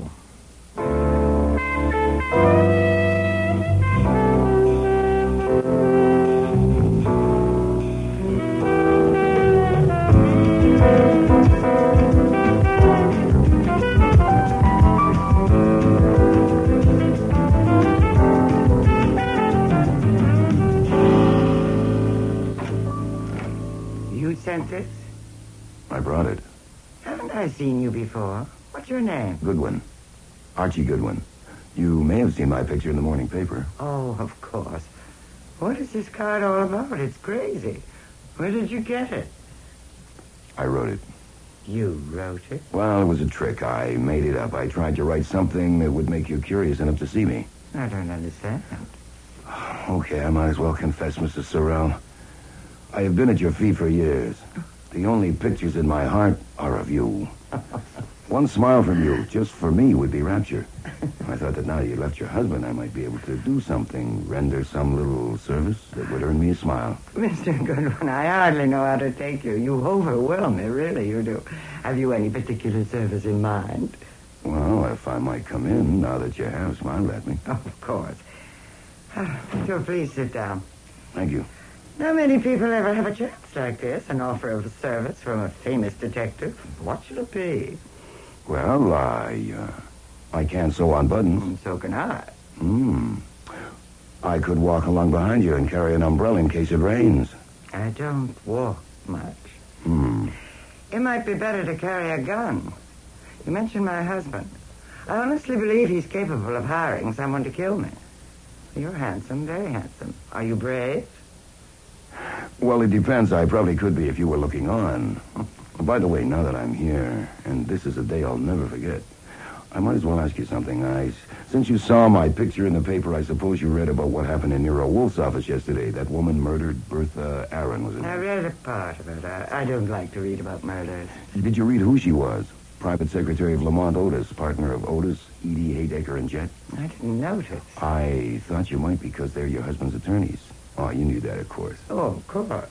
I didn't notice. I guess you didn't read that part, or you would have noticed those names, since you know all four of them. What I wanted to ask was, did you know Bertha Aaron? No. Oh, I thought you might, since she worked for the firm that represents your husband, and they handled a case for you once. You never met her. No. You seem to know a good deal about that firm and my husband. You said that so nicely about being at my feet and the only picture in your heart. Mm-hmm. So they sent you, or Nero Wolfe did, and he's working for my husband. No, he isn't. Well, he's working for that law firm. That's the same thing. No, he's working for nobody but himself. Oh, you're lying. I only allow myself so many lies a day, and I'm careful not to waste them. Mr. Wolfe is upset because that woman was killed in his office, and he intends to get even. He is working for himself. He thought you might have known Bertha Aaron and could tell me something about her that could help. I can't. Oh, it's too bad. I'm still at your feet. I like you there. You're very handsome.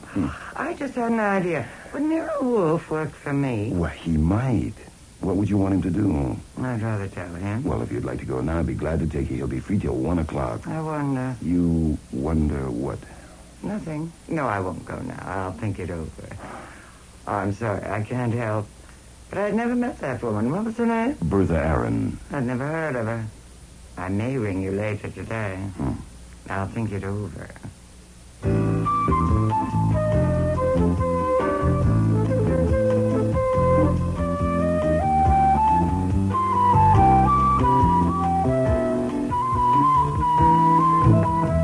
Downstairs and in front of the building, I was joined by a little guy with a big nose who looked at first sight as though he might make $40 a week waxing floors. Actually, Saul Panzer was one of the highest paid operatives in the metropolitan area. Hi, Saul. Any plainclothes around? None I know, and I think none I don't know. You saw her? Yeah, I doubted her on her. I stung her and she may be moving. The boys are covering her. Yeah, bed at the north entrance or at the south. I hope she takes the front. Yeah, so do I. See you in court, Saul. It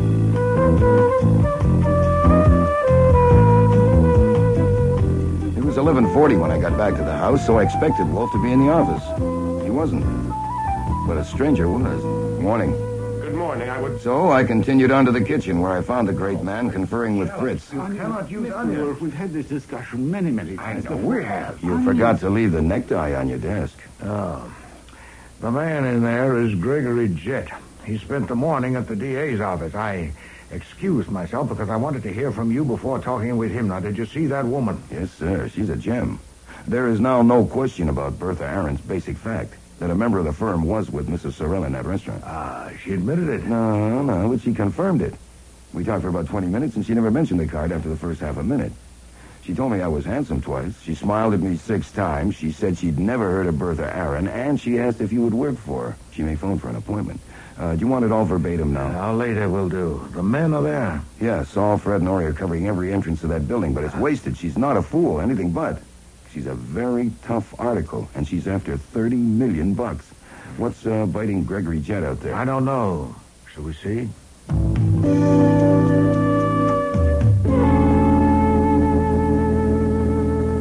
I said my business was urgent, and you kept me waiting 20 minutes. You're rather cheeky, aren't you? Moderately so. If it's pressure, sir, it's on you, not on me. Am I concerned? You are involved, and your employee. I presume this is Archie Goodwin. That's my name. Last night, you gave a statement to the police about your conversation with Bertha Aaron, and you gave a copy of it to Lamont Otis, the senior member of my firm. Did I? I'm only an employee. Ask Mr. Wolfe. I'm not asking, I'm telling. I want to know what is in that statement.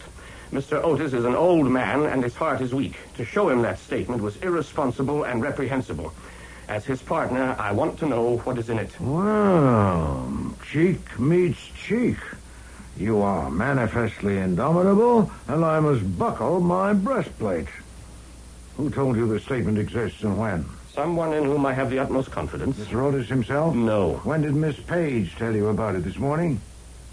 No, last night she phoned me. At what time? About midnight, shortly after. As soon as she took Mr. Otis home? Why so promptly? That is not your affair. Mr. Jett, you are trying my patience. I may or may not tell you what was in that statement, but first I must be satisfied that you have a valid reason for knowing. Very well. I'll have to trust to your discretion, since there is no alternative. When Otis told Miss Page she had to leave, she suspected that Miss Aaron had told Goodwin here something about me. Why about you? There'd been no hint of it? Because he said to her, I couldn't trust you on this. You see, Miss Page and I are engaged to marry. It hasn't been announced yet, but it's probably no secret around the office. And that's the whole reason for your concern? No, it isn't. Added to that was the fact that she knew that Miss Aaron might have had knowledge, or at least suspicion, of a certain episode in which I had been involved. An episode of which Mr. Otis would have violently disapproved. What was the episode? No, I wouldn't tell you that even in confidence. What was its nature? It was a personal matter. Did it bear on the interests of your firm or your partner? No, it was strictly personal. Did it touch your professional reputation or integrity? It did not. Was a woman involved? Yes. Her name? I'm not a cad, Mr. Wolfe. Was it Mrs. Morton Sorrell? So that was it. Miss Page was right. I demand to see that statement. Not yet, sir. Later, perhaps. Do you maintain that the episode involving Mrs. Sorrell had no relation to your firm's interests or your professional integrity? I do. It was purely personal, and it was brief. When did it occur? About a year ago. A year ago? When did you last see her? About a month ago at a party. I did not speak with her. When were you last with her tete-a-tete? Not for nearly a year. But you're still seriously perturbed at the chance that Mr. Otis has learned of the episode? Certainly. Mr. Sorrell is our client, and his wife is our opponent in a very important matter. Mr. Otis might suspect that the episode was not merely an episode. I want to see that statement, and I have a right to see it. Don't start barking again. I'll tell you this. There's nothing in the statement either explicit or elusive about the episode you've described. That should relieve your mind. Beyond that, Excuse me, sir. Yes, Fritz, what is it? Mr. Edian and Mr. Haydecker are here, sir. They say it is urgent. Edian Haydecker? What? Yes, sir. Uninvited and unexpected. You may leave unseen if you wish. Well, no, have them in. I'd like to hear what they want. All right, bring the gentleman in, Fritz. Mr. Wolfe will see you. Thank you. Mr. Wolfe. Craig, what are you doing here? Well, I might ask you the same question. We came for information. I suppose you did, too. Unless you got more at the DA's office than we did. I got damn little. They didn't answer questions. They asked them. Obviously, they think Bertha was killed by someone connected with the firm, but they don't say why. At least, not to me. Nor me. Nor me. What has Wolfe told you? Not much. I haven't been here long. I presume that you gentlemen have come with the same purpose as Mr. Jet. He asks for any information that will give light, with emphasis on the reason for Miss Aaron's coming to see me. He assumes... What was she here for? If you please. Surely the police and the district attorney haven't withheld all of the details from you. Haven't they told you that she didn't see me? No, they haven't told me. Nor me. Then I'll tell you. She came without appointment. Mr. Goodwin admitted her. She asked to see me on a confidential matter, but I was engaged upstairs, and Mr. Goodwin came to tell me that she was here. We had a matter under consideration and discussed it at some length. And when we came down, her dead body was there on the floor. So she couldn't tell me what she came for, since I never saw her alive. I don't get it. If the police don't know what she came to see you about, why do they think she was killed by someone in our office? Mr. Goodwin. Yes. You admitted her. She was alone. Yes. You saw no one else around on the sidewalk? No. Well, of course it was dark. It was 20 minutes past 5 on January the 5th. The sun set at 4:46. How did... I looked it up. You conducted her to this room? Yes. Leaving the outer door open? No. You're certain of that? Oh, yes. If I have one habit that's totally automatic, it's closing that door and making sure it's locked. Automatic habits are dangerous things, Mr. Goodwin. Sometimes they fail you. Now, wait. When you brought her to this room, did you sit? Yes. Where? Where I am now. Where did she sit? About where you are. What did she say? That she wanted to see Nero Wolfe, that her name was Bertha Aaron, and that she worked for your firm. What else did she say? Nothing. Absolutely nothing? Right. You are Nero Wolfe's confidential assistant. He was engaged elsewhere. Mm-hmm. Do you expect me to believe that you did not insist on knowing the nature of her case before you went to him? Not if you'd rather not. Nero Wolfe's residence, Archie Goodwin speaking. This is Rita Sorrell, Mr. Goodwin. Oh. I've decided Hold it, please. Just a second. That woman you sent a card to? The one who told me I was handsome. You want to listen on the extension? Yes. Sorry, you have decided? I've decided that it'll be best to tell you what you came this morning to find out. Oh. You are too clever for me. The only pictures in your heart are of me. Well, I did sit with a man in a restaurant one evening last week. Mm-hmm. What evening was it? It was Monday. That's right. And you want to know who the man was, don't you? Oh, it would help. I want to help. You are very handsome. His name is Gregory Jett. Many thanks. If you want to help even more... That woman is a confounded nuisance. Yes, sir. I suppose we'll have to humor her. Yes, sir, or shoot her. You've seen her and talked with her, Archie. Can we rely on that? I have to toss a coin. Several coins. I told you. She's a gem. Obviously. Gentlemen, that was Mrs. Morton Sorrell on the phone. What she said has persuaded me that you deserve candor. Did you say Sorrell? I did, Mr. Haydecker. If she'd called 20 seconds earlier, Mr. Goodwin wouldn't have had to waste a lie. Archie, tell Mr. Haydecker the truth. Yes, sir. I did insist on knowing the nature of Bertha Aaron's case before I went to Mr. Wolfe, and she told me. She said she had accidentally seen a member of the firm in secret conference with Mrs. Morton Sorrell one day last week. After worrying about it for some time, she told him about it that afternoon and asked for an explanation. And he didn't have one, so he was a traitor. I don't believe it. Nor I. A member of the firm. Did she name the man? No, she didn't. Do you expect us to believe that Bertha Aaron would come to an outsider with a story? No more cross-examination, Mr. Haydecker. I indulged you before, but not now. Your questions are to be asked, I'll do the asking. As for Mr. Goodwin's bona fides, he's given a signed statement to the police, and he is not an ass. Good God. No wonder the police assumed... The assumption of the police is that Miss Aaron was killed by the man she'd accused of treachery, and that's an assumption I share with them. Evidently, the police have preferred to reserve the statement, and so have I, until now. But no longer, since Mrs. Sorrell has named the member of your firm that she was seen with. On the phone, just now. One of you. Who? I'm not going to tell you just yet. And that will make the pressure on one of you unbearable. You're playing games with us. I demand No, to sir. Mr. Goodwin saw Mrs. Sorrell this morning and found her devious. I need to substantiate her information before I use it. I need to know what each of you was doing on Monday evening of last week, 8 days ago. To what purpose? Because that was when one of you was seen by Miss Aaron in conference with Mrs. Sorrell. So I'm going to ask you now. Mr. Jett, how did you spend last Monday, say, from 6 o'clock to midnight?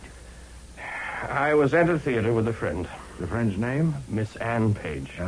What theater? The Drew. The play was Practice Makes Perfect. Miss Page and I left the office together shortly before 6 and had dinner at Rusterman's.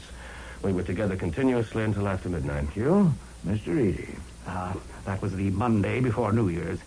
I got home before 6 o'clock and ate dinner there and was there all evening. Alone? No. My son and his wife and 2 children spent the holiday week with us. They went to the opera with my wife and daughter, and I stayed home with the children. How old are the children? 2 and 4. And where is your home? An apartment, Park Avenue and 69th Street. Did you go out at all? No. Thank you. Mr. Haydecker. I was at the Manhattan Chess Club, watching a tournament. Bobby Fischer won his adjourned game with Weinstein in 58 moves. Larry Evans drew with Calmet, and Rashevsky drew with Mednis. Did they? Mm-hmm. And did play start at 6 o'clock? Certainly not. I was in court all day and had things to do at the office. My secretary and I had sandwiches at my desk. And what time did you leave the office? Around 8 o'clock. My secretary would know. What time did you arrive at the chess club? 15 or 20 minutes after I left the office. Damn it, this is ridiculous. You may be on the square, Wolf. I don't know. If you are, God help us. Frank, I'm going to see Otis. Are you coming? Yes, I am. I think we should say nothing more till we talk with him. You agree, Greg? Yes, I do.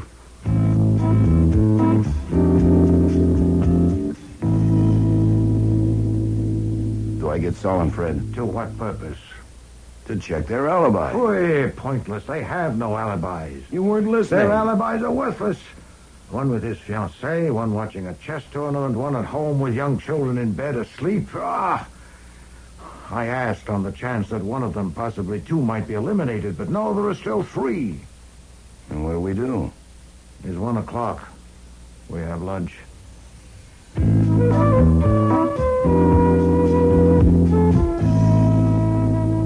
Inspector Kramer arrived right after lunch. And was he glowering? Have you an appointment? I have in my pocket a warrant for your arrest as a material witness. And one for you, too, Wolf. I warned you. Tommy Rot. I'll serve these only if I have to. Damn it! We were withholding the contents of the statement you and Goodwin gave us, and you knew it, and you revealed them. Frank Eady has admitted it. He phoned an assistant DA. Eady's a jackass. Yeah. Who's your client, Otis? I have no client. I am going to avenge an affront to my dignity and my self-esteem.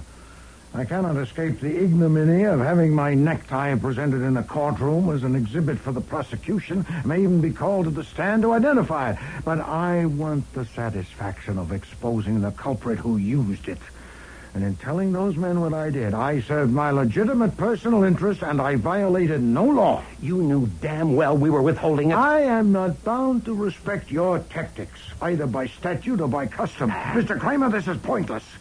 You have a warrant for my arrest as a material witness, but you don't serve it, so it obviously is only a cudgel for you to brandish. To what end? What do you want? I want the truth. Fui. If I take Goodwin's statement as it stands, if he put nothing in and left nothing out, one of those 3 men killed Bertha Aaron, you agree? Yes. But if a jury takes Goodwin's statement as it stands, it would be impossible to get one of those men convicted.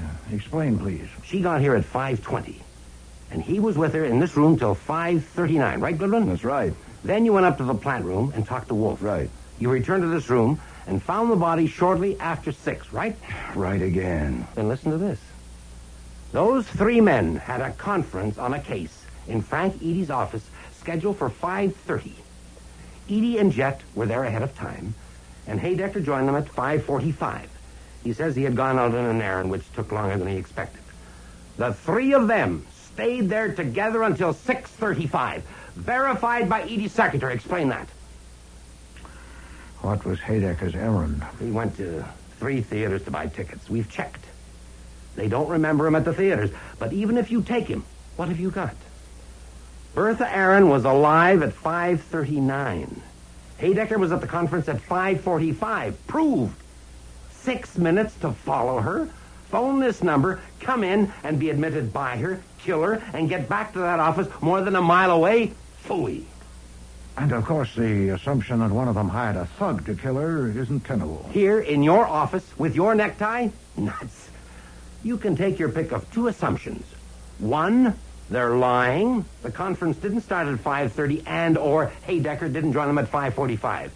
2, Goodwin's statement is a phony. Archie, get Mr. Parker at once. Right.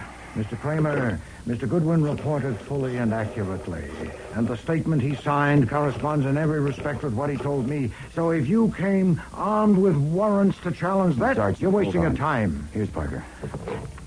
Mr. Parker, afternoon. Mr. Kramer is here waving warrants at Mr. Goodwin and me. And no, material witnesses.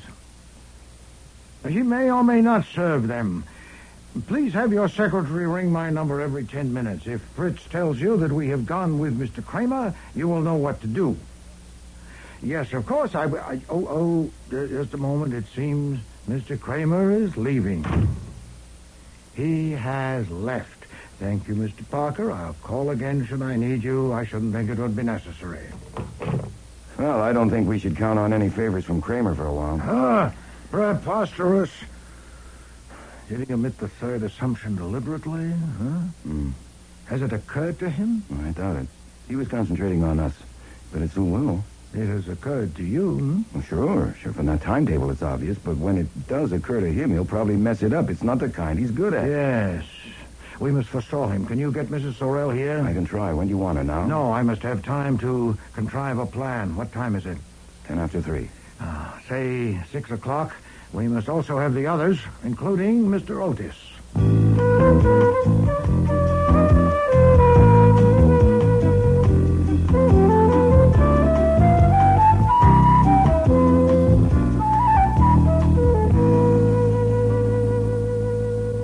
Mr. Wolfe. Madam. I'm not in the habit of going to see men when they send for me. This is a new experience. Well, maybe that's why I came. I like new experiences. Mr. Goodwin said you wanted to discuss something. I do. Something private and personal. It is. How provocative. How can I resist? Since the discussion will be more productive if it's frank and unreserved, we should be alone. If you please, Archie, no notes will be needed. Mrs. Sorrell might want to ask me... No. Leave us, please. If you say so. I went straight down the hall to the front room. Everything was in order. The 4 partners and Miss Page were sitting there. Saul and Fred were standing in the center of the room. How long do you plan to keep us here? If you talk, you won't hear. And even if you don't want to hear, others do. You can talk later. As Mr. Wolfe told you, there's a speaker behind the couch. And it's wired to a microphone in the office. He's in there talking with someone. Now, since you'll recognize the voice, I don't need to name her. Okay, Saul, turn it on. I'm not going to pretend that you named him and are committed. You told Mr. Goodwin on the phone today that you were with a man in a booth in a restaurant last Monday evening, and you said his name is Gregory Jett. That's not true. Shh, quiet, please. You could have been merely scattering dust, and at will you can deny you made the call. And what if I don't deny it? What if I repeat it? It was Gregory Jett. I wouldn't advise you to. Why not? Because it wasn't Mr. Jett. No. No, it was Mr. Haydecker. That's ridiculous. Shut up, Haydecker. That's interesting. Really interesting. So I sat in a booth with a man and didn't know who he was?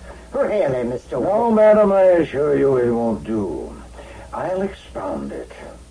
I assumed that one of 3 men had killed Bertha Aaron, but 3 hours ago I had to abandon that assumption when I learned that those 3 were in conference together in Mr. Eady's office at 5:45. Now, that all 3 men were lying, that they were in a joint conspiracy was most unlikely, especially since others on the premises could probably impeach them.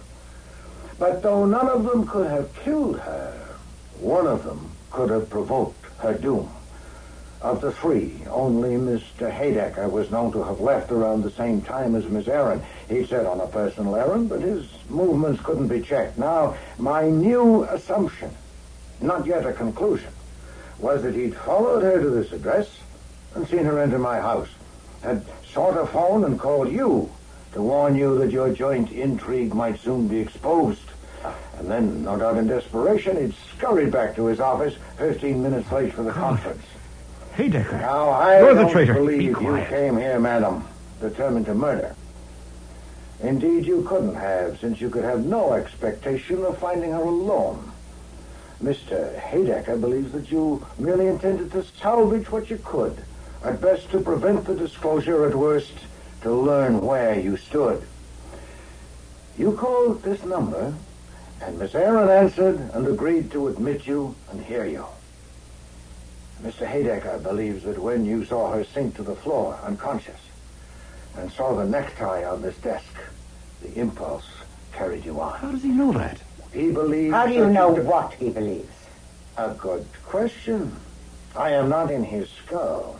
I should have said he says he believes. I said nothing of the sort. Sit down, Haydecker. You might have known, madam, that he couldn't stand the pressure. His treachery to his firm will end his career, but concealment of guilty knowledge of a murder might have ended his life. You might have known. He's lying. He killed her. He's a rat and a liar. He phoned me twice yesterday. First to tell me that we had been seen in the restaurant, to warn me, and again about an hour later to say that he had dealt with it, that our plan was safe. So I knew he'd killed her, but I knew he would lie. That's why I came here. What time did he phone you the second time? Between 5 and 6, about 5:30. What was the plan he had made safe? It was his plan. He came to me about a month ago and said he could give me information about my husband that I could use to get my rights. He wanted... That's a lie. She came to He me. wanted me to pay $1 million for it, and I finally said I would pay him 1/10 of what I got. That was at the restaurant. Has he given you the information? No, he wanted too much in advance. Of course, that was the difficulty. We couldn't put it in writing and sign it. No, indeed. A signed document is of little value when neither party would dare to produce it. I presume you realize, Mrs. Sorrell, that you have to appear on the stand at a murder trial. Are you prepared to testify under oath? I suppose I'll have to. I knew I would have to when I decided to come to see you. Then you are a dunce, madam. Oh, no, Mr. Wolfe. I am not a dunce. Oh, but you are. One detail alone would sink you. After you rang this number yesterday afternoon and Miss Aaron answered and you spoke with her, you got here quickly. Unquestionably, you took a cab. Now, I need only telephone the police and suggest that they locate a cab driver who picked you up at or near the Churchill yesterday afternoon and drove you to this address. In fact, that's what I intend to do right now. Why are you doing this? Do you want money? No, madam. Oh, I confess a weakness. I am savoring a satisfaction. I'm getting even with you. 25 hours ago, in this room, you submitted me to the severest humiliation I've suffered for many years. I will not say it gives me pleasure, but I confess that you... Archie! You quick! It was a sight I'd never seen before and never expect to see again. Nero Wolfe with a woman in his lap with his arms wrapped tight around her, hugging her close to him. Confound it, Archie! Don't stand there! Get her! Yes, sir. I'll kill you! I'll kill you!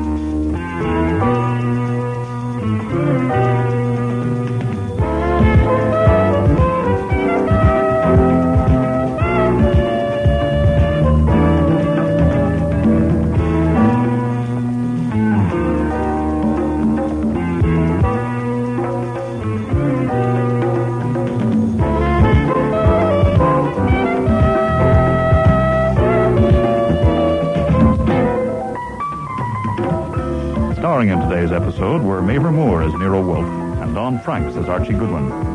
Charmian King was Rita Sorrell, Bud Knapp, Mr. Otis, Dan McDonald, Miles Haydecker, Neil Monroe, Gregory Jett, Aileen Seaton, Bertha Aaron, David Hughes, Frank Eady. Cease Linder was Inspector Kramer, Alfie Scott, Sergeant Wiley, Nikki Guadagni, Ann Page, and Frank Perry was Fritz. Music was composed and conducted by Don Gillis. Technical operations by John Jessup. Sound effects, Bill Robinson. Production assistant was Nancy McElveen, and casting consultant, Ann Weldon Tate. Eeny, Meeny, Murder Mo was written and produced in Toronto by Ron Hartman.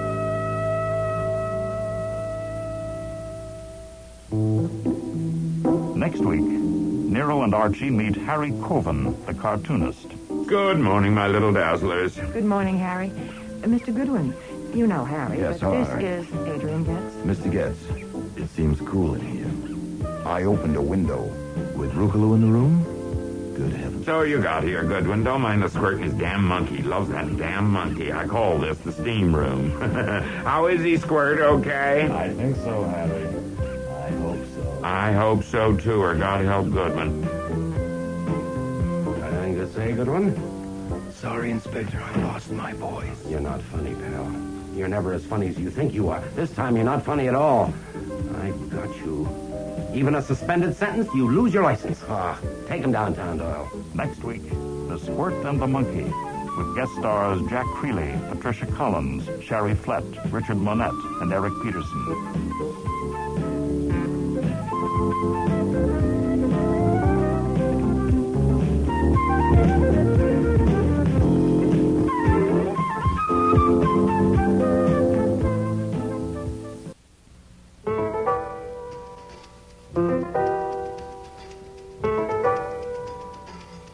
Rex Stout's Nero Wolfe.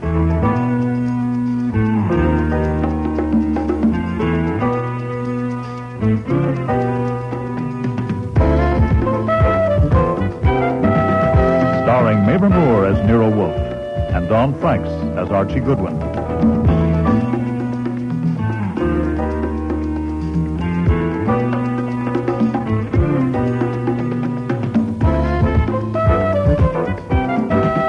Today's episode, The Squirt and the Monkey, with special guest stars Jack Creeley, Patricia Collins, Sherry Flett, David Hemblin, Richard Monette, and Eric Peterson.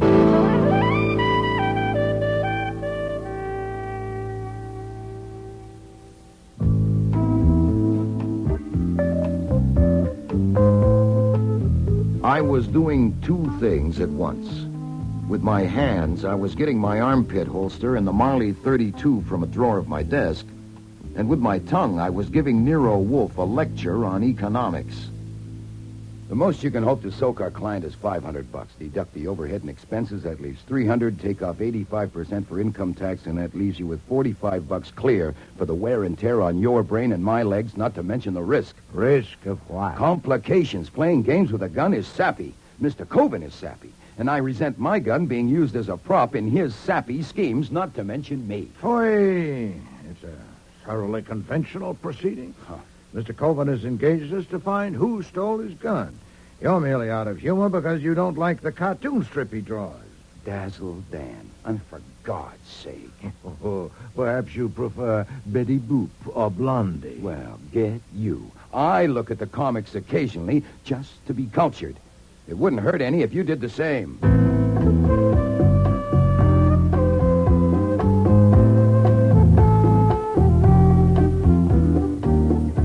It was true that I didn't care for Dazzle Dan, even though it was syndicated to 2,000 newspapers, and I didn't care for its creator, Harry Coben, who had called at our office Saturday evening.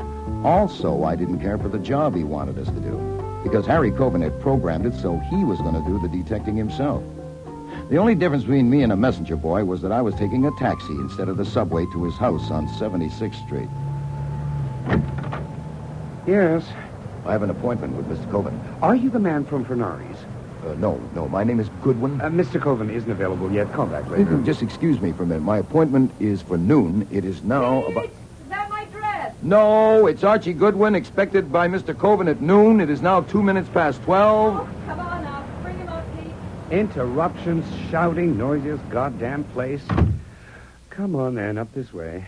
Thank you. When you have an appointment with Sir Harry, always at an hour. Dearest Pete, you are going to stop calling my husband Sir Harry. You're wrong. It's a plan. I haven't got the guts to quit churning out this crap and starve for a while, so I call him Sir Harry to make you sore, working myself up to calling him something that will make him sore. And eventually I'll come to a boil and figure out a way to make Adrian Getz sore, and then I'll be fired, and I can be an artist again instead of doodling out Dazzle Dan. It's a plan. There's no need to bore our guest with your plan. Hello, Mr. Goodwin. Good afternoon. There's every need. I'm more apt to go through with it if I announce it in front of a witness. You're the witness, Goodwin. My name's Jordan. Peter, darling, Hello, you're Mr. acting like a brat, and you're too old to be a brat. Why not grow up? I look on you as a mother. Peter! Now, excuse me, but I am not a professional witness. I came to see Mr. Coven at his request. Shall I go hunt for him? Good morning, Mrs. Coven. Am I too early? Good morning, Byron. Yes, it's too early. This is Mr. Hildebrand, Mr. Goodwin. Pete left the workroom, so I thought it must be time. Oh, are you unable to work unless I'm there? I give you inspiration. Is that it? What you give me, Pete, isn't inspiration. It's a headache. Then why don't you take a pill?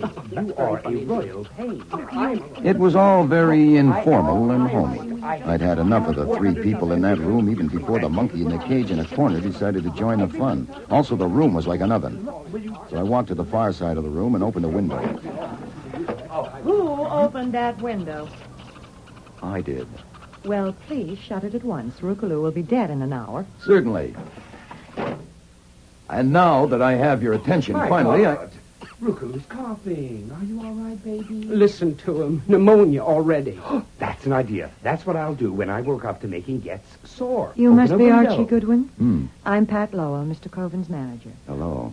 I was going to phone you this morning to warn you that Mr. Coven is never on time for an appointment, but he arranged this himself, so I didn't. Well, never again pass up an excuse for phoning me. I won't. You're early, anyway. He told us the conference would be at 12:30. I was told to come at 12. Oh? To talk with him first? I guess so. Well, I handle all his business. Everything from endorsements of cough drops to putting Dazzle Dan on scooters, and this is the first time he's ever done this. Done what? Called someone in without consulting me.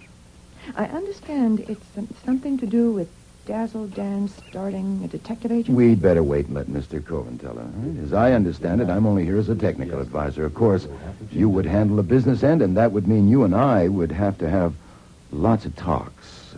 Oh, here's Mr. Coven now with Mr. Getz. Good morning, my little dazzlers. Good morning, Harry. Mr. Goodwin, you know Harry, Yes, but hello, this is Adrian Getz. Mr. Getz. It seems cool in here. I opened a window. With Rukaloo in the room? Good heavens. So you got here, Goodwin. Don't mind the squirting his damn monkey. Loves that damn monkey. I call this the steam room. How is he, Squirt? Okay? I think so, Harry. I I hope so. I hope so, too, or God help Goodwin. Byron has 728 come. No, I phoned Funari, and he said it would be right over. Late again. We may have to change. When it comes, do a revise on the third frame, where Dan says, not tonight, my dear, make it not today, my dear. Got it? But we discussed that. I know, but we changed it. We'll change 729 to fit if you finish 733. No, but it's only a matter Then what of... are you doing up here? Why, Goodwin came, and you said you wanted us. I'll let you know when we're ready, sometime after lunch. Show me the revise on 728. How is everybody? Blooming, see you all later. Come along, Goodman. We'll go to my study.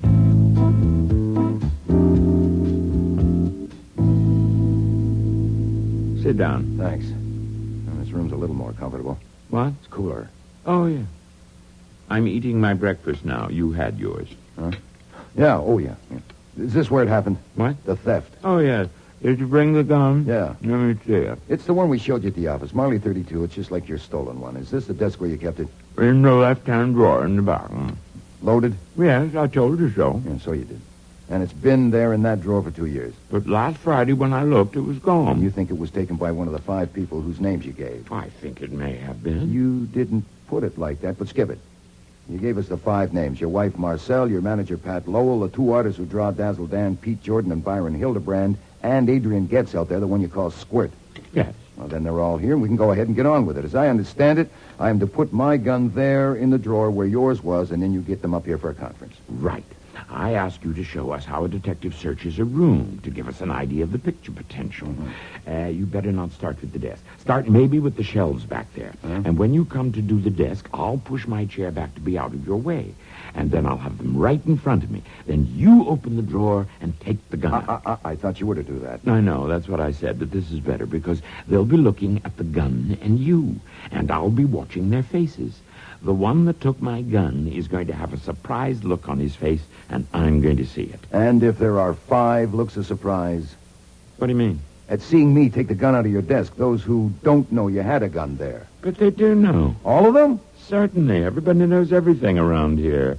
They thought I ought to get rid of it. Now I wish I had. You understand, Goodman, all there is to this. I just want to know where the damn thing is and who took it. I'll handle it myself from there. Yeah. Okay, the gun was here. Yes, the rear compartment. Like this? Yes. Okay, get him up here. Just a minute. What's the matter? I'm going to have to get my nerve up. I'm never much good until late afternoon. You called the conference for 12:30. I know I did. I do things like that. But I've got to dress. I'm still in my bathrobe. Don't try to rush me, understand? Now, look. Let me explain how Mr. Wolfe charges. If it takes more of my time than he thinks reasonable, he adds an extra $100 an hour. Now, keeping me here until late afternoon would be expensive. Well, it only might take an hour or so. An hour or so, yeah. Do you know how much I make an hour? Over $1,000. More than $1,000. Oh, excuse me. What do you want, Marcel? Going to get dressed now, are you, dear? I came to see if Mr. Goodwin was staying for a while. Yes. I thought you might be, Mr. Goodwin. You ought to have something to eat. We don't do any cooking. We even have our breakfast sent in, but there are some sandwiches. Oh, well, I don't want to be rude, but are they in the room with the monkey? Oh, no. Well, wouldn't that be awful? Downstairs in the workroom. I'm sure you'll be much more comfortable there.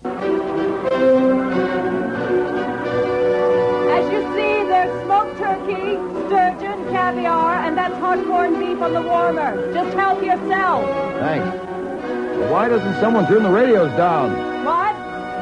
I said, why doesn't someone turn the 2 radios down or off? Oh, one's Byron's and the other's Pete's. They like different programs when they're working, so they have to go for volume. That's grand. Adrian, what are you doing? I'm trying to work here. What the hell are you doing? Why did you turn my radio off, Mr. Getz? That was uncivil, I know. It was only that I wanted to ask Mr. Goodwin something. Shoot. Did you know when you opened that window that cold drafts are dangerous for tropical monkeys? Sure. I was trying it out. That was thoughtless. You may turn your radios on again. Goodwin, God help you. Why, does he sting? Don't ask me why, but watch your step. I think he's a kobold. Oh, yeah? What's a kobold? A sort of goblin. Well, the muse calls. Want to see an artist create? Come and look. No, thanks, I think... What? What did you say? I said no thanks. I think I'll go and chat with the monkey. And I did go and talk with the monkey for a while. When the heat got to me, I went back to the workroom and watched the artist for a while. Nothing I saw changed my opinion of Dazzle Dan, but I had to admire the way they did him. Working from rough sketches, which all looked alike to me, they turned out the finished product in 3 colors so fast I could barely keep up. Then I sat down and concentrated on the experiment of listening to 2 radio stations at once for a while. When my brain started to curdle, I got out. A door toward the front of the house was standing open. I stepped inside when I saw Pat Lowell was there. Look, you listen a minute, Miss Lowell. We're here on a desert island, and for months you've been holding me at arm's length, and I'm desperate. It is not mere propinquity. In rags and tatters as you are, without makeup, I've come to look upon I'm you as- busy. Go play with a coconut. Then I spent another half an hour or so looking through the glass of the front door at the outside world. The view was nothing to brag about. And the afternoon passed like that. Eventually, when I was thoroughly fed up, I went upstairs in search of Lord Harry. The study was empty, so I tried next door. Mr. Colvin? Oh, sorry. Mrs. Colvin was lying in the middle of a king-size bed there. I needn't have apologized. She was sound asleep, so I quietly closed the door. In the room across the hall, Harry Colvin was standing at the window with his back to me. Well, what do you want? It's going on 4 o'clock. I'll be going soon and taking my gun with me. I was standing at the window thinking. Oh, yeah? Any luck? Fame and fortune aren't all man needs for happiness, even with a loving wife. Marcelle is my third, you know, and she's wonderful. She's 14 years younger than me, but that still isn't all that's needed for happiness. Look, it's 4:15, and it's getting dark. I would call it late afternoon.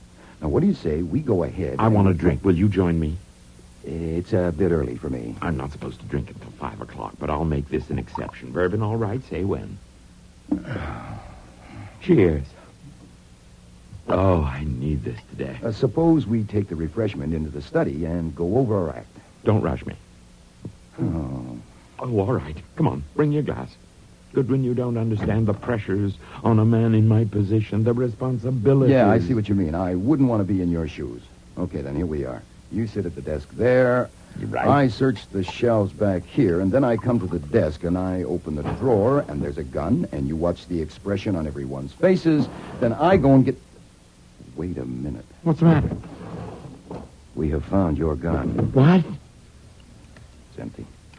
Take a look. That's the gun you put in. It isn't. Mine was clean and bright. Is it yours? I don't know. It looks like it. How in the name of God... How do you think? Someone with hands took mine out and put yours in. It could have been you, was it? Me? No. How could it have been me? I didn't even know where mine was. Yeah, you said you didn't. I had to stretch you out and tamp you down, keeping me here the whole goddamn day, and now this. If you ever talk straight and to the point, now is the time. Did you touch my gun? No. Do you know who did? No, but you're... All right, shut up, damn it, shut up. I'm going down there and I'm going to get them. You stay put right here. If I find when I get back that you've moved from that position, I'll either slap you down with your own gun or I'll phone the police. My God, don't call the I police. said shut up and stay put. This is my house, Goodwin, and God damn it, don't you know a raving maniac when you see one? Me. Maybe the best thing would be for you to call a cop. I want my gun. By the time I got down to the ground floor, I had myself well enough in hand to calmly tell them that Coben was ready for them upstairs. I found Pat Lowell at her desk and Hildebrand and Jordan still at their drawing boards and herded them upstairs. Where will I find Adrian Getz? He may be in his room, over there. He takes his afternoon nap in there with Rukalu, but not this late usually. Thank you, I'll check. Mr. Getz, are you in there? Why, there's a draft. Adrian never opens a window. Put on the light. Adrian, Adrian Getz, the squirt, was lying on the couch, but he wasn't taking a nap. The hole in his skull was just northeast of his right ear, and the blood had run over the edge of the couch onto the floor. I stuck my hand inside the V of his vest and held it there for 8 seconds. Adrian Getz was through taking naps. My God, look in the cage over there. Look at Rukalu. What's he holding to his chest?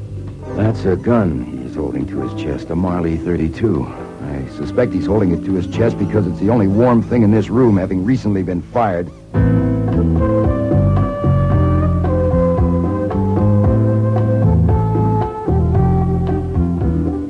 Over the years, I haven't told the cops more than a couple of dozen barefaced lies. Maybe not that many.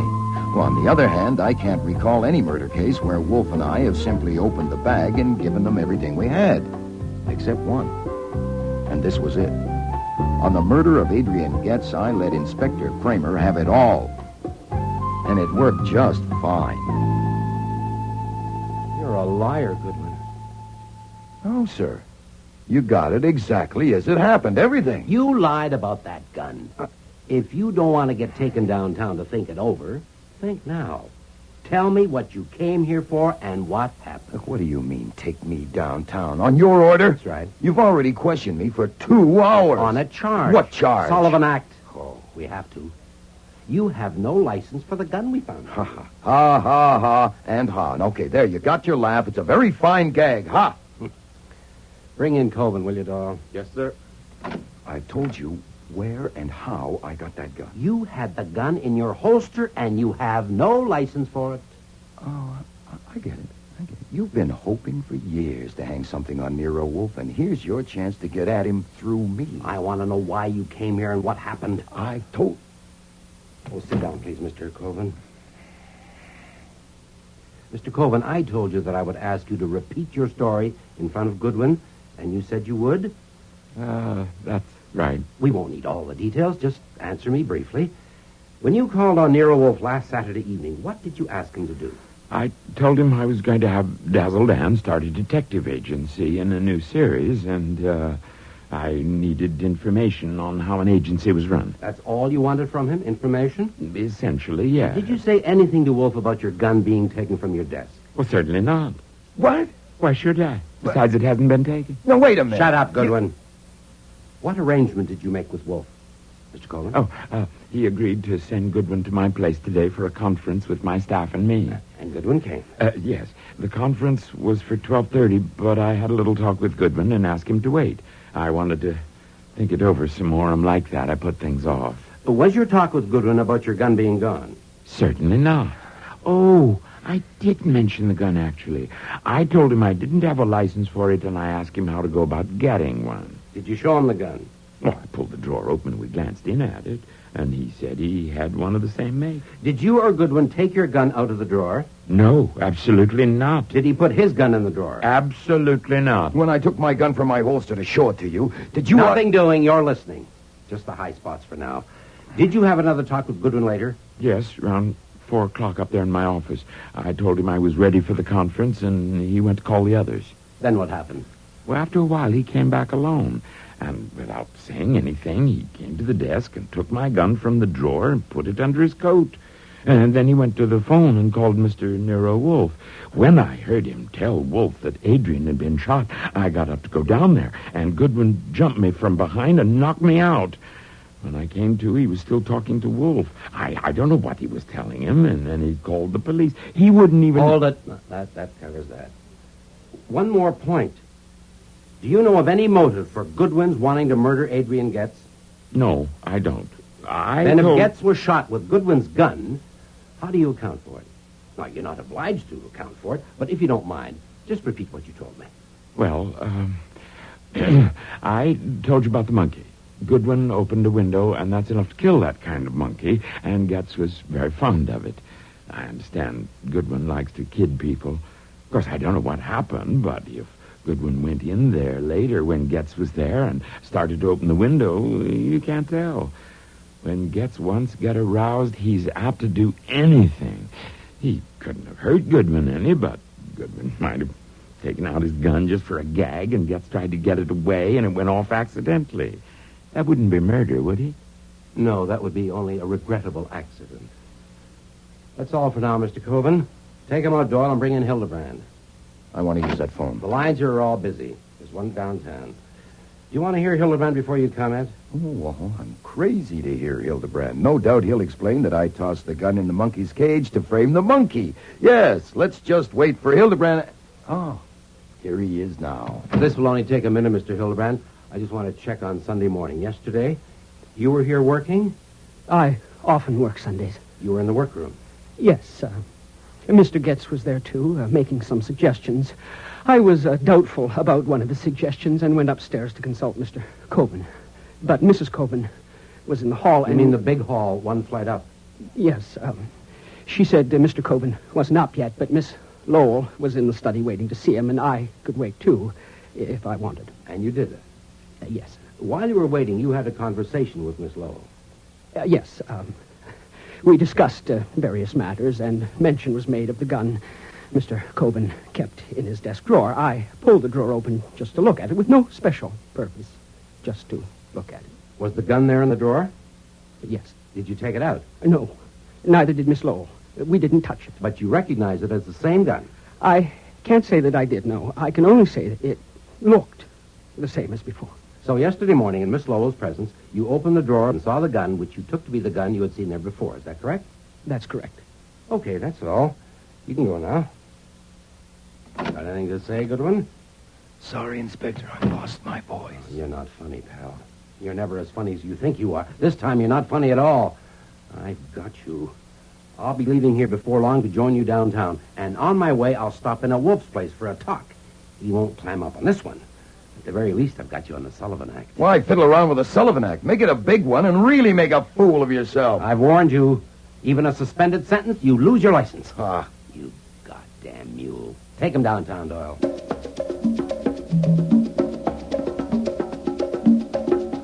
It was after 9 o'clock before they finally let me use the phone at the cop shop. I know where you are and how you got there. Mr. Kramer is here. Really? I have phoned Mr. Parker, but it's too late to do anything tonight. Have you eaten yet? No, sir.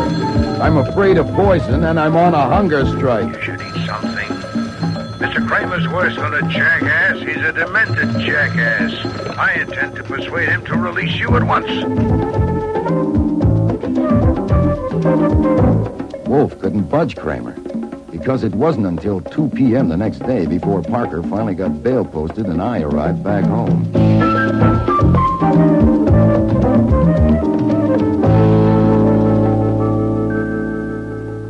Are you all right? No, don't you smell me? What the devil is that smell? Disinfectant for the bloodhounds in case you escape. I'm going to go up and rinse off. Not yet.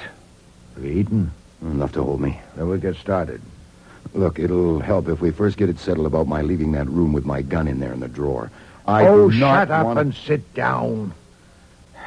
I deny that you were in the slightest degree imprudent. Even if you were, this has transcended such petty considerations. Your notebook, take a letter. Yes, sir. Dear Mrs. Baumgarten, thank you very much for your letter of the 13th, requesting me to undertake an investigation for you, paragraph. I am sorry that I cannot be of service to you. I am compelled to decline because I've been informed by an official of the New York Police Department that my license to operate a private detective agency is about to be taken away from me. Sincerely yours. What happened in your talk with Kramer? Type that at once and send Fritz to mail it. If any requests for appointments come by telephone, refuse them, giving the reason and keeping a record. The reason given in the letter? Yes. Did Mr. Parker go back to his office? That's what he said. Shall I get him for you? No, you start typing. I'll call him. Send Mr. Coben a bill for recovery of his gun. $500. It should go today. What, no extras? No, considering all... $500 flat. And I want you to call your friend at the Gazette. I want the last 3 years of the Dazzle Dan comic strip. Can you get them? I can try. Do so. Mr. Parker. How long will it take to enter a suit for damages and serve a summons on the defendant? Can you do it by noon tomorrow? Then do your best, please. Mr. Coben has destroyed by slander my means of livelihood. I wish to bring an action demanding payment by him of the sum of $1 million. Whoopee!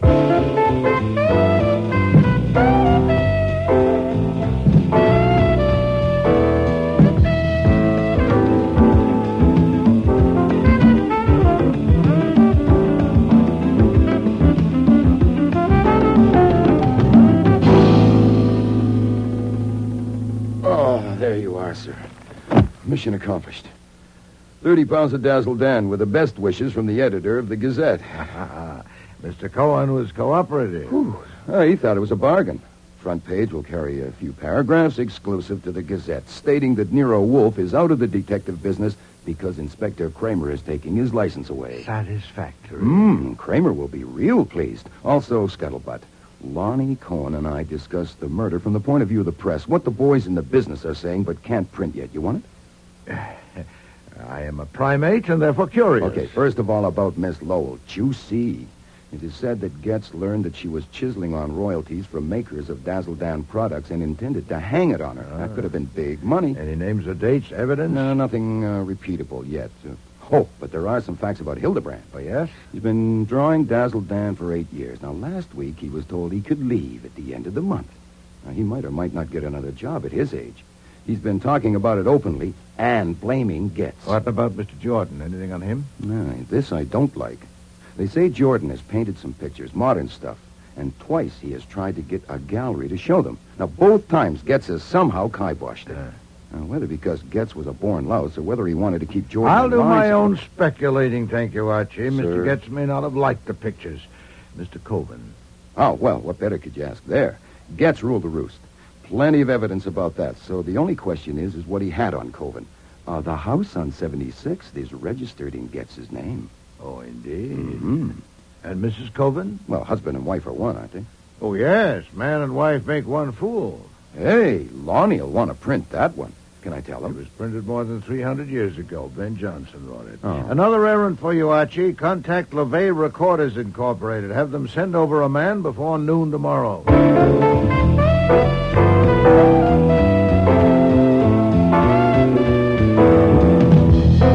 It wasn't till nearly dinner time that I got to take that much-needed shower.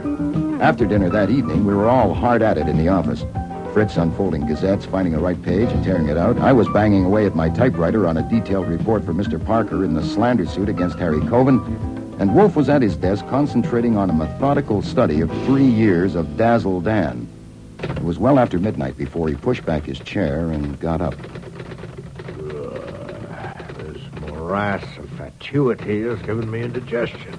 Yes, sir. Culture can be hard to take. Read this strip, Archie. Oh, yummy.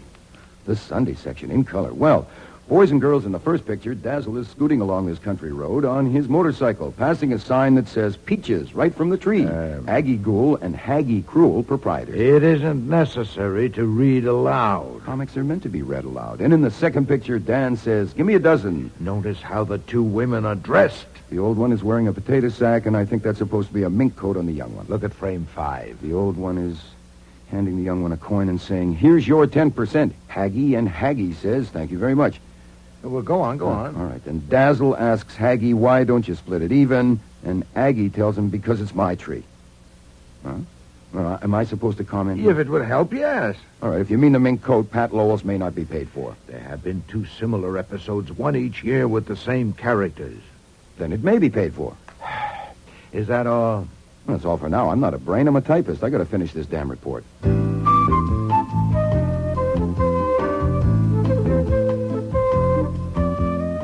The next day, the phone nearly rang off the hook.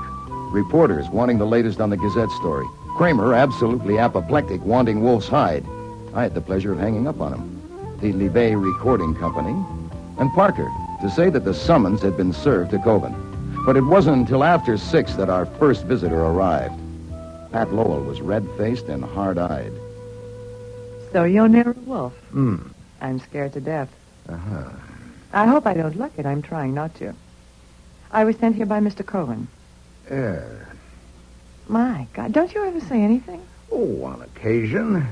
Give me one. You say something. Mr. Coven sent me about your ridiculous suit for damages. He intends to enter a counterclaim for damage to his reputation through actions of your acknowledged agent, Archie Goodwin. Of course, he denies that there's any basis for your suit. Oh. That's the situation. Thank you for coming to tell me. Archie, show Miss Lowell up. Yes, sir. Wait. Mr. Coven thinks lawyers would just make this more of a mess than it is, and I agree with him.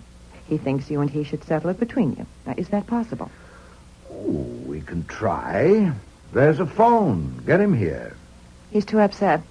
I'm sure he'll find it more practical to deal with me, and if we can come to an understanding, he'll approve. I guarantee that. I doubt if that will get us anywhere. For one thing, a factor in both claims is the question, who killed Adrian Getz and why?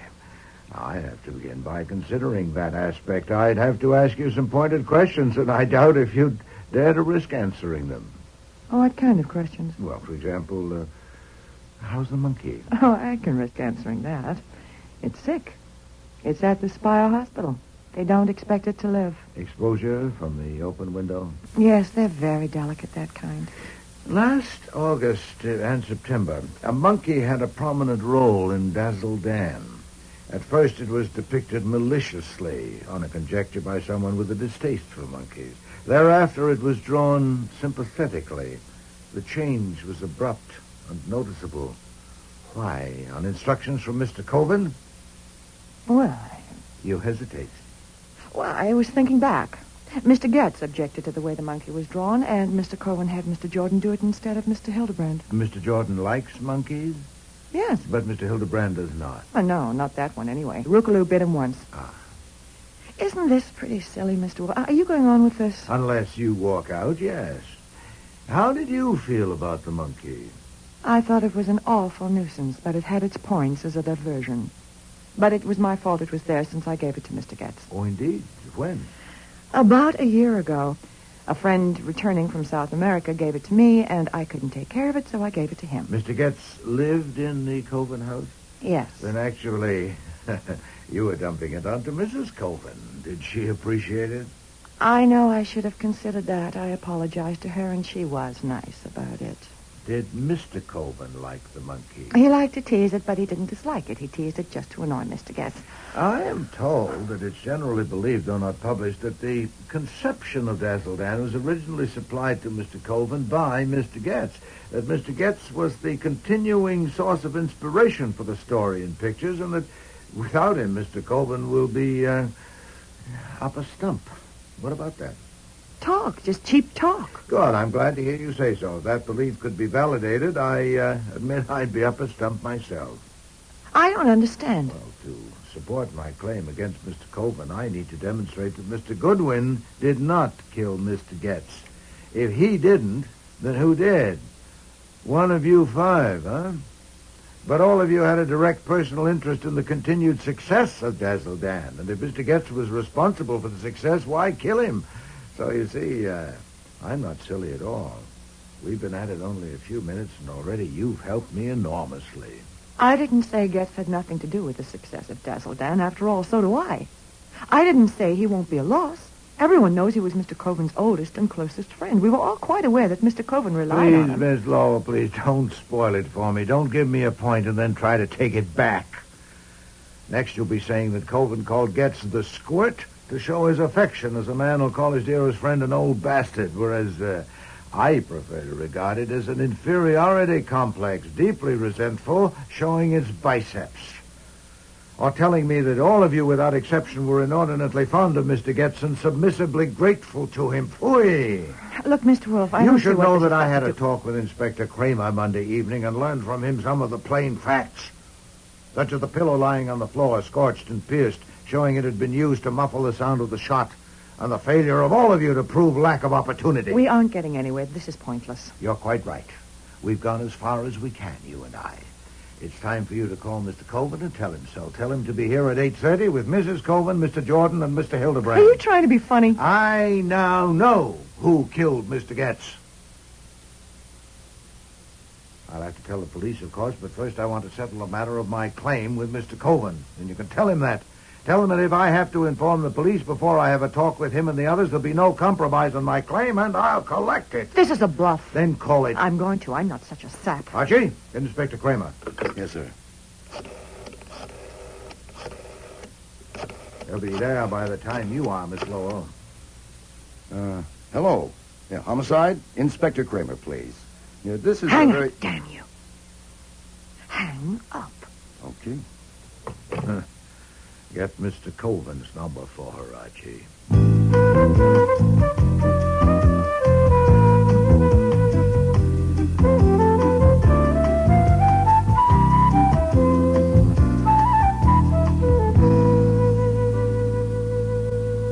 Well, Mr. Wolfe, we're all here.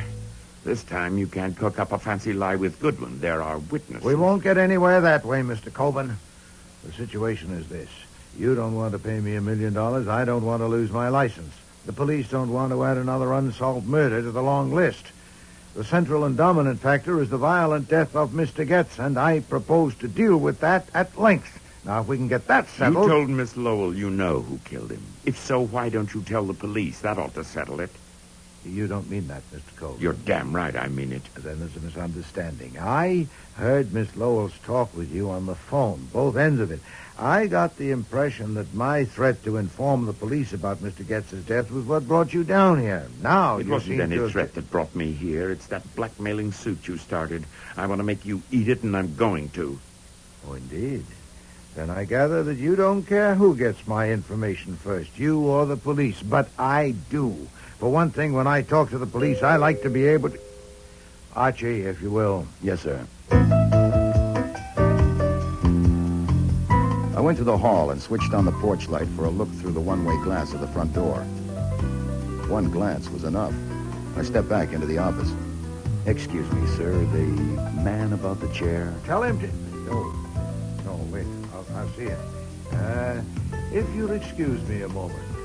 Wolfe strode to the front hall, peered through the glass, and opened the door. The chain bolt stopped it at a crack of 2 inches.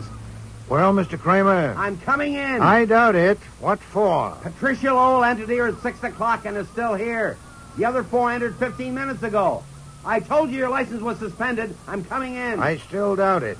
I have no client. These people are here to discuss an action for damages which I brought against Mr. Coven. I don't need a license for that. I'm shutting the door. My God, this does it. You're through. I thought I was already through. But this sort I of thing... can't hear you. The wind. Oh, this is preposterous. Talking through a crack.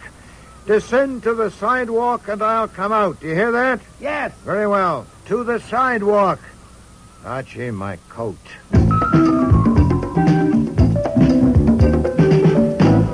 I don't like fighting a blizzard, so let's get to the point. You blundered and you know it. You arrested Mr. Goodwin on a trumpery charge. You came and blustered and went too far. Now you're afraid I'm going to catch a murderer and toss him to the district attorney, so you... I'm not afraid of a goddamn thing. I told you to lay off, and by God, you're going to. I want to go in there. You may. What? Well, you just said... Under one condition.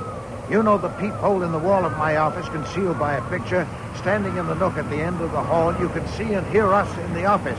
The condition is that you enter quietly, take your post in the nook, oversee us from there, and give me half an hour. What kind of elaborate... I'm after a murderer, and there's one chance in 5 I'd say that I'll get him. You said you were discussing an action for damages. We are. I'll get either the murderer or the damages. Now, I'm going in. If you come along, it must be under the condition as stated. Are you coming? Yes. You accept the condition? Yes. Come along, then.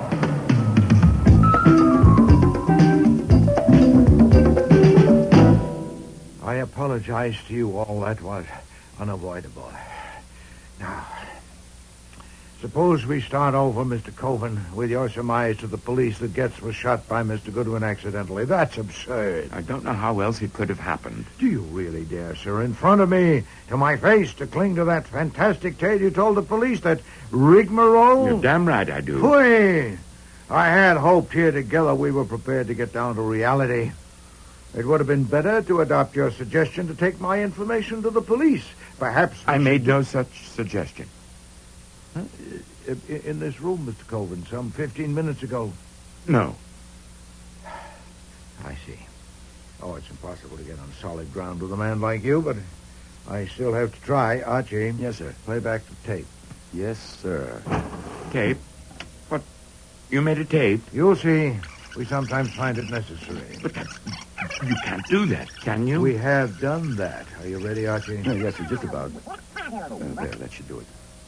It's not that, Mr. Coleman, not at all.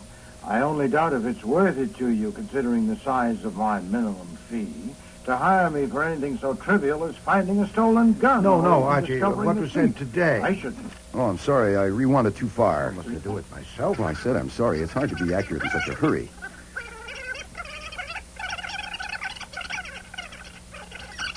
There, that should be right. It's my license. The police don't want to add another Is that what you unsolved wanted? murder That to the should do, long yes. list. The central and dominant factor is the violent death of Mr. Getz, and I propose to deal with that at length. Now, if we can get that settled... You told Miss Lowell you know who killed him. If so, why don't you tell the police? That ought to settle it. You don't mean that, Mr. Cole. You're damn right I mean it. Then there's a misunderstanding. That's enough, Archie. Now, Mr. Colvin, I'd call that a suggestion that I take my information to the police, wouldn't you? You recorded it when I came here the first time. You heard the tape? Well, then... Why haven't I given it to the police? On Monday evening, when Inspector Kramer came to see me, I still considered you as my client, and I didn't want to discomfort you until I heard what you had to say. Before Mr. Kramer left, he'd made himself so offensive that I was disinclined to tell him anything, ever. Now you are no longer my client. What are you going to do? Well, to begin with, I'm going to unmask a murderer, so let's get at it, shall we? What do we know about him or her? We know a great deal. First, he took Coven's gun from the drawer sometime previous to last Friday and kept it somewhere, because that gun was returned to the drawer when Goodwin's was removed shortly before Getz was killed. Wait a minute. Mr. Coven's gun was in the drawer Sunday morning. Byron and I saw it. That's right. We'll come to that in a moment. Second, he knew the purpose of Coven's visit to me and of Goodwin's errand at the Coven house on Monday, and he knew the details of the procedure planned by Coven and Goodwin. Only I don't know them even yet. Neither do I. None of us do. The innocent can afford ignorance. Enjoy it, if you have it. Third, his mental processes are devious but, defective. His deliberate plan to make it appear that Goodwin had killed Getz, while ingenious in some respects, was witless in others. Going to Coven's office to exchange guns, proceeding to Getz's room, shooting him in the head, using a pillow to muffle the sound, all that was competently conceived and daringly executed, but then what? Wanting to make sure that the gun would be found on the spot, he slipped it into the monkey's cage. That was probably improvisation, but it was utterly brainless. Mr. Goodwin couldn't possibly be such a vapid fool. Fourth, he hated the monkey deeply and bitterly, either on its own account or because of its association with Getz. Having just killed a man and needing to leave the spot with all possible speed, he went and opened a window from only one conceivable motive. That took a peculiar, indeed an unexampled malevolence. Well, I admit it was effective. Miss Lowell tells me the monkey is dying. Fifth, he placed Coven's gun in the drawer on Sunday morning, the day before the murder, and after it had been seen there, took it out again. Why? It could only have been that he'd already planned what was going to happen on Monday, and he was arranging in advance to discredit Mr. Goodwin's story. So he not only put the gun in the drawer Sunday morning, he also made sure its presence would be noted. You saw the gun in the drawer, Mr. Hildebrand? Yes, but I didn't put it there. Your claim to innocence has not been challenged. You went upstairs to consult Mr. Coven. Yes. You encountered Mrs. Coven one flight up. We're told by her that Mr. Coven was still in bed. Yes. You went into the office, found Miss Lowell there. Yes, but... And you pulled the drawer open, and both of you saw the gun there. That's right. I didn't go there to look in that drawer. Well, stop meeting accusations that haven't been made. It's a bad habit. Had you been upstairs earlier that morning? No. Had he, Miss Lowell? Not that I know of. Our looking into the drawer was only incidental. Had he, Mrs. Coven? Had he what? Had Mr. Hildebrand been upstairs earlier that morning? Earlier than what? Well, you met him in the second-floor hall and told him that your husband was still in bed and that Miss Lowell was up in the office. Now, had he been upstairs before that morning? I haven't the slightest idea. Then you don't say that he had been. I don't know a thing about it. There's nothing as safe as ignorance or as dangerous. Now, to complete the list of what we know about the murderer, sixth and last, his repugnance to Getz was so extreme that he even scorned the risk that by killing Getz he might be killing Dazzle Dan. How essential Getz was to Dazzle Dan... I make Dazzle Dan. Dazzle Dan is mine. I am Dazzle Dan. For God's sake, shut up, Harry. Well, I've identified the murderer for you by now, surely? You have not. Then I'll specify. But first let me say a word for the police, particularly Mr. Kramer. What flummoxed Mr. Kramer was Mr. Coven's elaborate lie, apparently corroborated by Miss Lowell and Mr. Hildebrand. If he'd proceeded on the assumption that Mr. Goodwin and I were telling the truth, he would have found it simple. This should be a lesson to him. Now then, the murderer. Mr. Jordan. Yes? You're eliminated because you went there Sunday morning to place the gun in the drawer. Mr. Hildebrand. What? You were there Sunday morning, but you had made no earlier trip upstairs. Miss Lowell. Oh, for God's sakes, will you get to the point? You didn't know why Mr. Coven had called Mr. Goodwin there. Hold it. Inspector Kramer, what Damn was you, Wolf, you and your game. If you'd only given it to us. I can't give you what you won't take. You can have her now. You want more help? Mr. Coven was still in bed Sunday morning when two of them saw the gun on the drawer. More? Spend some time with Mr. Hildebrand. I'll stake my license against your badge that he'll remember that when he spoke with Mrs. Coven in the hall, she said something that caused him to open the drawer and look at the gun. Still more? Take the contents of her room to your laboratory. She must have hidden the gun among her intimate things, and you should find evidence. Take me home, Harry. Marcy. I said, take me home. Sit down, Marcy. I'll handle this. If you've got a record of what I said here Saturday, all right. I lied to the cops. So what? I didn't want... Quiet, Harry. Get a lawyer and let him talk. Don't say anything. That's good advice, especially, Mr. Coven, since I hadn't quite finished. It's a matter of record that Mr. Getz not only owned the house you live in, but also that he owned Dazzle Dan and permitted you to take only 10% of the proceeds. In one episode repeated annually, he buys peaches from two characters named Aggie Ghoul and Haggie Cruel. And Aggie Ghoul, saying that she owns the tree, gives Haggie Cruel 10% of the amount received and pockets the rest. It's a childish allegory. A.G. are the initials Adrian Getz. Haggie Cruel has the same initials as you, Mr. Coven. Now, it's not credible that that's coincidence, not repeated annually. Mr. Getz must have had a singularly contorted psyche, taking delight as he did in compelling you each year to publish that for a meager 10%. Not of the net. 10% of the gross. Over 400 a week. You here. worm. What? I said you worm. Not even a worm. Worms have guts, don't they? The one time you ever acted like a man and you didn't have the guts to see it through. I don't know what you're talking... You're right, Mr. Wolfe. Getz owned Dazzle Dan. He took Harry in years ago to front it and draw it. Harry should have insisted on an even split right then, but he didn't. When Dazzle Dan caught on and kept getting bigger and bigger, Getz didn't mind Harry having the name and the fame as long as he owned it and got the money. He was a vampire. Yeah, I'll accept that. When I found out how it was, I tried to talk some sense into Harry. I told him his name had been connected with Dazzle Dan so long that Getz would have to give him a bigger share, at least half, if he demanded it. But Harry just wasn't man enough to do that. I didn't let up. I kept after him, I admit that. I'll admit it on the witness stand if I have to. And I admit I didn't know him as well as I thought I did. I didn't know there was any danger of making him desperate enough to commit murder. I didn't know he had it in him. Of course you'll break down, but if he says I knew that he decided to kill Getz, I'll have to deny it because it's not true. I didn't. Marcy. Oh, I see. First you planned to put it on a stranger, Mr. Goodwin, and failing that, you put it on your husband. No, madam. Your silliest mistake was opening the window to kill the monkey. But there were others, including underestimating my confidence in Mr. Goodwin. Mr. Kramer?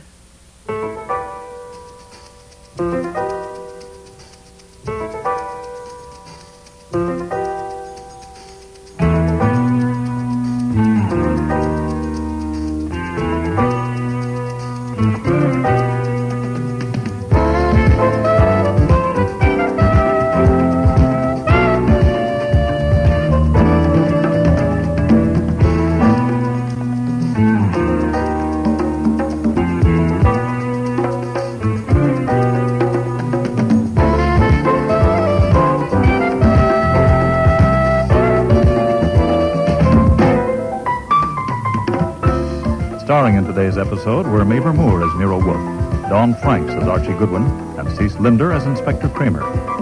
Jack Creeley was Harry Coven, Tricia Collins, Pat Lowell, Shari Flett, Marcel Coven, David Hemblin, Adrian Getz, Richard Monette, Pete Jordan, and Eric Peterson was Hildebrand. Music was composed and conducted by Don Gillis. Technical operations, John Jessup. Sound effects, Bill Robinson. Production assistant was Nancy McElveen, and casting consultant, Ann Weldon Tate. The Squirt and the Monkey was written and produced in Toronto by Ron Hartman.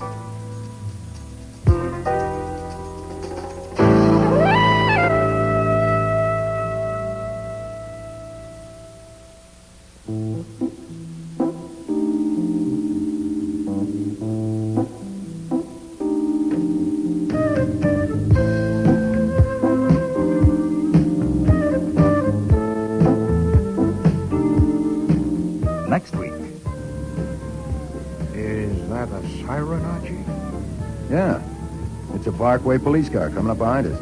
You know, when you were having the car sent down, I phoned home.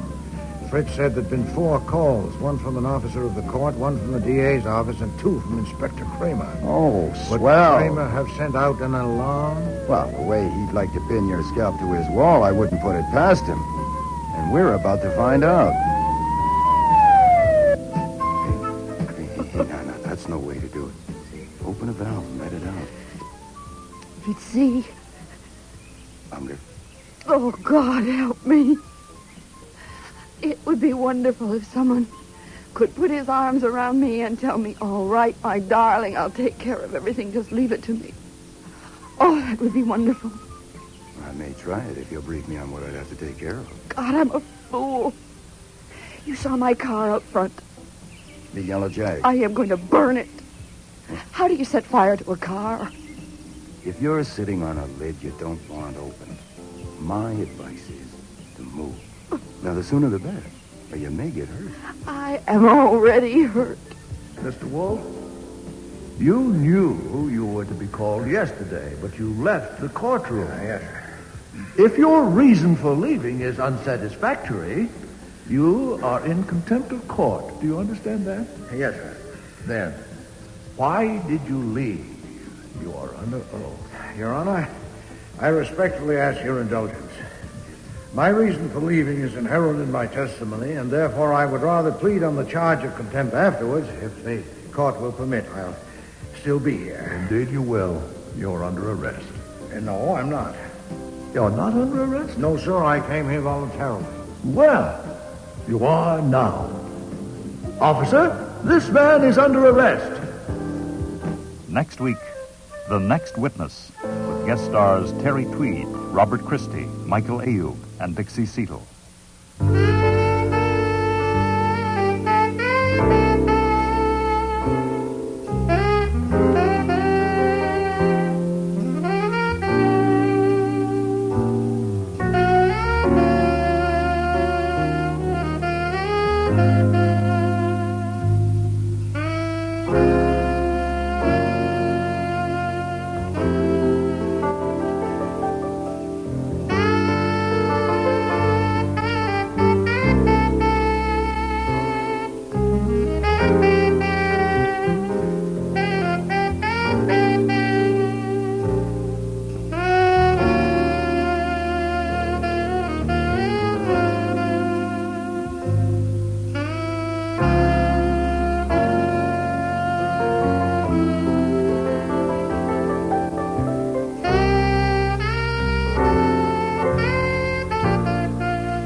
Rex Stout's Nero Wolfe.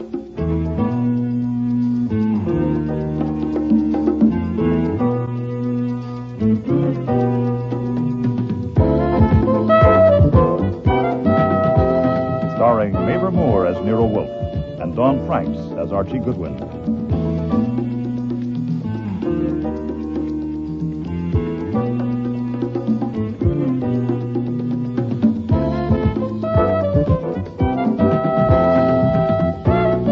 Today's episode, The Next Witness, with guest stars Terry Tweed, Robert Christie, Michael Ayub, and Dixie Seatle.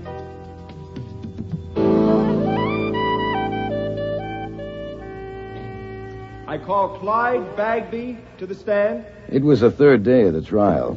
and the assistant district attorney had just called his fifth witness, which meant that Nero Wolfe would be called to the stand next. I had been subpoenaed, too, in case corroboration was needed. Yes, sir, I do. Will you tell the jury your name and occupation? Clyde Bagby. I'm president and owner of Bagby Answers Incorporated.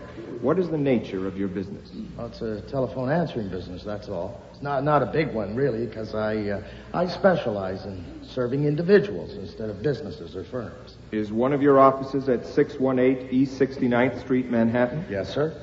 Describe the operation at that address. Well, that's my newest place and my smallest, so it's not an office building, really. It's just an apartment. I had to have it in an apartment because of the labor law. You can't have women working in an office building after 2 a.m. I have to give my clients all-night service, so I've got 3 operators who live right there in the apartment. That way, I always have someone for the night shifts. Are the switchboards installed in one of the rooms of the apartment? Yes, sir. Tell the jury what one of them is like and how it works. Oh, well, for each client, there's a little light and a cubby hole and a card strip with the client's name. When someone dials the client's number, his light goes on and a buzz synchronizes with the ringing of the client's phone. How many buzzes the girl counts before she plugs in depends on what client it is. Some want her to plug in after 3 buzzes, some longer. That's the kind of specialized, individualized service I give my customers. You see, the big outfits, they don't do that. Thank you, Mr. Bagby, but I wasn't buzzing for a plug for your business. Yeah. Now, when I thought that joke a little out of place at a murder trial, so I glanced over at my boss, Nero Wolfe, sitting beside me, but he wasn't registering anything but martyrdom. Morose martyrdom. Oh, Mrs. Smith. Nero Wolfe hates to leave his house under any circumstances, and a courtroom bench hasn't been built to hold his seventh of a ton, especially in a crowded courtroom. And he'd had to suffer this for 3 days now because of a mere 10-minute acquaintance with the accused, Leonard Ash. I think that gives us a clear picture of the operation. Now, Mr. Bagby, please look at that gentleman in the dark blue suit sitting next to the officer. He is the defendant in this trial. Do you know him? Yes, sir. That's Mr. Leonard Ash. When and where did you meet him? In July. He came to my office on 47th Street. Can you give me the day in July? Yeah, the 12th, the Monday. What did he say? He said he wanted my answering service for his home telephone. Did he want any special service? Well, he didn't ask me for any, but 2 days later, he contacted Marie Willis and offered her $500. Objection. Sustained. Mr. Bagby, just answer my questions. Did you accept Leonard Ash as a client? Well, sure. There was no reason not to. So his name and number were given a place on one of your switchboards? Yes, sir. What was the name of the employee who attended that board? The one with Leonard Ash's number on it? Marie Willis in the daytime. And Leonard Ash's number was on Marie Willis's board? Yes, sir. After the routine arrangements for serving Leonard Ash as a client had been completed, did anything happen to bring him or his number to your personal attention? Yes, sir. What and when? First, when? Well, it was a Thursday, about 3 days after Ash had ordered the service. Marie phoned me at my office and said she wanted to see me privately about something important. So, a little after 6, I went up to 69th Street, and we went into her room at the apartment. She told me Ash had phoned her the day before and asked her to meet him somewhere to discuss some details about servicing his number.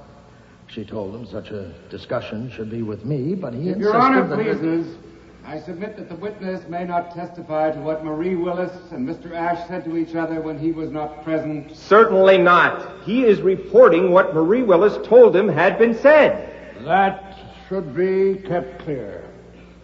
You understand that, Mr. Bagby? Yes, sir. I mean, Your Honor. Then go ahead. What Miss Willis said to you, and you to her. Well, she said she'd agreed to meet Ash because he was a theatrical producer, and she wanted to be an actress. I hadn't known she was stage-struck, but I know it now. So, she'd gone to his office, and he told her... Now, this is what she told me. He told her he wanted her to listen in on calls to his home number during the daytime. How could she do that? All she'd have to do when his light on her board went off, well, that would mean that someone had answered the phone at his home. Well, she'd just plug in and listen to the conversation. And she told you Mr. Ash asked her to do that? Yes, sir. And to phone him each evening and report. And that's what she said. And he offered her $500 if she would do it. Did she say anything else? Yes, sir. She said she knew she should have turned him down flat, but she didn't want to make him sore, so she told him she wanted to think it over. Then she told me she had slept on it and decided what to do. She was convinced that what Ash was after was phone calls to his wife. And aside from anything else, she wasn't going to spy on his wife because his wife was Robina Keene, the actress. And, Marie worshipped Robina Keene as her ideal. Well, that's what Marie told me. Did she tell you what she had decided to do? Yes, sir. 3 things. Tell me about it because she was working for me. Tell Robina Keene about it to warn her because Ash would probably get someone else to do the spying for him. You know, it occurred to me the real reason for her wanting to tell Robina Keene. What occurred to you isn't material, Mr. Bagby.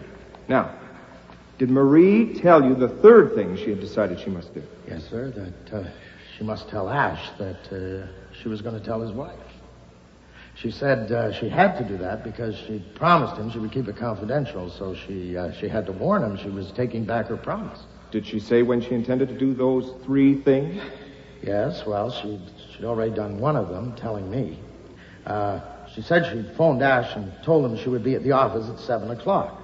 Well, that was crowding it a little because she had the evening shift and would have to be back at the boards at 8. It crowded me, too, because it gave me no time to talk her out of it. I even went downtown with her in a taxi where Ash's office was and did my best, but I couldn't move her. What did you say to her? I tried to get her to lay off. Well, I could drop him as a client and forget it, but she was dead set on warning Robina Keene. And to do that, she had to take back her promise to Ash. Well, I hung on until she got in the elevator to go up to Ash's office, but I couldn't budge her. Did you go with her? Oh, no, that wouldn't have helped any. What could I do? Then you didn't go up to Ash's office with Marie Willis? No, sir. Did you go up later at any time after she had gone up? No, sir. Did you see Ash at all that evening? No, sir. Did you speak to him on the telephone that evening? No, sir. What did you do that evening after you saw Marie Willis enter the elevator to go up to Ash's office? I took a taxi home, and about 10 o'clock, I got a phone call from the police to say that Marie Willis had been found murdered in my office. And I went there as fast as I could, and there was a crowd out in front, and an officer took me upstairs. They hadn't moved her. They'd taken the plug cord from around his throat. They hadn't moved her. And there she was, slumped over on the ledge in front of the board.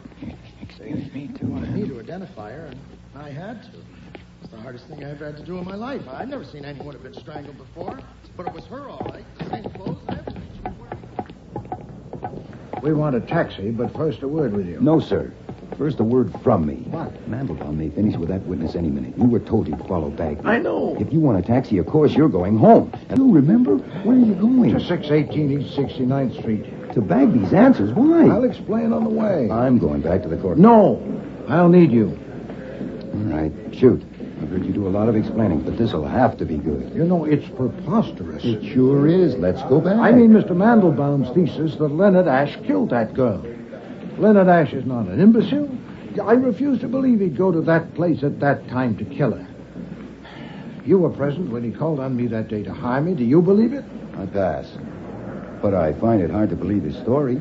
That a man phoned him a voice he didn't recognize and said if Ash would meet him at the Bagby place, he thought they could talk Marie out of it. And when Ash got there, the door was open, and there she was with a plug cord around her throat. So he opened up the window and yelled for the police. Do you believe that? Phooey, I didn't like it, but it may be true. Huh? And another thing I didn't like was sitting there on that confounded wooden bench with a smelly woman against me. Oh, now we're getting to it. By the way, that smell was Tissot's passion flower, and it's $80 an ounce.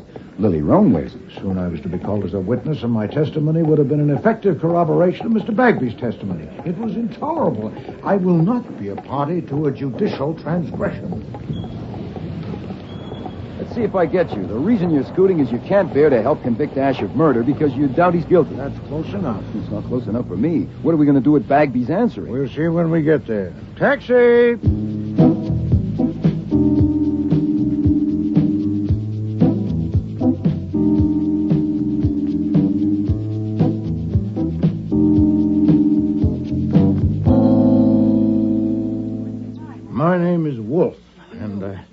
I've just come from the courtroom where Leonard Ash is being tried. This is my assistant, Mr. Goodwin. Yes? We're checking on subpoenas that have been served on the witnesses for both the prosecution and the defense. Are Miss Hart and Miss Velarde and Miss Welch here? I'm Alice Hart, and that's Bella Velarde on board, too. Helen Welch isn't here. It's her day off. We've all had subpoenas, but... Aren't you Nero Wolfe, the detective? Yes. What do you want? I want information, madam. I want you and the other two ladies to answer some questions. We have no information. But I won't get any, but I'm going to try. Who sent you? Autokinesis. There's a cardinal flaw in the assumption that Leonard Ash killed Marie Willis, and I don't like flaws. It has made me curious. A flaw? Take my board, will you, Bella? I won't be long. We'll go to my room. This way. One moment, Miss Hart. A point not covered in the newspaper accounts. Marie Willis's body was found slumped over the ledge in front of the switchboard. And presumably she was seated at the switchboard when the murderer arrived. But Yes. You live here, you and the others. Yes? Then if the murderer was Mr. Ash, how did he know she was alone on the premises?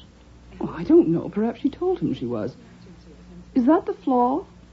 Good heavens, no. Come in, please. My time is limited. Now, what is this flaw? I am the inquisitor, Miss Hart, not you. What's the matter? That painting on your wall, that's a Van Gogh, isn't it? And unless I'm very much mistaken, an original. Where did you get that picture? That is none of your business. It isn't, but here is the situation. You have been questioned by the police and the district attorney's office, but they were restrained by their assumption that Leonard Ash was the culprit. Now, since I reject that assumption and must find another in its stead, there can be no limit to my impertinence with you and others who may be involved. I'll take you and that picture. If you refuse to say where you got it, or if your answer doesn't satisfy me, I'll put a man on it and he'll find out. You can't escape being badgered, madam. The question is whether you suffer it here and now by me, or face a prolonged inquiry among your friends and associates by more meddlesome men. What does it matter where I got that picture? Probably it doesn't. Possibly nothing about you matters. But that picture is a treasure, and this is an odd address for it. Do you own it? Yes, I bought it. When? About a year ago from a dealer. The contents of this room are yours? Yes, I like things that... Well, this is my extravagance. It's my only one. How long have you been with this firm? 5 years. What's your salary? $150 a week. Not enough for your extravagance, An inheritance, perhaps? Alimony? No, I have never married. Mr. Wolfe, if you save for 15 years, I think you do have a right to something. You have indeed. Where were you the evening that Marie Willis was killed? I was out in Jersey in a car with a friend, Bella Velarde, to get cooled off. It was a hot night, all right? We got back after midnight. Of course, the police have asked if you know of anyone who might have had a motive for killing Marie Willis. Do you? No. Were you friendly with her? Yes, friendly enough. Has any client ever asked you to listen in on calls to his number? Certainly not. Did you know Miss Willis wanted to be an actress? Yes, we all knew that. Mr. Bagby says he didn't. Well, he was their employer. I don't suppose he did know. When did you talk with Mr. Bagby? I didn't. Heard him on the witness stand. Did you know of Miss Willis's regard for Robina Keene? Yes, we all knew that, too. Marie did imitations of Robina Keene in her roles. When did she tell you of her decision to inform Robina Keene that her husband was going to monitor her telephone? I didn't say she told me. Did she? No. Did anyone? Yes, Miss Velarde. Marie had told her. You can ask her. I shall. Do you know Guy Unger? Yes, I know him. Not very well. He was a friend of Marie Willis's. And what was the nature of his relationship with Miss Willis? I'm sure I don't know. Miss Willis must have talked about it. Not to me. We were never very close. Maybe to Bella, Miss Velarde. Well, I would like to speak now to Miss Velarde. Oh, certainly. You can wait in her room. It's just next door. Go ahead in. I'll send her along.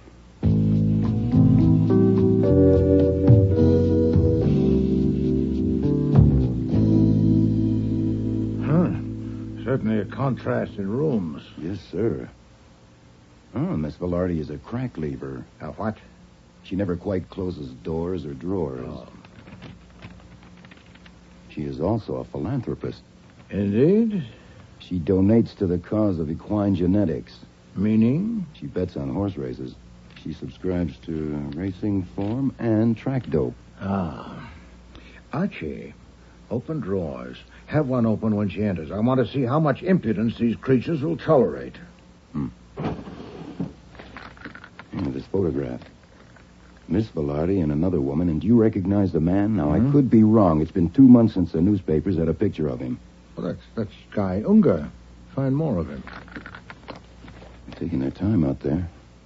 I'd say Miss Velarde's getting a thorough briefing from our Miss Hart. Here she comes. This should get her. Miss Hart says you want to ask me something. Sit down, Miss Velarde. Do you know what a hypothetical question is? Of course I do. I have one for you. If I put 3 expert investigators on the job of finding out approximately how much you've lost betting on horse races in the past year, how long do you think it would take them? I don't know. I do. With luck, 5 hours. Without it, 5 days. It would be simpler for you to tell me.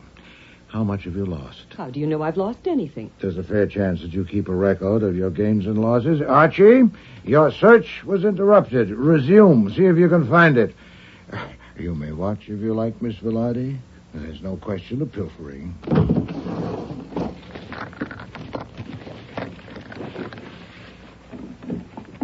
Look, Mr. Wolfe, there's no secret about my liking to bet on the races. But the amounts I bet, that's different. You see, I have friends who, well, they don't want people to know they bet, so they give me money to bet for them. So it's about $100 a week, and sometimes more, maybe up to $200. I see. What's your salary? Oh, it's only $120, so of course I can't bet much myself. Of course. About the windows in that front room. In summer weather, when one of you's on duty there at night, are the windows open? Well, when it's hot, yes. Usually the one in the middle. If it's very hot, maybe all of them. With the shades up? Yes. It was hot on July 15th. Were the windows open that night? I don't know. I wasn't here. Where were you? I was out in Jersey, in a car with a friend, Alice Hart, to get cooled off. Now, we got back after midnight. If the windows were open and the shades up on the evening of July 15th, as they almost certainly were, would anyone in her senses have proceeded to kill Marie Willis so exposed to view? What do you think? I know. That would have been... No, I don't think so. Then she or he must have closed the windows and drawn the shades before proceeding. Then how could Leonard Ashe, in the circumstances of given, have managed that without alarming Miss Willis? I don't know. He might have... No, I don't know. He might have what? Nothing. I don't know. How well do you know Guy Unger? I know him fairly well. You seen much of him in the past 2 months? No, very little. When was this snapshot taken? Oh, that. You took that from my drawer. What else did you take? You get out of here. Get out and stay out. Come, Archie. There seems to be a limit, after all. Wait. Wait a minute. I didn't mean that. I flare up like that. I don't care about the damn picture. It's just... When was it taken? About 2 weeks ago. 2 weeks ago Sunday. Who was the other woman? Helen Welch. Was Guy Unger Miss Welch's companion or yours? We were just together. Nonsense. Well, Guy and Helen... I was just with them. Then I take it that since Miss Willis died, Mr. Unger's interest is centered on Miss Welch. I don't know about center. They seem to like each other. Where is Miss Welch? This is her day off. That I know. Where can I find her? I think she's up at her place she rented for the summer in Katona. You think so? You're not sure? Do you want me to phone and find out? Yes, if you would. I want to talk to her.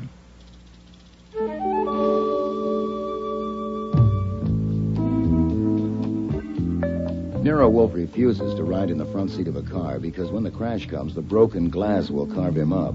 Also, it takes most of the back seat to hold his bulk. And he rarely talks in a car because he sits with his fists and jaws clamped tight as a vice.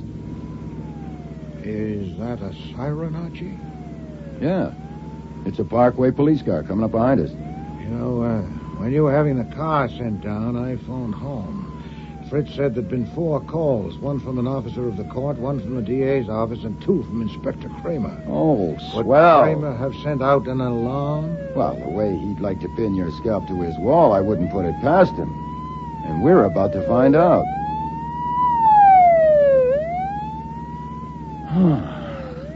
Nope. Not this time.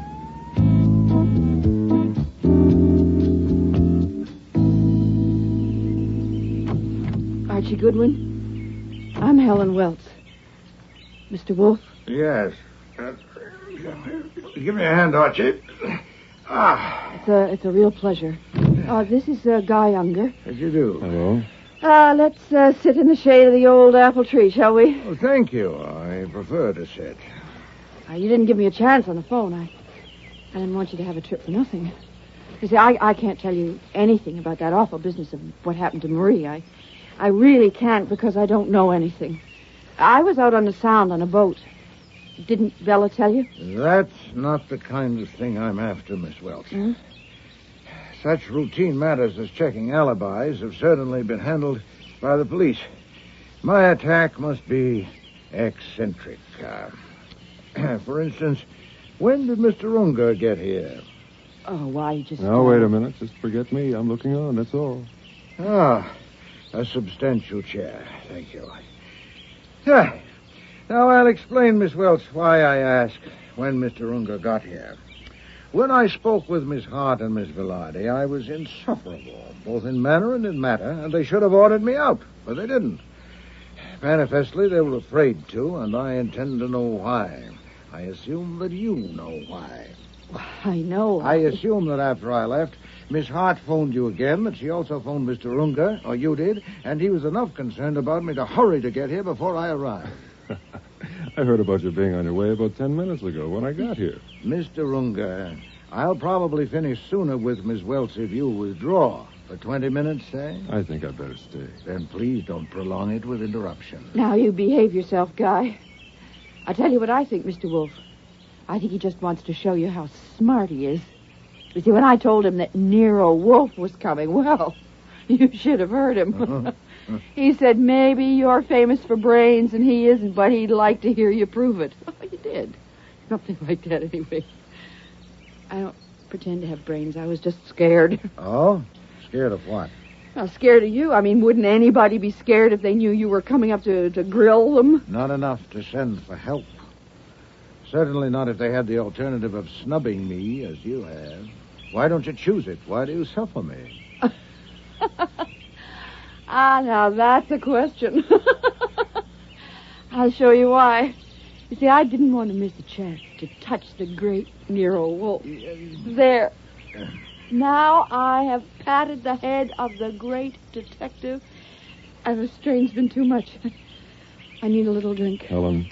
Having touched me, you still suffer me. I'm sure Miss Hart told you that I reject the thesis that Leonard Ashe killed Marie Willis and propose to discredit it. I hope to establish a reasonable doubt of his guilt. Can you give it to me? Well, of course not. How could I? One way would be to suggest someone else with motive and opportunity. Can you? I'm sorry, but you're funny. I mean, the way they had us down there at the DA's office and the way they kept after us, asking all about Marie and everybody she knew. And, of course, they wanted to find out if there was anybody besides that man Ashe that might have killed her. Well, now they're trying Ashe, and they wouldn't be trying him if they didn't think they could prove it. And here you come and expect to drag it out of me in 20 minutes. I mean, don't you think that's funny for a famous detective like you? Because I do. Helen, I think you've had enough to drink. No, Miss Welch, no. The most I expected was support for my belief that you people have common knowledge of something that you don't want revealed.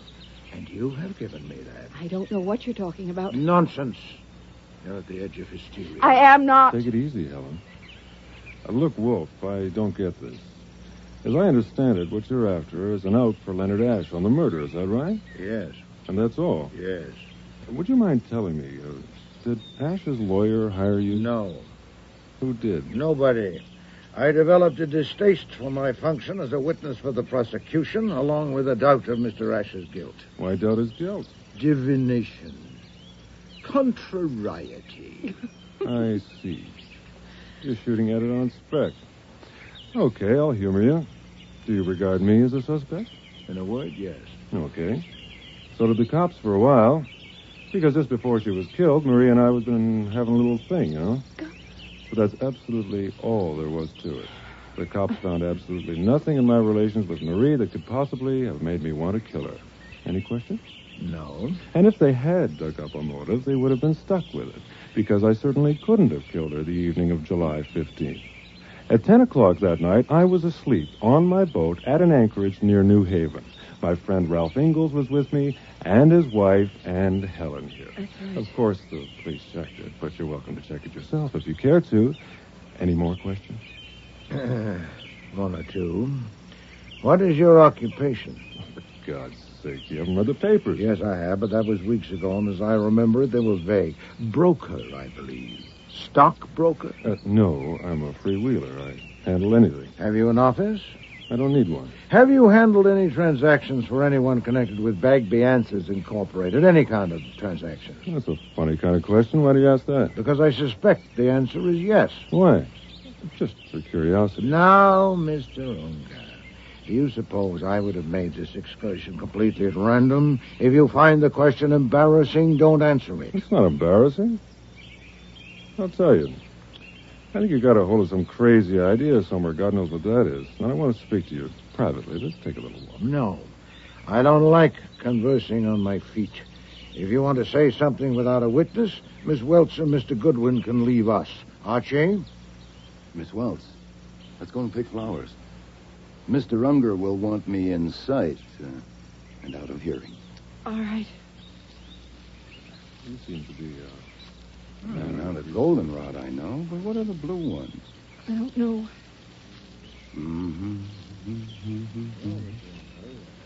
Well, this should be far enough. Unless he uses a megaphone. Well, I admit he'd be a maniac to jump Wolf under the circumstances, but maybe he is one. What? I learned a long time ago that people involved in a murder case, nothing is impossible. He is not involved in a murder case. And he will be before Mr. Wolf gets through with him. Hey, no, that's no way to do it. Open a valve and let it out. He'd see. Unger. Oh, God, help me. It would be wonderful if someone could put his arms around me and tell me, all right, my darling, I'll take care of everything. Just leave it to me. Oh, that would be wonderful. I may try it if you'll brief me on what I'd have to take care of. God, I'm a fool. You saw my car out front. The yellow Jag. I am going to burn it. How do you set fire to a car? You pour gasoline on it, all over the inside, toss a match in, and jump back faster. You'll singe your eyelashes. Is it a bluff? Is Wolf just trying to scare something out of us? No, not just. If he scares something out, fine. If not, he'll get it the hard way. If you're sitting on a lid you don't want open, my advice is to move. Now, the sooner the better, or you may get hurt. I am already hurt. Then hurt worse. I guess I can be. You asked what these blue flowers are? Mm-hmm. They're wild asters. Just the color of my eyes. Mm-hmm. Well, I already know what I'm going to do, and I decided walking over here with you. What time is it? It's 3:15. Well, let's see, it's 4 hours. Where can I see Nero Wolfe? Around 9 o'clock in town. Well, his address and number are in the book, but he may not be there this evening. Well, I've got... Phone and ask for Fritz. Fritz? Tell him you're the Queen of Hearts. And he'll tell you where Wolf is. Now, if you don't say you're the Queen of Hearts, he won't tell you anything, because Mr. Wolf hates to be disturbed when he's out. Look, but why not save time and trouble? No. Now, evidently, you've decided to tell him something, and there he is. Come, we'll tell him now. I can't. You see, I don't dare. On account of Unger? Yes. Uh-huh. Well, if we'll go and we'll come back after Unger leaves. He is not going to leave. He's going to ride to town with me. Then record it on tape and use me for the tape. You can trust my memory. I guarantee to repeat it to Mr. Wolf word for word. When you phone this evening, you'll have had time to think. Come on, he's afraid I'm talking. If you tell him, I'll deny it. Are you going to tell him? Wolf, yes, but Unger, no. Because if you do, I'll deny it. Then I won't.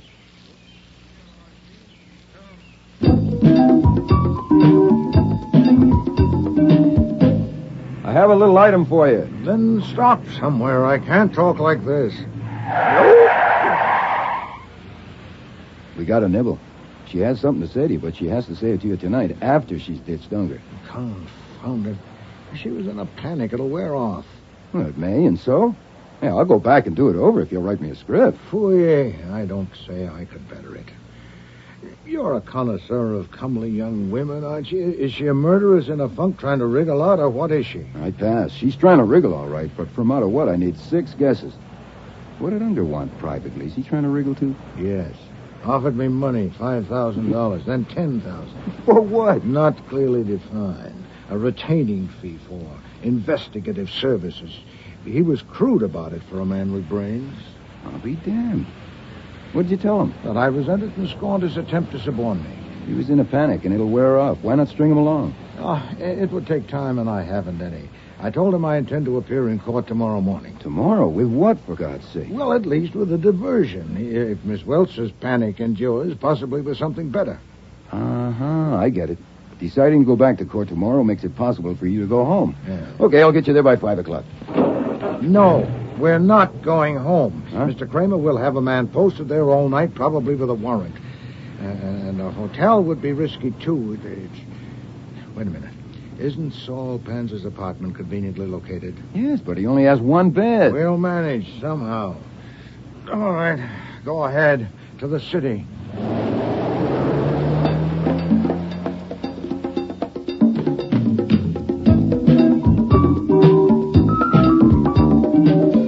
And to our right, you will be able to see our destination as we approach. The beautiful downtown residence of this country's second-best private investigator, Saul Panzer. Thank heaven. Fasten your seatbelts and no smoke. Jeez. Why did you do that? Because we don't want to see Saul after all. What flummery is this? No flummery. Sergeant Pearlie Stebbins was just turning in at the entrance. Did he see us? I don't think so. Confound it. Yes, sir. Next stop, please. Oh, you're enjoying this. I am like hell. I was going to watch a ball game tonight. Confound it. You told Saul about Miss Welch when you called? Yes, sir. I told him you'd rather have an hour alone with the Queen of Hearts and a blue orchid. You know Saul. And you looked up Mr. Donovan's address? Like you told me. How long will it take to drive there? 10 minutes. All right. Go ahead. Yes, sir. Just sit back and try to relax.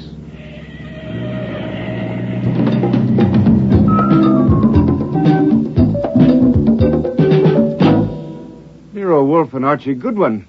What kind of a trick is this? My maid told me Judge Wolfe. I merely evaded vulgar curiosity. I had to see you, Mr. Donovan. But you can't see me. It's highly improper. You're a witness for the prosecution, and I'm the defense attorney. Also, a warrant has been issued for you.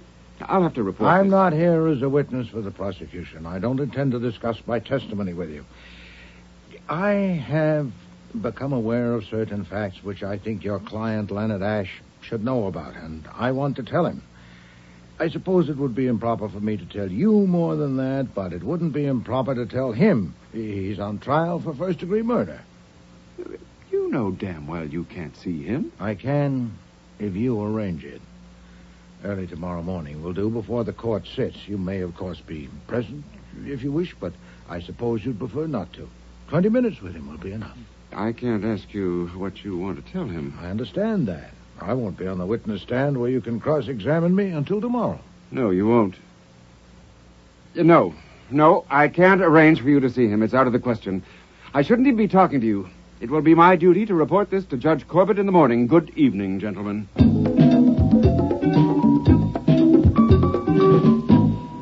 His saying he'll report to the judge in the morning, and he didn't intend to phone the DA now, but he might change his mind. We better get out of this area fast. Yes.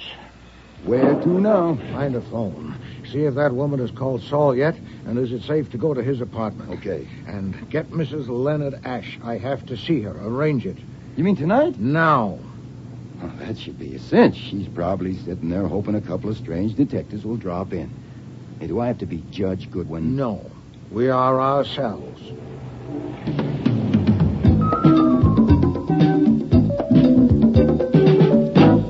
I'm dead tired, Mr. Wolfe, and empty. Completely empty. I don't think I ever... I'll make it as brief as I can. What is it? Of course, it's something about my husband. I have information that will be of considerable value to your husband. Information that could raise sufficient doubts in the minds of the jury to get him acquitted. To get him acquitted? It could. The problem is to get the information to the jury. It would take intricate and prolonged investigation to get it in the form of admissible evidence, and I have a shortcut in mind. To take it, I must have a talk with your husband. But he's in prison. How can you? I must. I've just called on his attorney and asked him to arrange it, which was futile as I expected. Since I'm a witness for the prosecution, he feels it improper for him even to talk with me, let alone arrange an interview for me with his client. But you are under no such prescription. You mean you want me to get you in? You are the wife of a man on trial for his life. It would not be impossible for you to get permission to talk with your husband tomorrow morning before the court convenes, and you can take me with you. But there's a warrant out for your arrest. The papers say that Don't mention me in getting the permission. Simply take me with you. Now, will you do it? I don't see how I can... You just want to talk with him? Yes. What do you want to tell him? I can't tell you that now. It might compromise my plan to get it to the jury. I can't risk that. But at least you can tell me what it's about. How can I be sure that you... Oh, you say you're tired, madam. So am I. At considerable risk to my reputation, my self-esteem, possibly even my bodily freedom, I'm undertaking a step which should be useful to your husband, and I'm asking your help. But I'm not asking you to risk anything. You've nothing to lose. I have. Of course, I've made an assumption that may not be valid, that whether or not you're sincerely devoted to your husband, you don't want him convicted of murder. Now, I can't guarantee... You didn't have to say that. I'm devoted to my husband. I love him very dearly. He acted like a fool, but I love him very much. I certainly don't want him convicted of murder. Then you'll do it? All right. I have nothing more to lose. But if I do this, I'll have to tell Mr. Donovan... No, you must not. Not only would he forbid it, he would prevent it. This is for you alone. Oh. Only you can do this. Oh, I thought I was too tired to live, and I am. But it would be a relief to do something. I'm going to do it. I will do it. Leave this to me. Where can I reach you? Saul's number, Archie.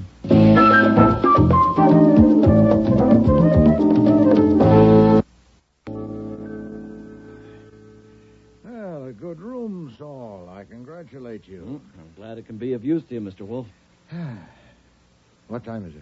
20 minutes to 10. Have you heard from that woman? Mrs. Ash called. You have an appointment at 8 o'clock in the morning.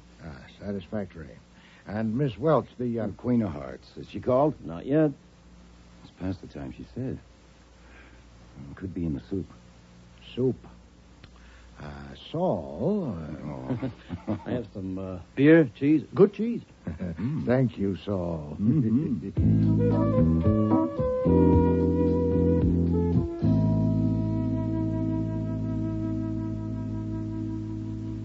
Quarter to 1.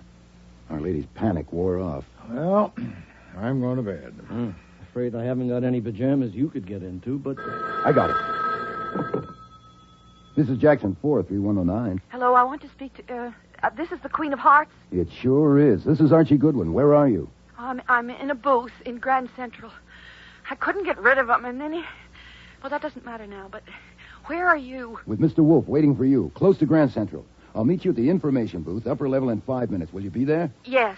Sure. Of course I will. Make some coffee, will you, Saul? She'll either need that or bourbon.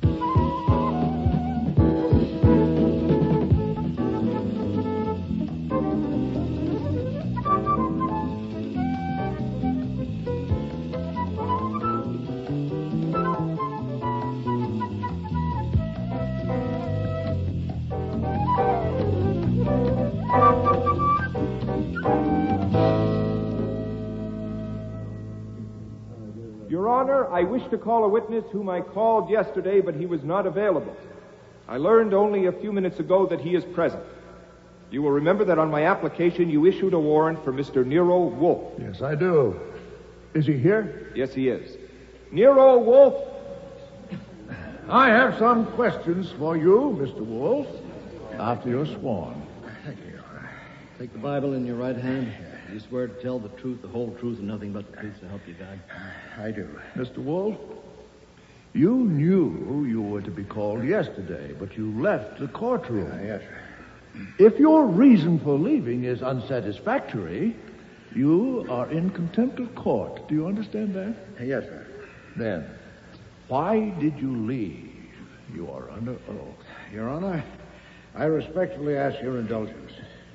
My reason for leaving is inherent in my testimony, and therefore I would rather plead on the charge of contempt afterwards, if the court will permit. I'll still be here. Indeed you will. You're under arrest. No, I'm not. You're not under arrest? No, sir, I came here voluntarily. Well, you are now. Officer, this man is under arrest. Very well. You will answer to the contempt charge later. Proceed, Mr. Mandelbaum. Mr. Wolfe, have you ever met the defendant in this case? That gentleman? Yes, sir, that's Mr. Leonard Ash. Where and under what circumstances did you meet him? He called on me at my office on July 13th of this year. What did he say to you on that occasion? That he had, the preceding day, arranged for an answering service for his home telephone, that he wanted to hire me to propose to the switchboard operator assigned his number that she eavesdrop on calls made on it and report to me. Did he say why he wanted to make that arrangement? No. Did the defendant suggest any inducement to be offered this person to get her to do the eavesdropping? He didn't name a sum, but he indicated... Not what he indicated, what he said. He said that he would make it worth a while, but stated no amount. What else did he say? That's about all. The entire conversation lasted only a few minutes, since I refused to do it. Did you tell him why you refused? Yes, sir. Well, what did you say? I said that I excluded from my field anything that smacked of marital difficulties and, Yes? Well, what else did you say to him? I'd like to be sure I understand the question. Do you mean what I said to him that day or on a later occasion? Well, I mean that day, of course. There was no later occasion, was there? Yes, sir. When and where did this meeting take place? Shortly after 9 o'clock this morning in this building. You met and spoke with the defendant in this building today? Yes, sir. Under what circumstances? His wife arranged to see and speak with him, and she allowed me to accompany her. How did she arrange it? With whom? I don't know. Was Mr. Donovan, the defense counsel, present? No, sir. Don't you know that it is a misdemeanor for a witness for the state to talk with the defendant charged with a felony? No, sir, I don't. I understand it would depend on what was said. I didn't discuss my testimony with Mr. Ash. What did you discuss? Certain matters which I thought would be of interest to him. What matters? What exactly did you say? I said that yesterday, seated in this room awaiting your convenience, I had formed a surmise that certain questions raised by the murder of Marie Willis had not been sufficiently considered and investigated, and that therefore my role as a witness for the prosecution was an uncomfortable one. I said that I had determined to satisfy myself on certain points, that I knew that in leaving the courtroom I would become liable to a penalty for contempt of court, but that the integrity of justice was more important than my personal ease. That I had been confident that Judge Corbett was the man... If you please, Mr. Wolfe, you are not now pleading to a charge of contempt. No, sir. You asked what I said to Mr. Ash. He asked what surmise I had formed, and I told him. First, that as one with long experience in the investigation of crime and culprits, I had an appreciable doubt of his guilt. Second, that the police had been so taken by the circumstances pointing to Mr. Ash, his obvious motive, his discovery of the body, that their attention in other directions had possibly been somewhat dulled. So it occurred to me... This court is not interested in what occurred to you, Mr. Wolfe, only in what you said to Mr. Ash. Yes, sir. I said to Mr. Ash that it occurred to me as I sat in this room yesterday and heard Mr. Bagby describe the operation of the switchboards that an unscrupulous operator might, by listening in on conversations, gain information that could be turned to account. A blackmailer, for instance, might... This is mere speculation, Mr. Wolfe. Did you say all that to the defendant? Oh, yes, sir. How long were you with him? Oh, nearly half an hour. I can say a great deal in half an hour. No doubt. But the time of the court and jury should not be spent on irrelevancies. You didn't discuss your testimony with the defendant? No, sir. That's all. No more questions. Do you wish to cross-examine Mr. Donovan? Yes, Your Honor. I wish to state that I knew nothing of the meeting this morning of the witness and my client. I only learned of it here and now. If you think it desirable, I will take the stand to be questioned about it under oath. I don't think so, Mr. Donovan. Not unless developments suggest it. At any time, of course. Mr. Wolfe, why did you seek an interview this morning with Mr. Ash? Because I had acquired information which cast a reasonable doubt on his guilt. And I wanted to get it before the court and the jury without delay. It occurred to me that if I talked with Mr. Ash, the fact would probably be disclosed in the course of my examination by Mr. Mandelbaum. And if so, he would almost certainly ask me what had been said. Therefore, I wanted to tell Mr. Ash what I'd surmised and discovered. If Mr. Mandelbaum allowed me to tell all I'd said to Mr. Ash, that would do it. If he dismissed me before I finished, I thought it likely that on cross-examination, the defense attorney would give me an opportunity to go on. So I sought an interview with Mr. Ash. Did you say more to Mr. Ash than you have already testified to? Yes, sir. Please tell the jury what you said to him. I said that my assistant and I went to the office of Bagby Answers, where Marie Willis was murdered, that from a look at the switchboards, I concluded that it would be impossible for any one operator Objection, Your Honor. Conclusions of the witness are not admissible. He is merely relating what he said to Mr. Ash. The assistant district attorney asked him to. The objection is overruled. I said I had concluded that it would be impossible for any one operator to eavesdrop frequently on her lines without the others becoming aware of it, and therefore it must be done collusively. I said that I had spoken at some length with 4 of the people connected with Bagby Answers throughout the day. Miss Alice Hart, Bella Velarde, Helen Welch, Mr. Guy Unger, and had received 2 encouragements for my surmise. 1, that it was evident that their personal expenditures greatly exceeded their salaries.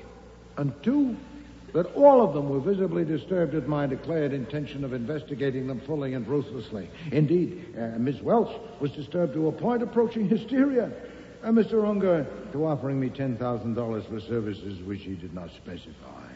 You said all that to Mr. Ash? Oh, yes, sir. And that Helen Welch, broken down by my attack and her own sense of guilt, arranged to meet with me privately, where she confessed that for years the operation had been used precisely as I had surmised. All of the switchboard operators have been parties to it, including Marie Willis. Their dean, Alice Hart, collected the information. That is Miss Hart and Miss Velarde just leaving, sir. Officer, no one is to leave the room. Order! Order! Go ahead, Mr. Wolfe. Thank you, Your Honor. Alice Hart collected information from them and gave them cash for it in addition to their salaries. Guy Unger and Clyde Bagby also gave them cash occasionally. So in 3 years, Miss Welch received a total of approximately $15,000, not counting her salary. Do you know where Helen Welch is now? Yes, sir, she's present. I told her that if she came and faced it, the district attorney might show appreciation for her help. Have you anything to add? That you told Mr. Ash this morning? I have, Your Honor. Do you wish me to differentiate clearly between what Helen Welch told me and my own exposition? No. Anything whatever that you said to Mr. Ash. Marie Willis had been ordered by both Unger and Bagby to accept Mr. Ash's proposal to eavesdrop on his line and not to tell Mrs. Ash, but she had refused and announced that she was going to quit.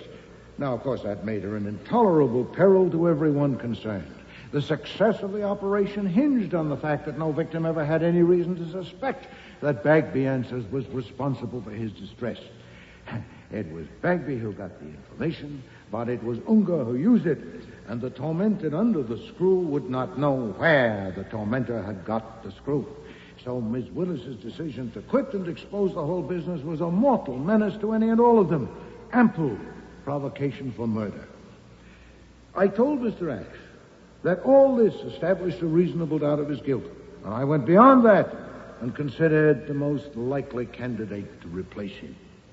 Do you wish that too? Yes, proceed. I told Mr. Ash that I greatly preferred Mr. Bagby. The mutual alibi of Miss Hart and Miss Velarde might be successfully impeached, but they do have it. I exclude Miss Welch because when she came to me last evening, she'd been jolted into utter candor, or I am a witless gull. And that excludes Mr. Unger, too, because Miss Welch is certain he was on his boat the whole evening. And that leaves Mr. Bagby. He admits that he went to his apartment around the time of the murder, and his apartment is near where the murder occurred. I leave the timetable to the police. They are extremely efficient with timetables. And I think that covers everything, Your Honor. I would now like to plead to the charge of contempt. Mr. Wolfe, you know quite well that you have made that charge frivolous by the situation you have created. The charge is dismissed.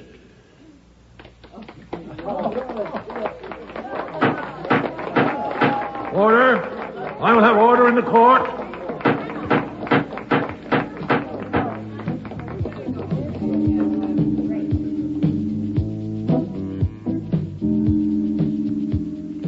Leonard Ash got off because Nero Wolfe hated to sit against a perfumed woman on a wooden bench. The irony, of course, is that Wolfe didn't get off. 6 months later, he was subpoenaed again, this time as a witness in the case of the State versus Clyde Bagby. Only this time, the defendant was found guilty.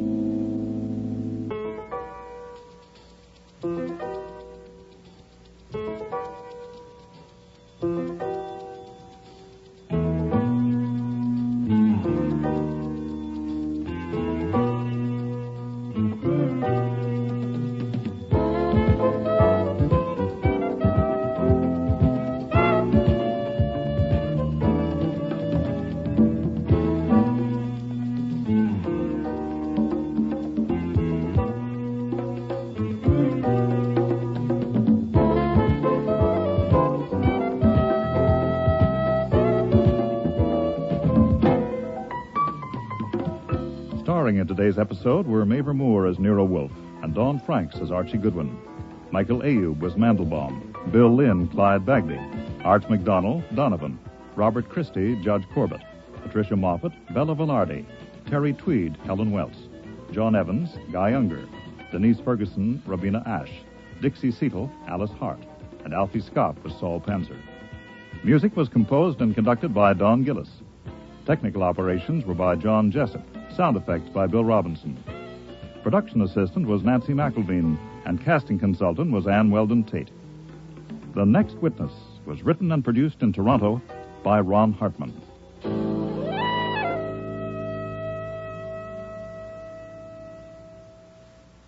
Next week, Death of a Demon, with guest stars Mary Peary, Bud Knapp, Patricia Hamilton, Helen Hughes, and Mina E. Mina.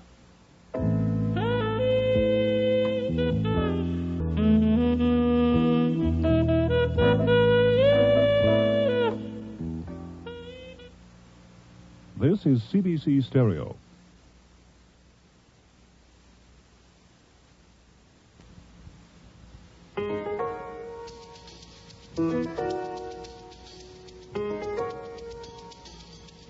Rex Stout's Nero Wolfe.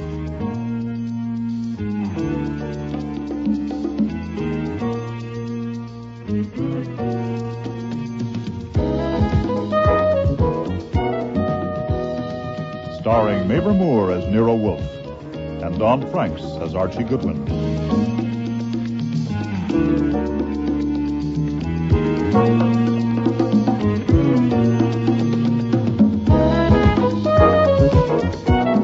Today's episode, Death of a Demon, with special guest stars Mary Peary, Bud Knapp, Patricia Hamilton, Mina E. Mina, and Helen Hughes.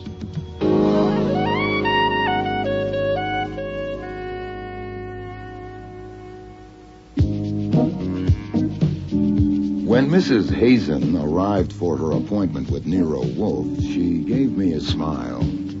Thank you for getting him to see me, Mr. Goodwin. It isn't often that a man gets a natural, friendly, straightforward smile from a young woman who has never seen him before, with no come-on, no catch, and no dare. So I was surprised and disappointed when she took a gun from her purse and walked to Wolfe's desk. That's the gun I'm not going to shoot my husband with. Mrs. Hazen, I am not impressed by histrionic. Oh, I'm not trying to impress you. I'm only telling you. That's what I came for, just to tell you. I thought it would be more definite, I guess, if I brought the gun and showed it to you. Just that? You wanted half an hour. Because I thought it would be better if I told you something about why. If you will regard it as confidential. With the reservation that if you tell me about a crime, I can't engage not to disclose it. I'm not a lawyer or a priest. That's all right. There hasn't been any crime, and there won't be. You know who my husband is, Barry Hazen, Public Relations? Mr. Goodwin has informed me. We were married 2 years ago, just after my father died. My father was an inventor, and Barry used to do some public relations work for him. That's how I met him. I thought I really was in love with him. I've tried to decide what was the real reason I married him. You don't need to know all that. You don't even need to know why I want to kill him. It's your half hour, madam. I don't hate him, but I think I despise him. I know I do. And he won't let me get a divorce. I tried to leave him. Well, I did leave him, but he made such a... There I go again. I don't need to tell you all that. As you please. It's not as I please, Mr. Wolfe. It's as I must. As you must, then. You know how there can be something in your mind, but you don't know it's there until all of a sudden there it is? Certainly. The subconscious is not a grave, it's a cistern. But we don't know what's in it. I didn't. One day a month ago, I went to his bedroom and saw that gun in his drawer, and all of a sudden, I was thinking how easy it would be to shoot him while he was in bed asleep. I said to myself, you idiot. You absolute idiot. And I didn't go near that drawer again, but the thought came back. It kept coming back. Mostly when I was trying to go to sleep. And it got worse. It got so that I was planning how to do it so I wouldn't get caught. I knew it was idiotic, but I couldn't stop. I could not. And then, just 2 nights ago, I got out of bed trembling all over and went to the shower and turned on the cold water and stood under it. I had found a plan that would work. I don't have to tell you what the plan was. As you please. As you must. It doesn't matter. I went back to bed, but I didn't sleep. I was afraid of what my mind might do. I'd found out I couldn't manage my mind. So yesterday afternoon, I decided I would fix it so my mind would have to quit. I would tell somebody all about it, and then the plan couldn't work. Telling a friend wouldn't do, and of course I couldn't tell the police. Then I thought of you. And here I am. That's all, except this. I want you to promise that if my husband is shot and killed, you will tell the police about my coming here and what I said. I see. There. That's it. If you promise to tell the police, I can't possibly do it. Will you promise? No, I advise you not to insist on a promise. I must know. Very well. You promise? Yes. Oh. Well then, is a check all right? Certainly. Some time of your half hour is left, Mrs. Hazen, if you've any use for it. No, thank you. That's really all I came for.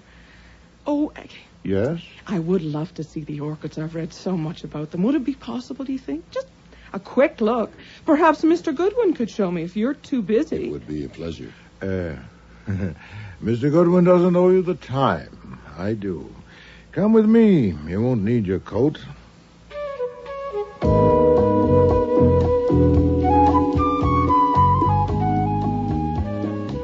I had no kick coming. The 10,000 orchids in the 3 rooms up on the roof were his, not mine. He did like to show them off, but that wasn't why he had intervened.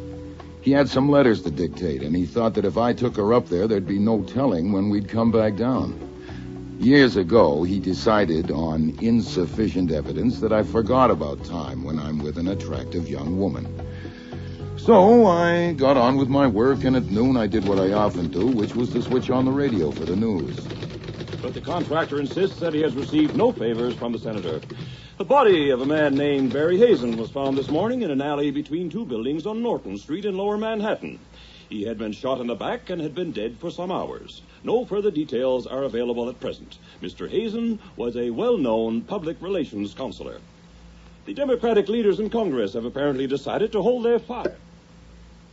When you would like to know if a gun has been fired recently, you smell it automatically, but it doesn't mean a thing, really, unless it's just been fired, and there's been no opportunity to clean it. The cylinder was full of cartridges. Beautiful. Absolutely stunning. What was the name again? Phalaenopsis. Oh, they're lovely. Thanks again, Mr. Goodwin. I'll take the gun. No, ma'am, there's been a development. I turned on the radio for the news, and I got some, all right. The body of a man named Barry Hazen was found this morning in an alley between two buildings on Norton Street in Lower Manhattan. Been shot in the back, and he'd been dead for some hours. No further details are available at present. You're making it up. No, that's what was said verbatim. Archie, get her something. Brandy. Yes, sir. No. I'm all right. He said that. That's what was said. He's dead. Yes. He's dead. I'll be in the kitchen. No, hold it, sir. You'll be all right in a minute. Take a deep breath, Mrs. Hazen, please. I want to phone somebody. I have to know. Who can I phone? A shot of brandy, maybe it wouldn't hurt you after all. I don't want anything. Who can I phone? Nobody, not just now. Why not? Because we must first consider whether I should phone the police as I promised. Archie, has that gun been fired recently? If so, it's been cleaned. It's fully loaded. The cartridges all look alike. Did she shoot him? For a quick guess, no. To make it final, I would need facts. So would I. Did you shoot your husband, Mrs. Hazen? No. Since my promise was to you, you may, of course, release me from it. Do you wish me to phone the police? Not now. You don't have to now. You won't ever have to. He's dead, and I didn't kill him. That's all over now. Oh, sit down. It's not so simple. When the police ask you where you were this morning from 11 o'clock on, what do you say? What? Confound it. Quit propping yourself on my desk and sit down. That's better. What'll you say? Why, will they ask me that? Certainly. You'll have to account for every minute since you last saw your husband. Did you come here in a cab? Yes. Then you'll say so. You'll have to. When they ask why you came to see me, what'll you say? Oh, you'll have to tell me what to say. Oh, I expected that. Confound it. You are not my client. You have paid me for half an hour of my time, now stretched to more than that, and released me from my promise, so I can...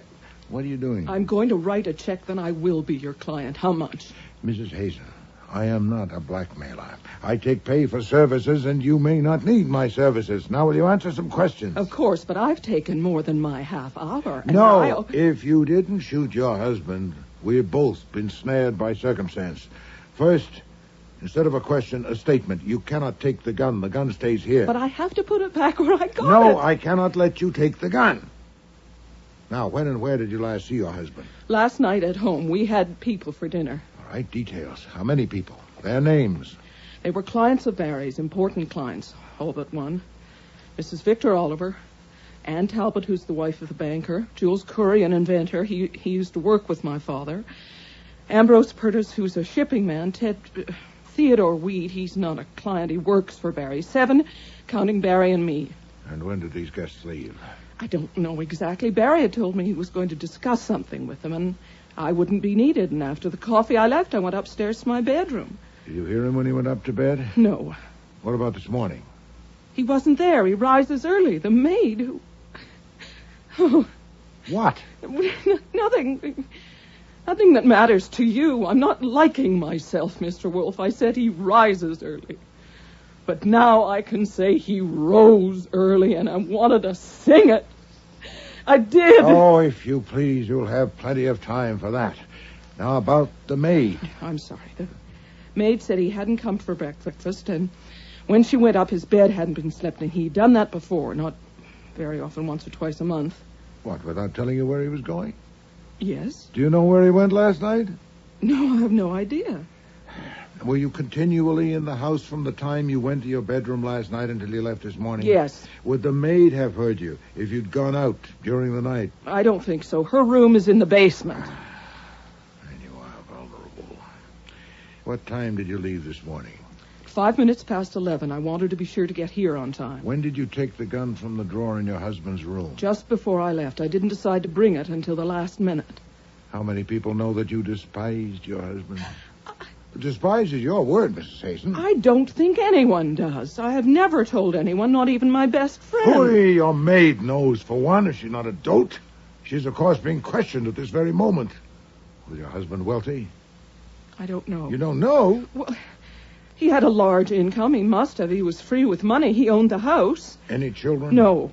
You will inherit? Mr. Wolfe, this is ridiculous. I don't want anything from him. I am merely examining your position. You will inherit? Yes, he told me I would. Didn't he know you despised him? He was incapable of believing that anyone could despise him. I suppose he was a psychopath. I looked up psychopathy in the dictionary. No doubt that was a help. I presume you will now go home. Since you must tell the police that you were here, you might as well say that you learned of your husband's death from my radio. It'll save you the bother of feigning surprise and shock. I said you would be in a pickle, madam, and you are. What are you doing? I am writing you a check. No, you may not be in jeopardy. They may get the murderer today or tomorrow. If they don't, we'll see. Archie. Yes, sir. Mrs. Hazen is leaving.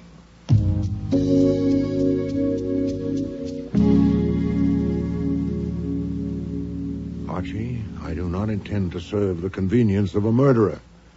What ground do you have for your guess? You heard her stutter that I was making it up. Also, she went white, all white in 3 seconds. No one can do that. Very well. Call your friend Mr. Cohen at the Gazette and get details. He may not have any yet. Anything in particular? Whatever he has. But in particular, I want to know if the weapon has been found or a bullet.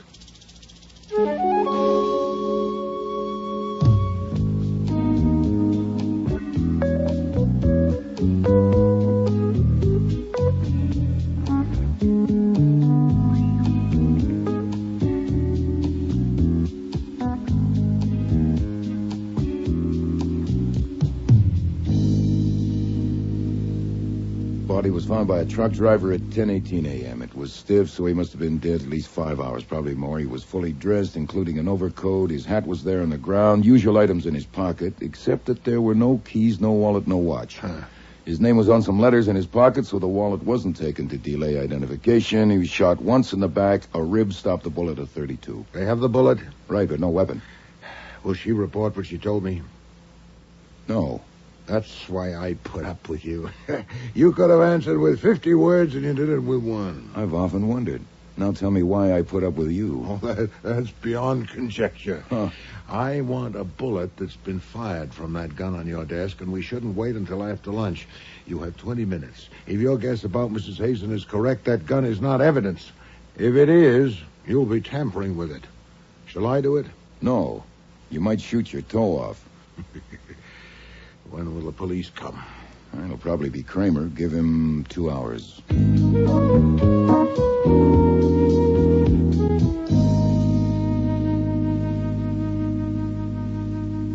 What time did Mrs. Hazen get here this morning? Is that snow on your hat, Mr. Kramer? I asked you a question. Perhaps you'd be more comfortable if you removed it. The hat, I mean. What time did she get here? 11:30. When did she leave? Shortly before 1 o'clock. What'd she have to say? Mr. Kramer, I know that Mrs. Hazen's husband has been shot and killed. She was with me when the news came on my radio. I have knowledge of no evidence that would be useful to you in your investigation. That is my considered opinion. Mrs. Hazen consulted me in confidence. What we spoke of is not pertinent to your inquiry. Someday you're going to fall off and get hurt, and this could be it. I'm asking you to tell me what Mrs. Barry Hazen said when she came to see you 9 hours after her husband was murdered. Should I have occasion to change my mind. And, by the way, I can offer you an opportunity to change it for me. Archie, where's the bullet? Give it to Mr. Kramer. Now, Mr. Kramer, this will be pointless if you found the weapon that killed him. Have you? No. It will also be pointless unless you have found the bullet that killed him. Have you? Yes. Then I suggest that you have your lab compare this bullet with that one. If you find that they were shot by the same gun, let me know at once, and I'll have some information for you. I would, of course, want to see the lab report certified. Where did you get this bullet? I'll tell you, or I won't, when I get your report. By God, this is pertinent. This is evidence. I'll take you down, both of you. Nonsense. And evidence of what? I don't know, and neither do you. If it wasn't fired by the gun that killed Mr. Hazen, it's evidence of nothing. I'm not indulging in a prank, Mr. Kramer. There's a possibility that the bullets will match. And if so, it will indeed be evidence. Let me know.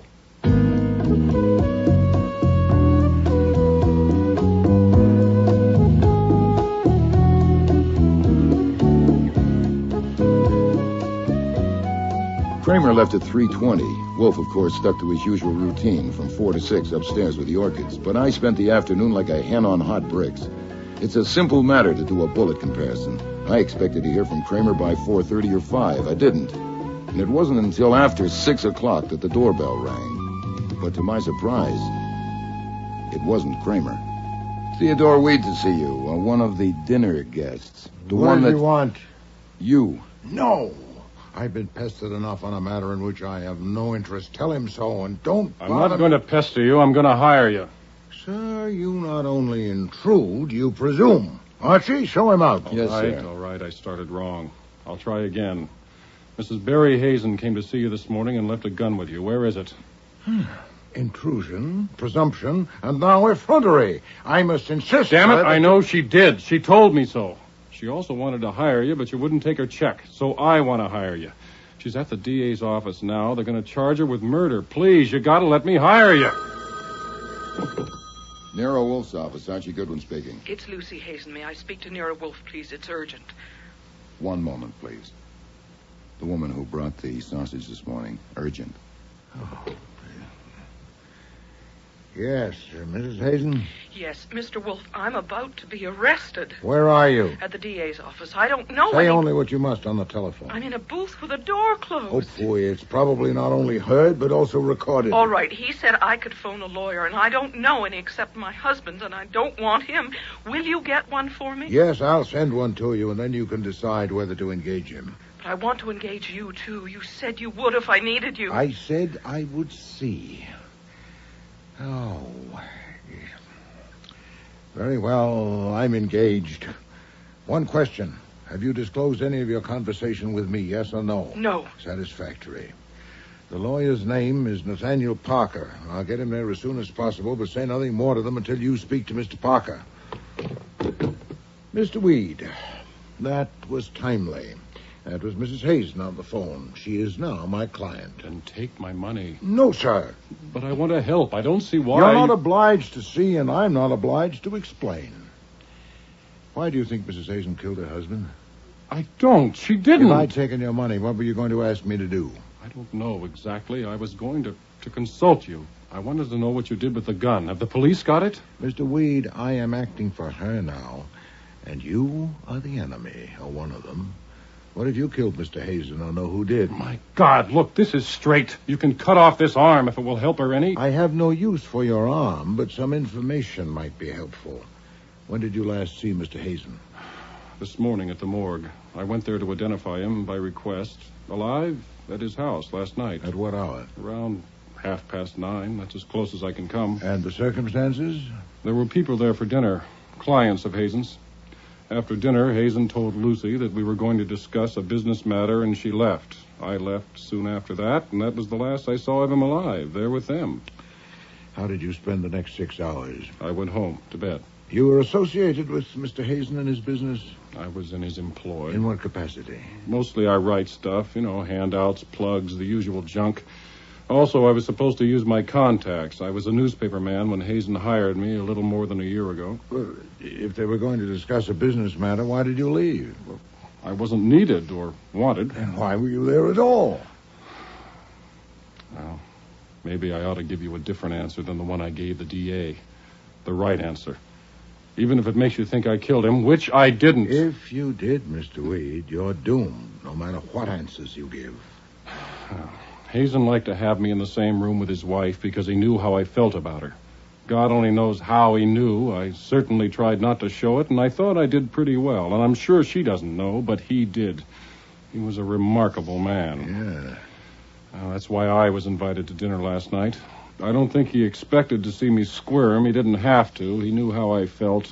He was a sadist, and a damn subtle one. And your feeling for her, was that returned? Certainly not. I was just a guy that worked for her husband. Rather a forlorn situation for you. Yeah, forlorn is right. Another thing you might want to know. I think there was something screwy about his business. Oh, in what way? Well, take the 4 people who were there last night. Why did Mrs. Oliver, an extremely wealthy widow, pay him $2,000 a month? She needs public relations like I need a hole in the head. And Mrs. Talbot, a banker's wife? Maybe her husband could use a PR expert, but why her? And Jules Coury. What can public relations do for an inventor? And Ambrose Piertis is the screwiest of all. He already uses one of the big PR operators, the Cadre Associates, but personally, he's paid Hazen more than $40,000 this past year. I'm not supposed to know this. I got curious and looked at the records one day. Did he have any other clients? About a dozen, but his total take was over $250,000 a year. Interesting. Mr. Weed, will you be available for further questioning, say, this evening? Well, sure, but why not now? I must arrange a lawyer for my client, Archie. Get Mr. Parker.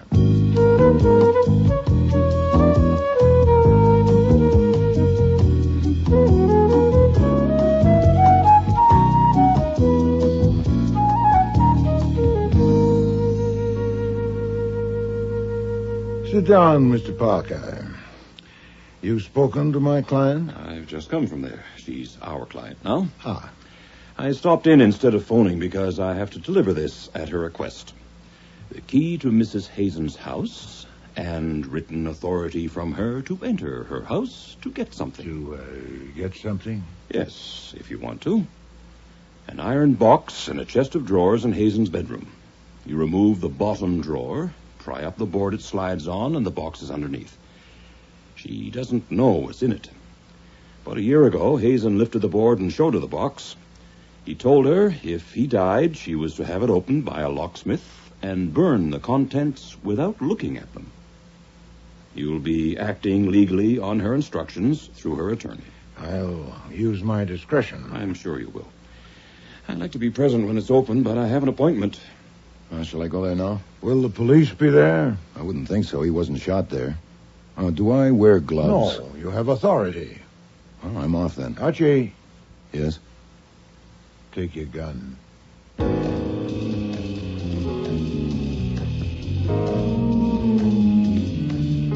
I stood across the street from the Hazen house, and I was glad I brought the gun. The house was dark except for a tiny sliver of light at the bottom edge of a window on the 3rd floor. A sliver you might leave if you weren't quite thorough enough when you arranged the drape. It wouldn't be the maid. Her room was in the basement. And why only that one light at 9:30 at night? I crossed over, used the key, and entered the house with care. Very quietly, I climbed the stairs to the 3rd floor.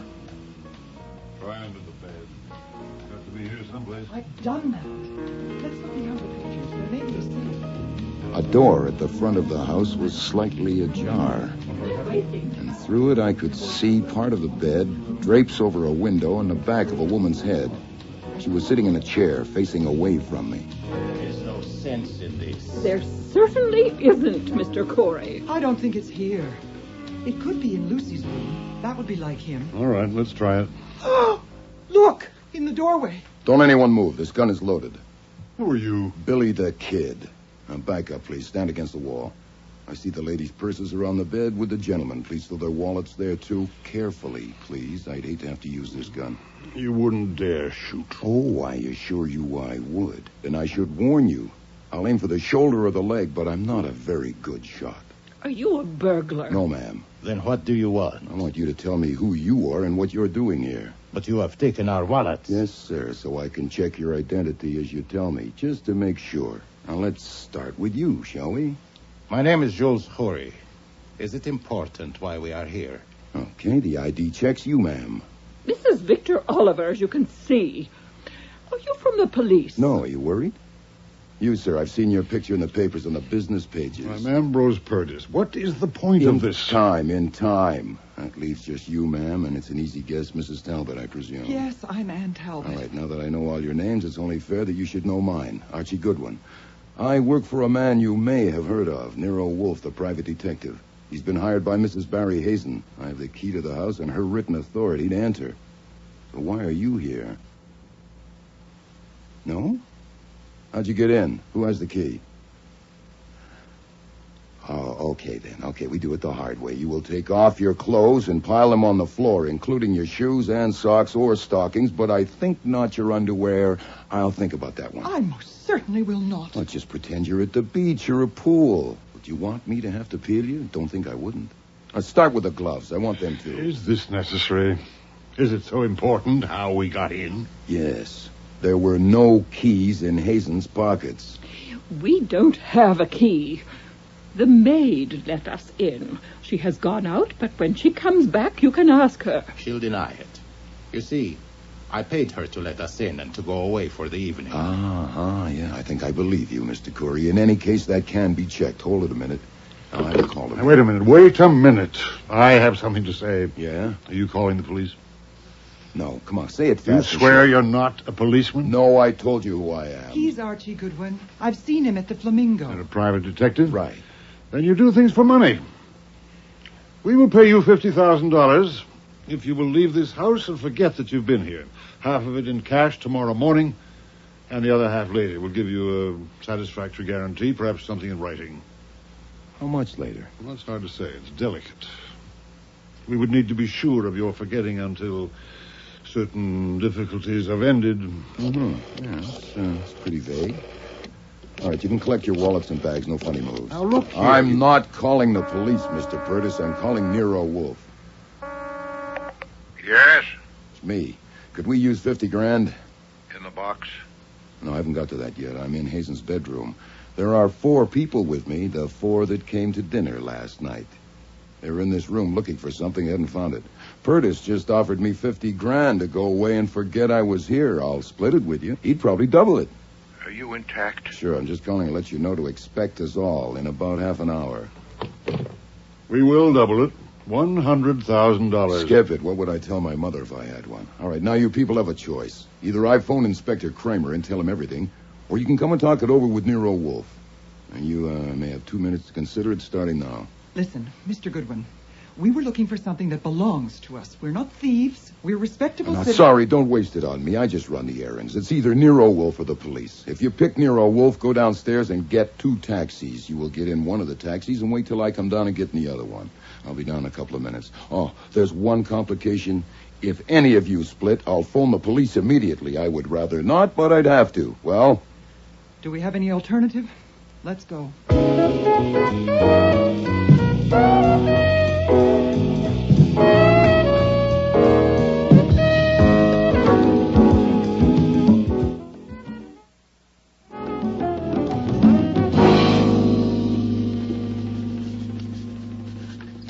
There's your box.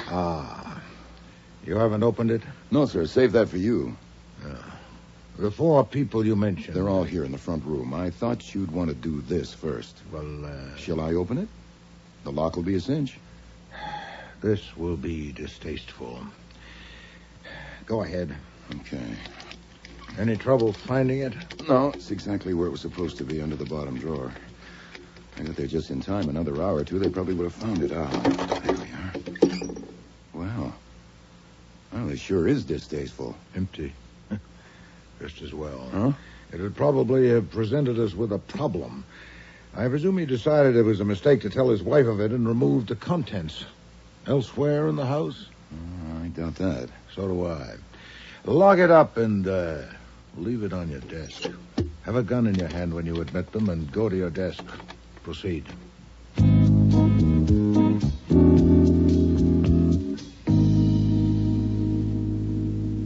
If you would all sit down, please.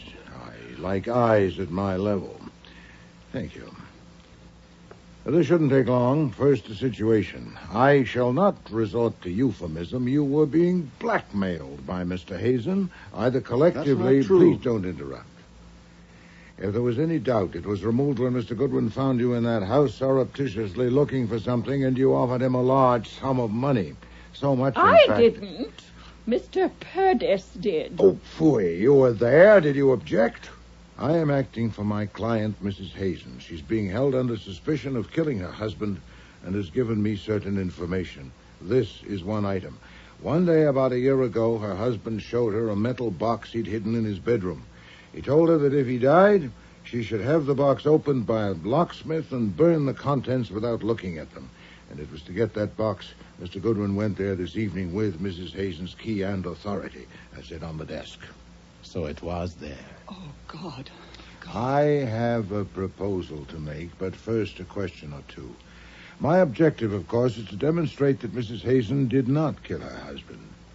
Now, yesterday evening, all of you dined at her table. I want to know about your conversation with Mr. Hazen after his wife and Mr. Weed left. What was said? Nothing. Nonsense. Mr. Hazen had told his wife he was going to discuss something with you. Now, what?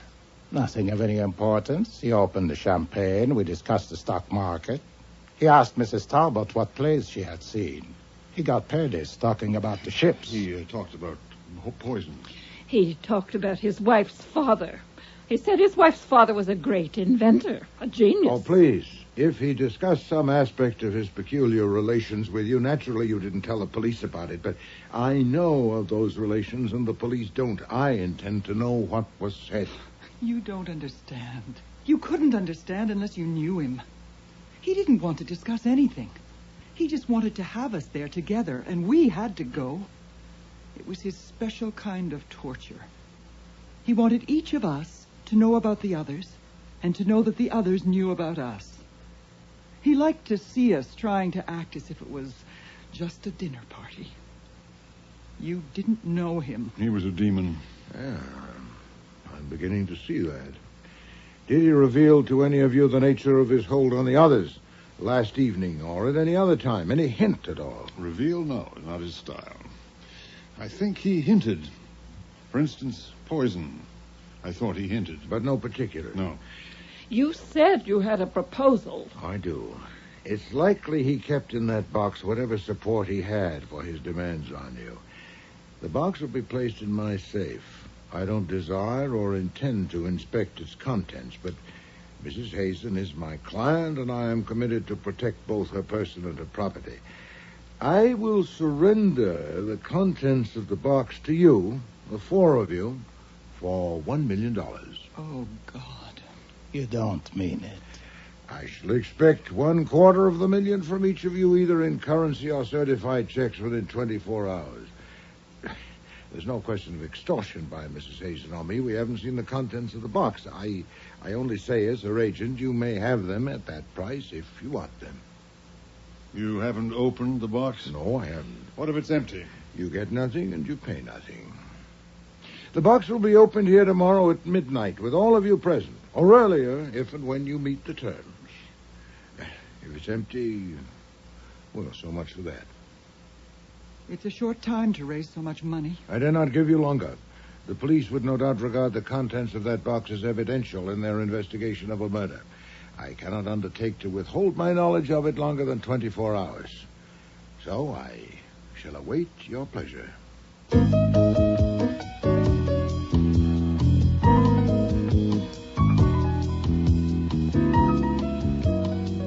When I undressed for bed that night, I made assorted tries at deciding what Wolfe was up to and what was next on his program, and didn't like any of them.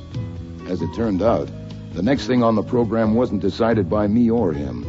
Inspector Kramer arrived at our doorstep at 3 o'clock the next day, and he was looking pleased. Too pleased. Okay, I want to hear it from you. What Mrs. Hazen came to you for yesterday? Mr. Kramer, it shouldn't be necessary Save it. for me... She's booked for murder. On what evidence? We have the gun. Oh, indeed. We found Hazen's car parked near the scene of the murder. The gun was in the dashboard compartment. And you proved it was the murder weapon? Definitely. And we have traced the gun. It was bought by Hazen 6 years ago, and he had a permit for it. He kept it in a drawer in his bedroom. But you haven't connected Mrs. Hazen to the gun. Oh, haven't we? How about this? Hazen was killed about midnight. At 8 o'clock the next morning, the maid went up to call him for breakfast. The drawer was open, and she saw the gun. You still haven't connected... Shortly after 11, the maid was tidying. The drawer was still open, but the gun was gone. Mrs. Hazen, the only other person in the house during that time, had just left the house, presumably to keep an 11:30 appointment with you. So maybe you know why she put the gun in the car. Let's hear you. What kind of gun was it? It's your turn to talk. I don't like this. I'm sure you don't. Oh, you're not squeezing it out of me, though you think you are. I would tell you nothing and risk the consequences if it weren't for one thing. Mm-hmm. And what's that? I need some information that I can only get from you. I have to know where the gun came from that Mrs. Hazen left with me yesterday. Now, if you'll agree... She left a gun with you? Yes. Yeah, I'll tell you about it and give it to you if you'll give me its history at the earliest possible moment. I want your word. You won't get it. Mrs. Hazen is charged with murder. If she left a gun with you, it's evidence in a murder investigation. No, it's evidence in my investigation, but not in yours. You have your gun, the one the murderer used. How can it embarrass you to tell me about this one? You're going to tell me what she said about it? I am. Okay, go ahead. I have your word? Yes. Get the gun, Archie. Right. Oh, by the way, there's a question that wasn't answered. What make is your gun? I mean, the one that killed him. Drexel 32. Huh. So is this. Oh, of course, there are millions of Drexel 32. It was fired yesterday by Mr. Goodwin to get a bullet. The bullet I gave you. That could have been evidence. No, we know it isn't, Mr. Kramer. All right. Let's hear it. First from you, and then Goodwin comes down to the station for a detailed statement. Very well. I don't get it. I have never known you to take a murderer for a client. Whether it's just your goddamn luck or what, I don't know, but you haven't. Why did you take her? Oh, I asked Mr. Goodwin's opinion, and he said she was innocent. His judgment of women under 30 is infallible.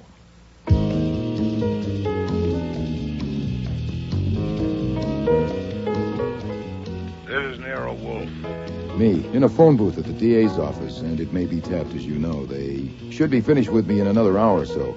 I thought I should tell you. They were curious about guns, and then a phone call came and they weren't. I already know. Mr. Kramer phoned me. The gun we gave him was traced without difficulty. It was purchased by Mrs. Hazen's father, Titus Postel, and he committed suicide with it 2 years ago. Wow. So presumably it was in our client's possession. Not yet established, but we should know soon. Meanwhile, I've gotten Saul and given him an errand. I need you. Come home at once. They haven't released me yet. They will now. I've made a deal with Mr. Kramer. What deal? Not now. Mrs. Oliver and Mr. Purtis are already in the front room. Mr. Corey will arrive any moment, and Mrs. Talbot hopes she'll be here by 10 o'clock. It's nearly that now. So the charade is on. Of course. And it should be very interesting. Hurry home, Archie.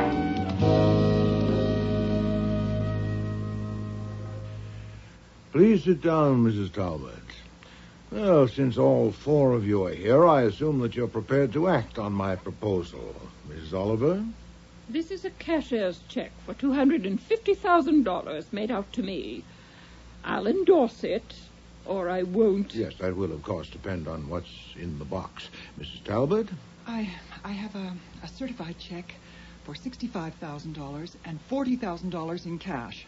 I'll pay the rest as soon as I can. I tried. I did the best I could. Right. Mr. Purtis? I have a certified check for my share. Full amount? Yes. Mr. Corey? I have nothing. Oh, indeed. And why are you here?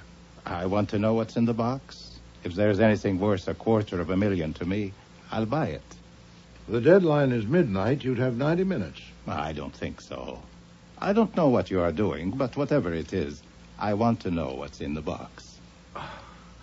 Well, yes, this situation wasn't covered by the terms of my proposal. Two of you are prepared to comply with the terms and shouldn't suffer for Mr. Corey's dissent. As for you, Mrs. Talbot, I'm willing to accept your declaration of good faith that you've done your best. You'll, of course, commit yourself in writing to pay the balance. But as for you, Mr. Corey, if you're willful, so am I. Whatever the box contains that relates to you will be turned over to the police at midnight. Open the box, Archie.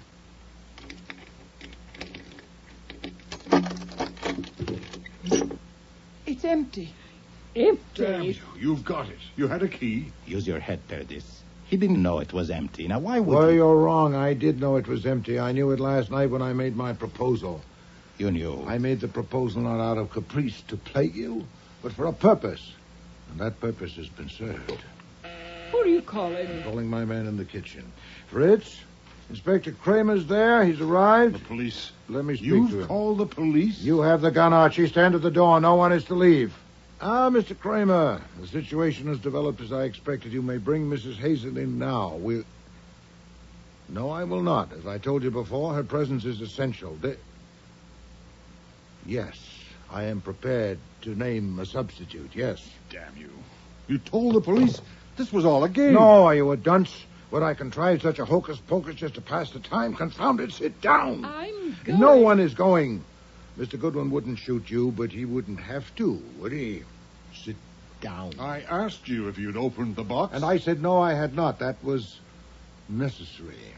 In fact, it was Mr. Goodwin who had opened the box, and it was empty. I don't believe that. It's a trick. I did concoct a trick, but it's a fact that the box was empty. That's what you have a right to know. Well, 3 of you. I don't believe the box was empty. I think you're lying. I don't. Why would he? There's $605,000 here, ready for him. Why did you do this, Mr. Wolfe? Believe me, Mrs. Talbot, it was necessary to expose a murderer, which I am now prepared to do. Come in, Mr. Kramer. Oh, Archie, find a chair for Mrs. Hazen. I have to say something to these people first, Wolfe. Well, if it's brief, Mr. Kramer. Now, I'm here because Wolfe told me that you 4 people would be here, and I wanted to know what he had to say to you. I brought Mrs. Hazen because I was convinced by something Wolfe said that it would be in the interest of justice for her to be here.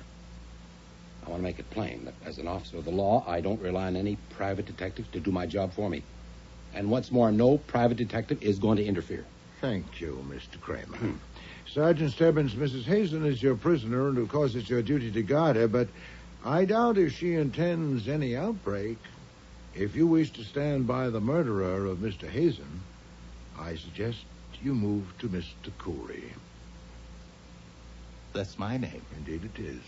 Mr. Kramer, I promised you I'd offer a substitute for Mrs. Hazen for the murder of Barry Hazen. Though I've no conclusive evidences of this moment, I have some highly suggestive facts. But you said you First, had a... Mr. Hazen was a blackmailer. He extorted large sums of money from the 4 people in this room using his public relations business as a cover. He had in his possession... You can't prove that. Oh, phooey, you have in your bag a check for $250,000. For what? I advise you, madam, for your own good, hold your tongue. Mr. Hazen had in his possession various objects, I don't know what, to substantiate his blackmailing demands. And last evening I told these 4 people that I'd secured these objects and that I'd surrender them for $1 million. I gave them 24 hours to meet my terms. They are here. 3 of them... The objects are here? No, I don't know where the objects are. The people are here. 3 of them came prepared to pay. Mr. Corey did not. And that's your basis for accusing this man? This will go better if you keep your questions until I'm through. I was acting on the premise, certainly worth a test, that one of Hazen's victims had killed him. And to kill him would have been futile unless he got the object that had made it possible for Hazen to bleed him. Now, this evening, 3 people came prepared to buy those objects from me, not Mr. Corey. He knew I'd nothing to support my threat. Even when I told him that the objects pertaining to him would be given to the police in 90 minutes, he was unmoved. Mr. Corey, do you want to comment? No. This is fascinating. I thought I had decided not to bring my share of the money because I didn't believe he had anything that threatened anybody. Get back to facts, Wolfe. Well, for a fact, I submit the conversation at the gathering Monday evening after Mrs. Hazen and Mr. Weed left. Of course, you and your staff have it in detail, but you didn't know that Hazen was a blackmailer, did you? And that he not only bled his prey, he was pleased to torment them. In that conversation, he introduced topics that obviously referred to the pinch he had them in. For instance, poison. I don't know which of those present that touched. I'm not concerned. But one of his topics pointed clearly at Mr. Corey. Mrs. Oliver, can you tell me again what he said about Mrs. Hazen's father? Well, he said her father was a great genius, an inventor. Yes, Mrs. Hazen's father, Titus Postel, had been associated with Mr. Corey. Inspector Kramer, you phoned me this evening to say that the gun I'd given you had been the property of Titus Postel, and he'd committed suicide with it 5 years ago. And soon after that, on the telephone, Mr. Corey informed me he'd be present this evening, but was declining my proposal. Yes, Mr. Corey? Nothing. Now, the guns. When Mr. Corey went to that grotesque dinner party Monday evening, he had Mr. Postel's gun with him.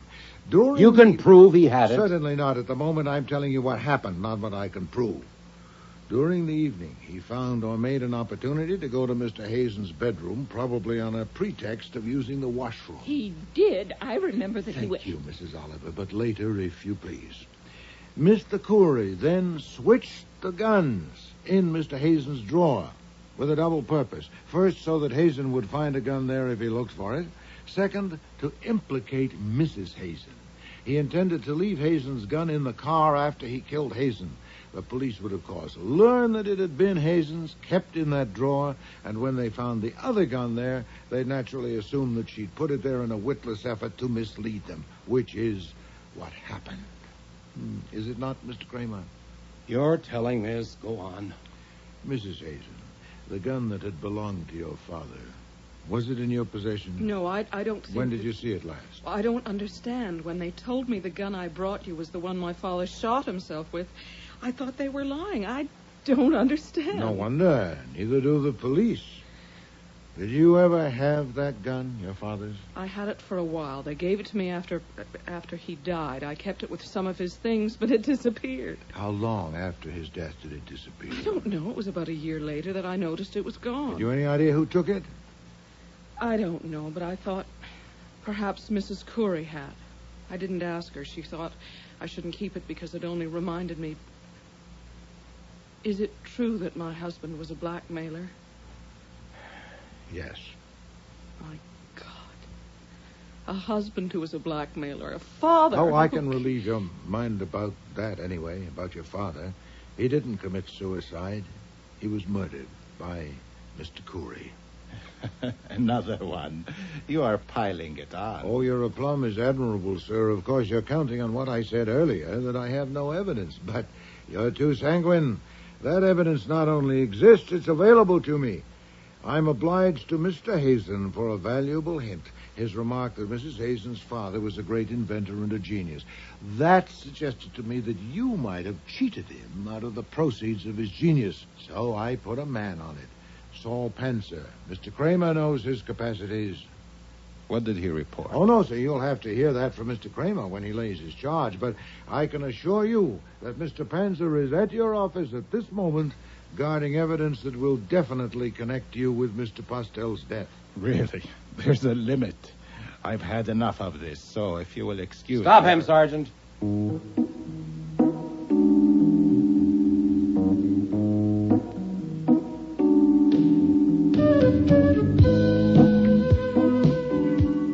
I'll have to leave it with two loose ends.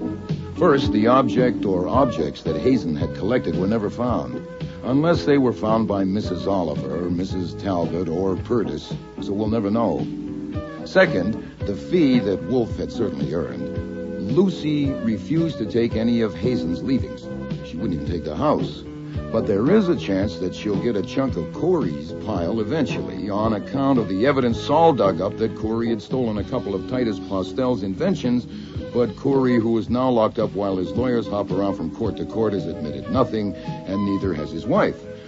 So Wolfe hasn't collected a fee yet. As for a third point you might be curious about, whether Lucy and Theodore Weed have found out how they feel about each other, you can have one guess. If you need more than one, what do you suppose makes the world go round?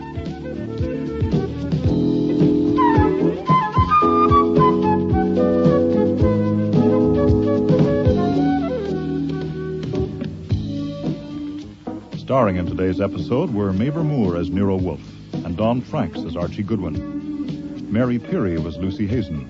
Bud Knapp, Ambrose Purtis. Patricia Hamilton, Ann Talbot. Mina E. Mina, Jules Curry. Helen Hughes, Mrs. Oliver. Dan McDonald, Nathaniel Parker. Richard Blackburn, Theodore Weed. And Cease Linder, Inspector Kramer. Music was composed and conducted by Don Gillis. Technical operations, John Jessup. Sound effects, Bill Robinson. Production assistant was Nancy McElveen, and casting consultant, Ann Weldon Tate. Death of a Demon was written and produced in Toronto by Ron Hartman.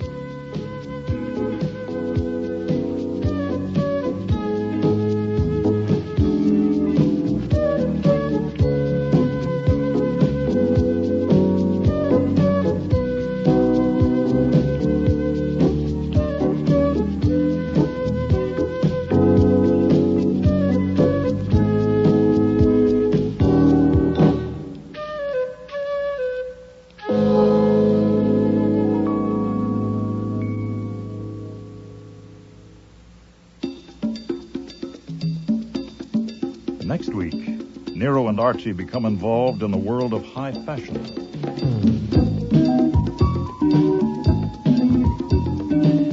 You are not much interested in fashion. Not particularly, but go on. Oh, but of course you are not married and you have no mistress. And feeling the way you do about women, how could We I... were to discuss your problem, I thought. I'm sorry.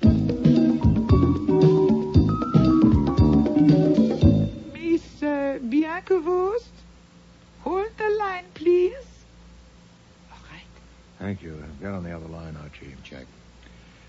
Hello, this is Nero Wolfe. Are you Miss Voss? Yes. What do you want? If my name is unknown to you, I should explain. I know your name. What do you want? I want to invite you to call on me at my office. I've been asked to discuss certain matters with you. Who asked you? Well, I'm not at liberty to say. What matters?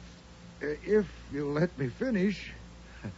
The matters are personal and confidential. That's all I can say on the telephone. I'm sure you understand. I know your name, yes. You are scum in your stinking sewer. A slimy little ego in your big gob of fat. Oh. And you dare... Oh! Hello? Hello? Hello, Miss Voss. Are you all right? Miss Voss. There's nothing. Well, that's interesting. Apparently something fell on her and then, hung up the phone. What? You and your gorgeous words, just like your orchids. Well, I'm on my way. I don't like gags about homicide. Murder is no joke. But I want to tell you, Mr. Wolfe, Bianca Voss had you wrong. What was it she called you? Scum in a stinking sewer. Yeah. Well, obviously she doesn't know you. Orchids don't smell. You know, Archie, I'm beginning to think this joke may be on me. Next week, Murder is No Joke. Guest stars Joy Coghill, Vivian Reese, Nonnie Griffin, Richard Monette, and Murray Westgate.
Rex Stout's Nero Wolfe.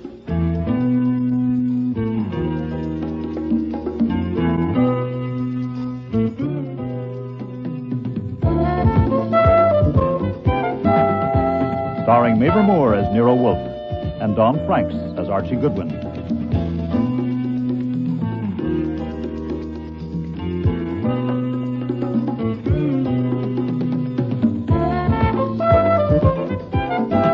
Today's episode's Murder is No Joke, with special guest stars Joy Coghill, Nani Griffin, Richard Monette, Vivian Reese, and Murray Westgate.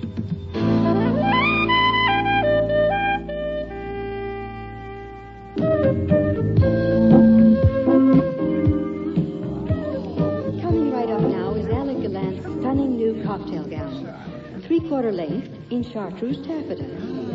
Doesn't Wendy look sensational in those slash sleeves with the white accent cuffs? Another brand new innovation by Alec Gallant.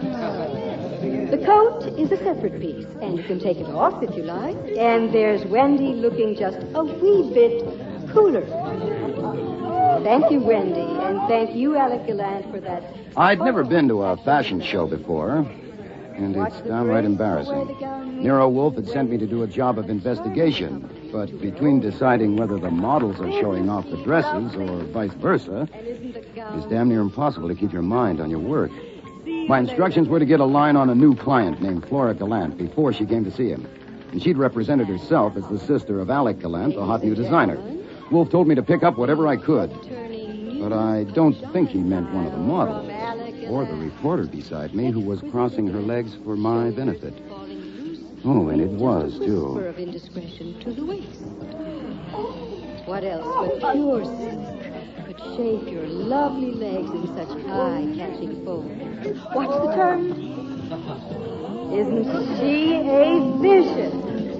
It's the kindest cut of all you get from Alec Gallant. Now watch the disc. Thank you, Rita. Rita was pretty good. Oh, but the MC was no dog either. Gold ribbon mold and frame, she moved like music. My program identified her as Emmy Thorne, Director of Public Relations. I wondered about her private relations. She spoke to a gent who looked like Lord Byron, but was probably Alec Gallant himself, and he turned and spoke to a dumpy female on his right. I asked the reporter beside me who Dumpy was. It was like I'd started a tape. Dumpy was the vice president, and her name was Flora Gallant. And did I know she was Alec Gallant's sister, and the story of how they got to... Oh, to hell with the models. I took the reporter to lunch.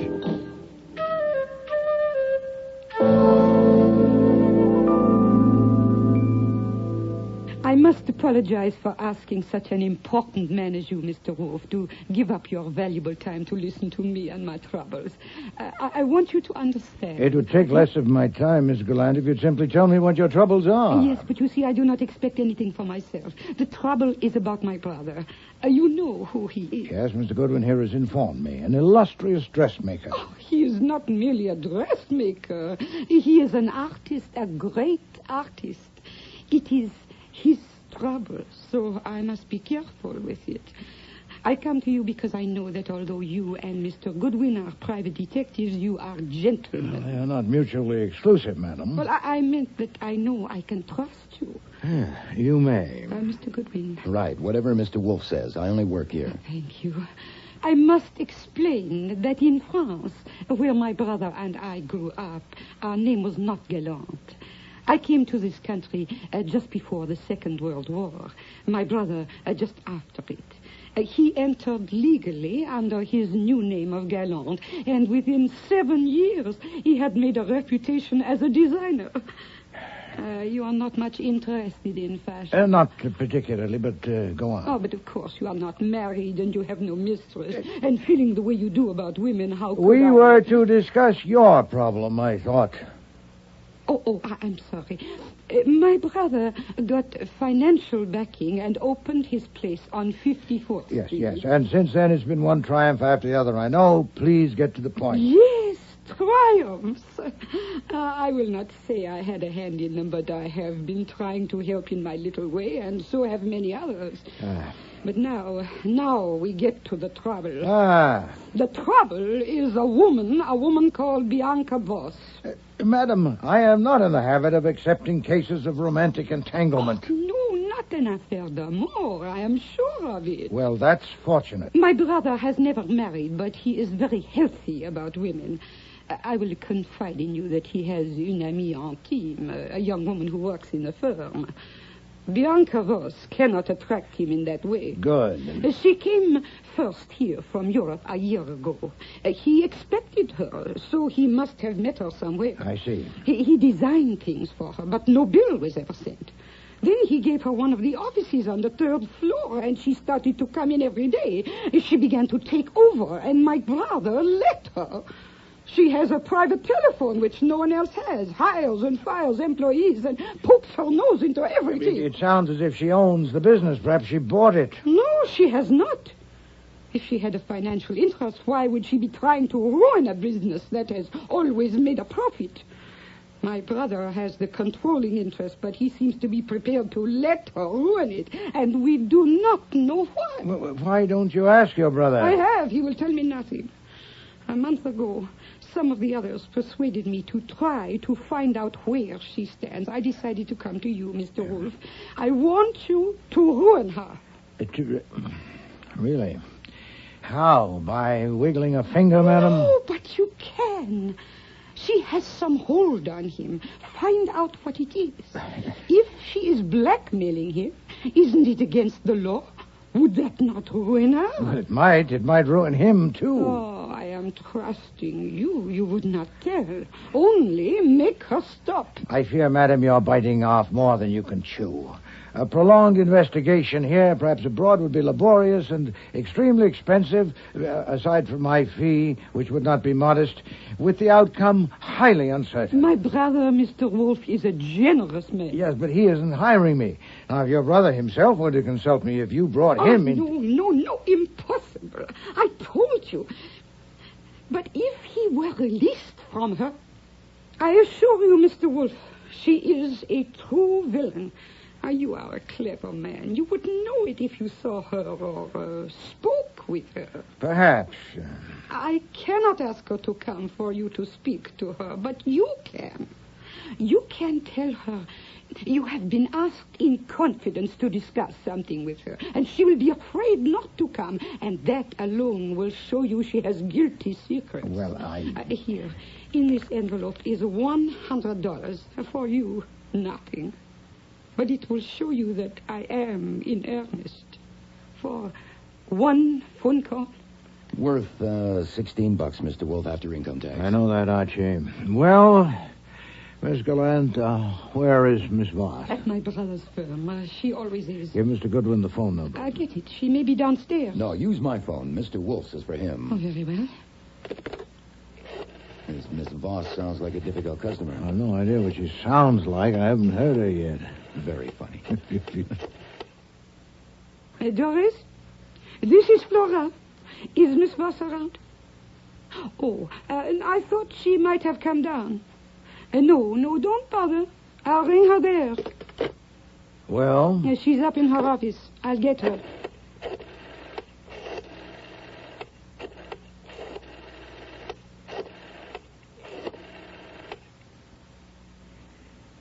Miss Bianca Voss, hold the line, please.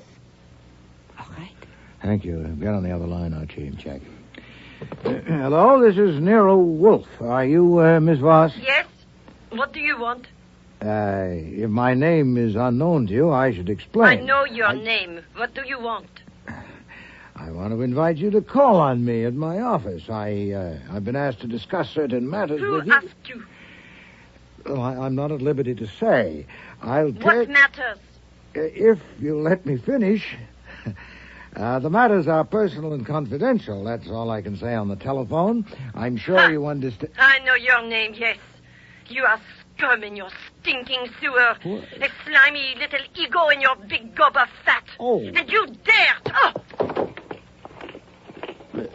Hello? Hello? Hello, Miss Voss. Are you all right? Miss Voss.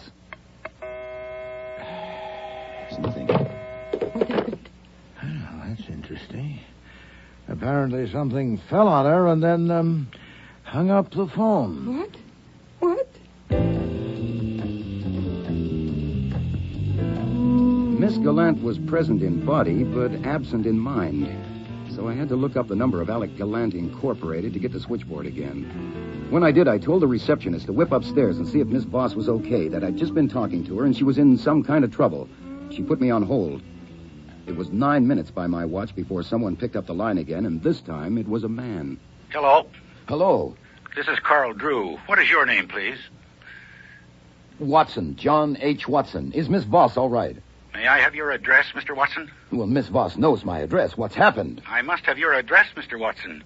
Miss Voss is dead. What? She was assaulted in her office while she was on the phone with you, according to our receptionist. What? And I must insist on having your address.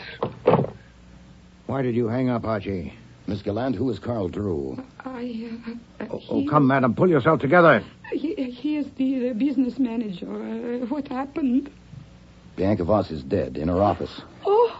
He said she was assaulted, but he didn't say with what or by whom. Well, Miss Gallant, it seems someone else has done your dirty work. Oh, no. No, it is impossible. I'm only quoting your Carl Drew. But how? But how? Here, Miss Gallant, your money. No. No, take it, confound it, take it back. No. After her, Archie. We're Sure. star witnesses, and it'll be our next if Inspector Kramer thinks we got paid for it.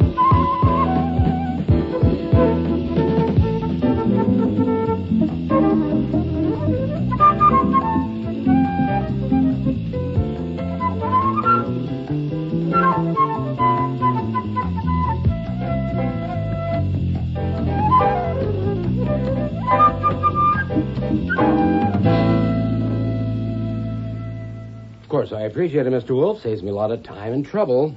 There are 7 John Watsons in the New York phone book. As well, Mr. Kramer, as Sherlock Holmes' famous assistant.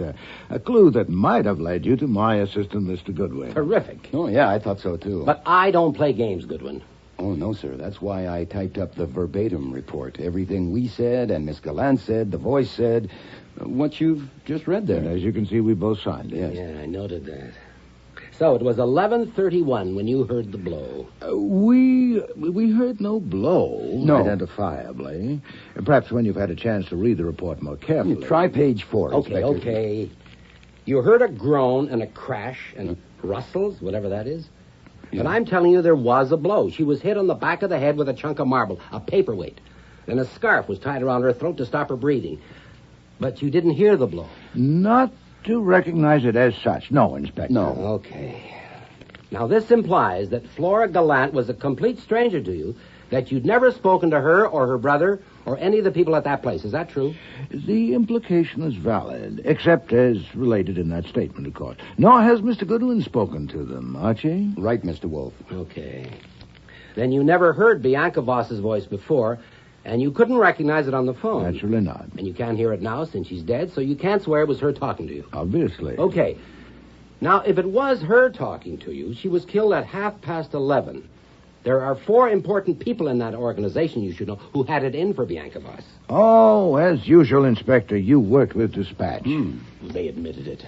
Besides Flora Gallant, there is Anita Prince, head fitter, been with Gallant 8 years. Emmy Thorne, public relations head, been with him 4 years. Carl Drew, the business manager, been with him 5 years. None of them could have killed Bianca Voss at 11:30. From 11:15 on, until a call came from one John H. Watson. Well, I'm really sorry about that, Inspector. Yeah. It's just... Carl Drew was down on the main floor in view of several customers. From 11 on, Anita Prince was in the top floor workshop with Alec Gallant, with 2 models and a dozen employees. At 11:20, Emmy Thorne had an appointment with 3 men till 11:45, all airtight. It's very neat. Yeah, too damn neat. Of course, there may be others who wanted Voss out of the way, but as it stands now, those 4 are all in the clear. Why not 5? Alec Gallant himself. Okay, 5.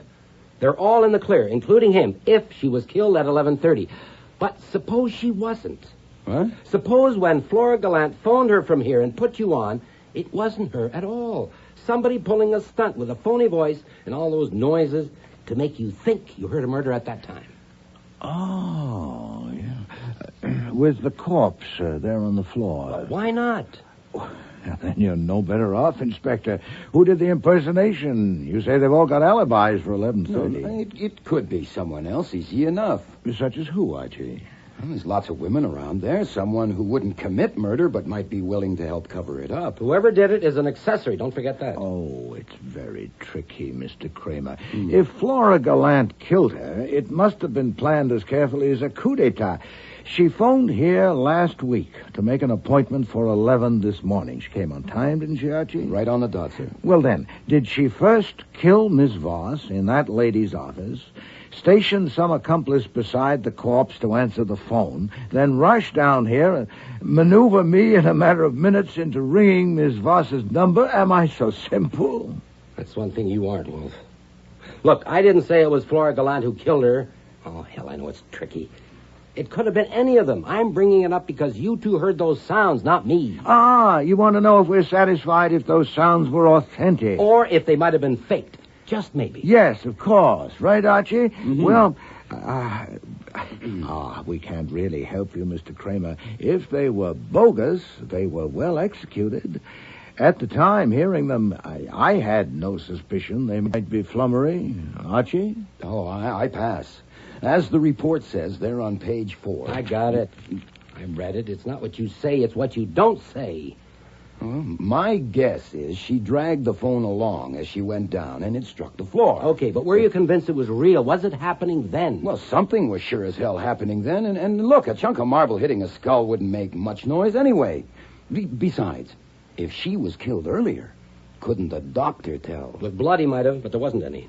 Well, is that your impression, Archie, that it might, or might not, have been actuality? Well, there is one more thing. I mean, what about the layout? Whoever did it, whenever they did it, they must have left right away, and with all those people around. Oh, the place is a rabbit warren. That's right. A front entrance, a separate door to the offices upstairs, a side door, a back door, 3 different elevators. It's like wide open. There's a barn door. I knew you'd say that. Okay. Now let's get down to brass tacks. Mr. Wolfe, let's have it in plain language. You thought those sounds you heard were open to question or not? Not intrinsically. Circumstantially, of course. You and your gorgeous words, just like your orchids. Well, I'm on my way. I don't like gags about homicide. Murder is no joke. But I want to tell you, Mr. Wolfe, Bianca Voss had you wrong. What was it she called you? Scum in a stinking sewer. Yeah. Well, obviously she doesn't know you. Orchids don't smell. You know, Archie, I'm beginning to think this joke may be on me.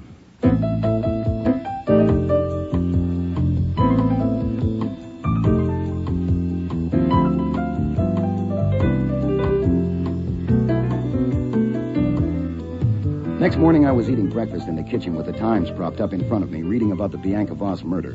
It included mention of John H. Watson, but never identified him as yours truly. Kramer was obviously playing it close to his well-stuffed vest. But just as Fritz served the eggs Benedict, I saw another item on page 1. Coffee with the eggs, Archie?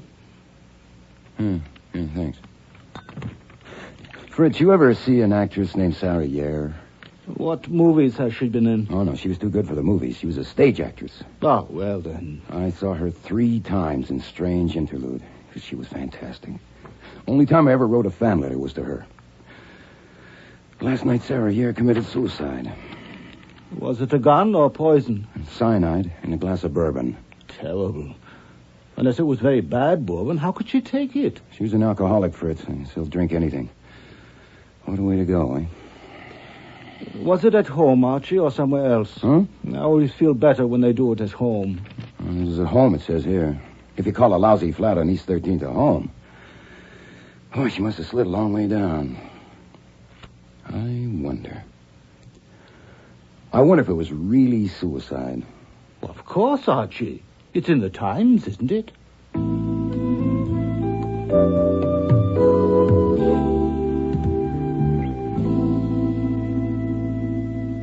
You seen the Times this morning, Archie? Yes, sir. I'm sorry I let you get to the office before me, but you're early. What's the emergency? Oh, no emergency. But you can't... How'd you get that phone book? Walked over to your desk, lifted it up, walked back to my own, and sat down. I knew no other way. Well, why didn't you wait for me? Because I needed to know a number. Oh, can't I get it? No. I have instructions. You will go to Alec Gallant Incorporated on 54th Street and speak with Mr. Gallant, his sister Flora, Miss Prince, Miss Thorne, and Mr. Drew, separately if possible. Now? Now. You will tell each of them that I've engaged you to make inquiries about Miss Sarah Yare. Sarah Yare? And that I shall be grateful for any information they may be able and willing to furnish. I'd like to see any communications they've received from her in, say, the past month. Oh, don't raise one eyebrow like that. You know it disconcerts me. I've never seen you disconcerted yet. And what do I say when they ask me who engaged you to work for Miss Yare? Everybody knows the lady's dead. But you don't know. You're merely following my instructions. Uh-huh. If I ask you who engaged you, what do you say? I tell you the truth. I have engaged myself.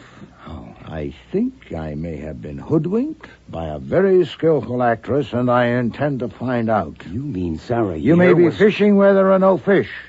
They may all say they've never had any association with Sarah Yare, and they may be telling the truth or they may not. If any of them acknowledge knowing her, try to find out the degree of intimacy, but don't labor it. That can wait until we bait a hook. All I want to know now is, are there any fish in that particular pond? Okay. I'll look up that number for you. No, you will not. I can at least read. Get out.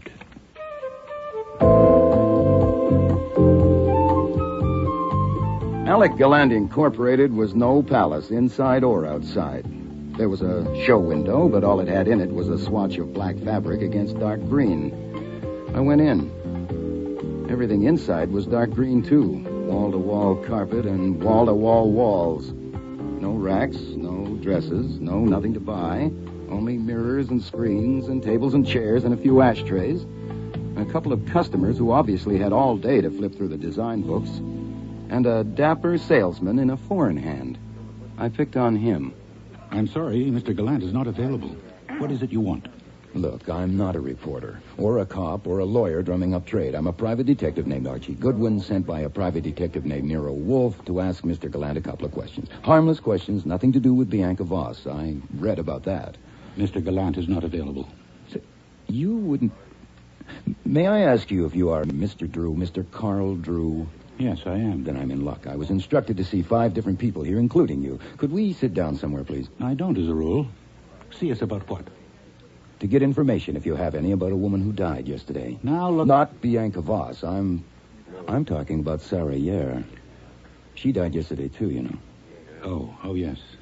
That was tragic. Yes, it was. What sort of information? Is it Mr. Goodwin? Yes. As a matter of fact, I wish I knew. All I know is somebody has engaged Mr. Wolfe to make inquiries about her. Any messages or letters in recent months. Maybe if you could let him see them, or... That seems a little... Who engaged him? Oh, search me. Maybe if you'd like to know before you show him anything, Mr. Wolfe would tell you. I have no messages or letters. You mean recently? Ever. I doubt if she ever wrote letters. She always did everything by phone. Well, not letters about clothes. Mr. Wolfe's looking for personal letters, and he thought maybe you'd known her well enough personally. Well, I didn't. She was a very fine customer here for a couple of years, and she was a very private person. But she hasn't been around in over a year, and I never had a personal letter from her. Now, if... thanks. I'd appreciate it if you'd tell me when Mr. Gallant will be available. Please wait here a moment.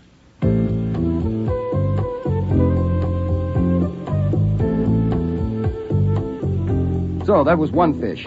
I had to resist the temptation not to play him on the line, but Wolfe had said not to labor it, and I only disobey him when I know better. Carl Drew made a phone call and came back. Mr. Gallant is in his office with Miss Prince, and we'll let you have 5 minutes, Mr. Goodwin. This way, please. Another fish. I'm sure Drew must have told Gallant what my line was, or why did I even rate 5 seconds? By the time I got through the pin-up paradise on the 2nd floor, nudes to the right of me, nudes to the left of me, I understood the way designers have to master subjects like the female anatomy. The insight was so blinding that I didn't notice until Carl Drew had left that I was in the presence of Lord Byron himself, with Mona Lisa in tweeds perched on the table beside him. Now, Mr. Goodwin. Mr. Goodwin, what is all this about Sarriere? Just a couple of questions, Mr. Gallant, and thank you for seeing me. And you too, Miss Prince. Please, let us skip the hors d'oeuvre. Check. I suppose Mr. Drew explained to you He about... said the detective, Nero Wolfe, is making an inquiry and sent you. That's all. That's right, Miss Prince. What are you smiling at? She can't help it. She smiles at life. Very well. An inquiry about what? How Miss Yard died? I don't think so, Mr. Gallant, but I'm just an errand boy on this trip. I'm to ask you if you got any messages or letters from her in the past month or so, and if you'll let Mr. Wolfe see them. My God, this is too much, too much. What? A woman was assassinated here yesterday. Don't you know that? Yes. Of course you do. And after that calamity comes another, as always. The death of my old and valued friend, Miss Yare. In mold and frame, she was perfection. In movement as music. In friendship, completely pure. I never had a letter from her. Send them away, Anita. You gave him 5 minutes, Alec, and he's only had 2. Thank you. Mr. Goodwin, who has hired Mr. Wolfe? Well, search me. He'll probably tell you if you have any of what he wants. I had no letters. I had no personal relations with Miss Yare. Mr. Gallant preferred to fit her himself. Oh. It seems odd that Nero Wolfe should be starting an inquiry immediately after her death, or did he start it before? Well, first I knew he gave me this errand this morning. Well, this noon. You don't know much, do you? No, I just take orders. But you do know that Sarah Yare committed suicide. Name of God, must you? Send him away. She didn't need to send me. I went. Because Gallant had picked up a marble ashtray and was about to send it at my head. In fact, I ran down the hall until I was stopped by the sound of a voice I recalled from a fashion show coming from an open office. Not falling loose, but neatly arranged. What else It was Emmy Thorne, the MC, doing her PR work. I decided to investigate and had stepped in before I noticed the room's other occupant. Good one, for the love of God. Hello, Sergeant. You. Well, what? Sightseeing? Rubbernecking? The scene of the crime? Well, just morbid Stebbins like you homicide types. Compulsion neurosis. Is this the place? Well, what do you think? I think that's the desk and the telephone. And that's where the dead body lay. And the live one is Miss Emmy Thorne. How do, Miss Thorne? Who did you say he was, Sergeant? A pain in the drain. What have you got to do with this, Goodwin? Actually, Sergeant, this is one homicide I have no finger in. I'm here on a fishing trip, Miss Thorne. I'm Archie Goodwin of Nero Wolfe's office. May I have a word with you? Now, wait a damn minute, It's all Goodwin. right, Sergeant. I'm expecting him. He's the one Mr. Drew told me about. Sure, Mr. Goodwin. Let's take a walk. You can't leave this building, Miss Thorne. What are you fishing for, Goodwin? If I knew, I might tell you, but don't hold your breath. See you in court, Stebbins.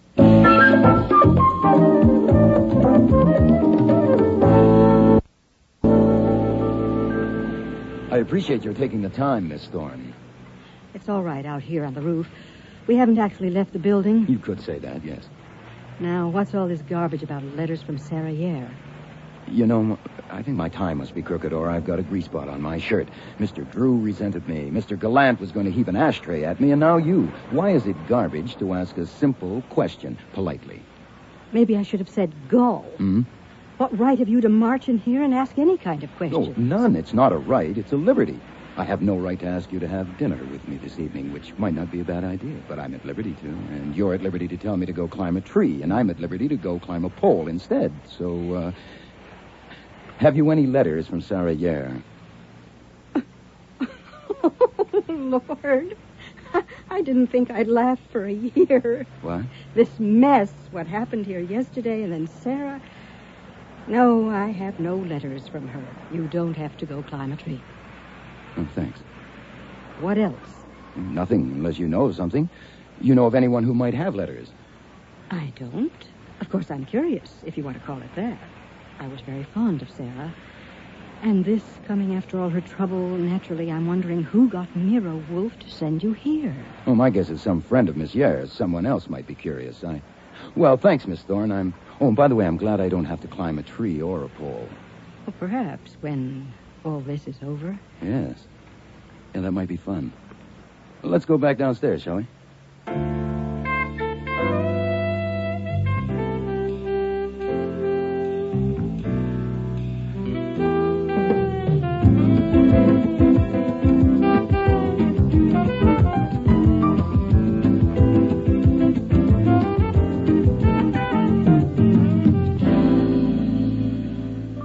Bingo, Mr. Wolfe. Bingo? I sent you on a fishing trip. Uh-huh. Then the Gallant place is a hatchery.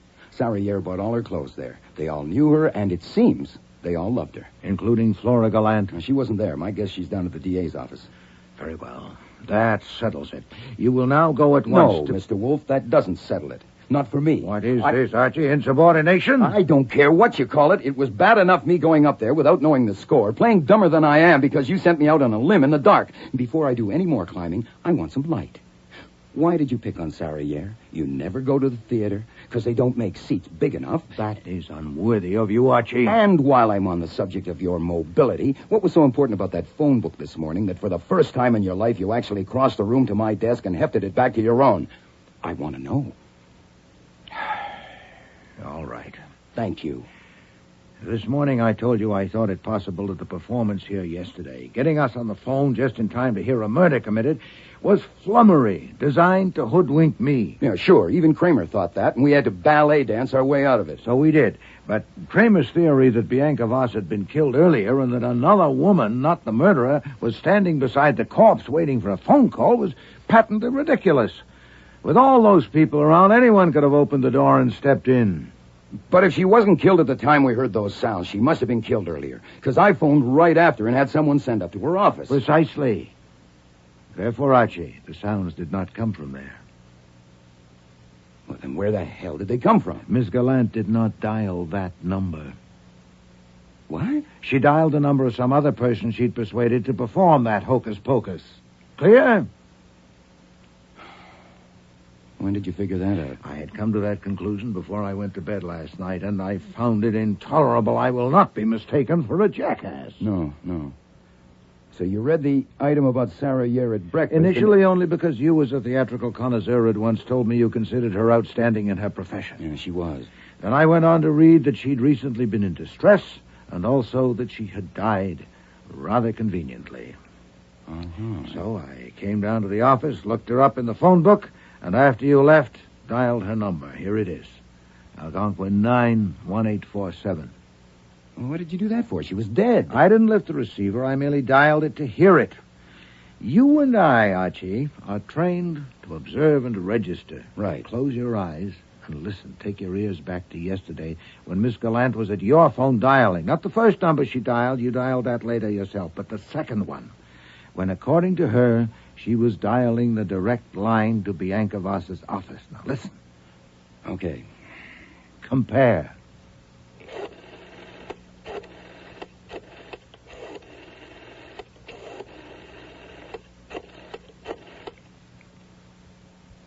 No, wrong. The first, third, and the fourth. Now, try again. This will be another number. Go.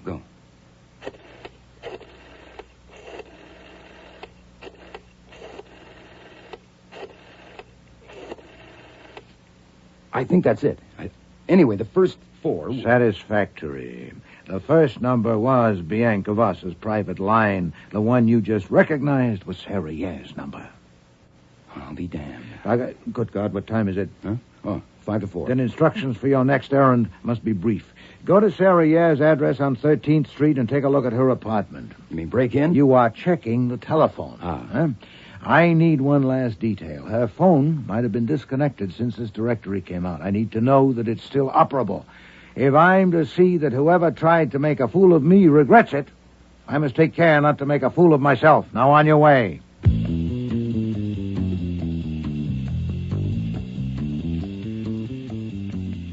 I won't describe the place. It was too painful. It was a hell of a dump, even for a down and outer. But the phone was there, and it was working. I dialed home to make sure. Fritz? Is that you, Archie? Yeah, it's me. Tell Mr. Wolfe the phone works, and I'll be home in 15 minutes. I can't just now. He's got Inspector Kramer in the office. Kramer's there? Came 10 minutes ago. They're having a terrible argument. I'll be there in 5.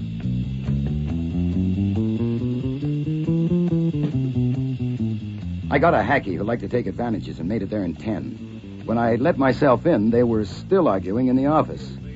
So I figured I'd better stay out in the hall and sniff the atmosphere before barging in. Mr. Kramer. I said I've never known you to be more wrong. You accused me of duplicity. I am stating facts, Wolf. Fact, yes. You said you've never had any association with those people, but you sent Goodwin up there today with some song and dance about a fishing trip, for God's sake. I did not. Yes, you did. He told Sergeant Stebbins it had nothing to do with Bianca Voss, for God's sake. Phooey. Nuts! And when I asked you politely why you sent him up there, you say you'll tell me in 24 hours. Perhaps sooner if you'd help instead of hinder. Instead of hinder, Have you any information on the death of a woman named Sarah Yare? When the doorbell rang, I was still out in the hall eavesdropping, so I about-faced and looked through the one-way glass in the front door. The whole mob was there. Gallant, his sister Flora, Carl Drew, Anita Prince, and Emmy Thorne, the girl whose walk was music. Fritz appeared from the kitchen to answer it, but I grabbed him and marched him into the office with me. Archie? What? Was that you ringing the bell? No, sir, but I'm bringing the message. First, the connection you inquired about is operational. Second, 5 fish in the net are worth 10 in the sea. All right. What gobbledygook is that? Message received. Fritz? Yes, sir. Put the chain bolt on and tell those people they'll be admitted shortly, then stay there. Yes, sir. Inspector, Mr. Gallant and his 4 colleagues have just arrived, uninvited and unexpected. You'll have to leave without being seen. So into the front room, please, then duck out when they leave. We'll communicate later. Like hell they're unexpected, and like hell I'll leave. Oh. If you won't let them in, I will. Mr. Kramer! Would I lie so clumsily? You're damn right you would. If they'd been expected, would I have invited you in and sat here bickering with you? Either you leave or I do. Admit them, and you'll have them to yourself, and I wish you luck. You think I'm going to sneak out and sit in your goddamn stoop until you whistle? No. No, that would be unseemly, wouldn't it? Very well. Get behind the waterfall. A what? That picture. You've hidden behind it at least once before and seen and heard all that went on through the spy hole, but you must not disclose yourself until I invite you to do so. Well, Inspector, they're waiting. Are they waiting for you or for me? Okay, Wolf, we'll try it your way. All right, Archie. Show them the way to the spy hole and then bring them in.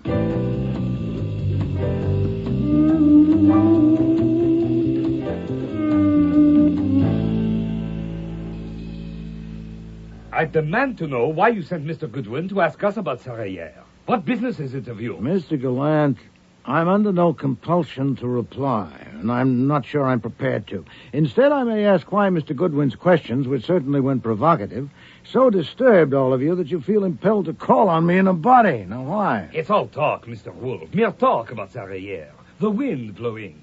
Tell him, Miss Prince. The police have insisted on knowing why he was there and what he wanted, and we don't know. I think you do. Yet all of you refused to tell the police, I understand. Now, why did you refuse, Miss Thorne? Because it was none of their business. And that's what you told Inspector Kramer? We have a right to know why you sent him. Absolutely. Oh, there's no point dragging this out. I'll answer your question, and we'll go on from there. I sent Mr. Goodwin to see you because I suspected I had been gulled in connection with the murder of Bianca Voss, and because I'd guessed it had some connection with Sarah Yare. By coming here en masse, you've made that guess a conviction, if any doubt remained. Oh, my God, Ellie. Titwa, Mr. Wolfe, we came here for an explanation. Of what, Mr. Gallant? No, for an understanding. Ah, that's better, Mr. Drew. Continue. We're in trouble, all of us, you know that. And we need your help, and we're ready to pay for it. But first, we have to know what the connection is between Sarah Yare and what happened to Bianca Voss. No, you don't mean that. You mean you have to know whether I have established the connection. And if so, how? Well, I'm willing to tell you, but first we must get a few things straight. I understand that each and every one of you felt yourselves endangered by Miss Voss's presence and that it would destroy the company. Is that true, Miss Thorne? Yes, everybody knew it. All right, that's understood. But beyond that, you, Miss Gallant, had a more intimate concern for your brother. And you, Mr. Gallant, gave her cause. You are no man to truckle, yet you let that Voss woman prevail. Now, presumably you were under severe constraint, were you? I was under her heel. The police know. They found out some. I told them the rest. Years ago, we were in the French resistance together. In war, you marry a person without really knowing them. And I made that mistake. Later, I found out she was a traitor to France. Perfide. I left her. I changed my name, came to America. And then she finds me, makes demands. I was under her heel. No, that won't do, Mr. Gallant. I doubt if it satisfied the police, and it certainly doesn't satisfy me. The fact that she was an unwanted wife might lead you to kill her, but not to let her take charge of your business and indeed your life. What else was there? Nothing. Oh, phooey, she knew something about you, didn't she, eh? Some damning evidence? All right. What does it matter now she's gone? She had 2 brothers. They were both traitors. I killed them. Not during the war, when such things were every day, but after, when it was a crime. That's better. In a word, she knew you were legally an assassin. Yes, but I did not assassinate her. You know I did not. At 11:30 yesterday morning, I was... Hold it, Alec. Mr. Wolfe knows the alibis. He said he's trying to get things straight. Let him. Well, thank you, Miss Prince. The cat's head is out of the bag, but I've already heard it scratch. What makes you so sure, Mr. Gallant, that Miss Voss was killed at 11:30? You do. You yourself heard her on the phone. Oh, but I'm sure she wasn't killed at 11:30. But I was there. It's obvious. The woman who spoke to me on the phone called me a gob of fat. Somebody speaking English with such a heavy accent would hardly have the word gob on the tip of her tongue if she had it anywhere. But that's just a trifle. But what about the murderer striking just when the victim was on the phone? Wouldn't it have shown more acumen to wait until she'd hung up? Whoever was talking with her might easily get the wind up and sound the alarm. But there's a more telling detail. Miss Gallant, you didn't dial Plaza 29022, Miss Voss's number. You dialed Algonquin 91847, the number of Miss Sarah, yeah. How did you know? Oh, I didn't know that yesterday. But I've just learned that Miss Yare's line is still in service. Obviously, you had arranged with Miss Yare to impersonate Bianca Voss, and it's a reasonable... Mr. Wolfe, you cannot prove that. How do you know she dialed Sarah's number? You could not see the dial from so far away. Evidently, you discussed it with your sister in some detail. But you're quite right, Mr. Gallant. Neither Mr. Goodwin nor I could actually see the dial. But we can give evidence, and I think it will be persuasive. What evidence? It's no good, Alec. You know what we decided. I'm not sure that we decided right. I am, Anita. Carl? Yes, I think so. Yes, Emmy. All right, Flora. It's up to you. Yes. Yes. I agree. My God. All right. Mr. Wolfe, we'll pay you to help us. My sister is innocent, and she must not suffer. She was stupid, but she is innocent. She did arrange that exhibition with Sarah, but only Mr. Wolfe to move you, to make you hate Bianca Voss so much that you would undertake the case. Take it for what my sister could afford to pay. When she told me, I knew it was unforgivably stupid, but it was not criminal. She must not suffer. All right. Miss Gallant, you heard your brother. Is that true? Yes. I agree with you, sir, that your sister was stupid, but you are not the one to proclaim it. Miss Yare's performance went beyond abusing me, sir. She enacted a whole melodrama of violent attack and then hung up the phone. That's something corpses do not usually do. Was that her idea? Your sister's stupidity can bow to yours if you expected me to overlook that detail, or worse, missed it yourself. I'm not stupid, Mr. Wolfe. Devious, then, beyond my experience. Devious? Oh, rusé, subtil. Never. Suppose, only to suppose, she arranged that comedy, too. Suppose even that she killed Bianca. Was that a crime? No. Voss was an evil woman. And for ending her villainy, you would crucify my sister? You know about Sarah, but the police do not. By your word, they can believe Voss died while my sister was here with you. I will pay you. It will be a great service from you. It deserves payment. I will trust you. I will pay you now. Oh, no, you will not. Can I not appeal to your charity? Yes, but not to my cupidity. I will accept no money from someone who at the same moment robs me of my self-esteem. I will not permit a murderer to take me for a simpleton. Now, let us grant that Bianca Voss deserved to die. She was not the only casualty of this sordid affair. Was Sarah Yare also a perfidious woman? But she killed herself. No, she didn't. Do you suggest she was so depressed by the quality of her telephone performance that she forthwith downed a glass of liquor impregnated with cyanide? She spoke with me in the role of Bianca Voss at 11:30 and was discovered dead at 2 o'clock. The person who killed Bianca Voss before 11:30 arranged with Sarah Yare to enact that comedy, as you call it, and later went to her apartment and killed her. So if you ask No, my... that is totally impossible. My sister loved Sarah. She could not kill her. It would be stupid. You came here believing she killed Bianca Voss. That was stupid, if you like. She didn't. What's this, Mr. Wolfe? What is this? A game? Oh, no, Miss Thorne. As a certain policeman said to me yesterday, murder is no joke. Miss Gallant, there is much against you. Then but how on... did you know I didn't kill her? Oh, you told me yourself.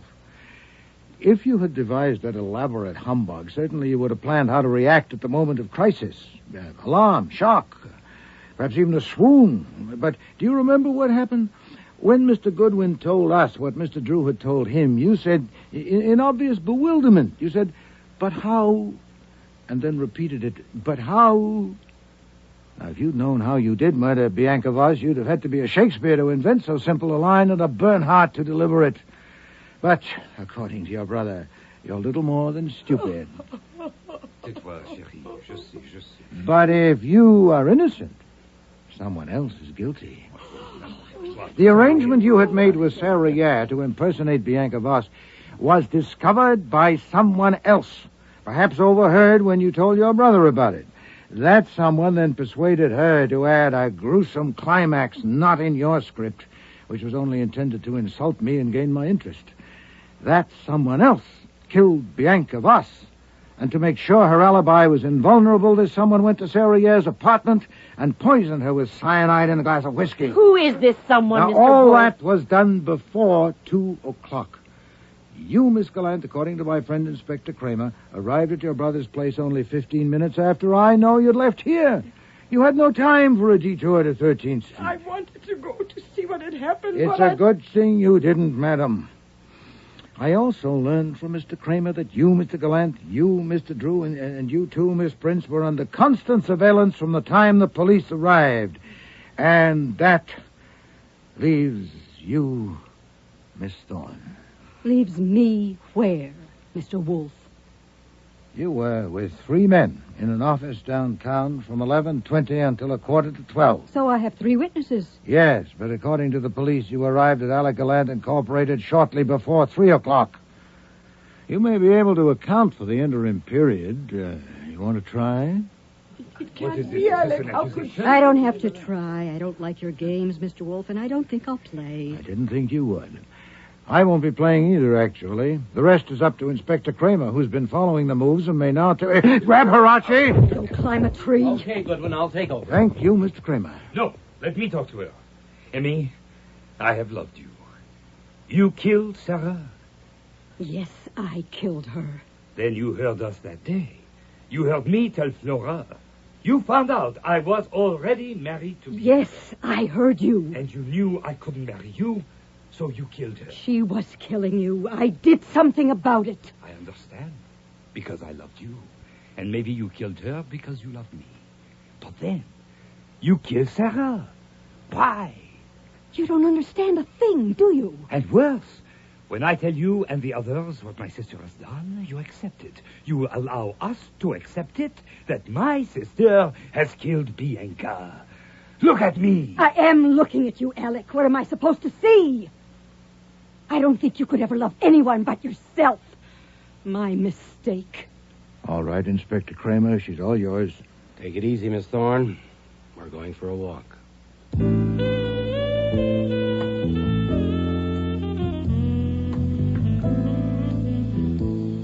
Emmy Thorne. Oh, it's too bad. I almost felt sorry for her walking out that way. When she walked like music, all right. But it just wasn't my kind of tune.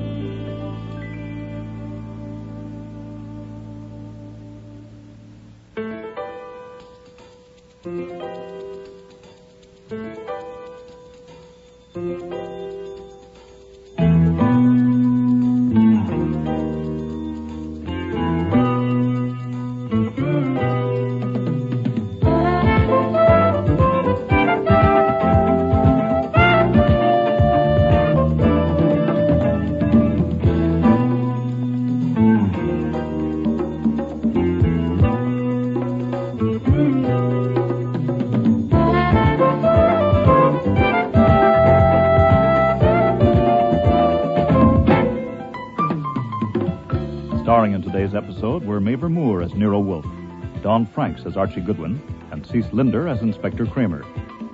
Joy Coghill was Flora Gallant, Nani Griffin, Anita Prince, Richard Monette, Alex Gallant, Vivian Reese, Emmy Thorne, Murray Westgate, Carl Drew, James Morris, Stebbins, and Frank Perry was Fritz. Music was composed and conducted by Don Gillis. Technical operations, John Jessup. Sound effects, Bill Robinson. Production assistant was Nancy McElveen, and casting consultant, Ann Weldon Tate. Murder is No Joke was written by Alan Osborne and produced and directed in Toronto by Ron Hartman.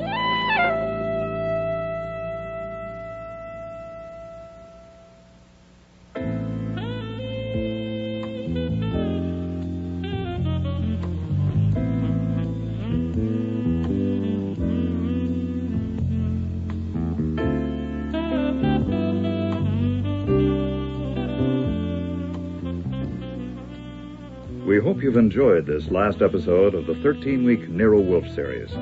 Audience returns to this time slot next week.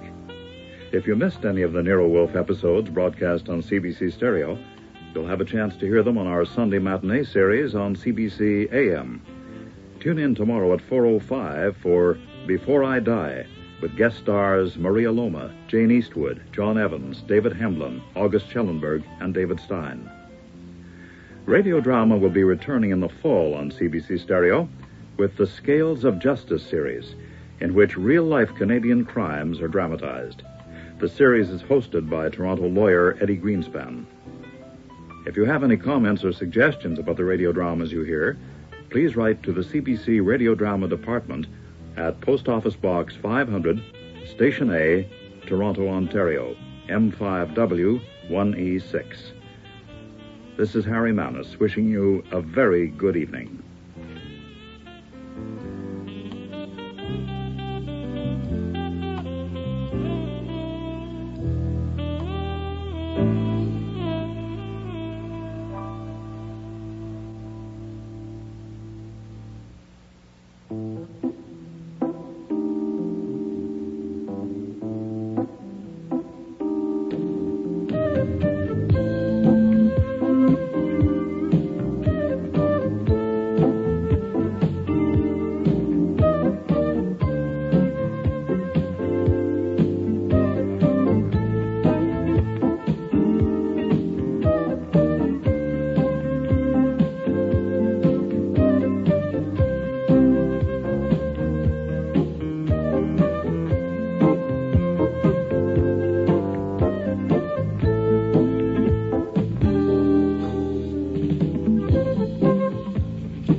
Stay tuned for Nero Wolfe.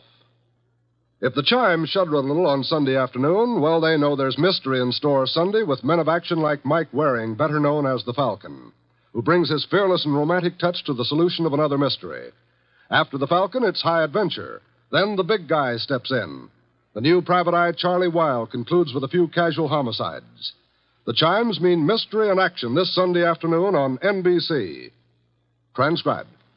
My boss is the smartest and the stubbornest, the fattest and the laziest, the cleverest and the craziest, the most extravagant detective in the world, Nero Wolfe.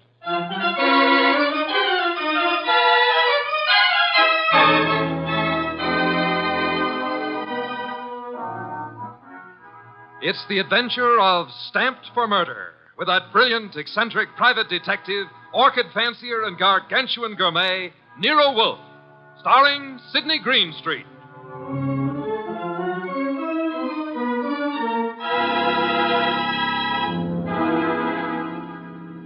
Instructions for this morning, Archie. Your notebook, please. First, Mr. Salinsbeck. Inform him that the Long Island peafowl he sent were most unsatisfactory. Peafowl's breast flesh is not sweet and tender unless it is well protected from all alarms, especially from the air, to prevent nervousness. Long Island is full of airplanes. Look, Mr. Wolfe, I shall want a dozen chickens that have been raised on blueberries and a fresh-killed lamb for tomorrow. Mr. Wolfe, please listen. There's... Mr. Goodwin, be quiet, and then dinner on the following day becomes a problem. Mr. Wolfe, dinner any day is going to be a problem if we don't pay Sausenbach's bill. Then pay it. With what?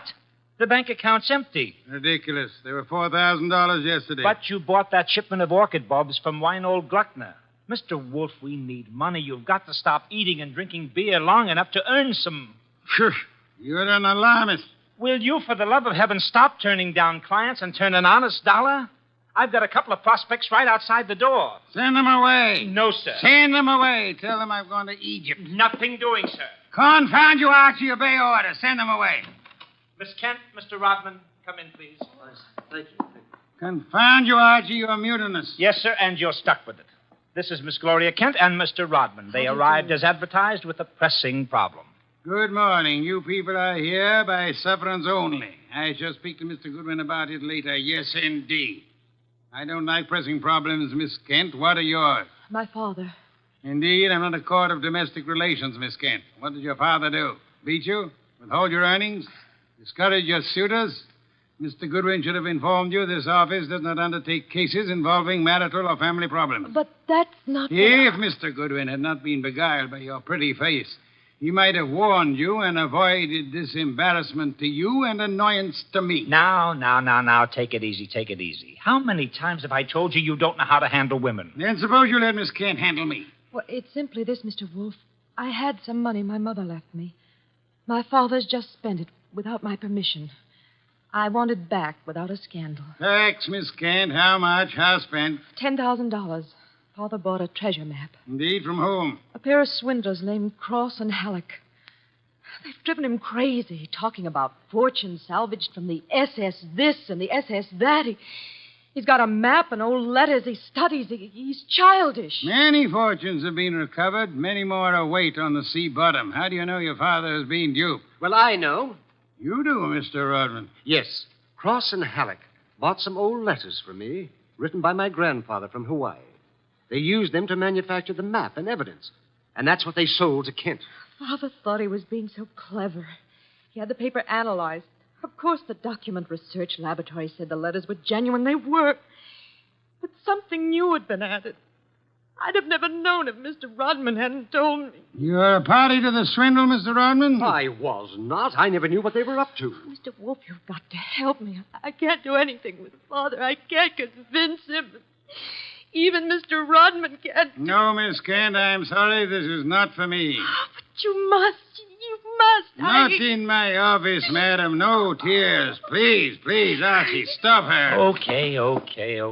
Archie, when Miss Kent has finished her disgraceful exhibition, show them out. How dare he walk out on us like he was... Easy. I know him. You don't. He gets into a panic when women cry, or else he's curious about what Fritz is cooking for lunch. Now, just wait a minute, please. Oh, aren't you ashamed of yourself walking out like that on that poor kid? That hysterical gamma. She's lost all of her money. She needs help. I charge high fees, Archie. So charge a small fee. Do you want her to starve?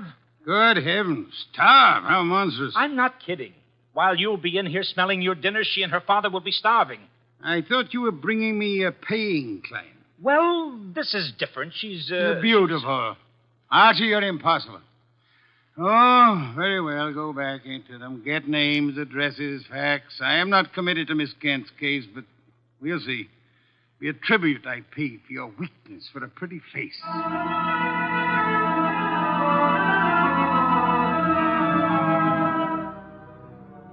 Rodman and Gloria Kent were gone, however. So all I had were the few facts they'd given me before they met Wolfe. I felt guilty about that when he came back into the office and sat down in his specially built chair. He closed his eyes, and I glared at him. Well, how much of you is awake? Mr. Wolfe. Well, they disappeared. Did you tell me you were going to help this girl just to get her out of the office, or did you mean it? You're a gadfly. No, sir. No, sir. You made a promise, and you're stuck with it. What did you get from Rodman? Name, address, occupation. He's a librarian, that's all. Very careless, Archie. You missed a significant point. Such as, How did Rodman discover the letters he sold were being altered by forgery and used for swindle? How did he locate the dupe, Mr. Kent? I guess you're right. I'll ask him next time. But what about now? Are you going to get Gloria's money back? I assume you call Miss Kent Gloria solely in order to annoy me. It does. Stop it. Get Cross and Halleck. On my way. You'll find them at the Hotel Bogart. Wrong, sir. According to my notes, their address is... Never mind their address. The Hotel Bogart is the headquarters for successful, confident tricksters. They celebrate their victories there while the money lasts. You will possibly find Cross and Halleck drinking whiskey or lunching, probably both.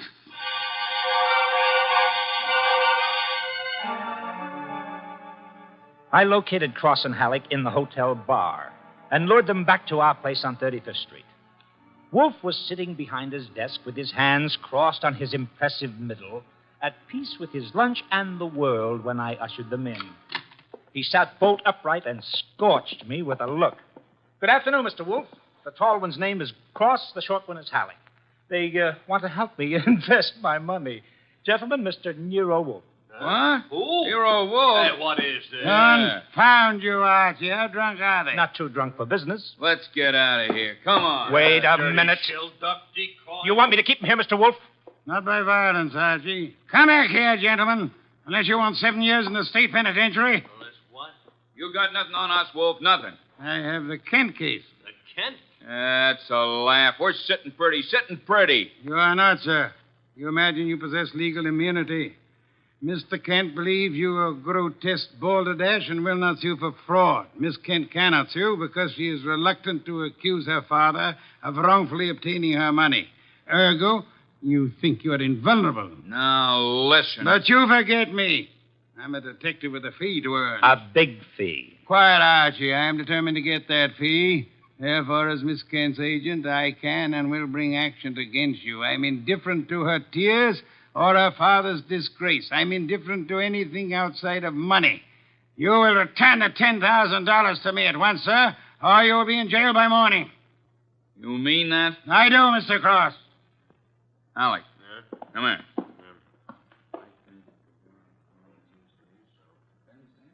Come on, hurry. Okay. Here, Mr. Wolf. Alec and I have decided we don't want to get in any trouble with you. Here's your $10,000. Let's have it. Give the dough to Kent, Mr. Wolf, and get the letters and map back for us. You've got a reputation for being tricky, but honest. We trust you. Come on, Alec, let's go. Well, how about that? Preposterous. No, sir. Take a look. $10,000, genuine coin of the realm. That man Cross is a fool. Does he imagine I'm to be fooled so easily? What do you mean he left the money? He surrendered too quickly, Archie. Too easily. And that money in the envelope he was carrying all ready to refund. Why? Well, maybe he's got a better sucker. I heard him mention a Ben Sanford. Nonsense. Does he need Kent's forged letters and map to cheat this Ben Sanford? Couldn't he prepare another set? I guess you're right. Something's fishy. In any event, it's no concern of mine, thank heaven. Why not? I'm not committed to Miss Kent in any way. As a favor to you, I undertook to regain her money. I have done that. You may take it back to her and obtain the forged papers in return. But, Silence, Mr. Goodwin. Go to your red-haired charmer. Leave me in peace. I intend to spend this afternoon with my New World Atlas.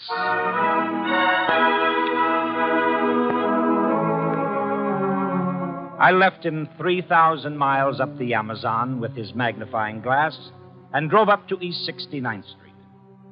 The Kent house was a broken-down little brownstone, and as I went up the stoop, the door opened and Gloria Kent burst out like a skyrocket. Hey, Miss Kent, easy. Let go of me. Let go. What's wrong? What's wrong? Wrong. Nothing is wrong. Nothing at all. Well, how about seeing your father? You want to see my father? Come inside. Oh, for the love of heaven. Come inside, Mr. Goodwin. I'll introduce you. He's in a back room. Come right through the living room. What else came through this living room? A hurricane? No, Mr. Goodwin. Something else. There's my father, Mr. Goodwin. What in the devil? He's dead. His throat's cut. Father, this is Archie Goodwin from Nero Wolfe's office. He and his boss refused to help while they could. Maybe he can help you now. Stop it. All I'm good for now is revenge, that's all. Stop Archie. it. Stop it and look at me. When did it happen? I don't know. When did you find him? Just now. Keep looking at me. Who went through this house like a hurricane? You? No. Where did you go after you left the office?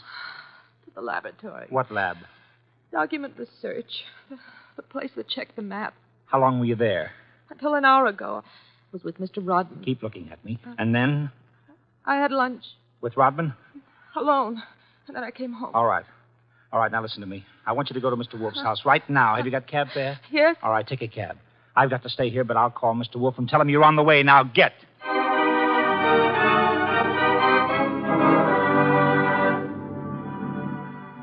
I called Wolfe, told him everything, and he instructed me to advise Inspector Kramer, who arrived with the homicide squad. I gave the inspector everything while the squad photographed and measured, print dusted and detected. At 3:30, Kramer took me back to the house on 35th Street for a fight with Wolfe. It's a great story, Wolf. Great. Kent buys a phony treasure map. Everybody knows it's phony except Kent. But Cross and Halleck try to buy it back, and Kent gets himself murdered. Did you find the map and letters in the house, Inspector? No, I didn't. The killer was after the map. A phony map? Certainly. Why? Well, if we knew that, we would know why Cross and Halleck so willingly paid back the money and why Kent was murdered. Maybe it's not phony. I'd better see the girl now. No, you fancy her for the murder. Well, I'll know after I ask a few questions. Tonight. She's had a shock, Mr. Kramer. She needs rest. Look, Wolf, I want her. Why bother with her when there's so much to be done? Yes, such as? Cross and Halleck, find them. And the mystery man they spoke of, Ben Sanford. These are the men you want now, not this poor, overwrought girl. Yeah. All right. The girl will be here for questioning tonight, though, huh?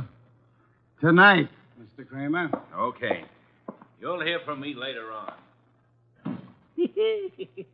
Well, you buffaloed him out of that, okay. Say, why don't you want her questioned? Is she guilty? I don't know.